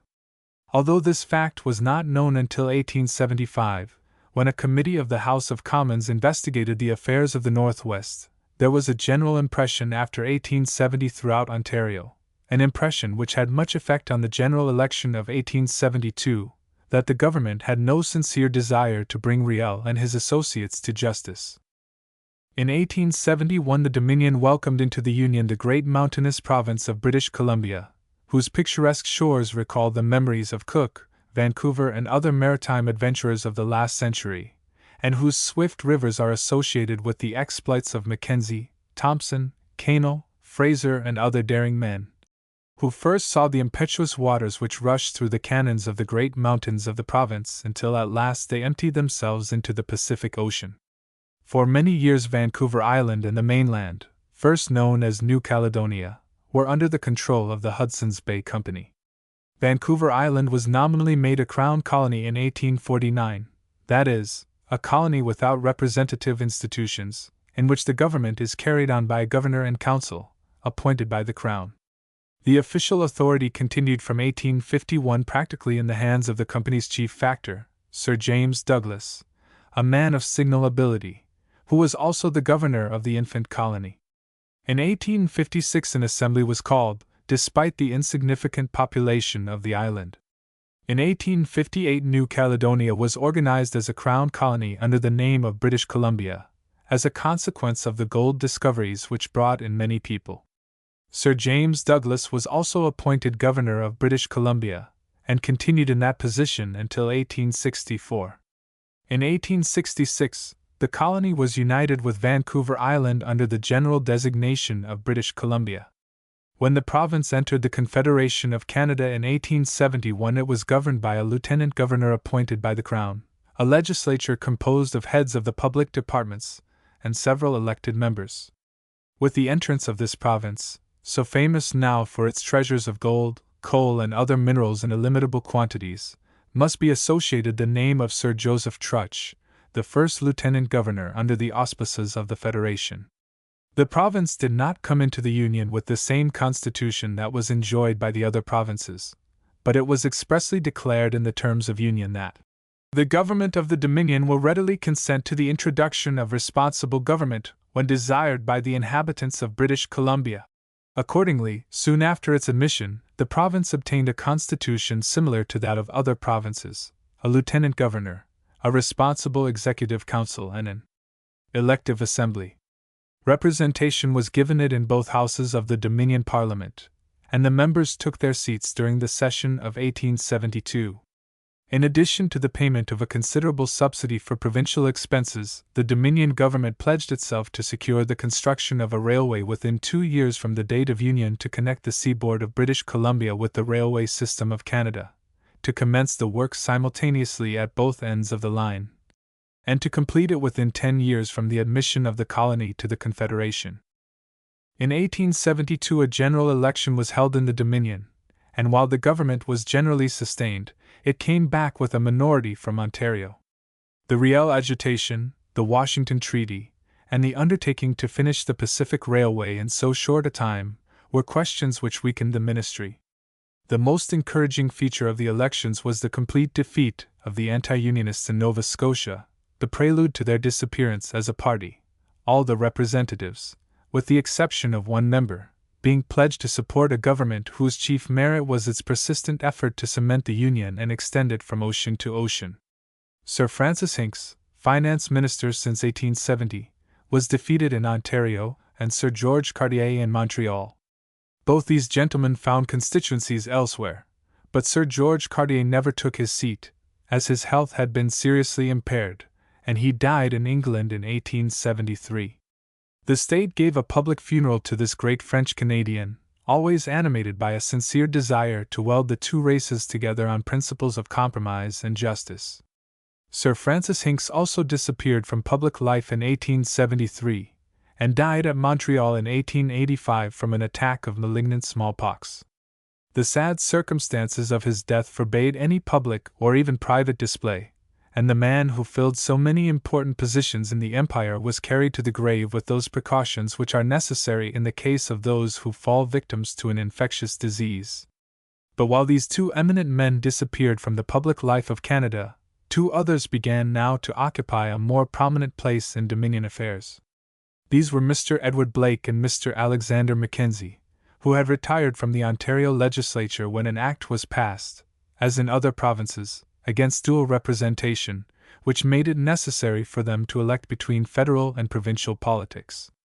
Sir Oliver Mowat, who had retired from the bench, was chosen Prime Minister of Ontario on the October 25, 1872, and continued to hold the position with great success and profit to the province until 1896, when he became Minister of Justice in the Liberal government formed by Sir Wilfrid Laurier. In 1873 Prince Edward Island yielded to the influences which had been working for some years in the direction of union, and allied her fortunes with those of her sister provinces. The public men who were mainly instrumental in bringing about this happy result, after much discussion in the legislature and several conferences with the Dominion government, were the following: Mr. R. P. Haythorne, afterwards a senator; Mr. David Laird, at a later time minister in Mr. Mackenzie's government and a lieutenant governor of the Northwest Territories; Mr. James C. Pope, who became a member of Sir John Macdonald's cabinet in 1879; Mr. T. H. Haviland, and Mr. G. W. Howland, who were in later years lieutenant governors of the island.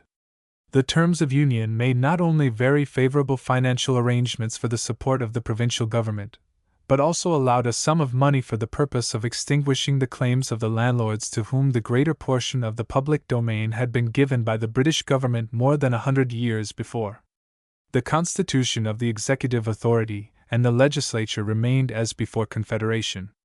Adequate representation was allowed to the island in the Canadian Parliament, and the members accordingly took their places in the Senate and the House of Commons during the short October session of 1873, when Sir John Macdonald's government resigned on account of transactions arising out of the first efforts to construct the Canadian Pacific Railway.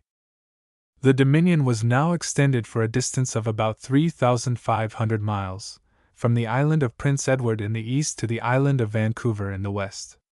The people of the great island of Newfoundland, the oldest colony of the British Crown in North America, have, however, always shown a determined opposition to the proposed federation, from the time when their delegates returned from the Quebec Convention of 1864.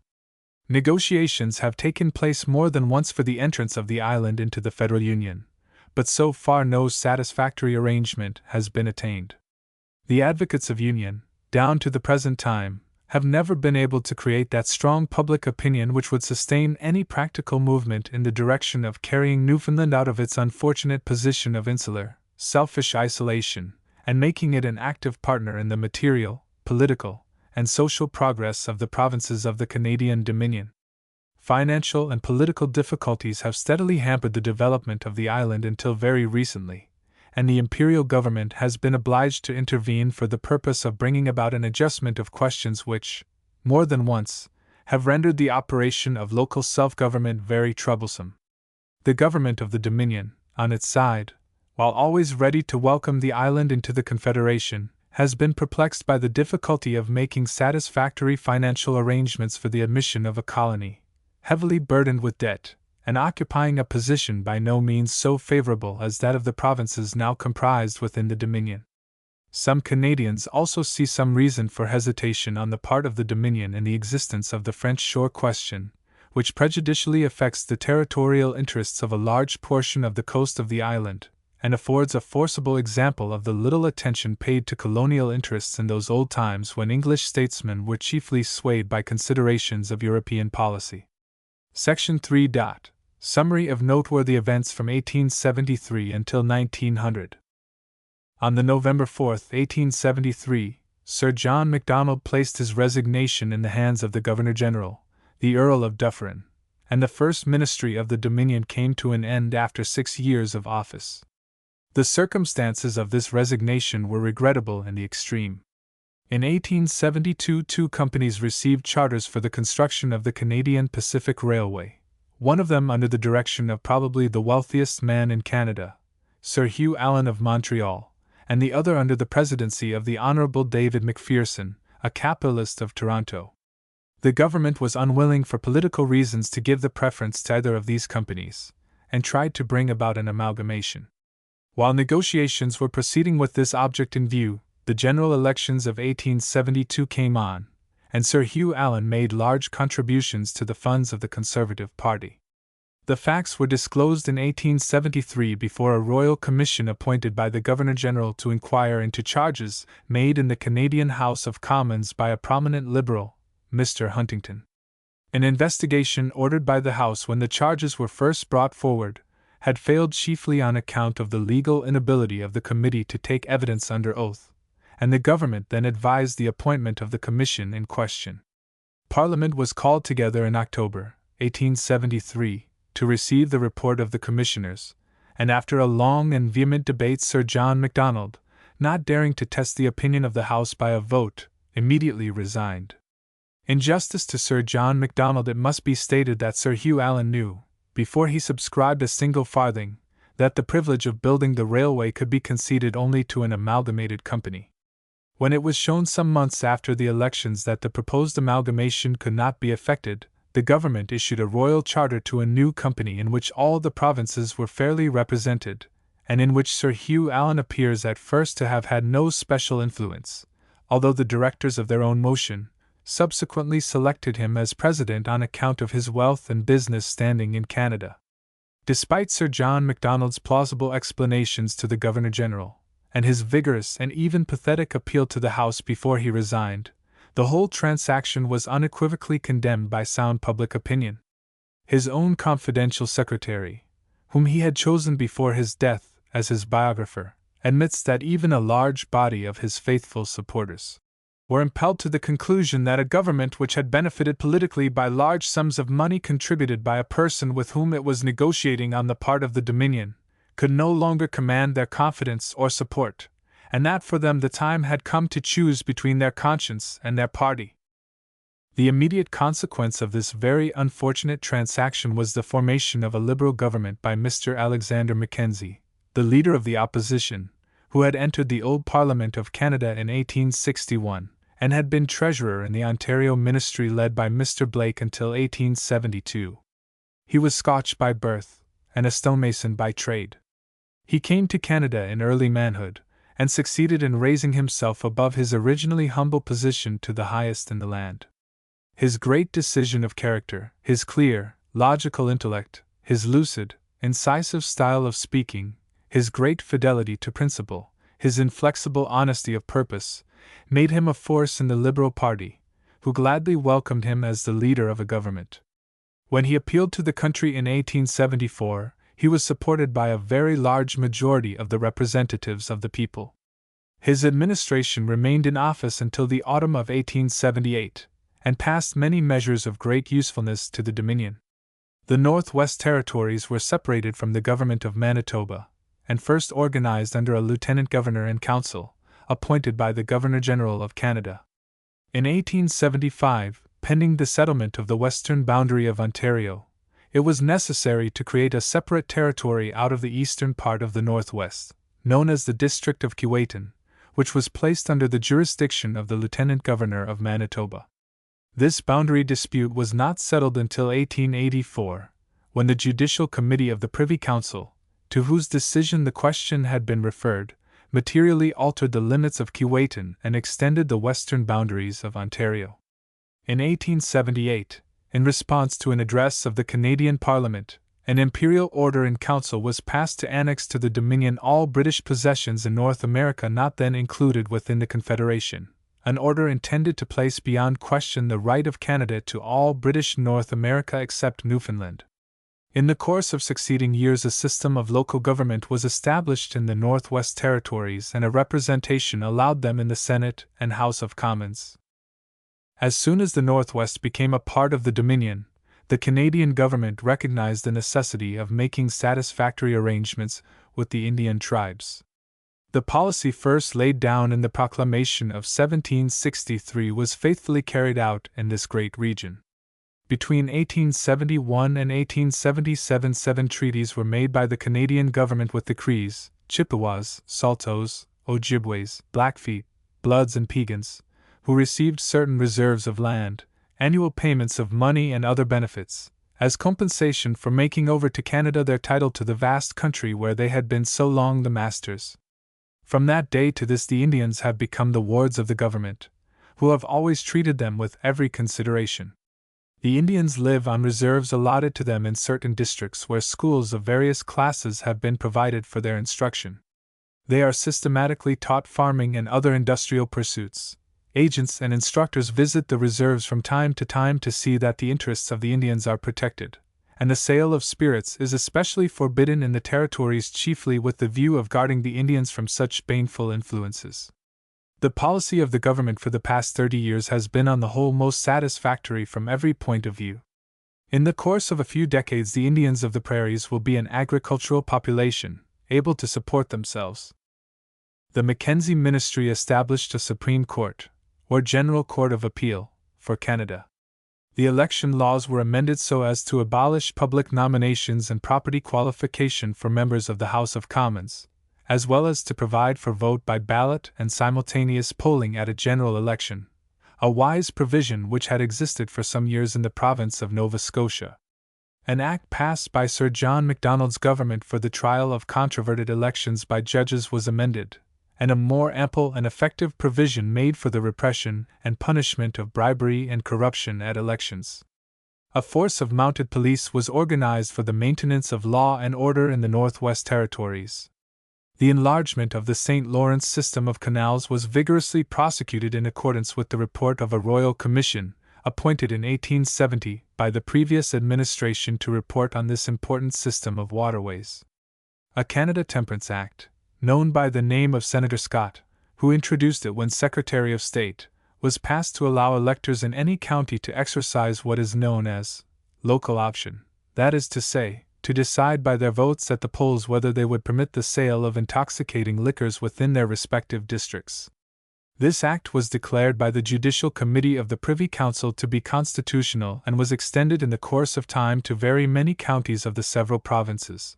But eventually it was found quite impracticable to enforce the law, and the great majority of those districts of Ontario and Quebec, which had been carried away for a time on a great wave of moral reform to adopt the act, decided by an equally large vote to repeal it. The agitation for the extension of this law finally merged into a widespread movement among the temperance people of the Dominion for the passage of a prohibitory liquor law by the Parliament of Canada. In 1898 the question was submitted to the electors of the provinces and territories by the Laurier government.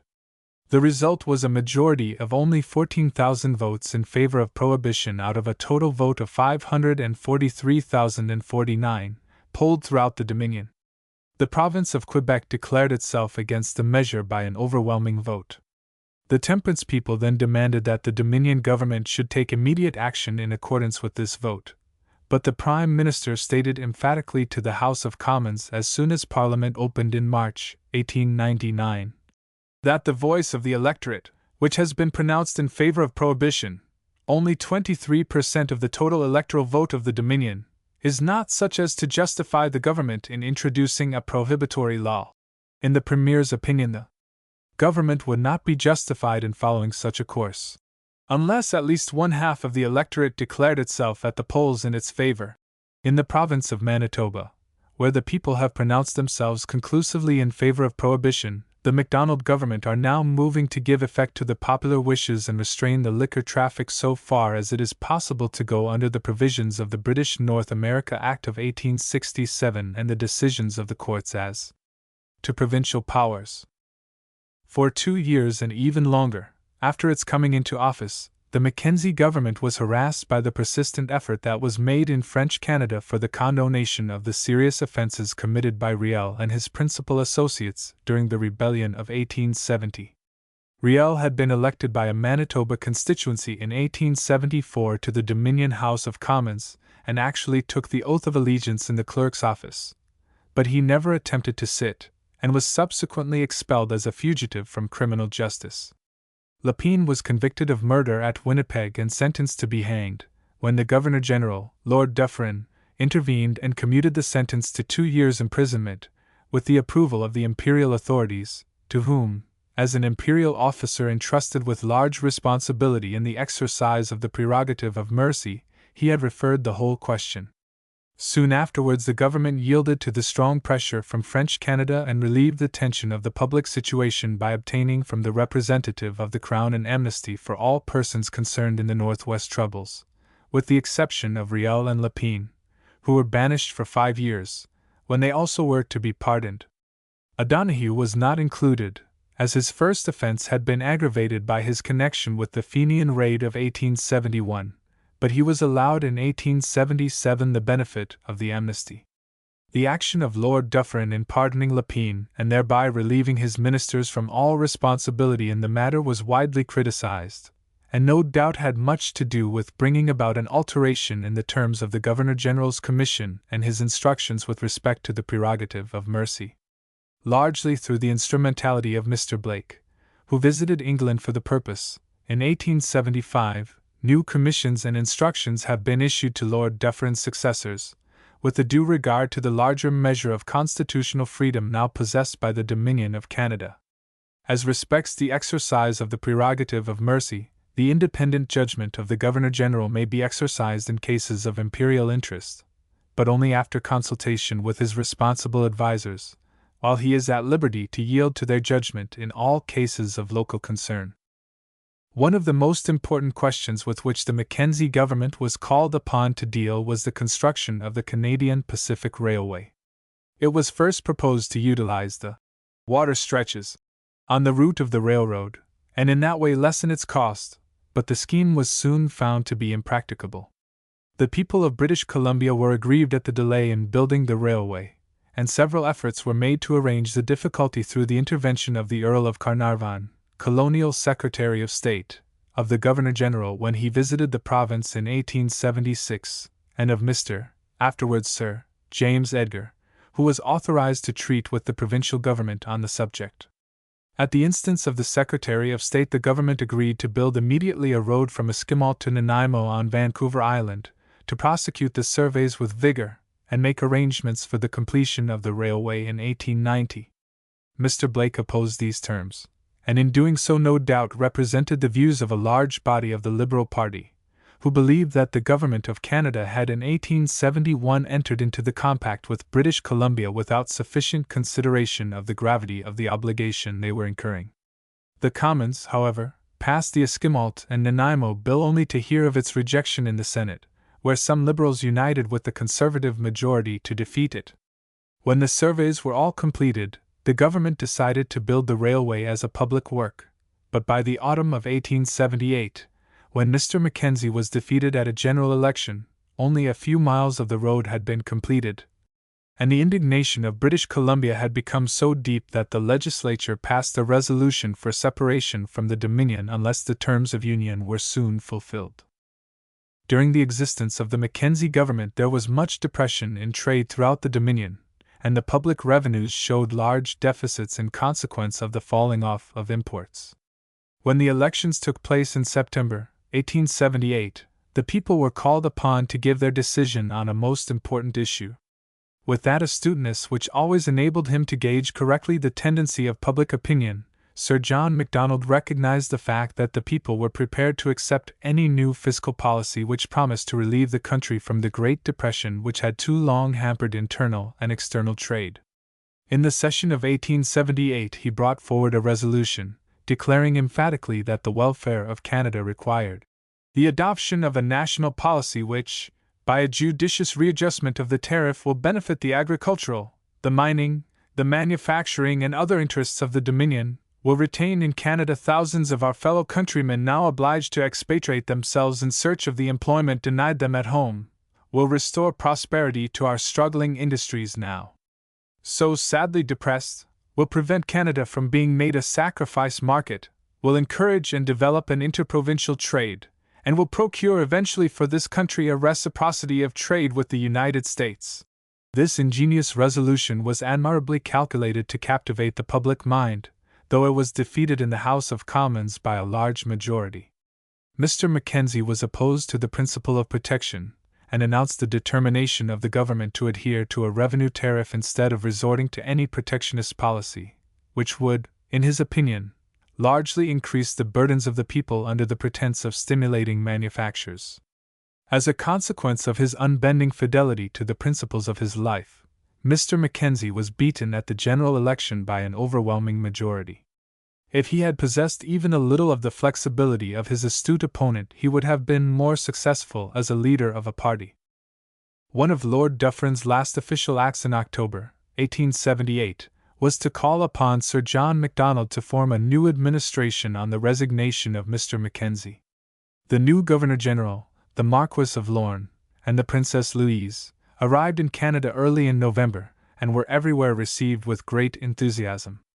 The new protective policy, the national policy, as the Conservatives like best to name it, was laid before Parliament in the session of 1879 by Sir Leonard Tilley, then Finance Minister, and though it has undergone some important modifications since its introduction, it has formed the basis of the Canadian tariff for 20 years. The next important measure of the government was the vigorous prosecution of the Canadian Pacific Railway. During the Mackenzie administration the work had made little progress, and the people of British Columbia had become very indignant at the failure to carry out the terms on which they had entered the Confederation. In the session of 1880-81 Sir Charles Tupper, Minister of Railways, announced that the government had entered into a contract with a company of capitalists to construct the railway from Montreal to Burrard's Inlet. Parliament ratified the contract by a large majority despite the vigorous opposition made by Mr. Blake, then leader of the Liberal Party, who had for years considered this part of the agreement with British Columbia as extremely rash. Such remarkable energy was brought to the construction of this imperial highway that it was actually in operation at the end of 5 years after the commencement of the work, only 1/2 of the time allowed in the charter for its completion. The financial difficulties which the company had to encounter in the progress of the work were very great, and they were obliged in 1884 to obtain a large loan from the Dominion government. The loan was secured on the company's property, and was paid off by 1887. The political fortunes of the Conservative administration, in fact, were indissolubly connected with the success of this national enterprise, and from the moment when the company commenced the work Sir John Macdonald never failed to give it his complete confidence and support. One of the delicate questions which the Macdonald government was called upon to settle soon after their coming into office was what is known as the Letellier affair. In March 1878, the Lieutenant Governor of the province of Quebec, Mr. Letellier de Saint-Just, who had been previously a member of the Mackenzie Liberal government, dismissed the Boucherville Conservative ministry on the ground that they had taken steps in regard to both administrative and legislative measures not only contrary to his representations, but even without previously advising him of what they proposed to do. At his request Mr. now Sir Henry Joly de Lotbinière formed a liberal administration, which appealed to the country. The result was that the two parties came back evenly balanced. The Conservatives of the province were deeply irritated at this action of the Lieutenant Governor, and induced Sir John Macdonald, then leader of the opposition, to make a motion in the House of Commons, declaring Mr. Letellier's conduct unwise and subversive of the sound principles of responsible government. This motion was made as an amendment on the proposal to go into Committee of Supply, and under a peculiar usage of the Canadian Commons it was not permitted to move a second amendment at this stage. Had such a course been regular, the Mackenzie government would have proposed an amendment similar to that which was moved in the Senate, to the effect that it was inexpedient to offer any opinion on the action of the Lieutenant Governor of Quebec for the reason that the federal and provincial governments, each in its own sphere, enjoyed responsible government equally, separately, and independently. In other words, that the wisest constitutional course to follow under the circumstances was to allow each province to work out responsible government without any undue interference on the part of the Dominion government or Parliament. As it happened, however, Mr. Mackenzie and his colleagues had no alternative open to them but to vote down the motion proposed in the Commons, while in the Conservative Senate the amendment, which could not be submitted to the lower house under the rules, was defeated, and the motion condemning the Lieutenant Governor carried by a large party vote. In 1879, when the Macdonald government was in office, the matter was again brought before the House of Commons and the same motion of censure that had been defeated in 1878 was introduced in the same way as before, and carried by a majority of 85. The Prime Minister then informed Lord Lorne that in the opinion of the government Mr. Letellier's usefulness was gone, and he recommended his removal from office.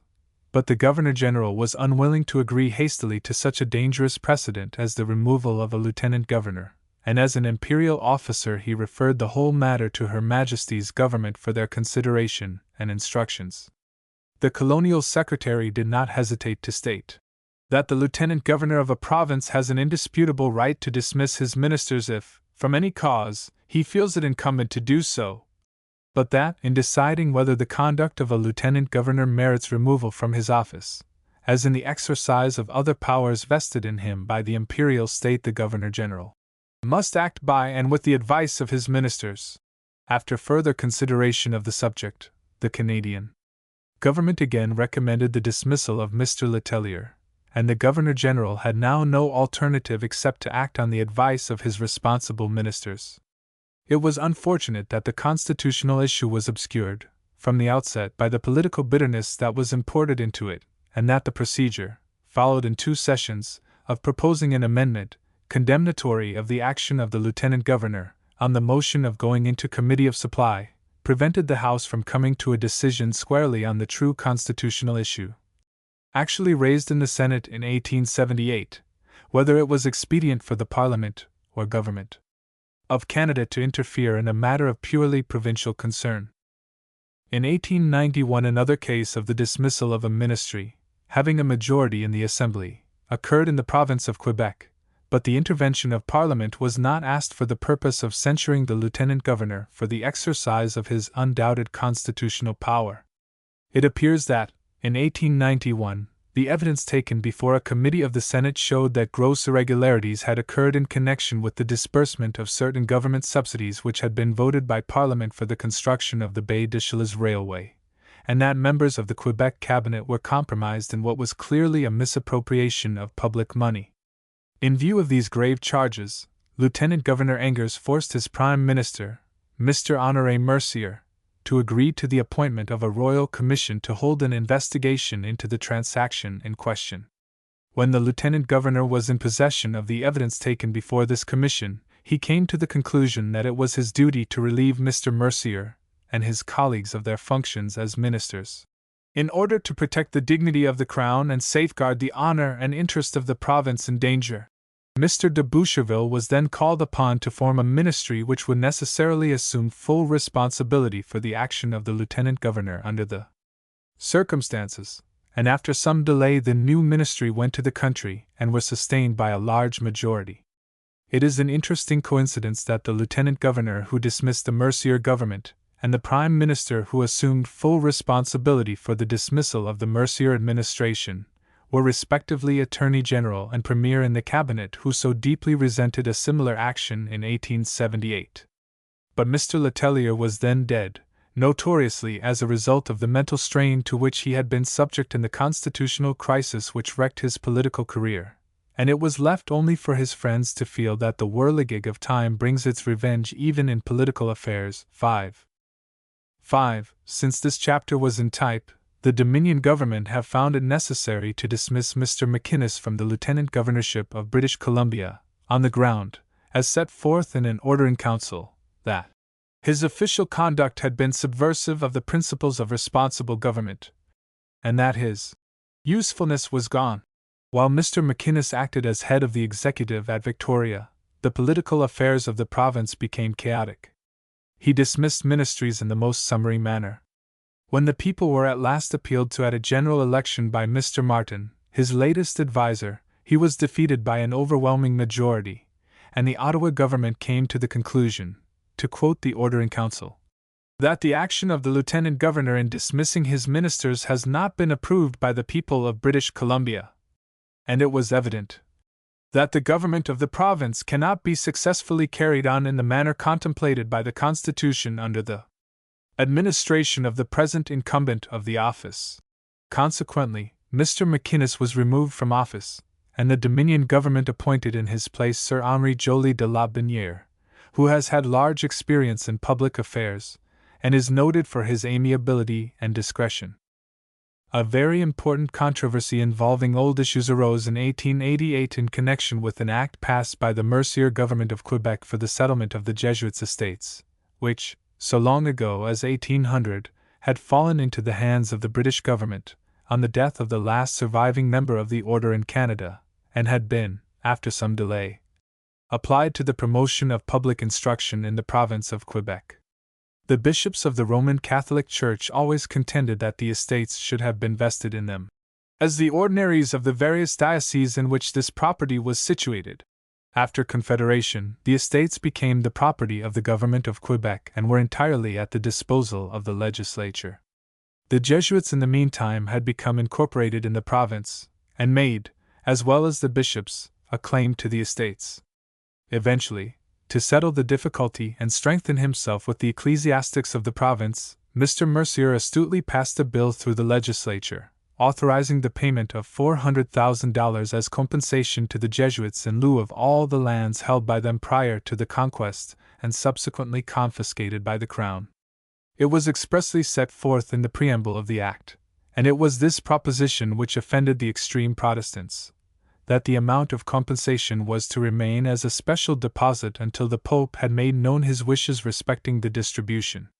Some time later the Pope divided the money among the Jesuits, the archbishops and bishops of the province, and Laval University. The whole matter came before the Dominion House of Commons in 1888, when a resolution was proposed to the effect that the government should have at once disallowed the act as beyond the power of the legislature, because, among other reasons, it recognizes the usurpation of a right by a foreign authority, namely His Holiness the Pope, to claim that his consent was necessary to dispose of and appropriate the public funds of a province. The very large vote in support of the action of the government 188 against 13 was chiefly influenced by the conviction that, to quote the Minute of Council, the subject matter of the act was one of provincial concern, only having relation to a fiscal matter entirely within the control of the legislature of Quebec. The best authorities agree in the wisdom of not interfering with provincial legislation except in cases where there is an indisputable invasion of Dominion jurisdiction, or where the vital interests of Canada as a whole may imperatively call for such interference. In March 1885, Canada was startled by the news that the half-breeds of the Saskatchewan district in the northwest had risen in rebellion against the authority of the Dominion government. It is difficult to explain clearly the actual causes of an uprising which, in all probability, would never have occurred had it not been for the fact that Riel had been brought back from Montana by his countrymen to assist them in obtaining a redress of certain grievances. This little insurrection originated in the Roman Catholic mission of St. Laurent, situated between the north and south branches of the Saskatchewan River, and contiguous to the British settlement of Prince Albert. Within the limits of this mission there was a considerable number of half-breeds, who had for the most part migrated from Manitoba after selling the scrip 6 for lands generously granted to them after the restoration of order in 1870 to the Red River settlements. Government surveyors had been busily engaged for some time in laying out the Saskatchewan country in order to keep pace with the rapidly increasing settlement. When they came to the mission of St. Laurent, they were met with the same distrust that had done so much harm in 1870. The half-breeds feared that the system of square blocks followed by the surveyors would seriously interfere with the location of the farms on which they had squatted, in accordance with the old French system of deep lots with a narrow frontage on the banks of the rivers. The difficulties arising out of these diverse systems of surveys caused a considerable delay in the issue of patents for lands, and dissatisfied the settlers who were anxious to know what land their titles covered. The half-breeds not only contended that their surveys should be respected, but that they should be also allowed scrip for 240 acres of land, as had been done in the case of their compatriots in Manitoba. Many of the Saskatchewan settlers had actually received this scrip before they left the province, but nevertheless they hoped to obtain it once more from the government, and to sell it with their usual improvidence to the first speculators who offered them some ready money. 6. A certificate from the government that a certain person is entitled to receive a patent from the Crown for a number of acres of the public lands, a certificate legally transferable to another person by the original holder. The delay of the government in issuing patents and scrip and the system of surveys were no doubt the chief grievances which enabled Riel and Dumont, the latter a resident of Batoche, to excite the half-breeds against the Dominion authorities at Ottawa. When a commission was actually appointed by the government in January 1885 to allot scrip to those who were entitled to receive it, the half-breeds were actually ready for a revolt under the malign influence of Riel and his associates. Riel believed for some time after his return in 1884 that he could use the agitation among his easily deluded countrymen for his own selfish purposes. It is an indisputable fact that he made an offer to the Dominion government to leave the Northwest if they would pay him a considerable sum of money. When he found that there was no likelihood of Sir John Macdonald repeating the mistake which he had made at the end of the first rebellion, Riel steadily fomented the agitation among the half-breeds, who were easily persuaded to believe that a repetition of the disturbances of 1870 would obtain them a redress of any grievances they might have. It is understood that one of the causes that aggravated the agitation at its inception was the belief entertained by some white settlers of Prince Albert that they could use the disaffection among the half-breeds for the purpose of repeating the early history of Manitoba, and forcing the Dominion government to establish a new province in the Saskatchewan country. Though its entire population at that time would not have exceeded 10,000 persons, of whom a large proportion were half-breeds. Riel for a time skillfully made these people believe that he would be a ductile instrument in their hands, but when his own plans were ripe for execution he assumed despotic control of the whole movement, and formed a provisional government in which he and his half-breed associates were dominant, and the white conspirators of Prince Albert were entirely ignored. The loyal people of Prince Albert, who had always disapproved of the agitation, as well as the priests of the mission, who had invariably advised their flock to use only peaceful and constitutional methods of redress, were at last openly set at defiance and insulted by Riel and his associates. The revolt broke out on the March 25, 1885, when the half-breeds took forcible possession of the government stores, and made prisoners of some traders at Duck Lake.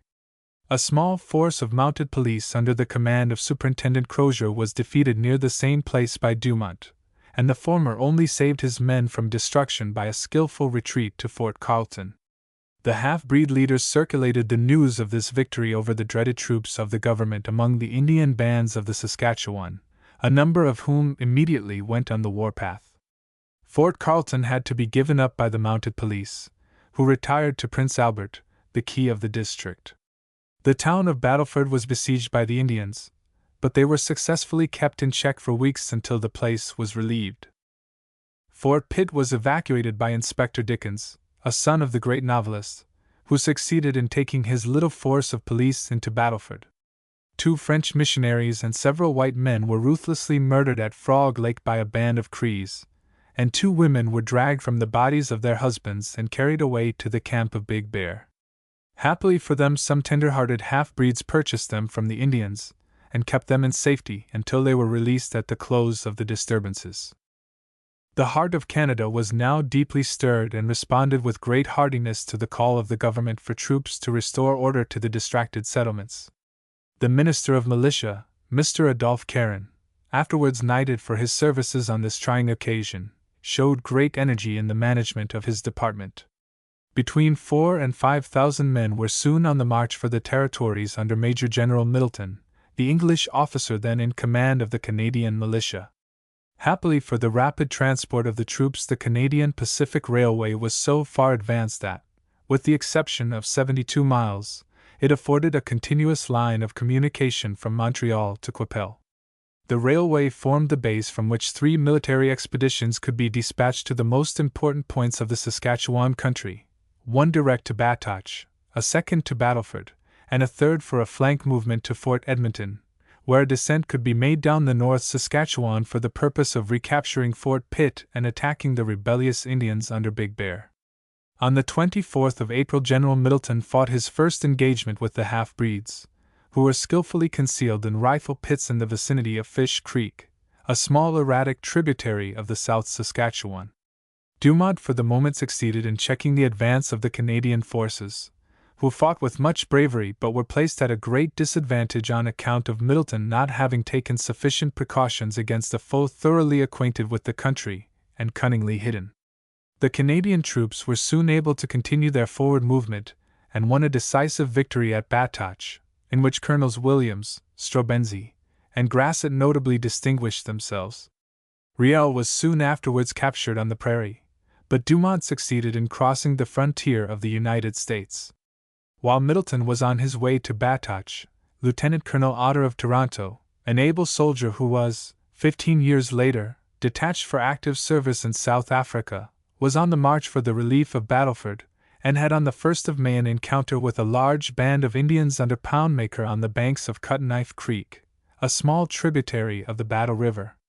Though Otter did not win a victory, he showed Poundmaker the serious nature of the contest in which he was engaged against the Canadian government, and soon afterwards, when the Cree chief heard of the defeat of the half-breeds at Batoche, he surrendered unconditionally. Another expedition under the command of Lieutenant Colonel Strange also relieved Fort Pitt, and Big Bear was forced to fly into the swampy fastnesses of the prairie wilderness, but was eventually captured near Fort Carleton by a force of mounted police. This second rebellion of the half-breeds lasted about 3 months, and cost the country upwards of $5 million. Including the persons murdered at Frog Lake, the loyal population of Canada lost 36 valuable lives, among whom was Lieutenant Colonel Williams, a gallant officer, and a member of the House of Commons, who succumbed to a serious illness brought on by his exposure on the prairie. The casualties among the half-breeds were at least as large, if not greater. 5 Indian chiefs suffered the extreme penalty of the law, while Poundmaker, Big Bear, and a number of others were imprisoned in the territories for life or for a term of years, according to the gravity of their complicity in the rebellion. Any hopes that Riel might have placed in the active sympathy of the French-Canadian people of Quebec were soon dispelled. He was tried at Regina in July and sentenced to death, although the able counsel allotted to him by the government exhausted every available argument in his defense, even to the extent of setting up a plea of insanity, which the prisoner himself deeply resented. The most strenuous efforts were made by the French Canadians to force the government to reprieve him, but Sir John Macdonald was satisfied that the loyal sentiment of the great majority of the people of Canada demanded imperatively that the law should be vindicated.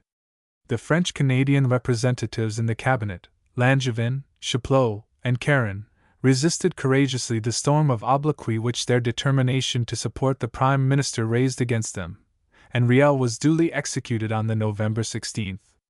For some time after his death attempts were made to keep up the excitement which had so long existed in the province of Quebec on the question.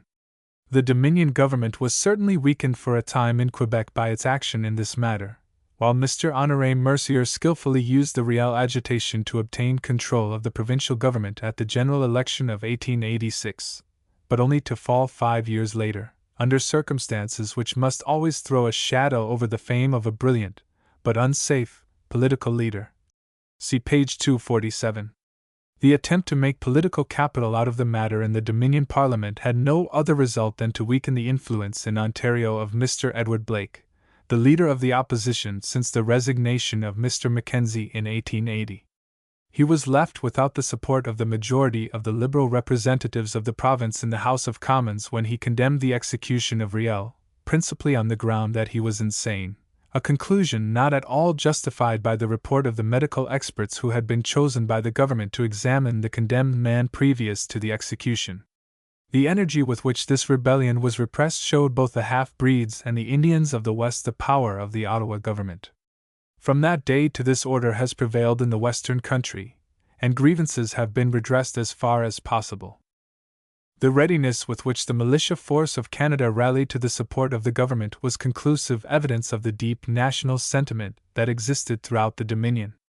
In Ottawa, Port Hope, and Toronto monuments have been raised in memory of the brave men who gave up their lives for the Dominion. But probably the most touching memorial of this unfortunate episode in Canadian history is the rude cairn of stone which still stands among the wild flowers of the prairie in memory of the gallant fellows who were mown down by the unerring rifle shots of the half-breeds hidden in the ravines of Fish Creek. In 1885 Parliament passed a general franchise law for the Dominion in place of the system, which had prevailed since 1867, of taking the electoral lists of the several provinces as the lists for elections to the House of Commons. The opposition contested this measure with great persistency, but Sir John Macdonald pressed it to a successful conclusion, mainly on the ground that it was necessary in a country like Canada, composed of such diverse elements, to have for the Dominion uniformity of suffrage, based on a small property qualification, instead of having diverse systems of franchise, in some provinces, universal franchise, to which he and other conservatives generally were strongly opposed. Between 1880 and 1894 Canada was called upon to mourn the loss of a number of her ablest and brightest statesmen, one of them the most notable in her political history. It was on a lovely May day of 1880 that the eminent journalist and politician, George Brown, died from the effects of a bullet wound which he received at the hand of one Bennett, a printer, who had been discharged by the Globe for drunkenness and incapacity.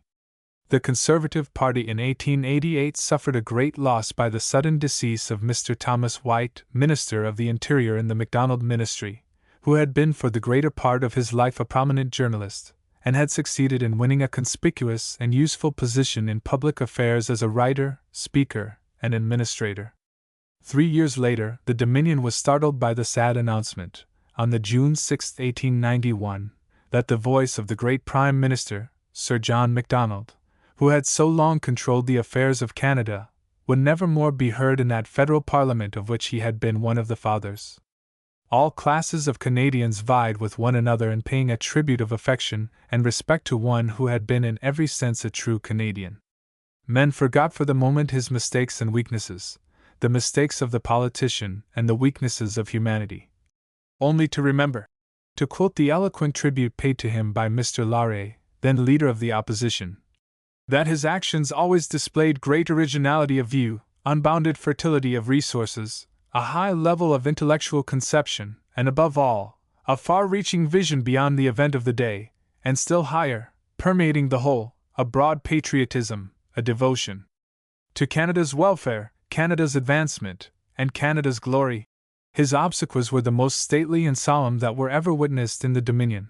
His bust was subsequently unveiled in the crypt of St. Paul's Cathedral by the Earl of Rosebery, when Prime Minister of England. Noble monuments were raised to his memory in the cities of Hamilton, Toronto, Ottawa, and Montreal. And the Queen addressed a letter full of gracious sympathy to his widow and conferred on her the dignity of a peeress of the United Kingdom under the title of Baroness of Earnscliffe, as a mark of Her Majesty's gratitude for the devoted and faithful services which he rendered for so many years to his sovereign and his dominion. Mr. Alexander Mackenzie, stonemason, journalist, and Prime Minister, died in April, 1892, a victim to the paralysis which had been steadily creeping for years over his enfeebled frame, and made him a pitiable spectacle as he sat like a stoic in the front seats of the opposition, unable to speak or even to rise without the helping arm of some attentive friend. On the October 30th, 1893, Sir John Abbott, probably the ablest commercial lawyer in Canada, who had been Premier of Canada since the death of Sir John Macdonald, followed his eminent predecessors to the grave, and was succeeded by Sir John Thompson, Minister of Justice in the Conservative government since September 1885. A great misfortune again overtook the Conservative Party on the December 12, 1894, when Sir John Thompson died in Windsor Castle, whither he had gone at Her Majesty's request to take the oath of a Privy Councillor of England, high distinction conferred upon him in recognition of his services on the Bering Sea arbitration. Sir John Thompson was gifted with a rare judicial mind, and a remarkable capacity for the lucid expression of his thoughts, which captivated his hearers even when they were not convinced by arguments clothed in the choicest diction. His remains were brought across the Atlantic by a British frigate, and interred in his native city of Halifax with all the stately ceremony of a national funeral. The Governor-General, Lord Stanley of Preston, now the Earl of Derby, called upon the senior Privy Councillor in the Cabinet, Sir Mackenzie Bowell, to form a new ministry. He continued in office until April 1896, when he retired in favour of Sir Charles Tupper, who resigned the position of High Commissioner for Canada in England to enter public life as the recognized leader of the Liberal Conservative Party. This eminent Canadian had already reached the middle of the 8th decade of his life, but age had in no sense impaired the vigor or astuteness of his mental powers. He has continued ever since, as leader of the Liberal Conservative Party, to display remarkable activity in the discussion of political questions, not only as a leader of Parliament, but on the public platform in every province of the Dominion. During the session of 1891, the political career of Sir Hector Langevin, the leader of the Liberal Conservative Party in French Canada, was seriously affected by certain facts disclosed before the Committee of Privileges and Elections. This committee had been ordered by the House of Commons to inquire into charges made by Mr. Israel Tart against another member of the House, Mr. Thomas McGreevy, who was accused of having used his influence as a commissioner of the Quebec Harbour, a government appointment, to obtain fraudulently from the Department of Public Works, presided over by Sir Hector for many years, large government contracts in connection with the Quebec Harbour and other works. The report of the majority of the committee found Mr. McGreevy guilty of fraudulent acts, and he was not only expelled from the House but was subsequently imprisoned in the Ottawa Common Jail after his conviction on an indictment laid against him in the Criminal Court of Ontario.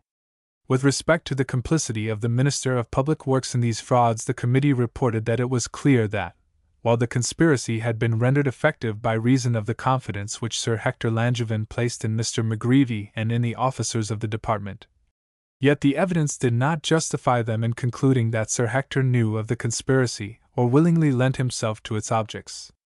A minority of the committee, on the other hand, took the opposite view of the transactions, and claimed that the evidence showed the minister to be cognizant of the facts of the letting of the contracts, and that in certain specified cases he had been guilty of the violation of a public trust by allowing frauds to be perpetrated. The report of the majority was carried by a party vote, with the exception of 2 Conservative members who voted with the minority. Sir Hector Langevin had resigned his office in the government previous to the inquiry, and though he continued in the House for the remainder of its constitutional existence, he did not present himself for re-election in 1896 when Parliament was dissolved. Unhappily, it was not only in the Department of Public Works that irregularities were discovered. A number of officials in several departments were proved before the Committee of Public Accounts to have been guilty of carelessness or positive misconduct in the discharge of their duties, and the government was obliged, in the face of such disclosures, to dismiss or otherwise punish several persons in whom they had for years reposed too much confidence. On the 20th and 21st of June 1893, a convention of the most prominent representative Liberals of the Dominion was held in the city of Ottawa, and Sir Oliver Mowat, the veteran Premier of Ontario, was unanimously called upon to preside over this important assemblage.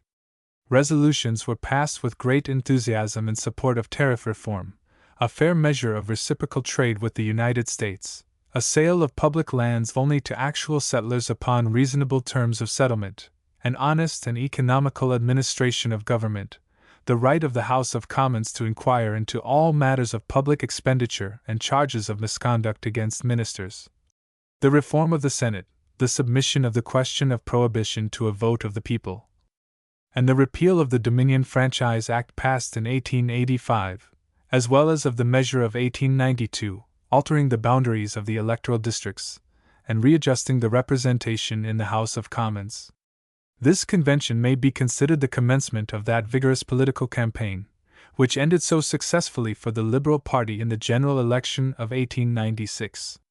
In the summer of 1894 there was held in the city of Ottawa a conference of delegates from 8 self-governing colonies in Australasia, South Africa, and America, who assembled for the express purpose of discussing questions which affected not merely their own peculiar interests, but touched most nearly the unity and development of the empire at large. The imperial government was represented by the Earl of Jersey, who had been a governor of one of the Australian colonies. After very full discussion, the conference passed resolutions in favor of the following measures. 1. Imperial legislation enabling the dependencies of the Empire to enter into agreements of commercial reciprocity, including the power to make differential tariffs with Great Britain or with one another. 2. The removal of any restrictions in existing treaties between Great Britain and any foreign power, which prevent such agreements of commercial reciprocity. 3. A customs arrangement between Great Britain and her colonies by which trade within the Empire might be placed on a more favorable footing than that which is carried on with foreign countries. 4. Improved steamship communication between Canada, Australasia, and Great Britain. 5. Telegraph communication by cable, free from foreign control, between Canada and Australia. These various resolutions were brought formally by the Earl of Jersey to the notice of the Imperial Government, which expressed the opinion, through the Marquis of Ripon, then Secretary of State for the Colonies, that the general economic results of the preferential trade recommended by the conference would not be beneficial to the Empire. Lord Ripon even questioned the desirability of denouncing at that time the treaties with Belgium and Germany, a subject which had engaged the attention of the Canadian Parliament in 1892, when the government, of which Sir John Abbott was Premier, passed an address to the Queen, requesting that immediate steps be taken to free Canada from treaty restrictions incompatible with the rights and powers conferred by the British North America Act of 1867 for the regulation of the trade and commerce of the Dominion. Any advantages which might be granted by Great Britain to either Belgium or the German Zollverein under these particular treaties would also have to be extended to a number of other countries which had what is called the Favored Nations Clause in treaties with England. While these treaty stipulations with regard to import duties did not prevent differential treatment by the United Kingdom in favor of British colonies, or differential treatment by British colonies in favor of each other, they did prevent differential treatment by British colonies in favor of the United Kingdom. As we shall presently see, when I come to review the commercial policy of the new Dominion government 3 years later, the practical consequence of these treaties was actually to force Canada to give for some months not only to Germany and Belgium, but to a number of other countries, the same commercial privileges which they extended in 1897 to the parent state. Among the difficult questions which have agitated the Dominion from time to time and perplexed both conservative and liberal politicians, are controversies connected with education. By the British North America Act of 1867, the legislature of each province may exclusively make laws in relation to education, but at the same time protection is afforded to denominational or dissentient schools by giving authority to the Dominion government to disallow an act clearly infringing the rights or privileges of a religious minority, or to obtain remedial legislation from Parliament itself according to the circumstances of the case. From 1871 until 1875, the government of the Dominion was pressed by petitions from the Roman Catholic inhabitants of New Brunswick to disallow an act passed by the provincial legislature in relation to common schools on the ground that it was an infringement of certain rights which they enjoyed as a religious body at the time of Confederation. The question not only came before the courts of New Brunswick and the Canadian House of Commons, but was also submitted to the Judicial Committee of the Imperial Privy Council, but only with the result of showing beyond question that the objectionable legislation was clearly within the jurisdiction of the legislature of New Brunswick, and could not be constitutionally disallowed by the Dominion government on the ground that it violated any right or privilege enjoyed by the Roman Catholics at the time of union. A solution of the question was, however, subsequently reached by an amicable arrangement between the Roman Catholics and Protestants, which has ever since worked most satisfactorily in that province. The Manitoba school question, which agitated the country from 1890 until 1896, was one of great gravity on account of the issues involved. The history of the case shows that, prior to the formation of Manitoba in 1870, there was not in the province any public system of education, but the several religious denominations had established such schools as they thought fit to maintain by means of funds voluntarily contributed by members of their own communion. In 1871, the legislature of Manitoba established an educational system distinctly denominational. In 1890, this law was repealed, and the legislature established a system of strictly non-sectarian schools. The Roman Catholic minority of the province was deeply aggrieved at what they considered a violation of the rights and privileges which they enjoyed under the terms of union adopted in 1870. The first subsection of the 22nd section of the Act of 1870 set forth that the legislature of the province could not pass any law with regard to schools which might prejudicially affect any right or privilege with respect to denominational schools which any class of persons have, by law or practice, in the province at the time of union. The dispute was brought before the courts of Canada, and finally before the Judicial Committee of the Privy Council, which decided that the legislation of 1890 was constitutional inasmuch as the only right or privilege which the Roman Catholics then possessed, by law or practice, was the right or privilege of establishing and maintaining for the use of members of their own church such schools as they pleased. The Roman Catholic minority then availed themselves of another provision of the 22nd section of the Manitoba Act, which allows an appeal to the Governor in Council from any act or decision of the legislature of the province or of any provincial authority, affecting any right or privilege of the Protestant or Roman Catholic minority of the Queen's subjects in relation to education. The ultimate result of this reference was a judgment of the Judicial Committee to the effect that the appeal was well-founded and that the Governor in Council had jurisdiction in the premises, but the committee added that the particular course to be pursued must be determined by the authorities to whom it has been committed by the statute. The third subsection of the 22nd section of the Manitoba Act, a repetition of the provision of the British North America Act with respect to denominational schools in the old provinces, provides not only for the action of the Governor in Council in case a remedy is not supplied by the proper provincial authority for the removal of a grievance on the part of a religious minority, but also for the making of remedial laws by the Parliament of Canada for the due execution of the provision protecting denominational schools. In accordance with this provision, Sir Mackenzie Bowell's government passed an order in Council on the March 21, 1895, calling upon the government of Manitoba to take the necessary measures to restore to the Roman Catholic minority such rights and privileges as were declared by the highest court of the Empire to have been taken away from them.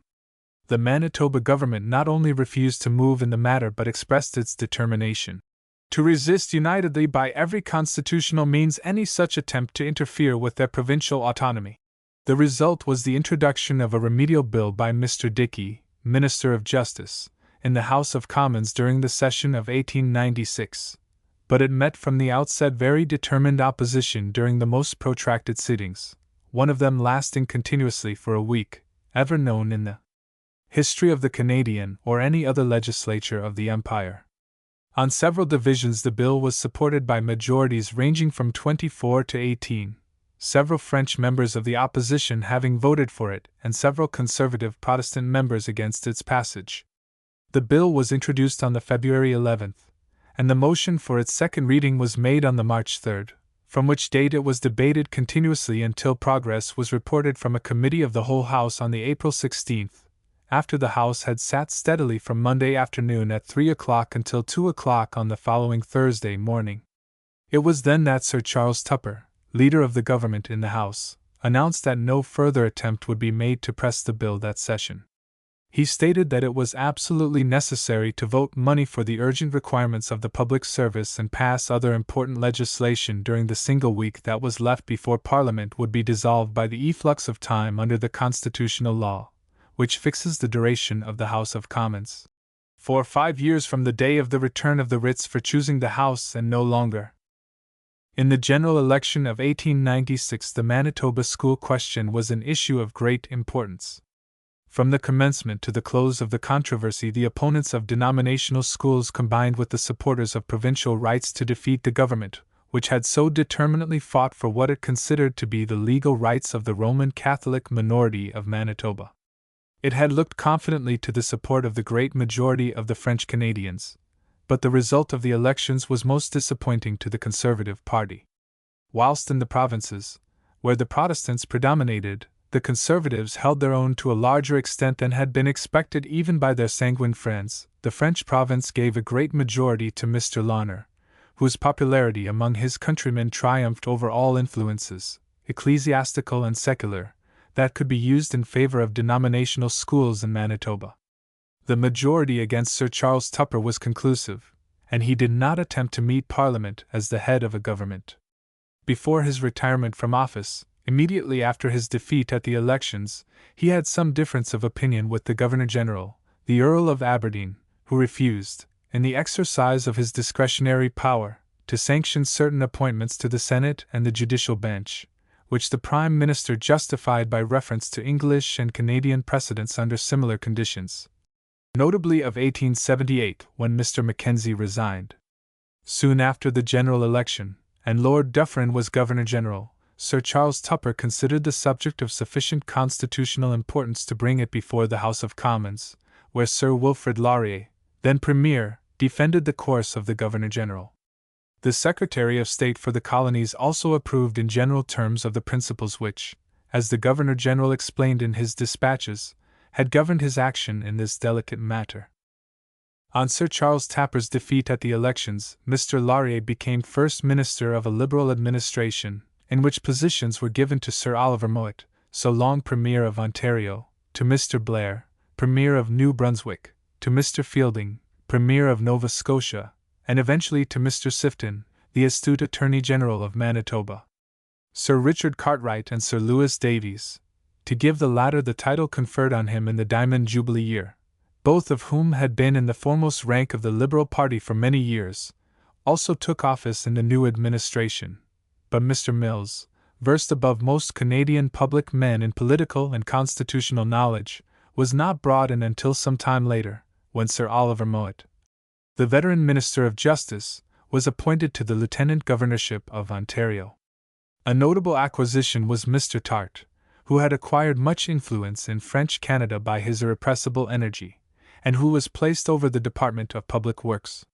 When the school question came to be discussed in 1897, during the first session of the new Parliament, the Premier explained to the House that, whilst he had always maintained that the Constitution of this country gave to this Parliament and Government the right and power to interfere with the school legislation of Manitoba, it was an extreme right and reserved power to be exercised only when other means had been exhausted, believing then that it was far better to obtain concessions by negotiation than by coercion. He had, as soon as he came into office, communicated with the Manitoba government on the subject, and had As a result, succeeded in making arrangements which gave the French Catholics of the province religious teaching in their schools and the protection of their language, under the conditions set forth in a statute expressly passed for the purpose by the legislature of Manitoba. 7. The Premier at the same time admitted that the settlement was not acceptable to certain dignitaries of the church to which he belonged, but subsequently the Pope published an encyclical advising acceptance of the concessions made to the Manitoba Catholics, while claiming at the same time that these concessions were inadequate, and expressing the hope that full satisfaction would be obtained ere long from the Manitoba government. Since the arrangement of this compromise, no strenuous or effective effort has been made to revive the question as an element of political significance in party contests. Even in Manitoba itself, despite the defeat of the Greenway government, which was responsible for the Manitoba School Act of 1890, and the coming into office of Mr. Hugh John Macdonald, the son of the great Conservative leader, there has been no sign of the least intention to depart from the legislation arranged by Sir Wilfrid Laurier in 1897 as, in his opinion, the best possible compromise under the difficult conditions surrounding a most embarrassing question. 7. This statute provides that religious teaching by a Roman Catholic priest, or other person duly authorized by him, shall take place at the close of the hours devoted to secular instruction, that a Roman Catholic teacher may be employed in every school in towns and cities where the average attendance of Roman Catholic children is 40 or upwards, and in villages and rural districts where the attendance is 25 or upwards, and that French as well as English shall be taught in any school where 10 pupils speak the French language. In the autumn of 1898, Canada bade farewell with many expressions of regret to Lord and Lady Aberdeen, both of whom had won the affection and respect of the Canadian people by their earnest efforts to support every movement that might promote the social, intellectual, and moral welfare of the people. Lord Aberdeen was the 7th Governor-General appointed by the Crown to administer public affairs since the union of the provinces in 1867.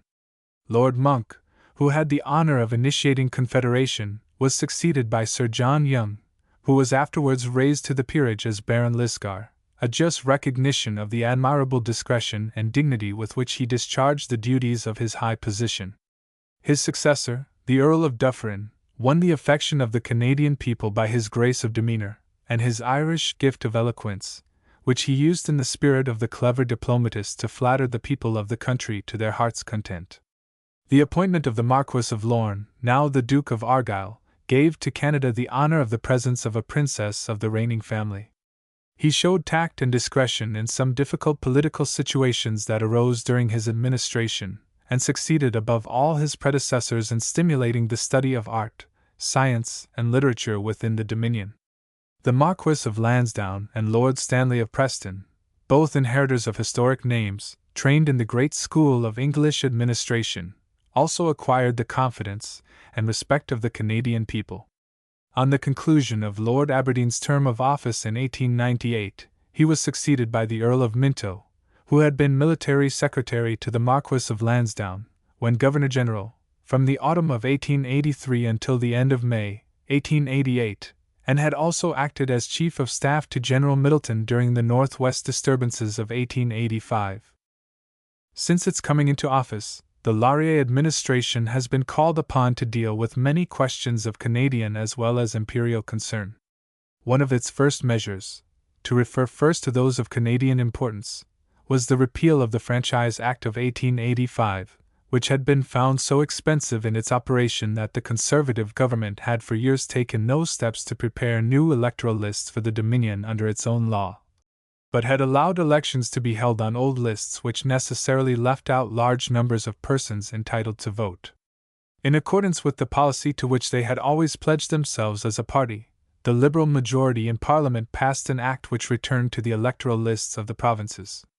An attempt was also made in 1899 and 1900 to amend the Redistribution Acts of 1882 and 1892, and to restore so far as practicable the old county lines which had been deranged by those measures. The bill was noteworthy for the feature, novel in Canada, of leaving to the determination of a judicial commission the rearrangement of electoral divisions, but it was rejected in the Senate on the ground that the British North America Act provides only for the readjustment of the representation after the taking of each decennial census, and that it is a violation of the spirit of the Act to deal with the question until 1901, when the official figures of the whole population will be before Parliament. The government was also called upon to arrange the details of a provisional government for the great Arctic region of the Yukon, where remarkable gold discoveries were attracting a considerable population from all parts of the world. An attempt to build a short railway to facilitate communication with that wild and distant country was defeated in the Senate by a large majority. The Department of the Interior has had necessarily to encounter many difficulties in the administration of the affairs of a country so many thousand miles distant. These difficulties have formed the subject of protracted debates in the House of Commons and have led to involved political controversies which it would not be possible to explain satisfactorily within the limits of this chapter. In accordance with the policy laid down in 1897 by Mr. Fielding, the Finance Minister, when presenting the budget, the Laurier government has not deemed it prudent to make such radical changes in the protective or national policy of the previous administration as might derange the business conditions of the Dominion, which had come to depend so intimately upon it in the course of 17 years, but simply to amend and simplify it in certain particulars which would remove causes of friction between the importers and the customs authorities, and at the same time make it, as they stated, less burdensome in its operation. The question of reciprocal trade between Canada and the United States had for some time been disappearing in the background and was no longer a dominant feature of the commercial policy of the Liberal Party, as it had been until 1891, when its leaders were prepared under existing conditions to enter into the fullest trade arrangements possible with the country to the south. The illiberality of the tariff of the United States with respect to Canadian products had led the Canadian people to look to new markets, and especially to those of Great Britain, with whom they were desirous, under the influence of a steadily growing imperial spirit, to have the closest commercial relations practicable. Consequently, the most important feature of the Laurier government's policy, since 1897, has been the preference given to British products in Canada, a preference which now allows a reduction in the tariff of 33 1/3% on British imports compared with foreign goods. In their endeavor, however, to give a preference to British imports, the government was met at the outset by difficulties arising from the operation of the Belgian and German treaties, and after very full consultation with the imperial government, and a reference of the legal points involved to the imperial law officers of the Crown, Canada was obliged to admit Belgian and German goods on the same terms as the imports of Great Britain, and also to concede similar advantages to 22 foreign countries which were by treaty entitled to any commercial privileges that Great Britain or her colonies might grant to a third power. Happily for Canada at this juncture the colonial Secretary of State was Mr. Chamberlain, who was animated by aspirations for the strengthening of the relations between the parent state and her dependencies, and who immediately recognized the imperial significance of the voluntary action of the Canadian government. The result was the denunciation, by the imperial authorities of the Belgian and German treaties, which consequently came to an end on the July 31, 1898. Down to that date Canada was obliged to give to the other countries mentioned the preference which she had intentionally given to Great Britain alone, and at the same time to refund to importers the duties which had been collected in the interval from the countries in question. With the fall, however, of the Belgian and German treaties Canada was at last free to model her tariff with regard to imperial as well as Canadian interests. It was a fortunate coincidence that the government should have adopted this policy at a time when the whole British Empire was celebrating the 60th anniversary of the accession of Her Majesty Queen Victoria to the throne. In the magnificent demonstration of the unity and development of the Empire that took place in London in June 1897, Canada was represented by her brilliant Prime Minister, who then became the Right Honourable Sir W. Laurier, GCMG, and took a conspicuous place in the ceremonies that distinguished this memorable episode in British and colonial history. A few months later the relations between Canada and Great Britain were further strengthened by the reduction of letter postage throughout the Empire, Australia excepted, largely through the instrumentality of Mr. Mulock, Canadian Postmaster General. The Canadian government and Parliament also made urgent representations to the imperial authorities in favor of the immediate construction of a Pacific cable, and it may now be hoped that the pecuniary aid offered to this imperial enterprise by the British, Australasian, and Canadian governments will secure its speedy accomplishment. I may add here that debates have taken place in the Canadian House of Commons for several sessions on the desirability of obtaining preferential treatment in the British market for Canadian products. The Conservative Party, led by Sir Charles Tupper, have formulated their opinions in Parliament by an emphatic declaration that no measure of preference, which falls short of the complete realization of such a policy, should be considered final or satisfactory. The Laurier government admits the desirability of such mutual trade preference, but at the same time it recognizes the formidable difficulties that lie in the way of its realization so long as Great Britain continues bound to free trade, and under these circumstances declares it the more politic and generous course to continue giving a special preference to British products with the hope that it may eventually bring about a change in public opinion in the parent state which will operate to the decided commercial or other advantage of the dependency. This chapter may appropriately close with a reference to the remarkable evidences of attachment to the Empire that have been given by the Canadian people at the close of the 19th century. From the mountains of the rich province washed by the Pacific Sea, from the wheat fields and ranches of the western prairies, from the valley of the Great Lakes and the St. Lawrence where French and English Canadians alike enjoyed the blessings of British rule, from the banks of the St. John where the United Empire Loyalists first made their homes, from the rugged coasts of Acadia and Cape Breton. From every part of the wide Dominion men volunteered with joyous alacrity to fight in South Africa in support of the unity of the Empire. As I close these pages, Canadians are fighting side by side with men from the parent isles, from Australasia and from South Africa, and have shown that they are worthy descendants of the men who performed such gallant deeds on the ever-memorable battlefields of Chateauguay, Chrysler's Farm, and Lundy's Lane. Not the least noteworthy feature of this significant event in the annals of Canada and the Empire is the fact that a French-Canadian premier has had the good fortune to give full expression to the dominant imperial sentiment of the people, and consequently to offer an additional guarantee for the union of the two races and the security of British interests on the continent of America. Section 4. Political and social conditions of Canada under Confederation.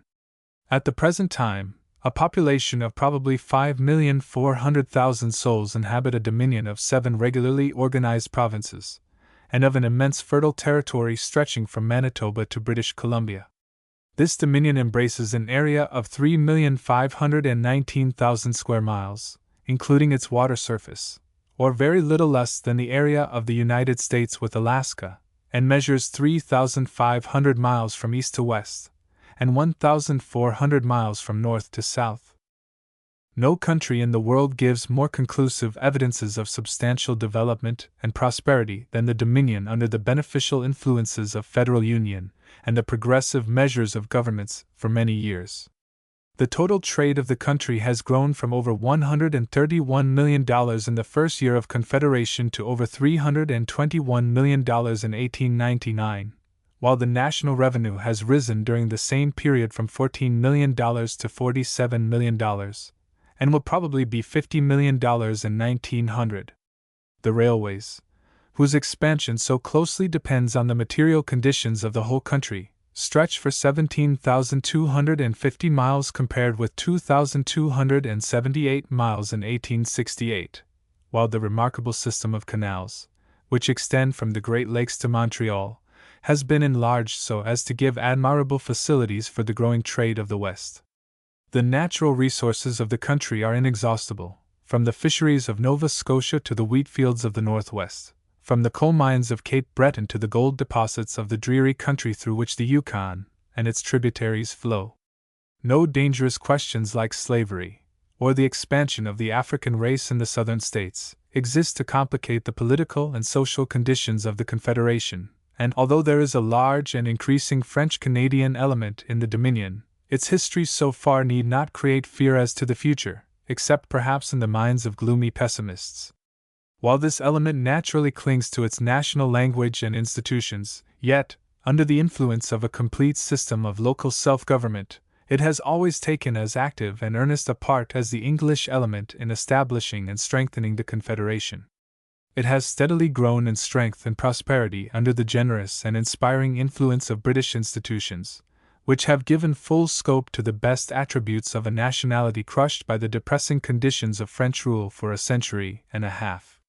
The Federal Union gives expansion to the national energies of the whole Dominion, and at the same time affords every security to the local interests of each member of the Federal Compact. In all matters of Dominion concern, Canada is a free agent.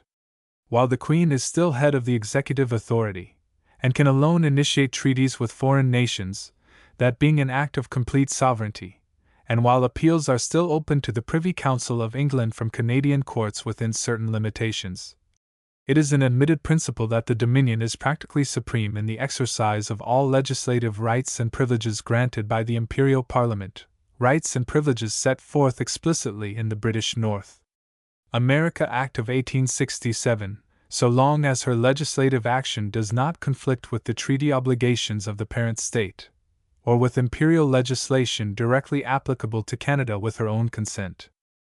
The Crown exercises a certain supervision over the affairs of the Dominion through a Governor-General, who communicates directly with an Imperial Secretary of State, but in every matter directly affecting Canada, as for instance, in negotiations respecting the fisheries, the Bering Sea, and other matters considered by several conferences at Washington. The Canadian government is consulted and its statements are carefully considered, since they represent the sentiments and interests of the Canadian people, who, as citizens of the Empire, are entitled to as much weight as if they lived in the British Isles. In the administration of Canadian affairs, the Governor-General is advised by a responsible council representing the majority of the House of Commons. As in England, the Canadian Cabinet, or Ministry, is practically a committee of the dominant party in Parliament and is governed by the rules, conventions, and usages of parliamentary government, which have grown up gradually in the parent state. Whenever it is necessary to form a ministry in Canada, its members are summoned by the Governor-General to the Privy Council of Canada, another illustration of the desire of the Canadians to imitate the old institutions of England and copy her time-honored procedure. The Parliament of Canada consists of the Queen, the Senate, and the House of Commons. In the formation of the Upper House, 3 geographical groups were arranged in the first instance: Ontario, Quebec, and the Maritime Provinces, and each group received a representation of 24 members.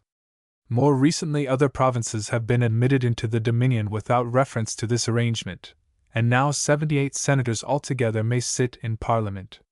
The remarkably long tenure of power enjoyed by the Conservative Party, 25 years from 1867, enabled it in the course of time to fill the Upper House with a very large numerical majority of its own friends, and this fact, taken in connection with certain elements of weakness inherent in a chamber which is not elected by the people and has none of the ancient privileges or prestige of a House of Lords, long associated with the names of great statesmen and the memorable events of English history, has created an agitation among the Liberal party for radical changes in its constitution which would bring it, in their opinion, more in harmony with the people's representatives in the popular branch of the general legislature.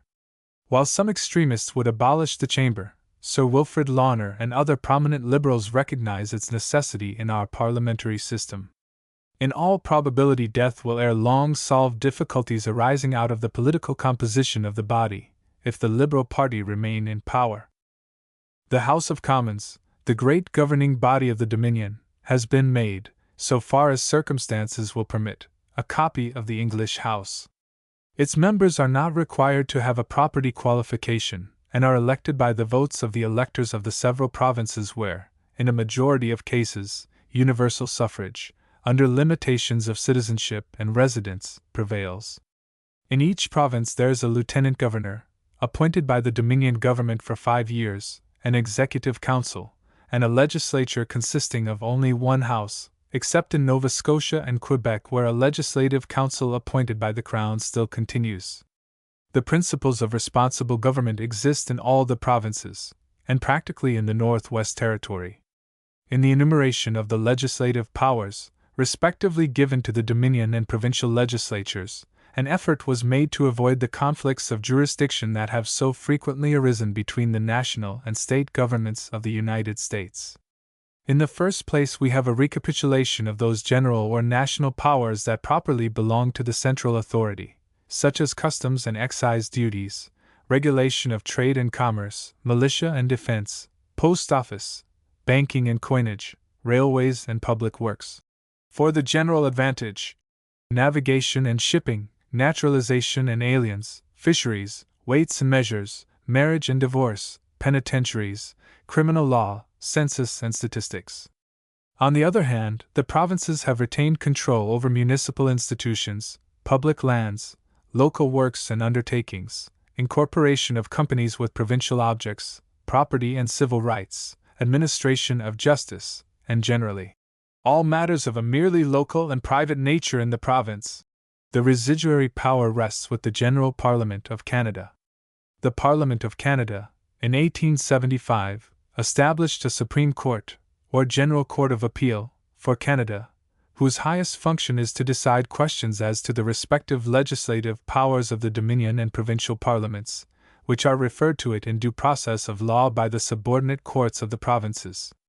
The decisions of this court are already doing much to solve difficulties that impede the successful operation of the Constitution. As a rule, cases come before the Supreme Court on appeal from the lower courts, but the law regulating its powers provides that the Governor and Council may refer any matter to this court on which a question of constitutional jurisdiction has been raised. But the Supreme Court of Canada is not necessarily the court of last resort of Canada. The people have an inherent right as subjects of the Queen to appeal to the Judicial Committee of the Privy Council of the United Kingdom. But it is not only by means of the courts that a check is imposed upon hasty, or unconstitutional, legislation. The Constitution provides that the Governor-General may veto or reserve any bill passed by the two Houses of Parliament when it conflicts with imperial interests or imperial legislation.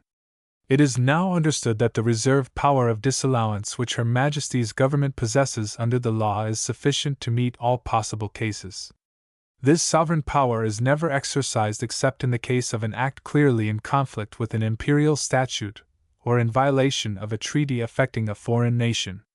The Dominion government also supervises all the provincial legislation and has in a few cases disallowed provincial acts. This power is exercised very carefully, and it is regarded with intense jealousy by the provincial governments, which have more than once attempted to set it at defiance. In practice, it is found the wisest course to leave to the courts the decision in cases where doubts exist as to constitutional authority or jurisdiction. The organized districts of the Northwest, Assiniboia, Alberta, Athabasca, and Saskatchewan, are governed by a lieutenant governor appointed by the Government of Canada and aided by a council chosen by himself from an assembly elected by the people under a very liberal franchise. These territories have also representatives in the two houses of the Parliament of Canada.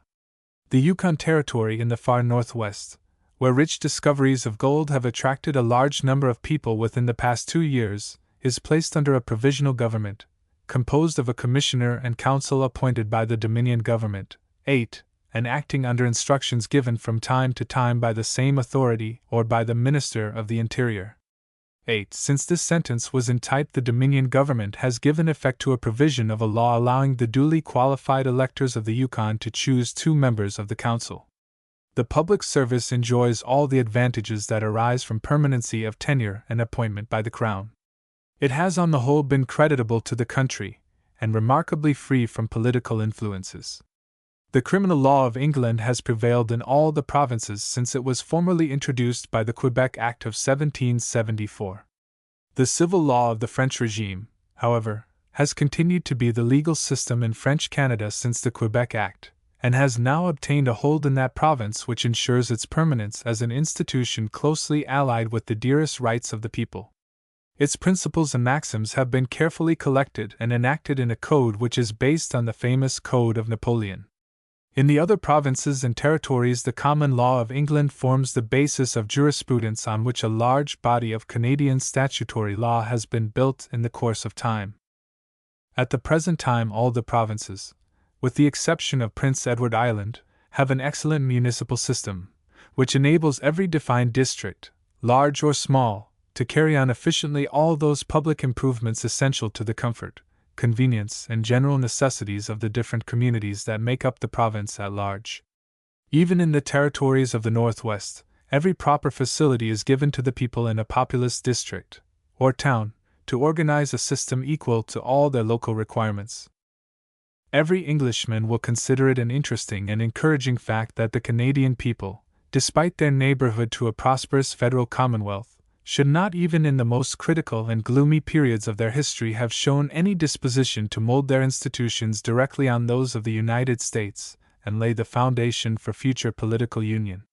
Previous to 1840, which was the commencement of a new era in the political history of the provinces, there was a time when discontent prevailed throughout the Canadas, but not even then did any large body of the people threaten to sever the connection with the parent state. The Act of Confederation was framed under the direct influence of Sir John Macdonald and Sir George Cartier, and although one was an English Canadian and the other a French Canadian, either yielded to the other in the desire to build up a dominion on the basis of English institutions, in the closest possible connection with the mother country. While the question of union was under consideration, it was English statesmen and writers alone who predicted that this new federation, with its great extent of territory, its abundant resources, and ambitious people, would eventually form a new nation independent of Great Britain. Canadian statesmen never spoke or wrote of separation, but regarded the constitutional change in their political condition as giving them greater weight and strength in the empire. The influence of British example on the Canadian Dominion can be seen throughout its governmental machinery, in the system of parliamentary government, in the constitution of the Privy Council and the Houses of Parliament, in an independent judiciary, in appointed officials of every class, in the provincial as well as Dominion system, in a permanent and non-political civil service, and in all elements of sound administration. During the 33 years that have passed since 1867, the attachment to England and her institutions has gained in strength, and it is clear that those predictions of Englishmen to which we have referred are completely falsified. On the contrary, the dominant sentiment is for strengthening the ties that have in some respects become weak in consequence of the enlargement of the political rights of the Dominion, which has assumed the position of a semi-independent power, since England now only retains her imperial sovereignty by declaring peace or war with foreign nations, by appointing a Governor-General, by controlling colonial legislation through the Queen in Council and the Queen in Parliament, but not so as to diminish the rights of local self-government conceded to the Dominion, and by requiring that all treaties with foreign nations should be made through her own government, while recognizing the right of the dependency to be consulted and directly represented on all occasions when its interests are immediately affected. In no respect have the Canadians followed the example of the United States, and made their executive entirely separate from the legislative authority. On the contrary, there is no institution which works more admirably in the Federation, in the general as well as provincial governments, than the principle of making the ministry responsible to the popular branch of the legislature, and in that way keeping the executive and legislative departments in harmony with each other, and preventing that conflict of authorities which is a distinguishing feature of the very opposite system that prevails in the Federal Republic. If we review the amendments made of late years in the political constitutions of the states, and especially those ratified not long since in New York, we see in how many respects the Canadian system of government is superior to that of the Republic. For instance, Canada has enjoyed for years, as results of responsible government, the secret ballot, stringent laws against bribery and corruption at all classes of elections, the registration of voters, strict naturalization laws, infrequent political elections, separation of municipal from provincial or national contests, appointive and permanent officials in every branch of the civil service, a carefully devised code of private bill legislation, the printing of all public as well as private bills before their consideration by the legislative bodies.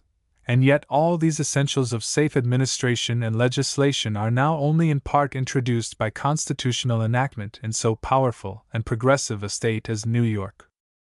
Of course, in the methods of party government we can see in Canada at times an attempt to follow the example of the United States, and to introduce the party machine with its professional politicians and all those influences that have degraded politics since the days of Jackson and Van Buren.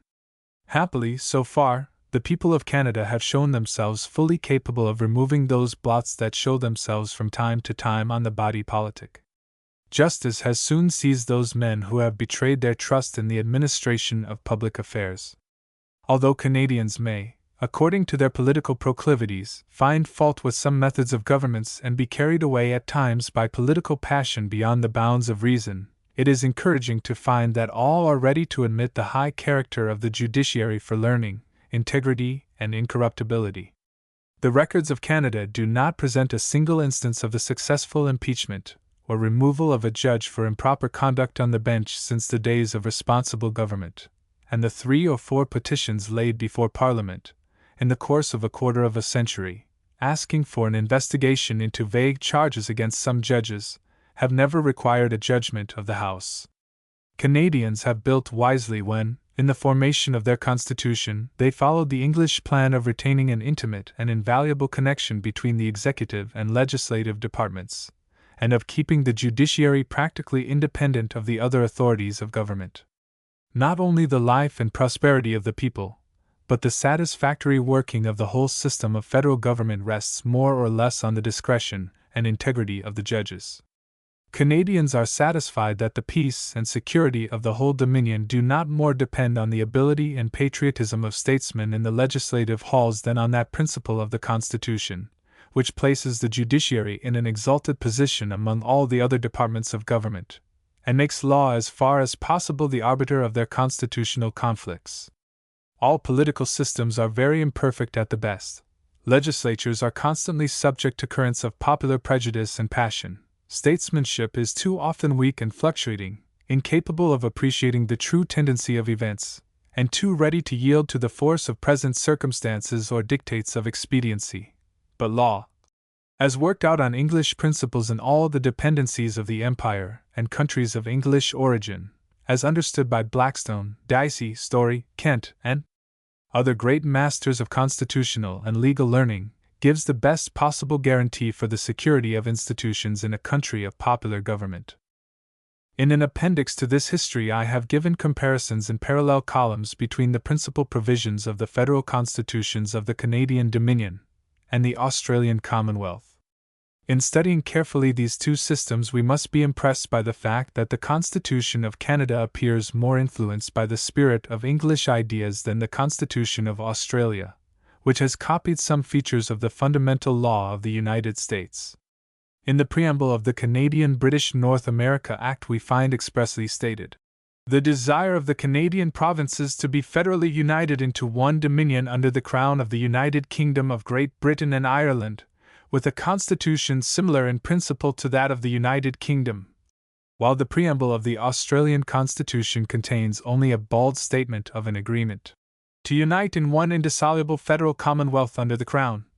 When we consider the use of Commonwealth, a word of republican significance to British ears, as well as the selection of State, instead of Province, of House of Representatives, instead of House of Commons, of Executive Council, instead of Privy Council, we may well wonder why the Australians, all British by origin and aspiration, should have shown an inclination to deviate from the precedents established by the Canadian Dominion, which, though only partly English, resolved to carve the ancient historic names of the parent state on the very front of its political structure.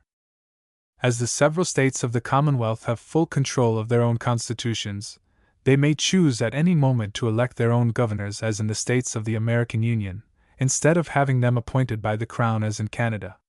We see also an imitation of the American Constitution in the principle which allots to the central government only certain enumerated powers, and leaves the residuary power of legislation to the states.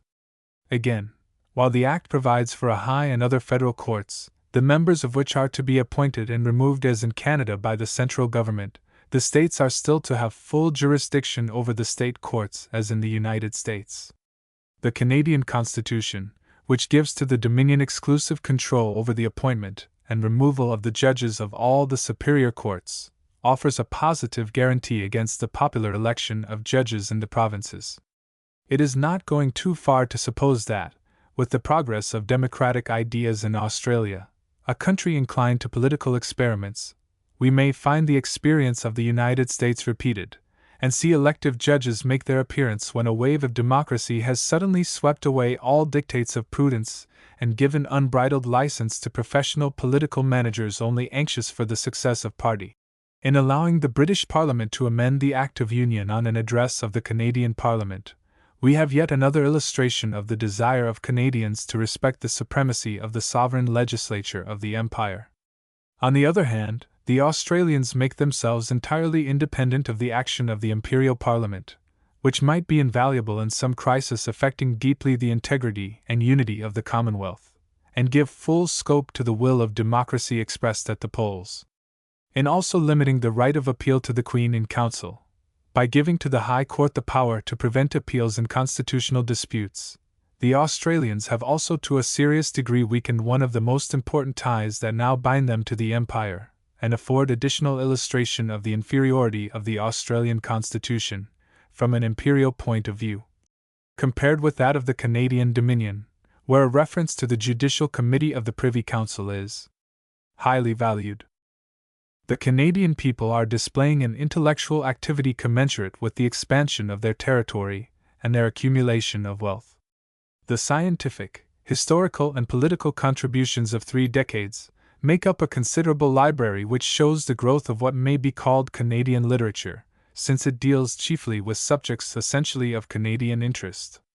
The attention that is now particularly devoted to the study and writing of history, and the collection of historical documents relating to the Dominion, prove clearly the national or thoroughly Canadian spirit that is already animating the cultured class of its people. Of the numerous historical works that have appeared since 1867, 2 only demand special mention in this short review. One of these is a history of the days of Montcalm and Levis by the Abbé Casgrain, who illustrates the studious and literary character of the professors of the great university which bears the name of the first Bishop of Canada, Monseigneur Laval. A more elaborate general history of Canada, in 10 octavo volumes, is that by Dr. Kingsford, whose life closed with his book. Whilst it shows much industry and conscientiousness on the part of the author, it fails too often to evoke our interest even when it deals with the striking and picturesque story of the French regime, since the author considered it his duty to be sober and prosaic when Parkman is bright and eloquent. A good estimate of the progress of literary culture in Canada can be formed from a careful perusal of the poems of Bliss Carman, Archibald Lampman, Charles G. W. Roberts, Wilfred Campbell, Duncan Campbell Scott, and Frederick George Scott. The artistic finish of their verse and the originality of their conception entitle them fairly to claim a foremost place alongside American poets, since Longfellow, Emerson, Whittier, Bryant, and Lowell have disappeared. Pauline Johnson, who has Indian blood in her veins, Archbishop O'Brien of Halifax, Miss Machar, Ethelyn Weatherald, Charles Maire, and several others might also be named to prove that poetry is not a lost art in Canada, despite its pressing prosaic and material needs. Dr. Louis Frechette is a worthy successor of Crémazie, and has won the distinction of having his best work crowned by the French Academy. French-Canadian poetry, however, has been often purely imitative of French models like Musset and Gautier, both in style and sentiment, and consequently lacks strength and originality. Frechette has all the finish of the French poets, and while it cannot be said that he has yet originated fresh thoughts, which are likely to live among even the people whom he has so often instructed and delighted, yet he has given us poems like that on the discovery of the Mississippi which prove that he is capable of even better things if he would seek inspiration from the sources of the deeply interesting history of his own country, or enter into the inner mysteries and social relations of his picturesque compatriots. The life of the French-Canadian habitant has been admirably described in verse by Dr. Drummond, who has always lived among that class of the Canadian people and been a close observer of their national and personal characteristics. He is the only writer who has succeeded in giving a striking portraiture of life in the cabin, in the shanty, chantier, and on the river, where the French habitant, forester, and canoeman can be seen to best advantage. But if Canada can point to some creditable achievements of recent years in history, poetry, and essays, there is one department in which Canadians never won any marked success until recently, and that is in the novel or romance. Even Mr. Kirby's Le Chien d'Or, which recalls the closing days of the French regime, the days of the infamous Intendant Bigot who fattened on Canadian misery, does not show the finished art of the skilled novelist, though it has a certain crude vigor of its own, which has enabled it to live while so many other Canadian books have died. French Canada is even weaker in this particular, and this is the more surprising because there is abundance of material for the novelist, or the writer of romance in her peculiar society and institutions. But this reproach has been removed by Mr. Gilbert Parker, now a resident in London, but a Canadian by birth, education, and sympathies, who is animated by a laudable ambition of giving form and vitality to the abundant materials that exist in the Dominion for the true storyteller. His works show great skill in the use of historic matter, more than ordinary power in the construction of a plot, and above all, a literary finish which is not equaled by any Canadian writer in the same field of effort. Other meritorious Canadian workers in romance are Mr. William McLennan, Mrs. Coates, Sarah Jeanette Duncan, and Miss Dougal, whose names are familiar to English readers. The name of Dr. Todd is well known throughout the British Empire, and indeed wherever institutions of government are studied, as that of an author of most useful works on the English and Canadian constitutions. Sir William Dawson, for many years the energetic principal of McGill University, the scientific prominence of which is due largely to his mental bias, was the author of several geological books, written in a graceful and readable style. The scientific work of Canadians can be studied chiefly in the proceedings of English, American, and Canadian societies, especially, of late years, in the transactions of the Royal Society of Canada, established over 18 years ago by the Marquess of Lorne when Governor-General of the Dominion. This successful association is composed of 120 members who have written memoirs of merit or rendered eminent services to literature or science. On the whole, there have been enough good poems, histories, and essays written and published in Canada during the last 4 or 5 decades to prove that there has been a steady intellectual growth on the part of the Canadian people, and that it has kept pace at all events with the mental growth in the pulpit, or in the legislative halls, where, of late years, a keen practical debating style has taken the place of the more rhetorical and studied oratory of old times. The intellectual faculties of Canadians only require larger opportunities for their exercise to bring forth rich fruit. The progress in the years to come will be much greater than that Canadians have yet shown, and necessarily so, with the wider distribution of wealth, the dissemination of a higher culture, and a greater confidence in their own mental strength, and in the opportunities that the country offers to pen and pencil.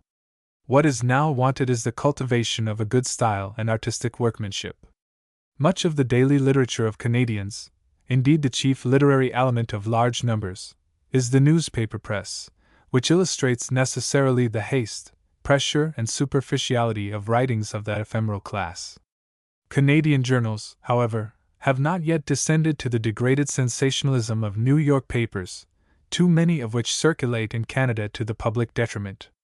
On the whole, the tone of the most ably conducted journals, the Toronto Globe, and the Montreal Gazette notably, is quite on a level with the tone of debate in the legislative bodies of the country.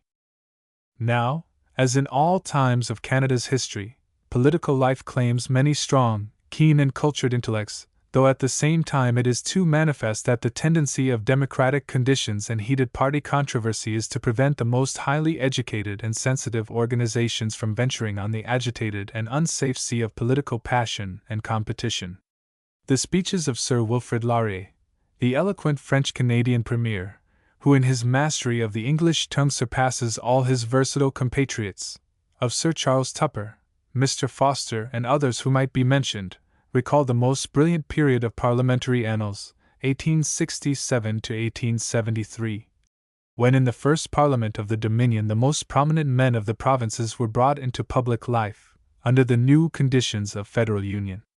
The debating power of the provincial legislative bodies is excellent, and the chief defects are the great length and discursiveness of the speeches on local as well as on national questions. It is also admitted that of late years there has been a tendency to impair the dignity and to lower the tone of discussion. Many Canadians have devoted themselves to art since 1867, and some Englishmen will recognize the names of L.R. O'Brien, Robert Harris, J.W.L. Forster, Homer Watson, George Read, the painter of The Foreclosure of the Mortgage, which won great praise at the World's Fair of Chicago, John Hammond, F.A. Werner, Miss Bell, Miss Muntz, W. Brimner, all of whom are Canadians by birth and inspiration. The establishment of a Canadian Academy of Art by the Princess Louise, and of other art associations, has done a good deal to stimulate a taste for art, though the public encouragement of native artists is still very inadequate, when we consider the excellence already attained under great difficulties in a relatively new country, where the great mass of people has yet to be educated to a perception of the advantages of high artistic effort. Sculpture would be hardly known in Canada were it not for the work of the French-Canadian Hébert, who is a product of the schools of Paris, and has given to the Dominion several admirable statues and monuments of its public men. While Canadian architecture has hitherto been generally wanting in originality of conception, the principal edifices of the provinces afford many good illustrations of effective adaptation of the best art of Europe. Among these may be mentioned the following: the Parliament and departmental buildings at Ottawa, admirable examples of Italian Gothic; the legislative buildings at Toronto, in the Romanesque style; the English cathedrals in Montreal and Fredericton, correct specimens of early English Gothic; the French parish church of Notre Dame, in Montreal, attractive for its stately Gothic proportions; the University of Toronto, an admirable conception of Norman architecture; the Canadian Pacific Railway station at Montreal and the Frontenac Hotel at Quebec, fine examples of the adaptation of old Norman architecture to modern necessities; the provincial buildings at Victoria, in British Columbia, the general design of which is Renaissance, rendered most effective by pearl grey stone and several domes; the headquarters of the Bank of Montreal, a fine example of the Corinthian order, and notable for the artistic effort to illustrate, on the walls of the interior, memorable scenes in Canadian history; the county and civic buildings of Toronto, an ambitious effort to reproduce the modern Romanesque, so much favored by the eminent American architect, Richardson; Osgoode Hall, the seat of the great law courts of the province of Ontario, which in its general character recalls the architecture of the Italian Renaissance. Year by year we see additions to our public and private buildings, interesting from an artistic point of view, and illustrating the accumulating wealth of the country, as well as the growth of culture and taste among the governing classes. The universities, colleges, academies, and high schools, the public and common schools of the Dominion, illustrate the great desire of the governments and the people of the provinces to give the greatest possible facilities for the education of all classes at the smallest possible cost to individuals. At the present time there are between 13,000 and 14,000 students attending 62 universities and colleges. The collegiate institutes and academies of the provinces also rank with the colleges as respects the advantages they give to young men and women. Science is especially prominent in McGill and Toronto universities, which are the most largely attended, and the former affords a notable example of the munificence of the wealthy men of Montreal, in establishing chairs of science and otherwise advancing its educational usefulness. Laval University stands deservedly at the head of the Roman Catholic institutions of the continent, on account of its deeply interesting historic associations, and the scholarly attainments of its professors, several of whom have won fame in Canadian letters. Several universities give instructions in medicine and law, and Toronto has also a medical college for women. At the present time, at least 1/5 of the people of the Dominion is in attendance at the universities, colleges, public and private schools. The people of Canada contribute upwards of $10 millions annually to the support of their educational establishments, in the shape of government grants, public taxes, or private fees.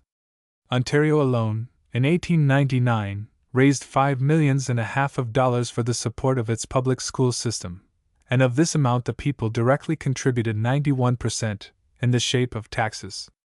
On the other hand, the libraries of Canada are not numerous, and it is only in Ontario that there is a law providing for the establishment of such institutions by a vote of the taxpayers in the municipalities. In this province there are at least 420 libraries, of which the majority are connected with mechanics institutes, and are made public by statute. The weakness of the public school system, especially in Ontario, is the constant effort to teach a child a little of everything, and to make him a mere machine.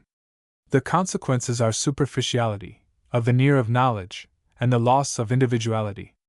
Chapter 10.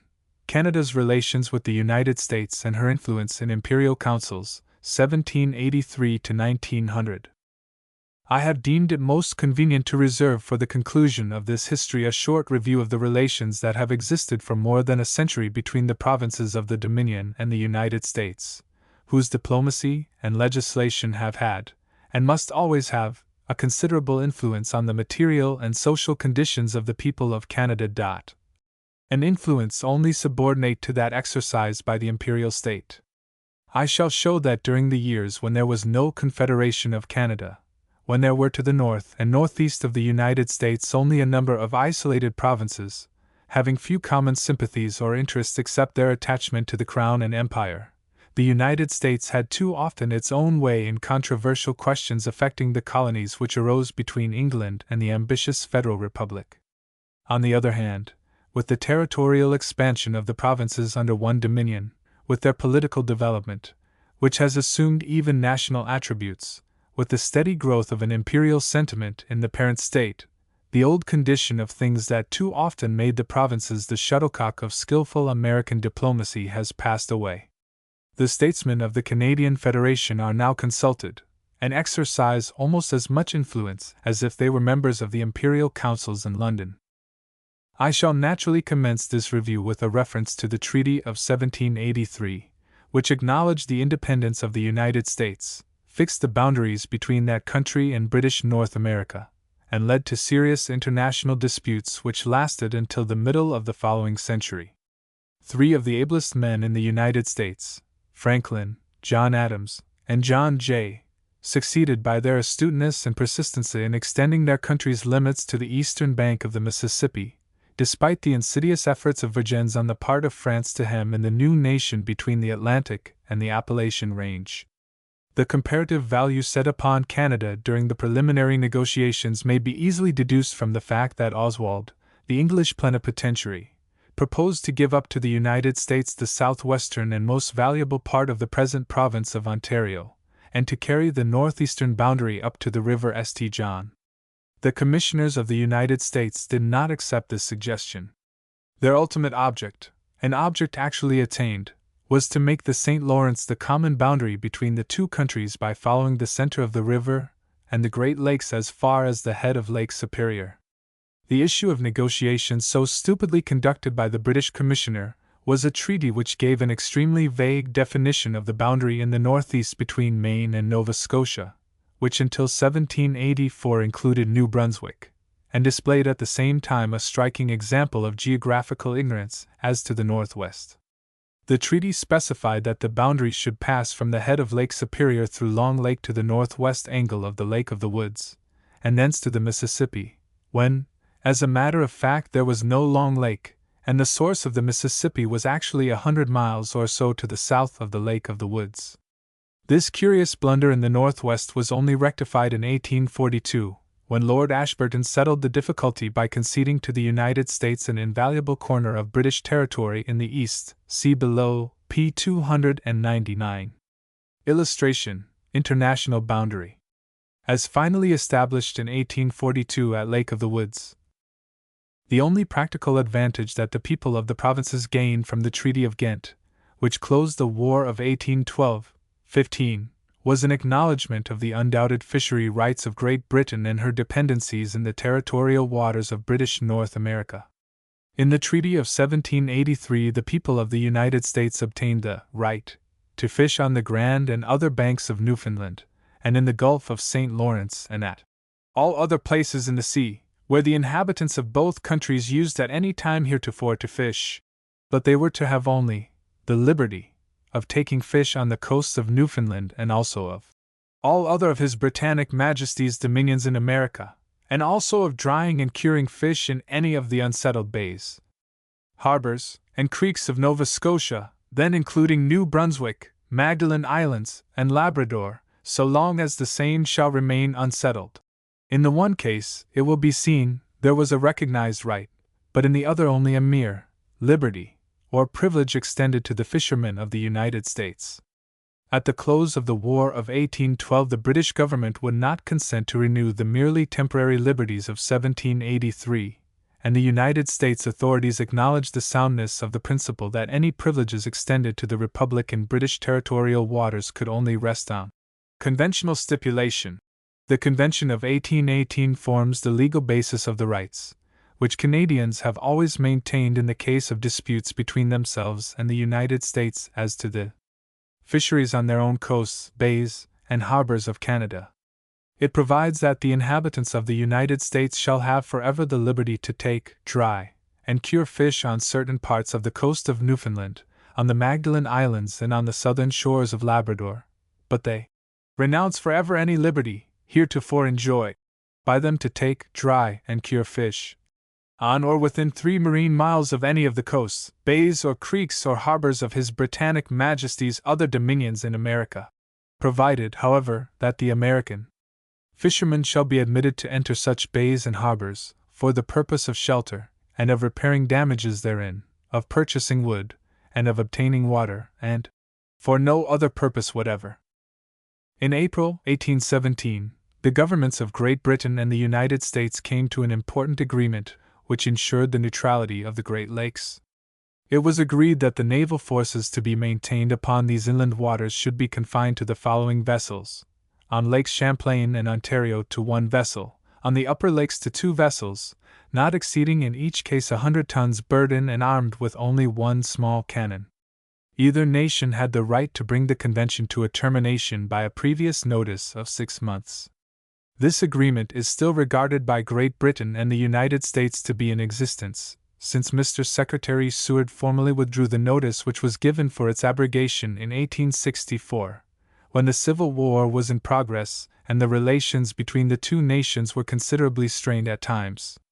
The next international complication arose out of the seizure of the steamer Caroline, which was engaged in 1837 in carrying munitions of war between the United States and Navy Island, then occupied by a number of persons in the service of Mr. Mackenzie and other Canadian rebels. In 1840, the authorities of New York arrested one McLeod on the charge of having murdered a man who was employed on the Caroline.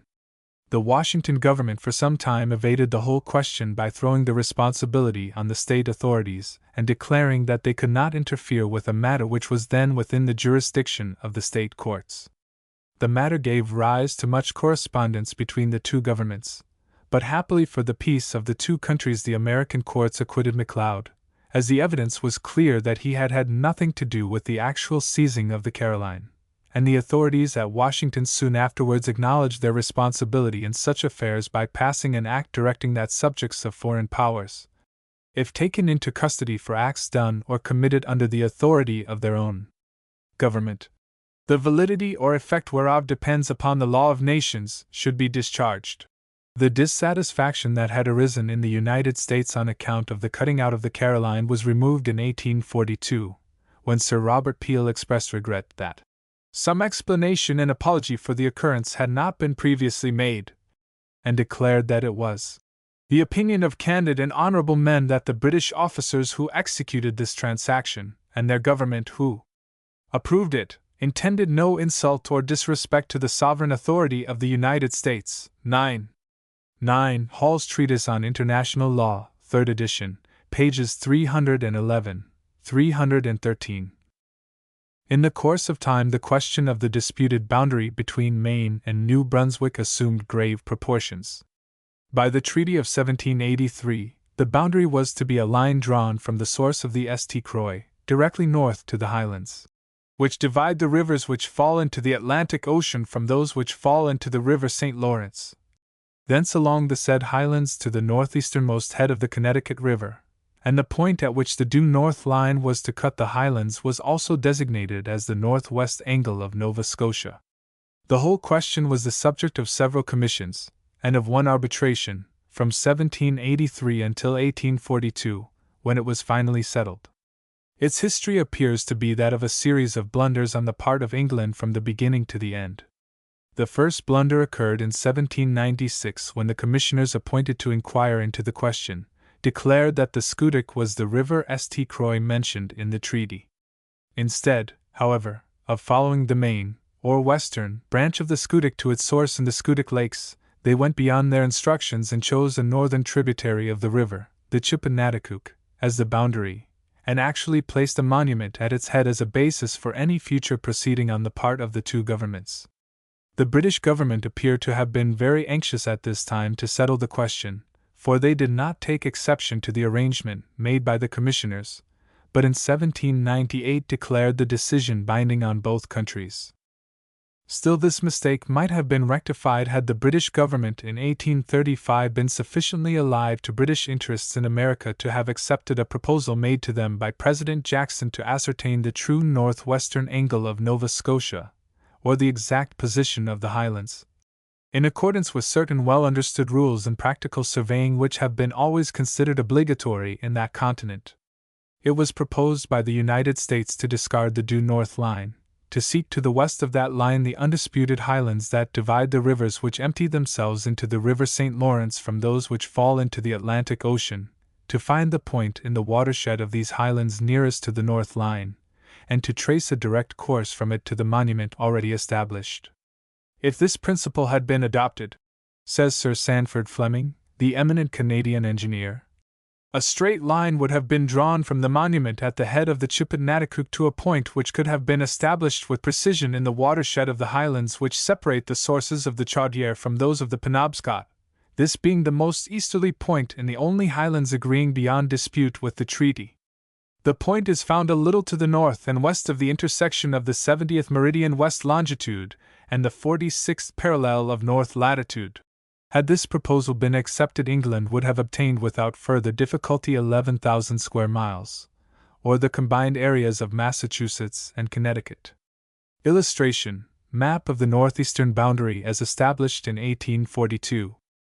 For several years after this settlement was suggested, a most serious conflict went on between New Brunswick and the state of Maine.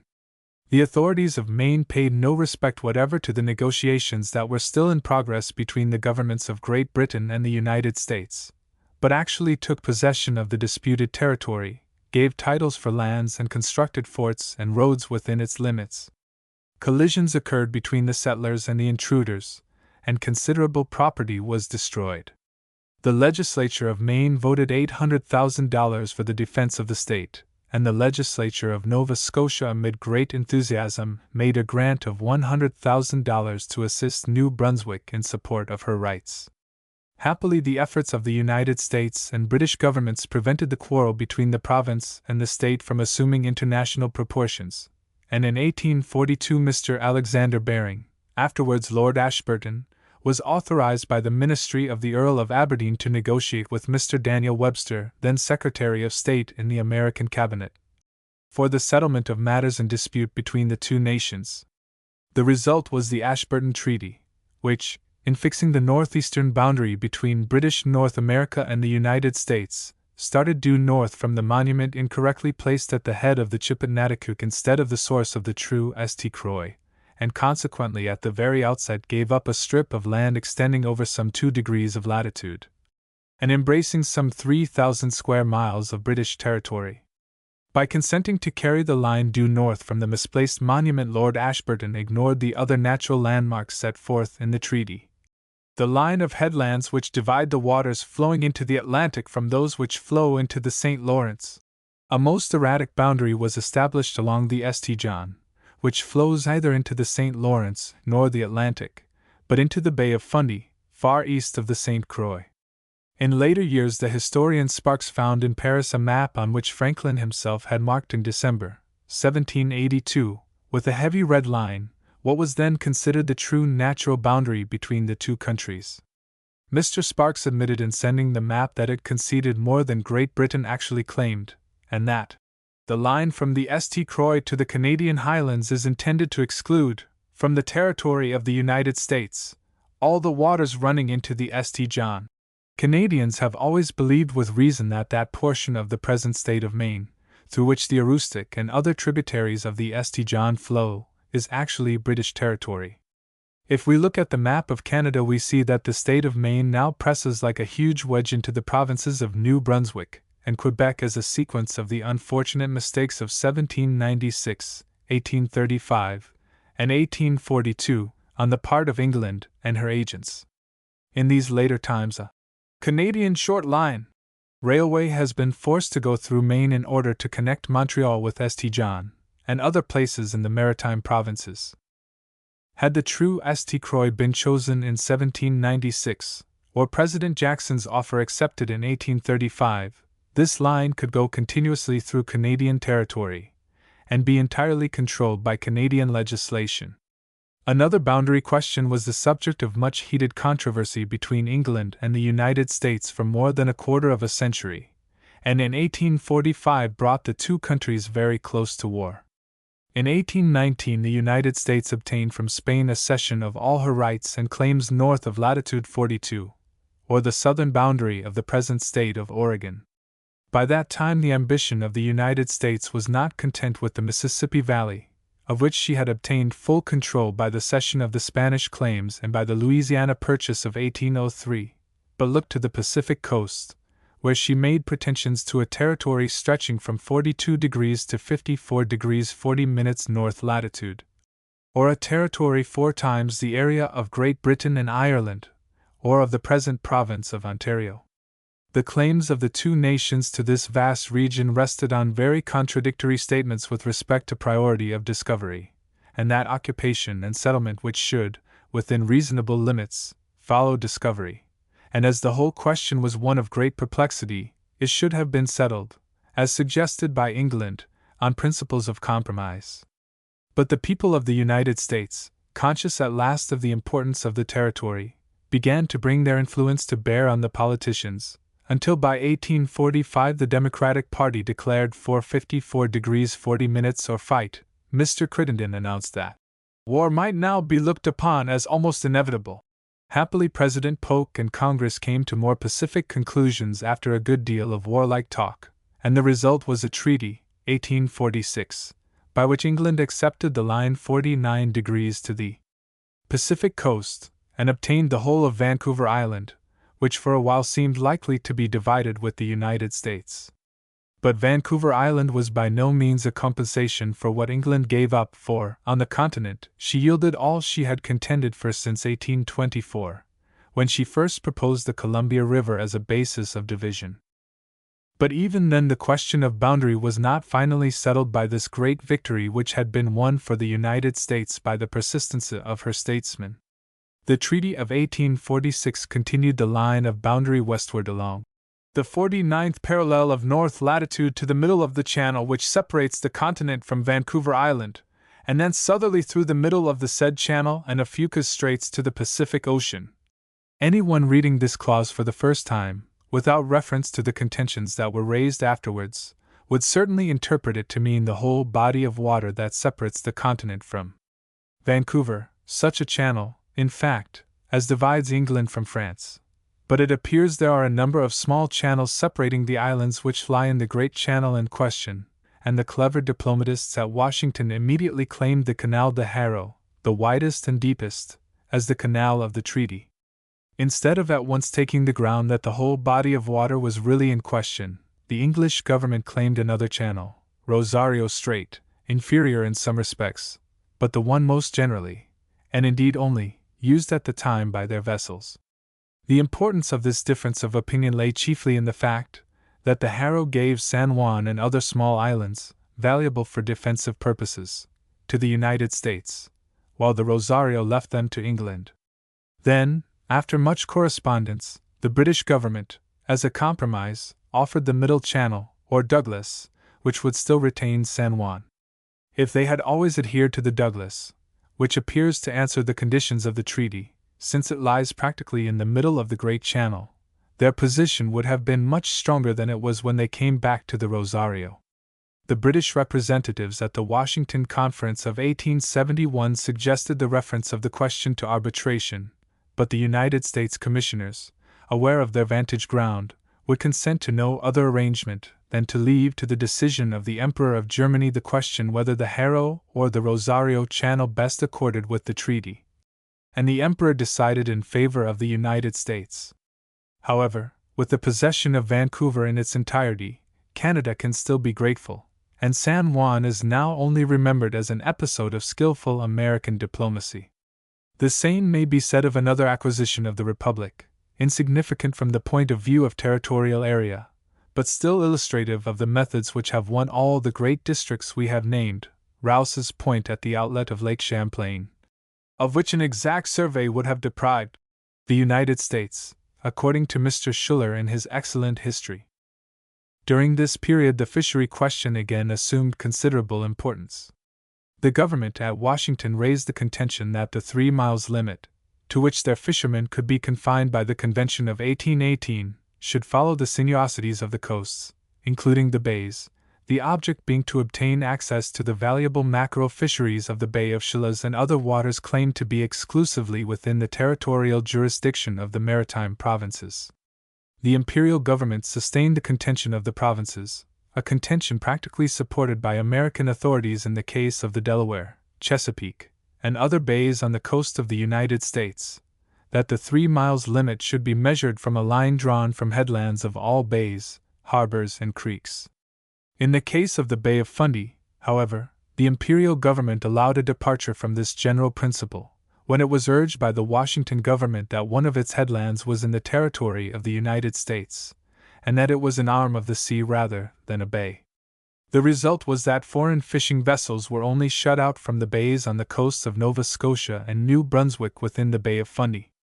All these questions were, however, placed in abeyance by the Reciprocity Treaty of 1854, see page 96, which lasted until 1866, when it was repealed by the action of the United States, in accordance with the provision bringing it to a conclusion after 1 year's notice from one of the parties interested.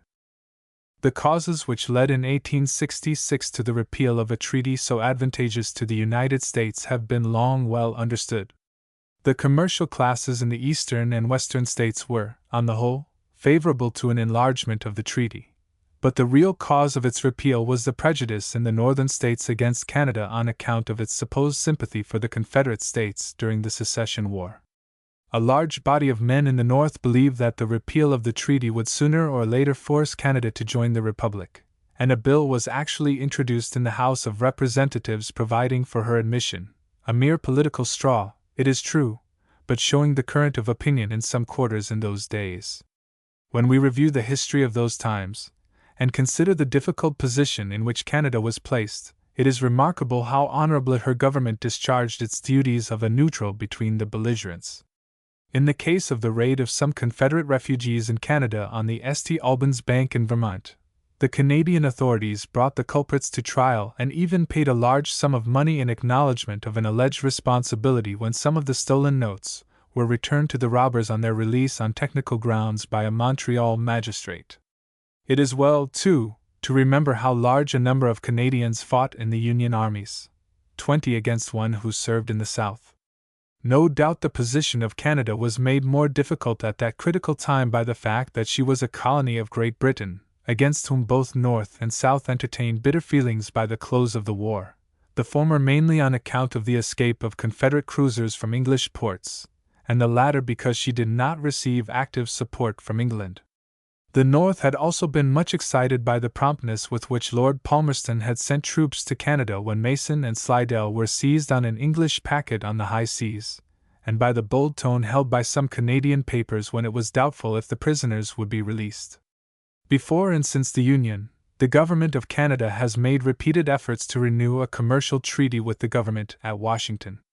In 1865 and 1866, Canadian delegates were prepared to make large concessions, but were reluctantly brought to the conclusion that the Committee of Ways and Means in Congress no longer desired trade between the two countries to be carried on upon the principle of reciprocity.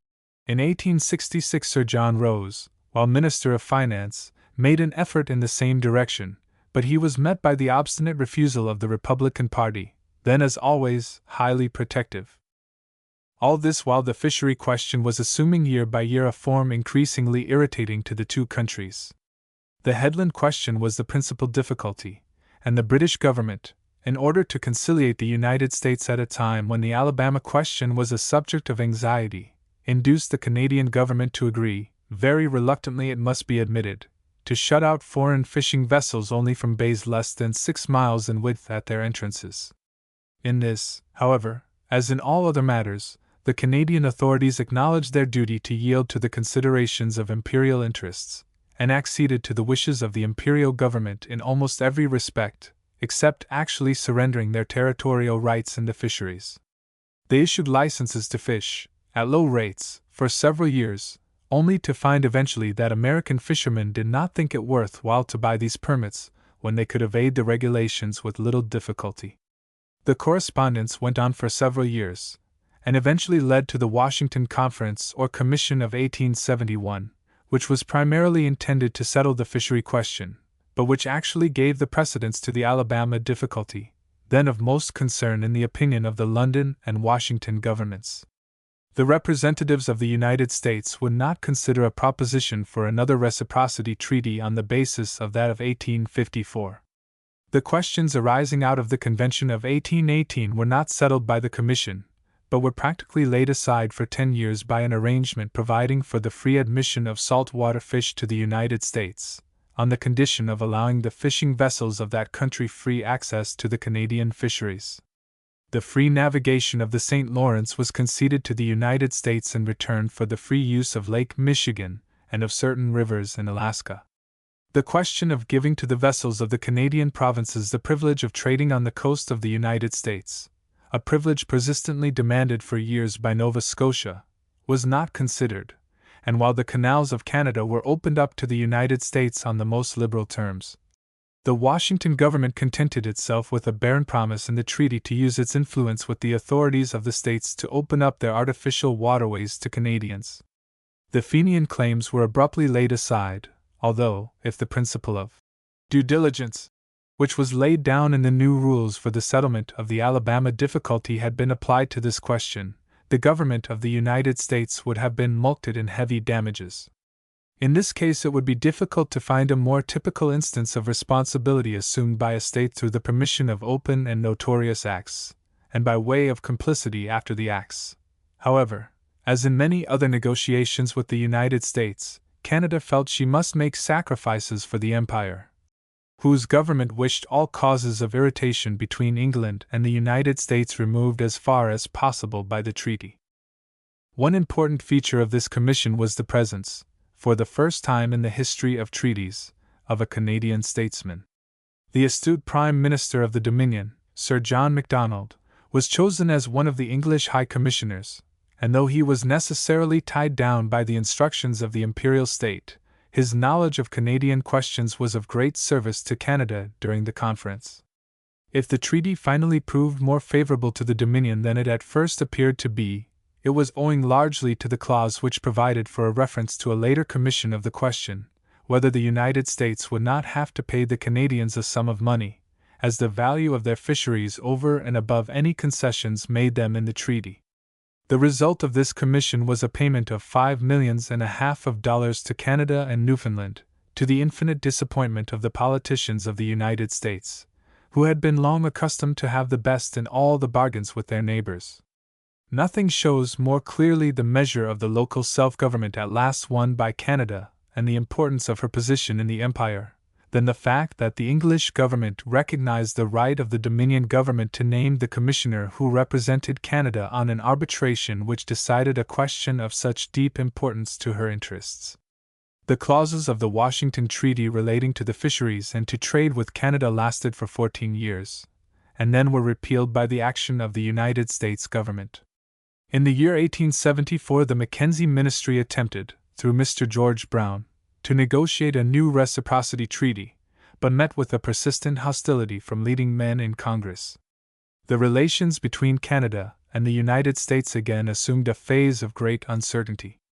Canada from 1885 adhered to the letter of the Convention of 1818, and allowed no fishing vessels to fish within the 3 miles limit, to transship cargoes of fish in her ports, or to enter them for any purpose except for shelter, wood, water, and repairs. For the infractions of the treaty, several vessels were seized, and more than one of them condemned. A clamor was raised in the United States on the ground that the Canadians were wanting in that spirit of friendly intercourse which should characterize the relations of neighboring peoples. The fact is, the Canadians were bound to adhere to their legal rights, rights which had always been maintained before 1854, which had remained in abeyance between 1854 and 1866, which naturally revived after the repeal of the Reciprocity Treaty of 1854, which again remained in abeyance between 1871 and 1885, and were revived when the United States themselves chose to go back to the terms of the Convention of 1818. In 1887, President Cleveland and Mr. Secretary Bayard, acting in a statesmanlike spirit, obtained the consent of England to a special commission to consider the fishery question. Sir Sackville West, Mr. Joseph Chamberlain, and Sir Charles Tupper represented England. Mr. Bayard, then Secretary of State, Mr. Putnam of Maine, and Mr. Angell of Michigan University, represented the United States. Sir Charles Tupper could not induce the American commissioners to consider a mutual arrangement providing for greater freedom of commercial intercourse between Canada and the United States. Eventually, the Commission agreed unanimously to a treaty which was essentially a compromise. Foreign fishermen were to be at liberty to go into any waters where the bay was more than 10 miles wide at the mouth, but certain bays, including the Bay of Chelas, were expressly excepted in the interests of Canada from the operation of this provision. The United States did not attempt to acquire the right to fish on the inshore fishing grounds of Canada, that is, within 3 miles of the coasts, but these fisheries were to be left for the exclusive use of the Canadian fishermen.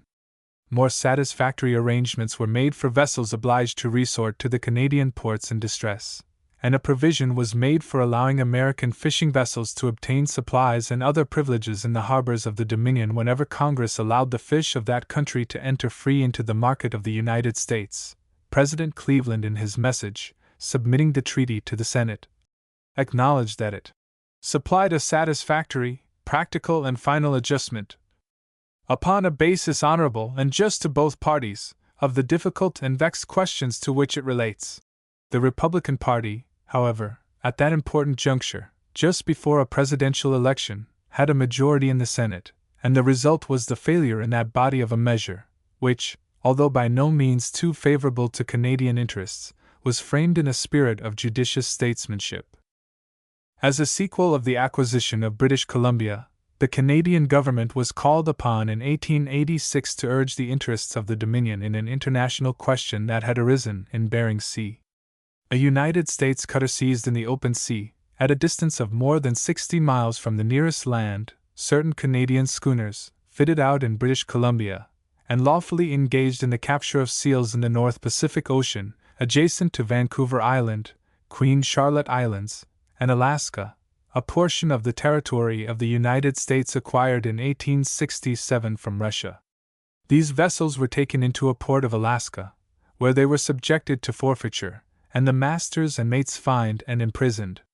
Great Britain at once resisted the claim of the United States to the sole sovereignty of that part of Bering Sea lying beyond the westerly boundary of Alaska, a stretch of sea extending in its widest part some 600 or 700 miles beyond the mainland of Alaska, and clearly under the law of nations a part of the Great Sea and open to all nations. Lord Salisbury's government, from the beginning to the end of the controversy, sustained the rights of Canada as a portion of the British Empire.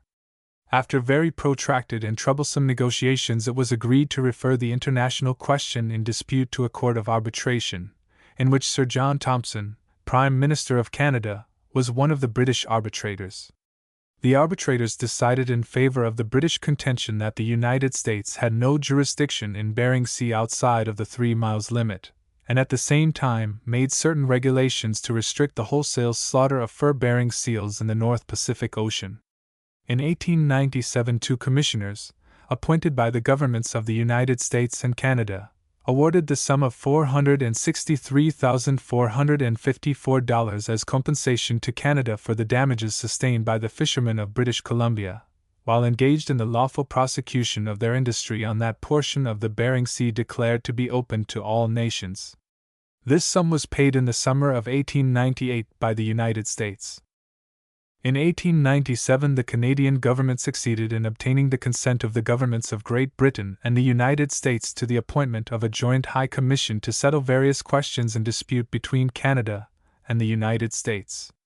Canada was represented on this commission by Sir Wilfrid Laurier, Sir Richard Cartwright, Sir Louis Davies, and Mr. John Charlton, MP, Newfoundland by Sir James Winter, the United States by Messrs. C. W. Fairbanks, George Gray, J. W. Foster, Nelson Dingley Jr., J. Casson, and T.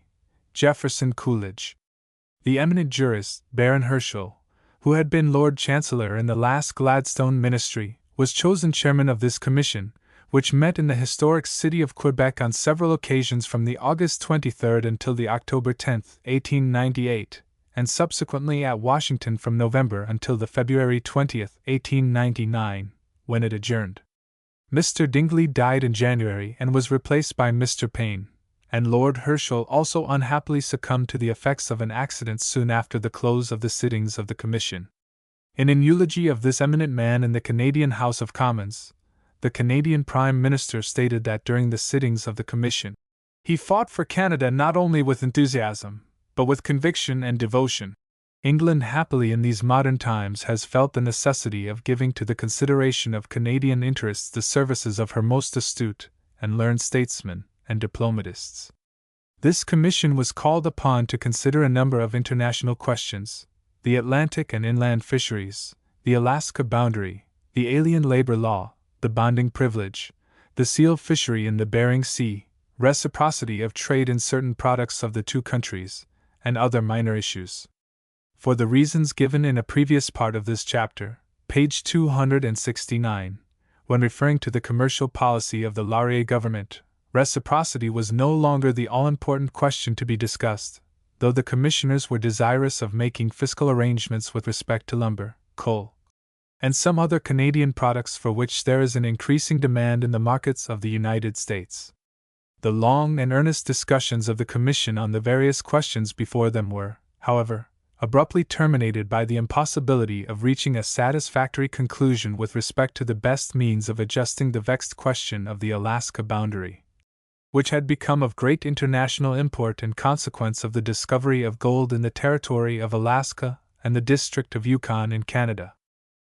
The dispute between Great Britain and the United States has arisen as to the interpretation to be given to the Anglo-Russian Treaty of 1825, which was made 42 years before Russia sold her territorial rights in Alaska to the United States, that sale being subject of course to the conditions of the treaty in question. Under the third article of this treaty, 10, the governing clause of the contract between England and Russia, boundary line between Canada and Alaska commences at the south end of Prince of Wales Island, thence runs north through Portland Channel to the 56th degree of north latitude, thence follows the summit of the mountains situated parallel to the coast of the continent, to 141 west longitude, and thence to the frozen ocean. That part of the line between 56 north latitude and 141 west longitude is where the main dispute arises. Great Britain on behalf of Canada contends that, by following the summits of the mountains between these 2 points, the true boundary would cross Lynn Canal, about halfway between the headlands and tidewater at the head of the canal, and leave both Skagway and Dyea, towns built up chiefly by United States citizens, within British territory. The contention of Great Britain always has been that the boundary should follow the general contour of the coastline and not the inlets to their headwaters. On the other hand, the United States contend that the whole of Lynn Canal up to the very top, to the extent of tidewater, is a part of the ocean, and that the territory of the United States goes back for 10 leagues from the head of the canal and consequently includes Skagway and Dyea. In other words, the United States claim that the boundary should not follow the coastline but pass around the head of this important inlet, which controls access to the interior of the gold-bearing region. 10. The following is the article in full. The line of demarcation between the possessions of the high contracting parties upon the coast of the continent and the islands of America to the northwest shall be drawn in the following manner, commencing from the southernmost point of the island called Prince of Wales Island, which point lies in the parallel of 54 degrees 40 minutes north latitude, and between the 131st and the 133rd degree. of west longitude, the said line shall ascend to the north along the channel called Portland Channel as far as the point of the continent where it strikes the 56th degree of north latitude. From this last mentioned point the line of demarcation shall follow the summit of the mountains situated parallel to the coast as far as the point of intersection of the 141st degree of west longitude, of the same meridian, and finally from the said point of intersection of the 141st degree in its prolongation as far as the frozen ocean, shall form the limit between the Russian and British possessions on the continent of America to the northwest. Illustration: Map of British Columbia and Yukon District showing disputed boundary between. The Canadian Commissioners first offered as a compromise to leave Dyea and Skagway in the possession of the United States if the Commissioners of that country would agree that Canada should retain Pyramid Harbor, which would give to Canadians a highway into the Yukon District. The acceptance of this compromise would have made a common water of the Lynn Canal, and at the same time left to the United States the greater portion of the territory in dispute. When the Commissioners of the United States refused this fair compromise, the Canadians offered to refer the whole question to arbitration in order to ascertain the true boundary under the Anglo-Russian Treaty. They proposed that the arbitrators should be 3 jurists of repute, one chosen for Great Britain by the Judicial Committee of the Privy Council, one appointed by the President of the United States, and the third a high international authority to act as an umpire. The Commissioners of the United States positively refused to agree to this proposition and suggested the appointment of 6 jurists, 3 to be appointed by Great Britain, and the others by the United States. The Canadian representatives were unable to agree to the amendment suggested by their American colleagues, on the ground that it did not provide a tribunal which would necessarily, and in the possible event of differences of opinion, finally dispose of the question. They also refused to agree to other propositions of the United States as a marked and important departure from the rules of the Venezuelan boundary reference. The Commissioners of the United States were not only unwilling to agree to the selection of an impartial European umpire, but were desirous of the appointment of an American umpire, from the South American republics, over whom the United States would have more or less influence. Under these circumstances, the Canadian Commissioners were unwilling to proceed to the determination of other questions, on which a conclusion had been nearly reached, until the boundary question had been disposed of either by agreement or reference to arbitration. The Commission adjourned until August in the same year, but the negotiations that took place in the interval between the governments of Great Britain and the United States on the question at issue were not sufficiently advanced to enable a meeting at the proposed date. In these circumstances, a modus vivendi was arranged between the United States and Canada, whose interests have been carefully guarded throughout the controversy by the government of the imperial state. This review of Canada's relations with the United States and England for more than a century illustrates at once her weakness and her strength, her weakness in the days of provincial isolation and imperial indifference, her strength under the inspiring influences of federal union and of an imperial spirit which gives her due recognition in the councils of the empire. It may now be said that, in a limited sense, there is already a loose system of federation between Great Britain and her dependencies. The central government of Great Britain, as the guardian of the welfare of the whole empire, cooperates with the several governments of her colonial dependencies, and by common consultation and arrangement, endeavors to come to such a determination as will be to the advantage of all the interests at stake. In other words, the conditions of the relations between Great Britain and Canada are such as to ensure unity of policy so long as each government considers the interests of Great Britain and the dependency as identical, and keeps in view the obligations, welfare, and unity of the empire at large.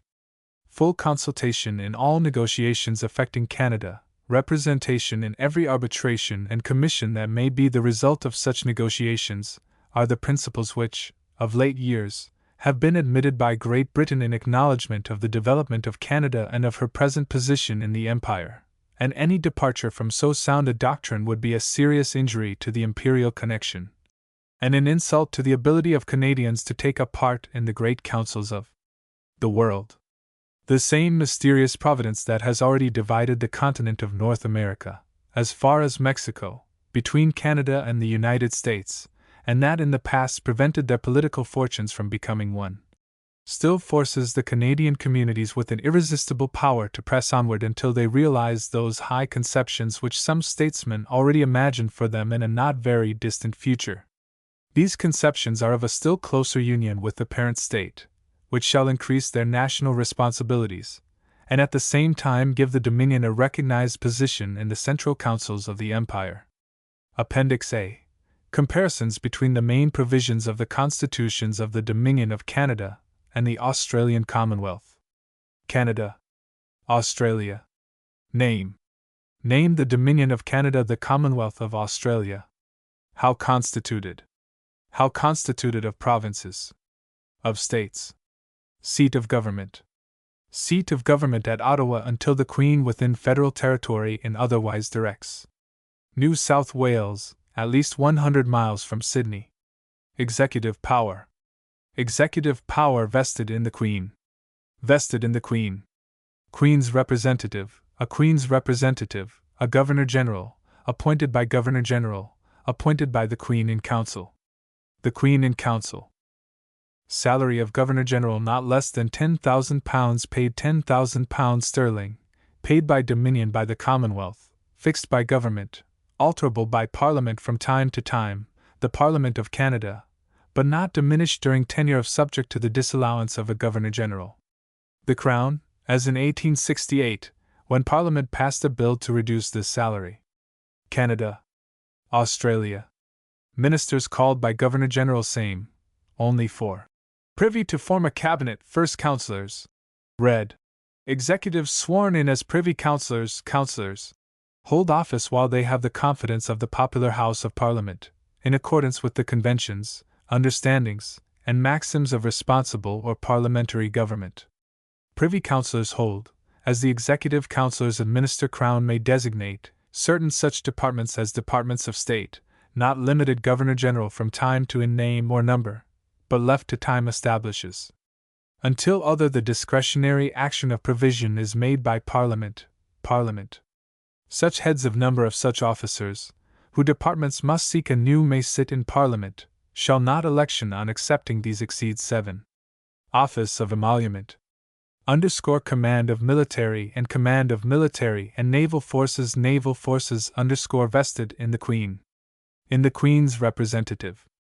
Parliament the Queen. The Queen. Senate. House of Commons.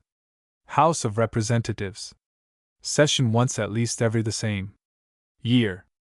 Privileges, immunities and such as declared by the Parliament, powers held by Senate and House of the Commonwealth, of Commons, such as are defined and until declared, such as are by Act of the Parliament of held by the Commons House of Canada, but not to exceed those Parliament of Great Britain had enjoyed at the passing of such the date of the establishment of Act by the Commons House of the Commonwealth.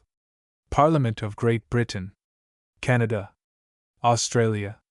Senate composed of 24. Senate composed of 6 members for each of the senators for each state, directly 3 following divisions: 1. Chosen for 6 years by the Ontario, 2. Quebec, and 3. People of the state voting as maritime provinces of Nova 1 electorate, half the number Scotia, New Brunswick, and shall retire every 3 years, Prince Edward Island. Other but shall be eligible for provinces can be represented re-election. No property under the Constitution, but the qualification is required, but the total number of senators must be British subjects not at any time exceed of the full age of 21 years. 78. Except in Queensland the people can case of the admission of vote in divisions, instead of in Newfoundland, when the maximum 1 electorate may be 82. Senators appointed by the Crown for life, but removable for certain disabilities. They must have a property qualification and be of the full age of 30 years. Speaker of the Senate appointed President of the Senate elected by the Governor-General by that body. In Council. 15 senators form a quorum 1/3 of whole number of until Parliament of Canada senators form a quorum until otherwise provides. Parliament of Commonwealth otherwise provides. Non-attendance for 2 whole non-attendance for 2 consecutive sessions vacates a senator's seat. Months of any session vacates a senator's seat. Members of House of Commons every 3 years. Elected every 5 years, or whenever Parliament is dissolved by the Governor-General. No property qualification but the same. Must be British subjects of full age of 21 years. Canada. Australia. The electors for the Dominion. Qualification of electors for Commons are the electors of the members of the House of several provinces. Under the representatives is that limitations of a statute passed prescribed by the law of each by the Dominion Parliament and state for the electors of the 1878. Qualifications vary, but more numerous House of the universal suffrage, qualified by Parliament of the state. Residence generally prevails. A fresh apportionment of the same. Representatives to be made after each census, or not longer than intervals of 10 years. Speaker of House of Commons the same. Elected by the members of the House. Quorum of House of Commons. Quorum of House of Representatives. 20 members, of whom the 1/3 of the Speaker counts one. Whole number of members until otherwise provided by Parliament. No such provision. Member vacates his seat when absent, without permission, for 2 months of a session. No such provision. Parliament to be called together not later than 30 days after that appointment for return of writs. Allowance to each member of allowance of £400 to members Senate and Commons $1,000 for of both houses until other a session of 30 days, and provision is made by Parliament. Mileage expenses, 10 cents a mile going and returning. Not expressly provided for by Constitution but by statute of Parliament from time to time. Canada. Australia. Canadian statutes disqualify same classes disqualified in contractors and certain persons the Constitution. Holding office on receiving emoluments or fees from the Crown while sitting in Parliament. Each House determines that the Constitution has a special rules and orders necessary for provision on the subject. The regulation of its own proceedings, not in the Constitution. Money and tax bills. Money and tax bills the same. Money and tax bills can only originate in the House of Representatives. Same by practice. The Senate can reject, but not amend, taxation or appropriation bills. Not in Canadian Constitution. The Senate may return money and appropriation bills to the House of Representatives, requesting the omission or amendment of any provision therein, but it is optional for the House to make such omissions or amendments. No such provision. If bills, other than money bills, have twice been passed by the House of Representatives and twice been rejected by the Senate or passed by that body with amendments to which the House of Representatives will not agree, the Governor-General may dissolve the two houses simultaneously, and if, after the new election they continue to disagree, the Governor-General may convene a joint sitting of the members of the two houses, who shall deliberate and vote upon the bill, which can only become law if passed by an absolute majority of the members sitting and voting. Legislative powers of the legislative powers of the Parliament of the Dominion. Parliament of the Commonwealth. Respective powers of the federal. The legislative powers of the Parliament and provincial federal Parliament are alone. Legislatures are enumerated, and the states defined in the Constitution. They expressly retain all the powers. Residuum of power rests with the vested in them by their central government in relation respective constitutions at the to all matters not coming within establishment of the classes of subjects by the Commonwealth, as to matters not British North America. Act of specified as being within the 1867 assigned exclusively to the exclusive jurisdiction of the legislatures. Federal Parliament. The provinces. The states. Legislatures may alter provincial constitutions, may be altered constitutions except as under the authority of the regards the office of lieutenant parliaments thereof. Governor. Lieutenant governors are appointed the constitution of each state by the Governor-General in Council, continues, subject to the and removable by constitution, as at the him within 5 years only for establishment of the cause assigned and communicated Commonwealth, or as at the by message to the two admission or establishment houses of Parliament. Of the states, as the case may be, until altered in accordance with the Constitution of the states. In other words, the powers of the states over their own constitutions are preserved. Acts of the provincial. When a law of the state is legislatures may be disallowed inconsistent with one of the by the Governor-General in Council Commonwealth, the latter shall, 1 year after their receipt, to the extent of such inconsistency, be invalid. Education is within exclusive no special provisions in the jurisdiction of the provinces, Constitution. Education being but with conditions for the one of the subjects exclusively maintenance and protection of within the powers of the state rights and privileges of parliaments. Under the clause religious bodies in a province leaving them in possession of with respect to denominational all powers not expressly given schools. To the Federal Parliament. The Federal Parliament can a state shall not impose any alone imposed duties or taxes on taxes or duties upon imports, except such as are necessary for executing the inspection laws of a state, but the net produce of all charges so levied shall be for use of the Commonwealth, and such inspection laws may be annulled by the Parliament of the Commonwealth. Similar power. The Parliament of the Commonwealth may from time to time admit new states, and make laws for the provisional administration and government of any territory surrendered by any state to the Commonwealth, or of any territory placed by the Queen under the Commonwealth, or otherwise acquired by the same. Canada. Australia. The judiciary. The judiciary. The same. The Parliament of the Commonwealth can establish a federal Supreme Court, called the High Court of Australia, and other federal courts for the Commonwealth. The judges to be appointed by the Governor-General, to hold office during good behavior, no such provision with respect not to be removed except upon to diminution of salary during an address of both houses of tenure of office.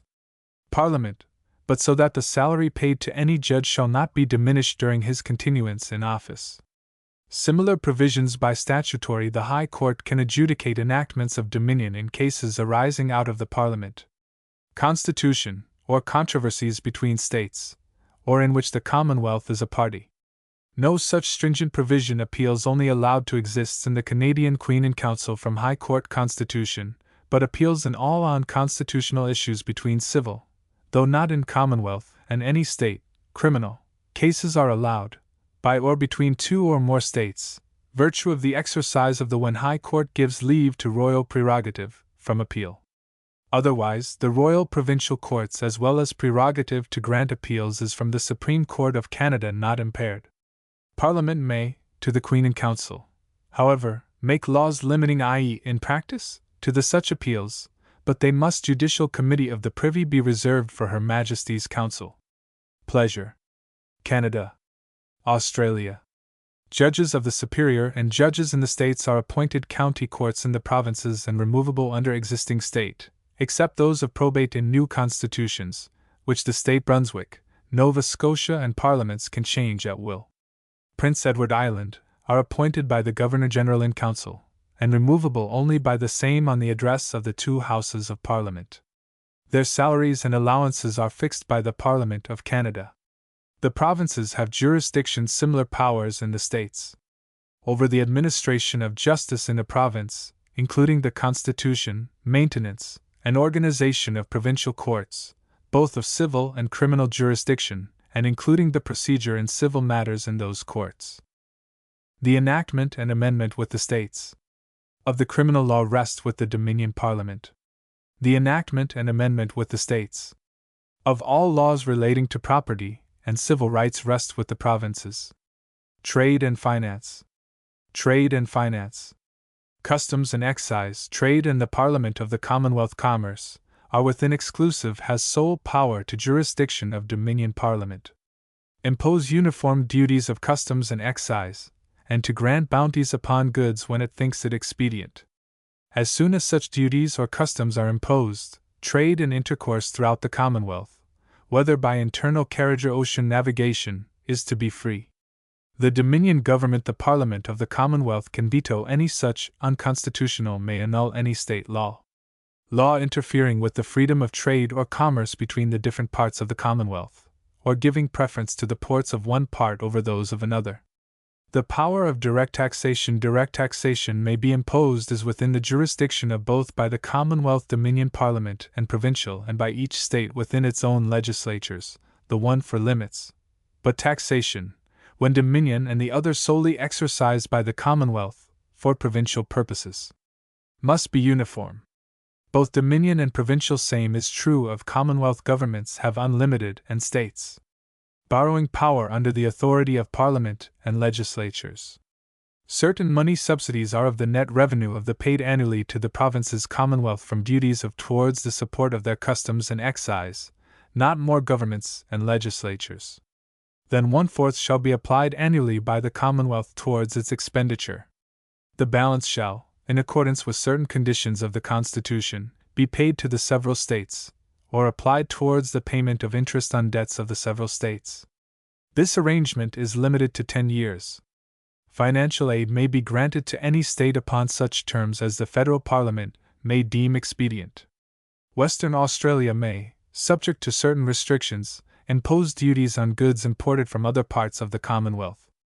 No such provision, but for the administration of the Dominion Parliament and provincial laws relating to interstate trade legislatures could by the Governor-General and Council legislation arrange a similar may appoint an interstate commission.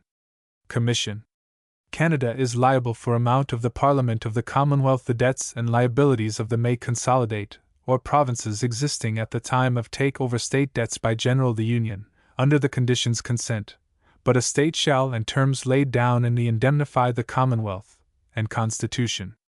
The amount of interest payable in respect to a debt shall be deducted from its share of the surplus revenue of the Commonwealth.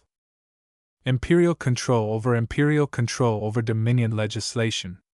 Australian legislation.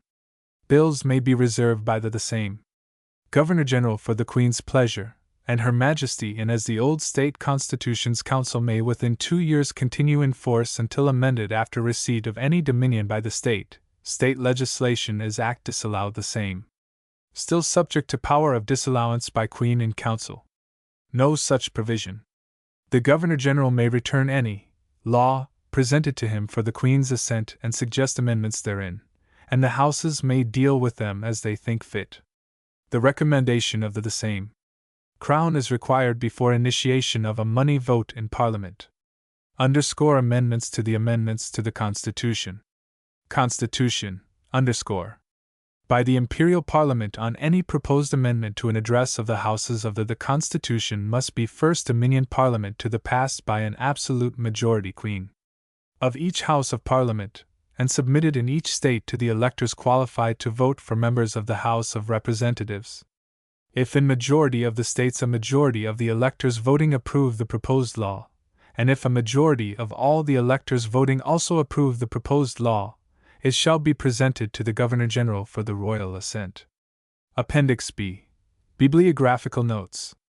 I confine these notes to the most accurate and available books and essays on the history of Canada. For the French regime consult. Jacques Cartier's Voyages, by Joseph Pope, Ottawa, 1889, Charlevoix's History and General Description of New France, translated by J. Gilmore Shea, New York, 1868, Cours d'Histoire du Canada, by Abbé Ferland, Quebec, 1861, Histoire du Canada, by F. X. Garneau, 4th edition, Montreal, 1882, F. Parkman's Series of Admirable Histories of the French Regime, Boston, 1865–1884, The Story of Canada, Nation Series, London, New York and Toronto, 1896, by J.G. Bourinot, necessarily written in a light vein, is largely devoted to the days of French rule, and may profitably be read on that account in connection with this later book, chiefly devoted to British Dominion. For the History of Acadia, consult. Acadia, by James Hannay, St. John, N.B. 1879. History of Nova Scotia, by Thomas C. Halliburton, Halifax, N.S. 1829. A valuable compilation of annals is A History of Nova Scotia or Acadie, by Beamish Murdoch, Halifax, 1867. Builders of Nova Scotia, by J.G. Bourinot, Toronto, and Trans. Roy. Socan. 1900, contains many portraits of famous Nova Scotians down to Confederation, and appendices of valuable historical documents. Cape Breton and its Memorials of the French Regime. Trans. Roy. Socan. Volume 9, and in separate form, Montreal, 1891, by J.G. Bourinot, gives a full bibliography of voyages of Northmen, the Cabots, Carrier, and Champlain, and of the histories of the 7 Years' War. The same remarks apply to Windsor's Narrative and Critical History of America, Boston, 1886, 89. The Trans. Roy. SOC can. Since 1894, have several important papers by Archbishop O'Brien, Dr. S. E. Dawson, and others on the Cabot discovery. British rule, 1760 to 1900, Garneau's history, already mentioned, gives the French-Canadian view of the political situation from 1760 until 1840. William Kingsford's History of Canada, Toronto, 1887 to 1898, has a fairly accurate account of events from 1760 until 1840, in volumes VX, A History of Lower Canada, by R. Christie, a member of the Assembly of the Province, Quebec, 1848 to 1854, is very useful for copies of public documents from 1774 until 1840. The most important accounts of the Ye Loyalists of the American Revolution by writers in the United States are L. Sabine's Loyalists, Boston, 1864, and Tyler's Literary History of the American Revolution, New York, 1897. Canadian accounts are to be found in Egerton Ryerson's Loyalists of America, Toronto, 1880, remarkably prosaic, and Caniff's History of Upper Canada, Toronto, 1872. Consult also articles of J. G. Bourinot in the Quarterly Review for October, 1898, and the Canadian Magazine for April, 1898, in which names of prominent Canadian descendants of Loyalists are given. Kingsford's History, Volume 8, has the best Canadian account of the War of 1812 to 15.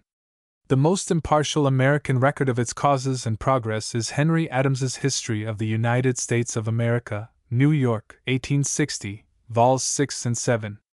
Garneau's history gives the most favorable estimate of Papineau and his party, who brought about the rebellion in Lower Canada.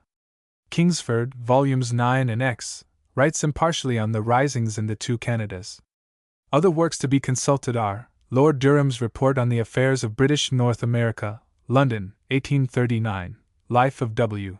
Lyon Mackenzie, by Charles Lindsay, his son-in-law, Toronto, 1863, The Upper Canadian Rebellion, by J. Charles Dent, Toronto, 1885. The Speeches and Letters of the Hon. Joseph Howe, Boston, 1858, contain the ablest expositions of the principles of responsible government by its greatest advocate in British North America. See also Campbell's History of Prince Edward Island, Charlottetown, 1875. New Brunswick has not a single good history. The Life and Times of Sir Leonard Tilley, by James Hannay, St. John, NB 1897, can be read with advantage.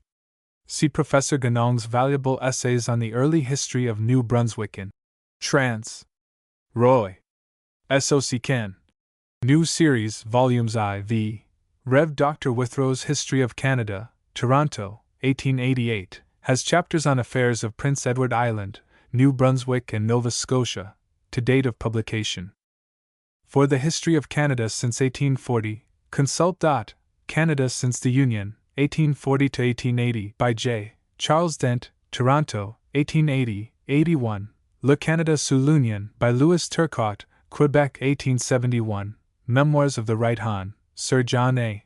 Macdonald, by Joseph Pope, his private secretary, London and Ottawa, 1894. Debates on Confederation, Quebec, 1865. Confederation, by Hon. J. H. Gray, MP, a delegate to the Quebec Conference, Toronto, 1872. For the Constitutional Development of Canada, consult A Manual, by J. G. Bourinot, Montreal, 1888, and included in latest edition of his Parliamentary Procedure, 1891, How Canada is Governed by the Same, Toronto, 1897 to 1900, Parliamentary Government in the Colonies, by Alpheus Todd, London, 1894. Documents illustrative of the Canadian Constitution, by W. Houston, Toronto, 1891. Parliamentary Government in Canada, by J. G. Bourinot, Amer. Hist. Association, Washington, 1892 and Trans. Roy. SOC Can. 1892, contains a long list of books relating to the constitutional history of Canada. Also consult How Canada is Governed for works on constitutional, legal, municipal and educational history of the provinces of Canada. For Manitoba and the Northwest Territories, the reader may consult Manitoba. Its Infancy, Growth and Present Condition, by Rev. Professor Bryce, London, 1882. History of the Northwest, by A. Begg, Toronto, 1894. The Great Company, by Beckles Wilson, Toronto and London, 1899. Reminiscences of the Northwest Rebellions, by Major Bolton, Toronto, 1886. A Remarkable History of the Hudson's Bay Company, by Rev. Professor Bryce, London, New York and Toronto, 1900.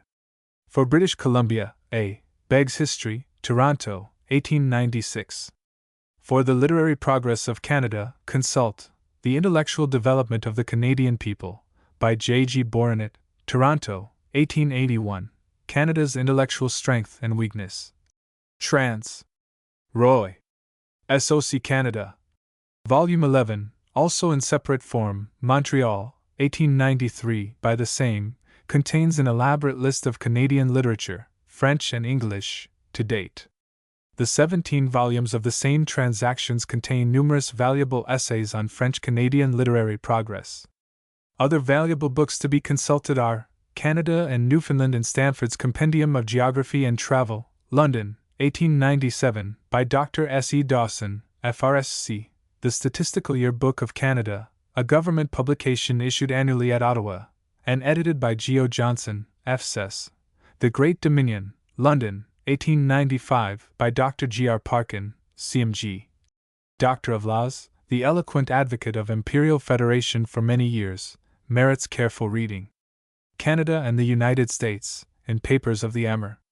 Hist. Associate, Washington, July, 1891, and Canada and the United States, Their Past and Present Relations, in the Quarterly Review for April, 1891, both by the present author, have been largely used in the preparation of the last chapter of this book. With respect to the boundaries of Canada and the English colonies during the days of French dominion, and from 1763 until 1774, i.e., from the Treaty of Paris until the Quebec Act, consult a valuable collection of early French and English maps, given in a report on the boundaries of Ontario, Toronto, 1873, by Hon.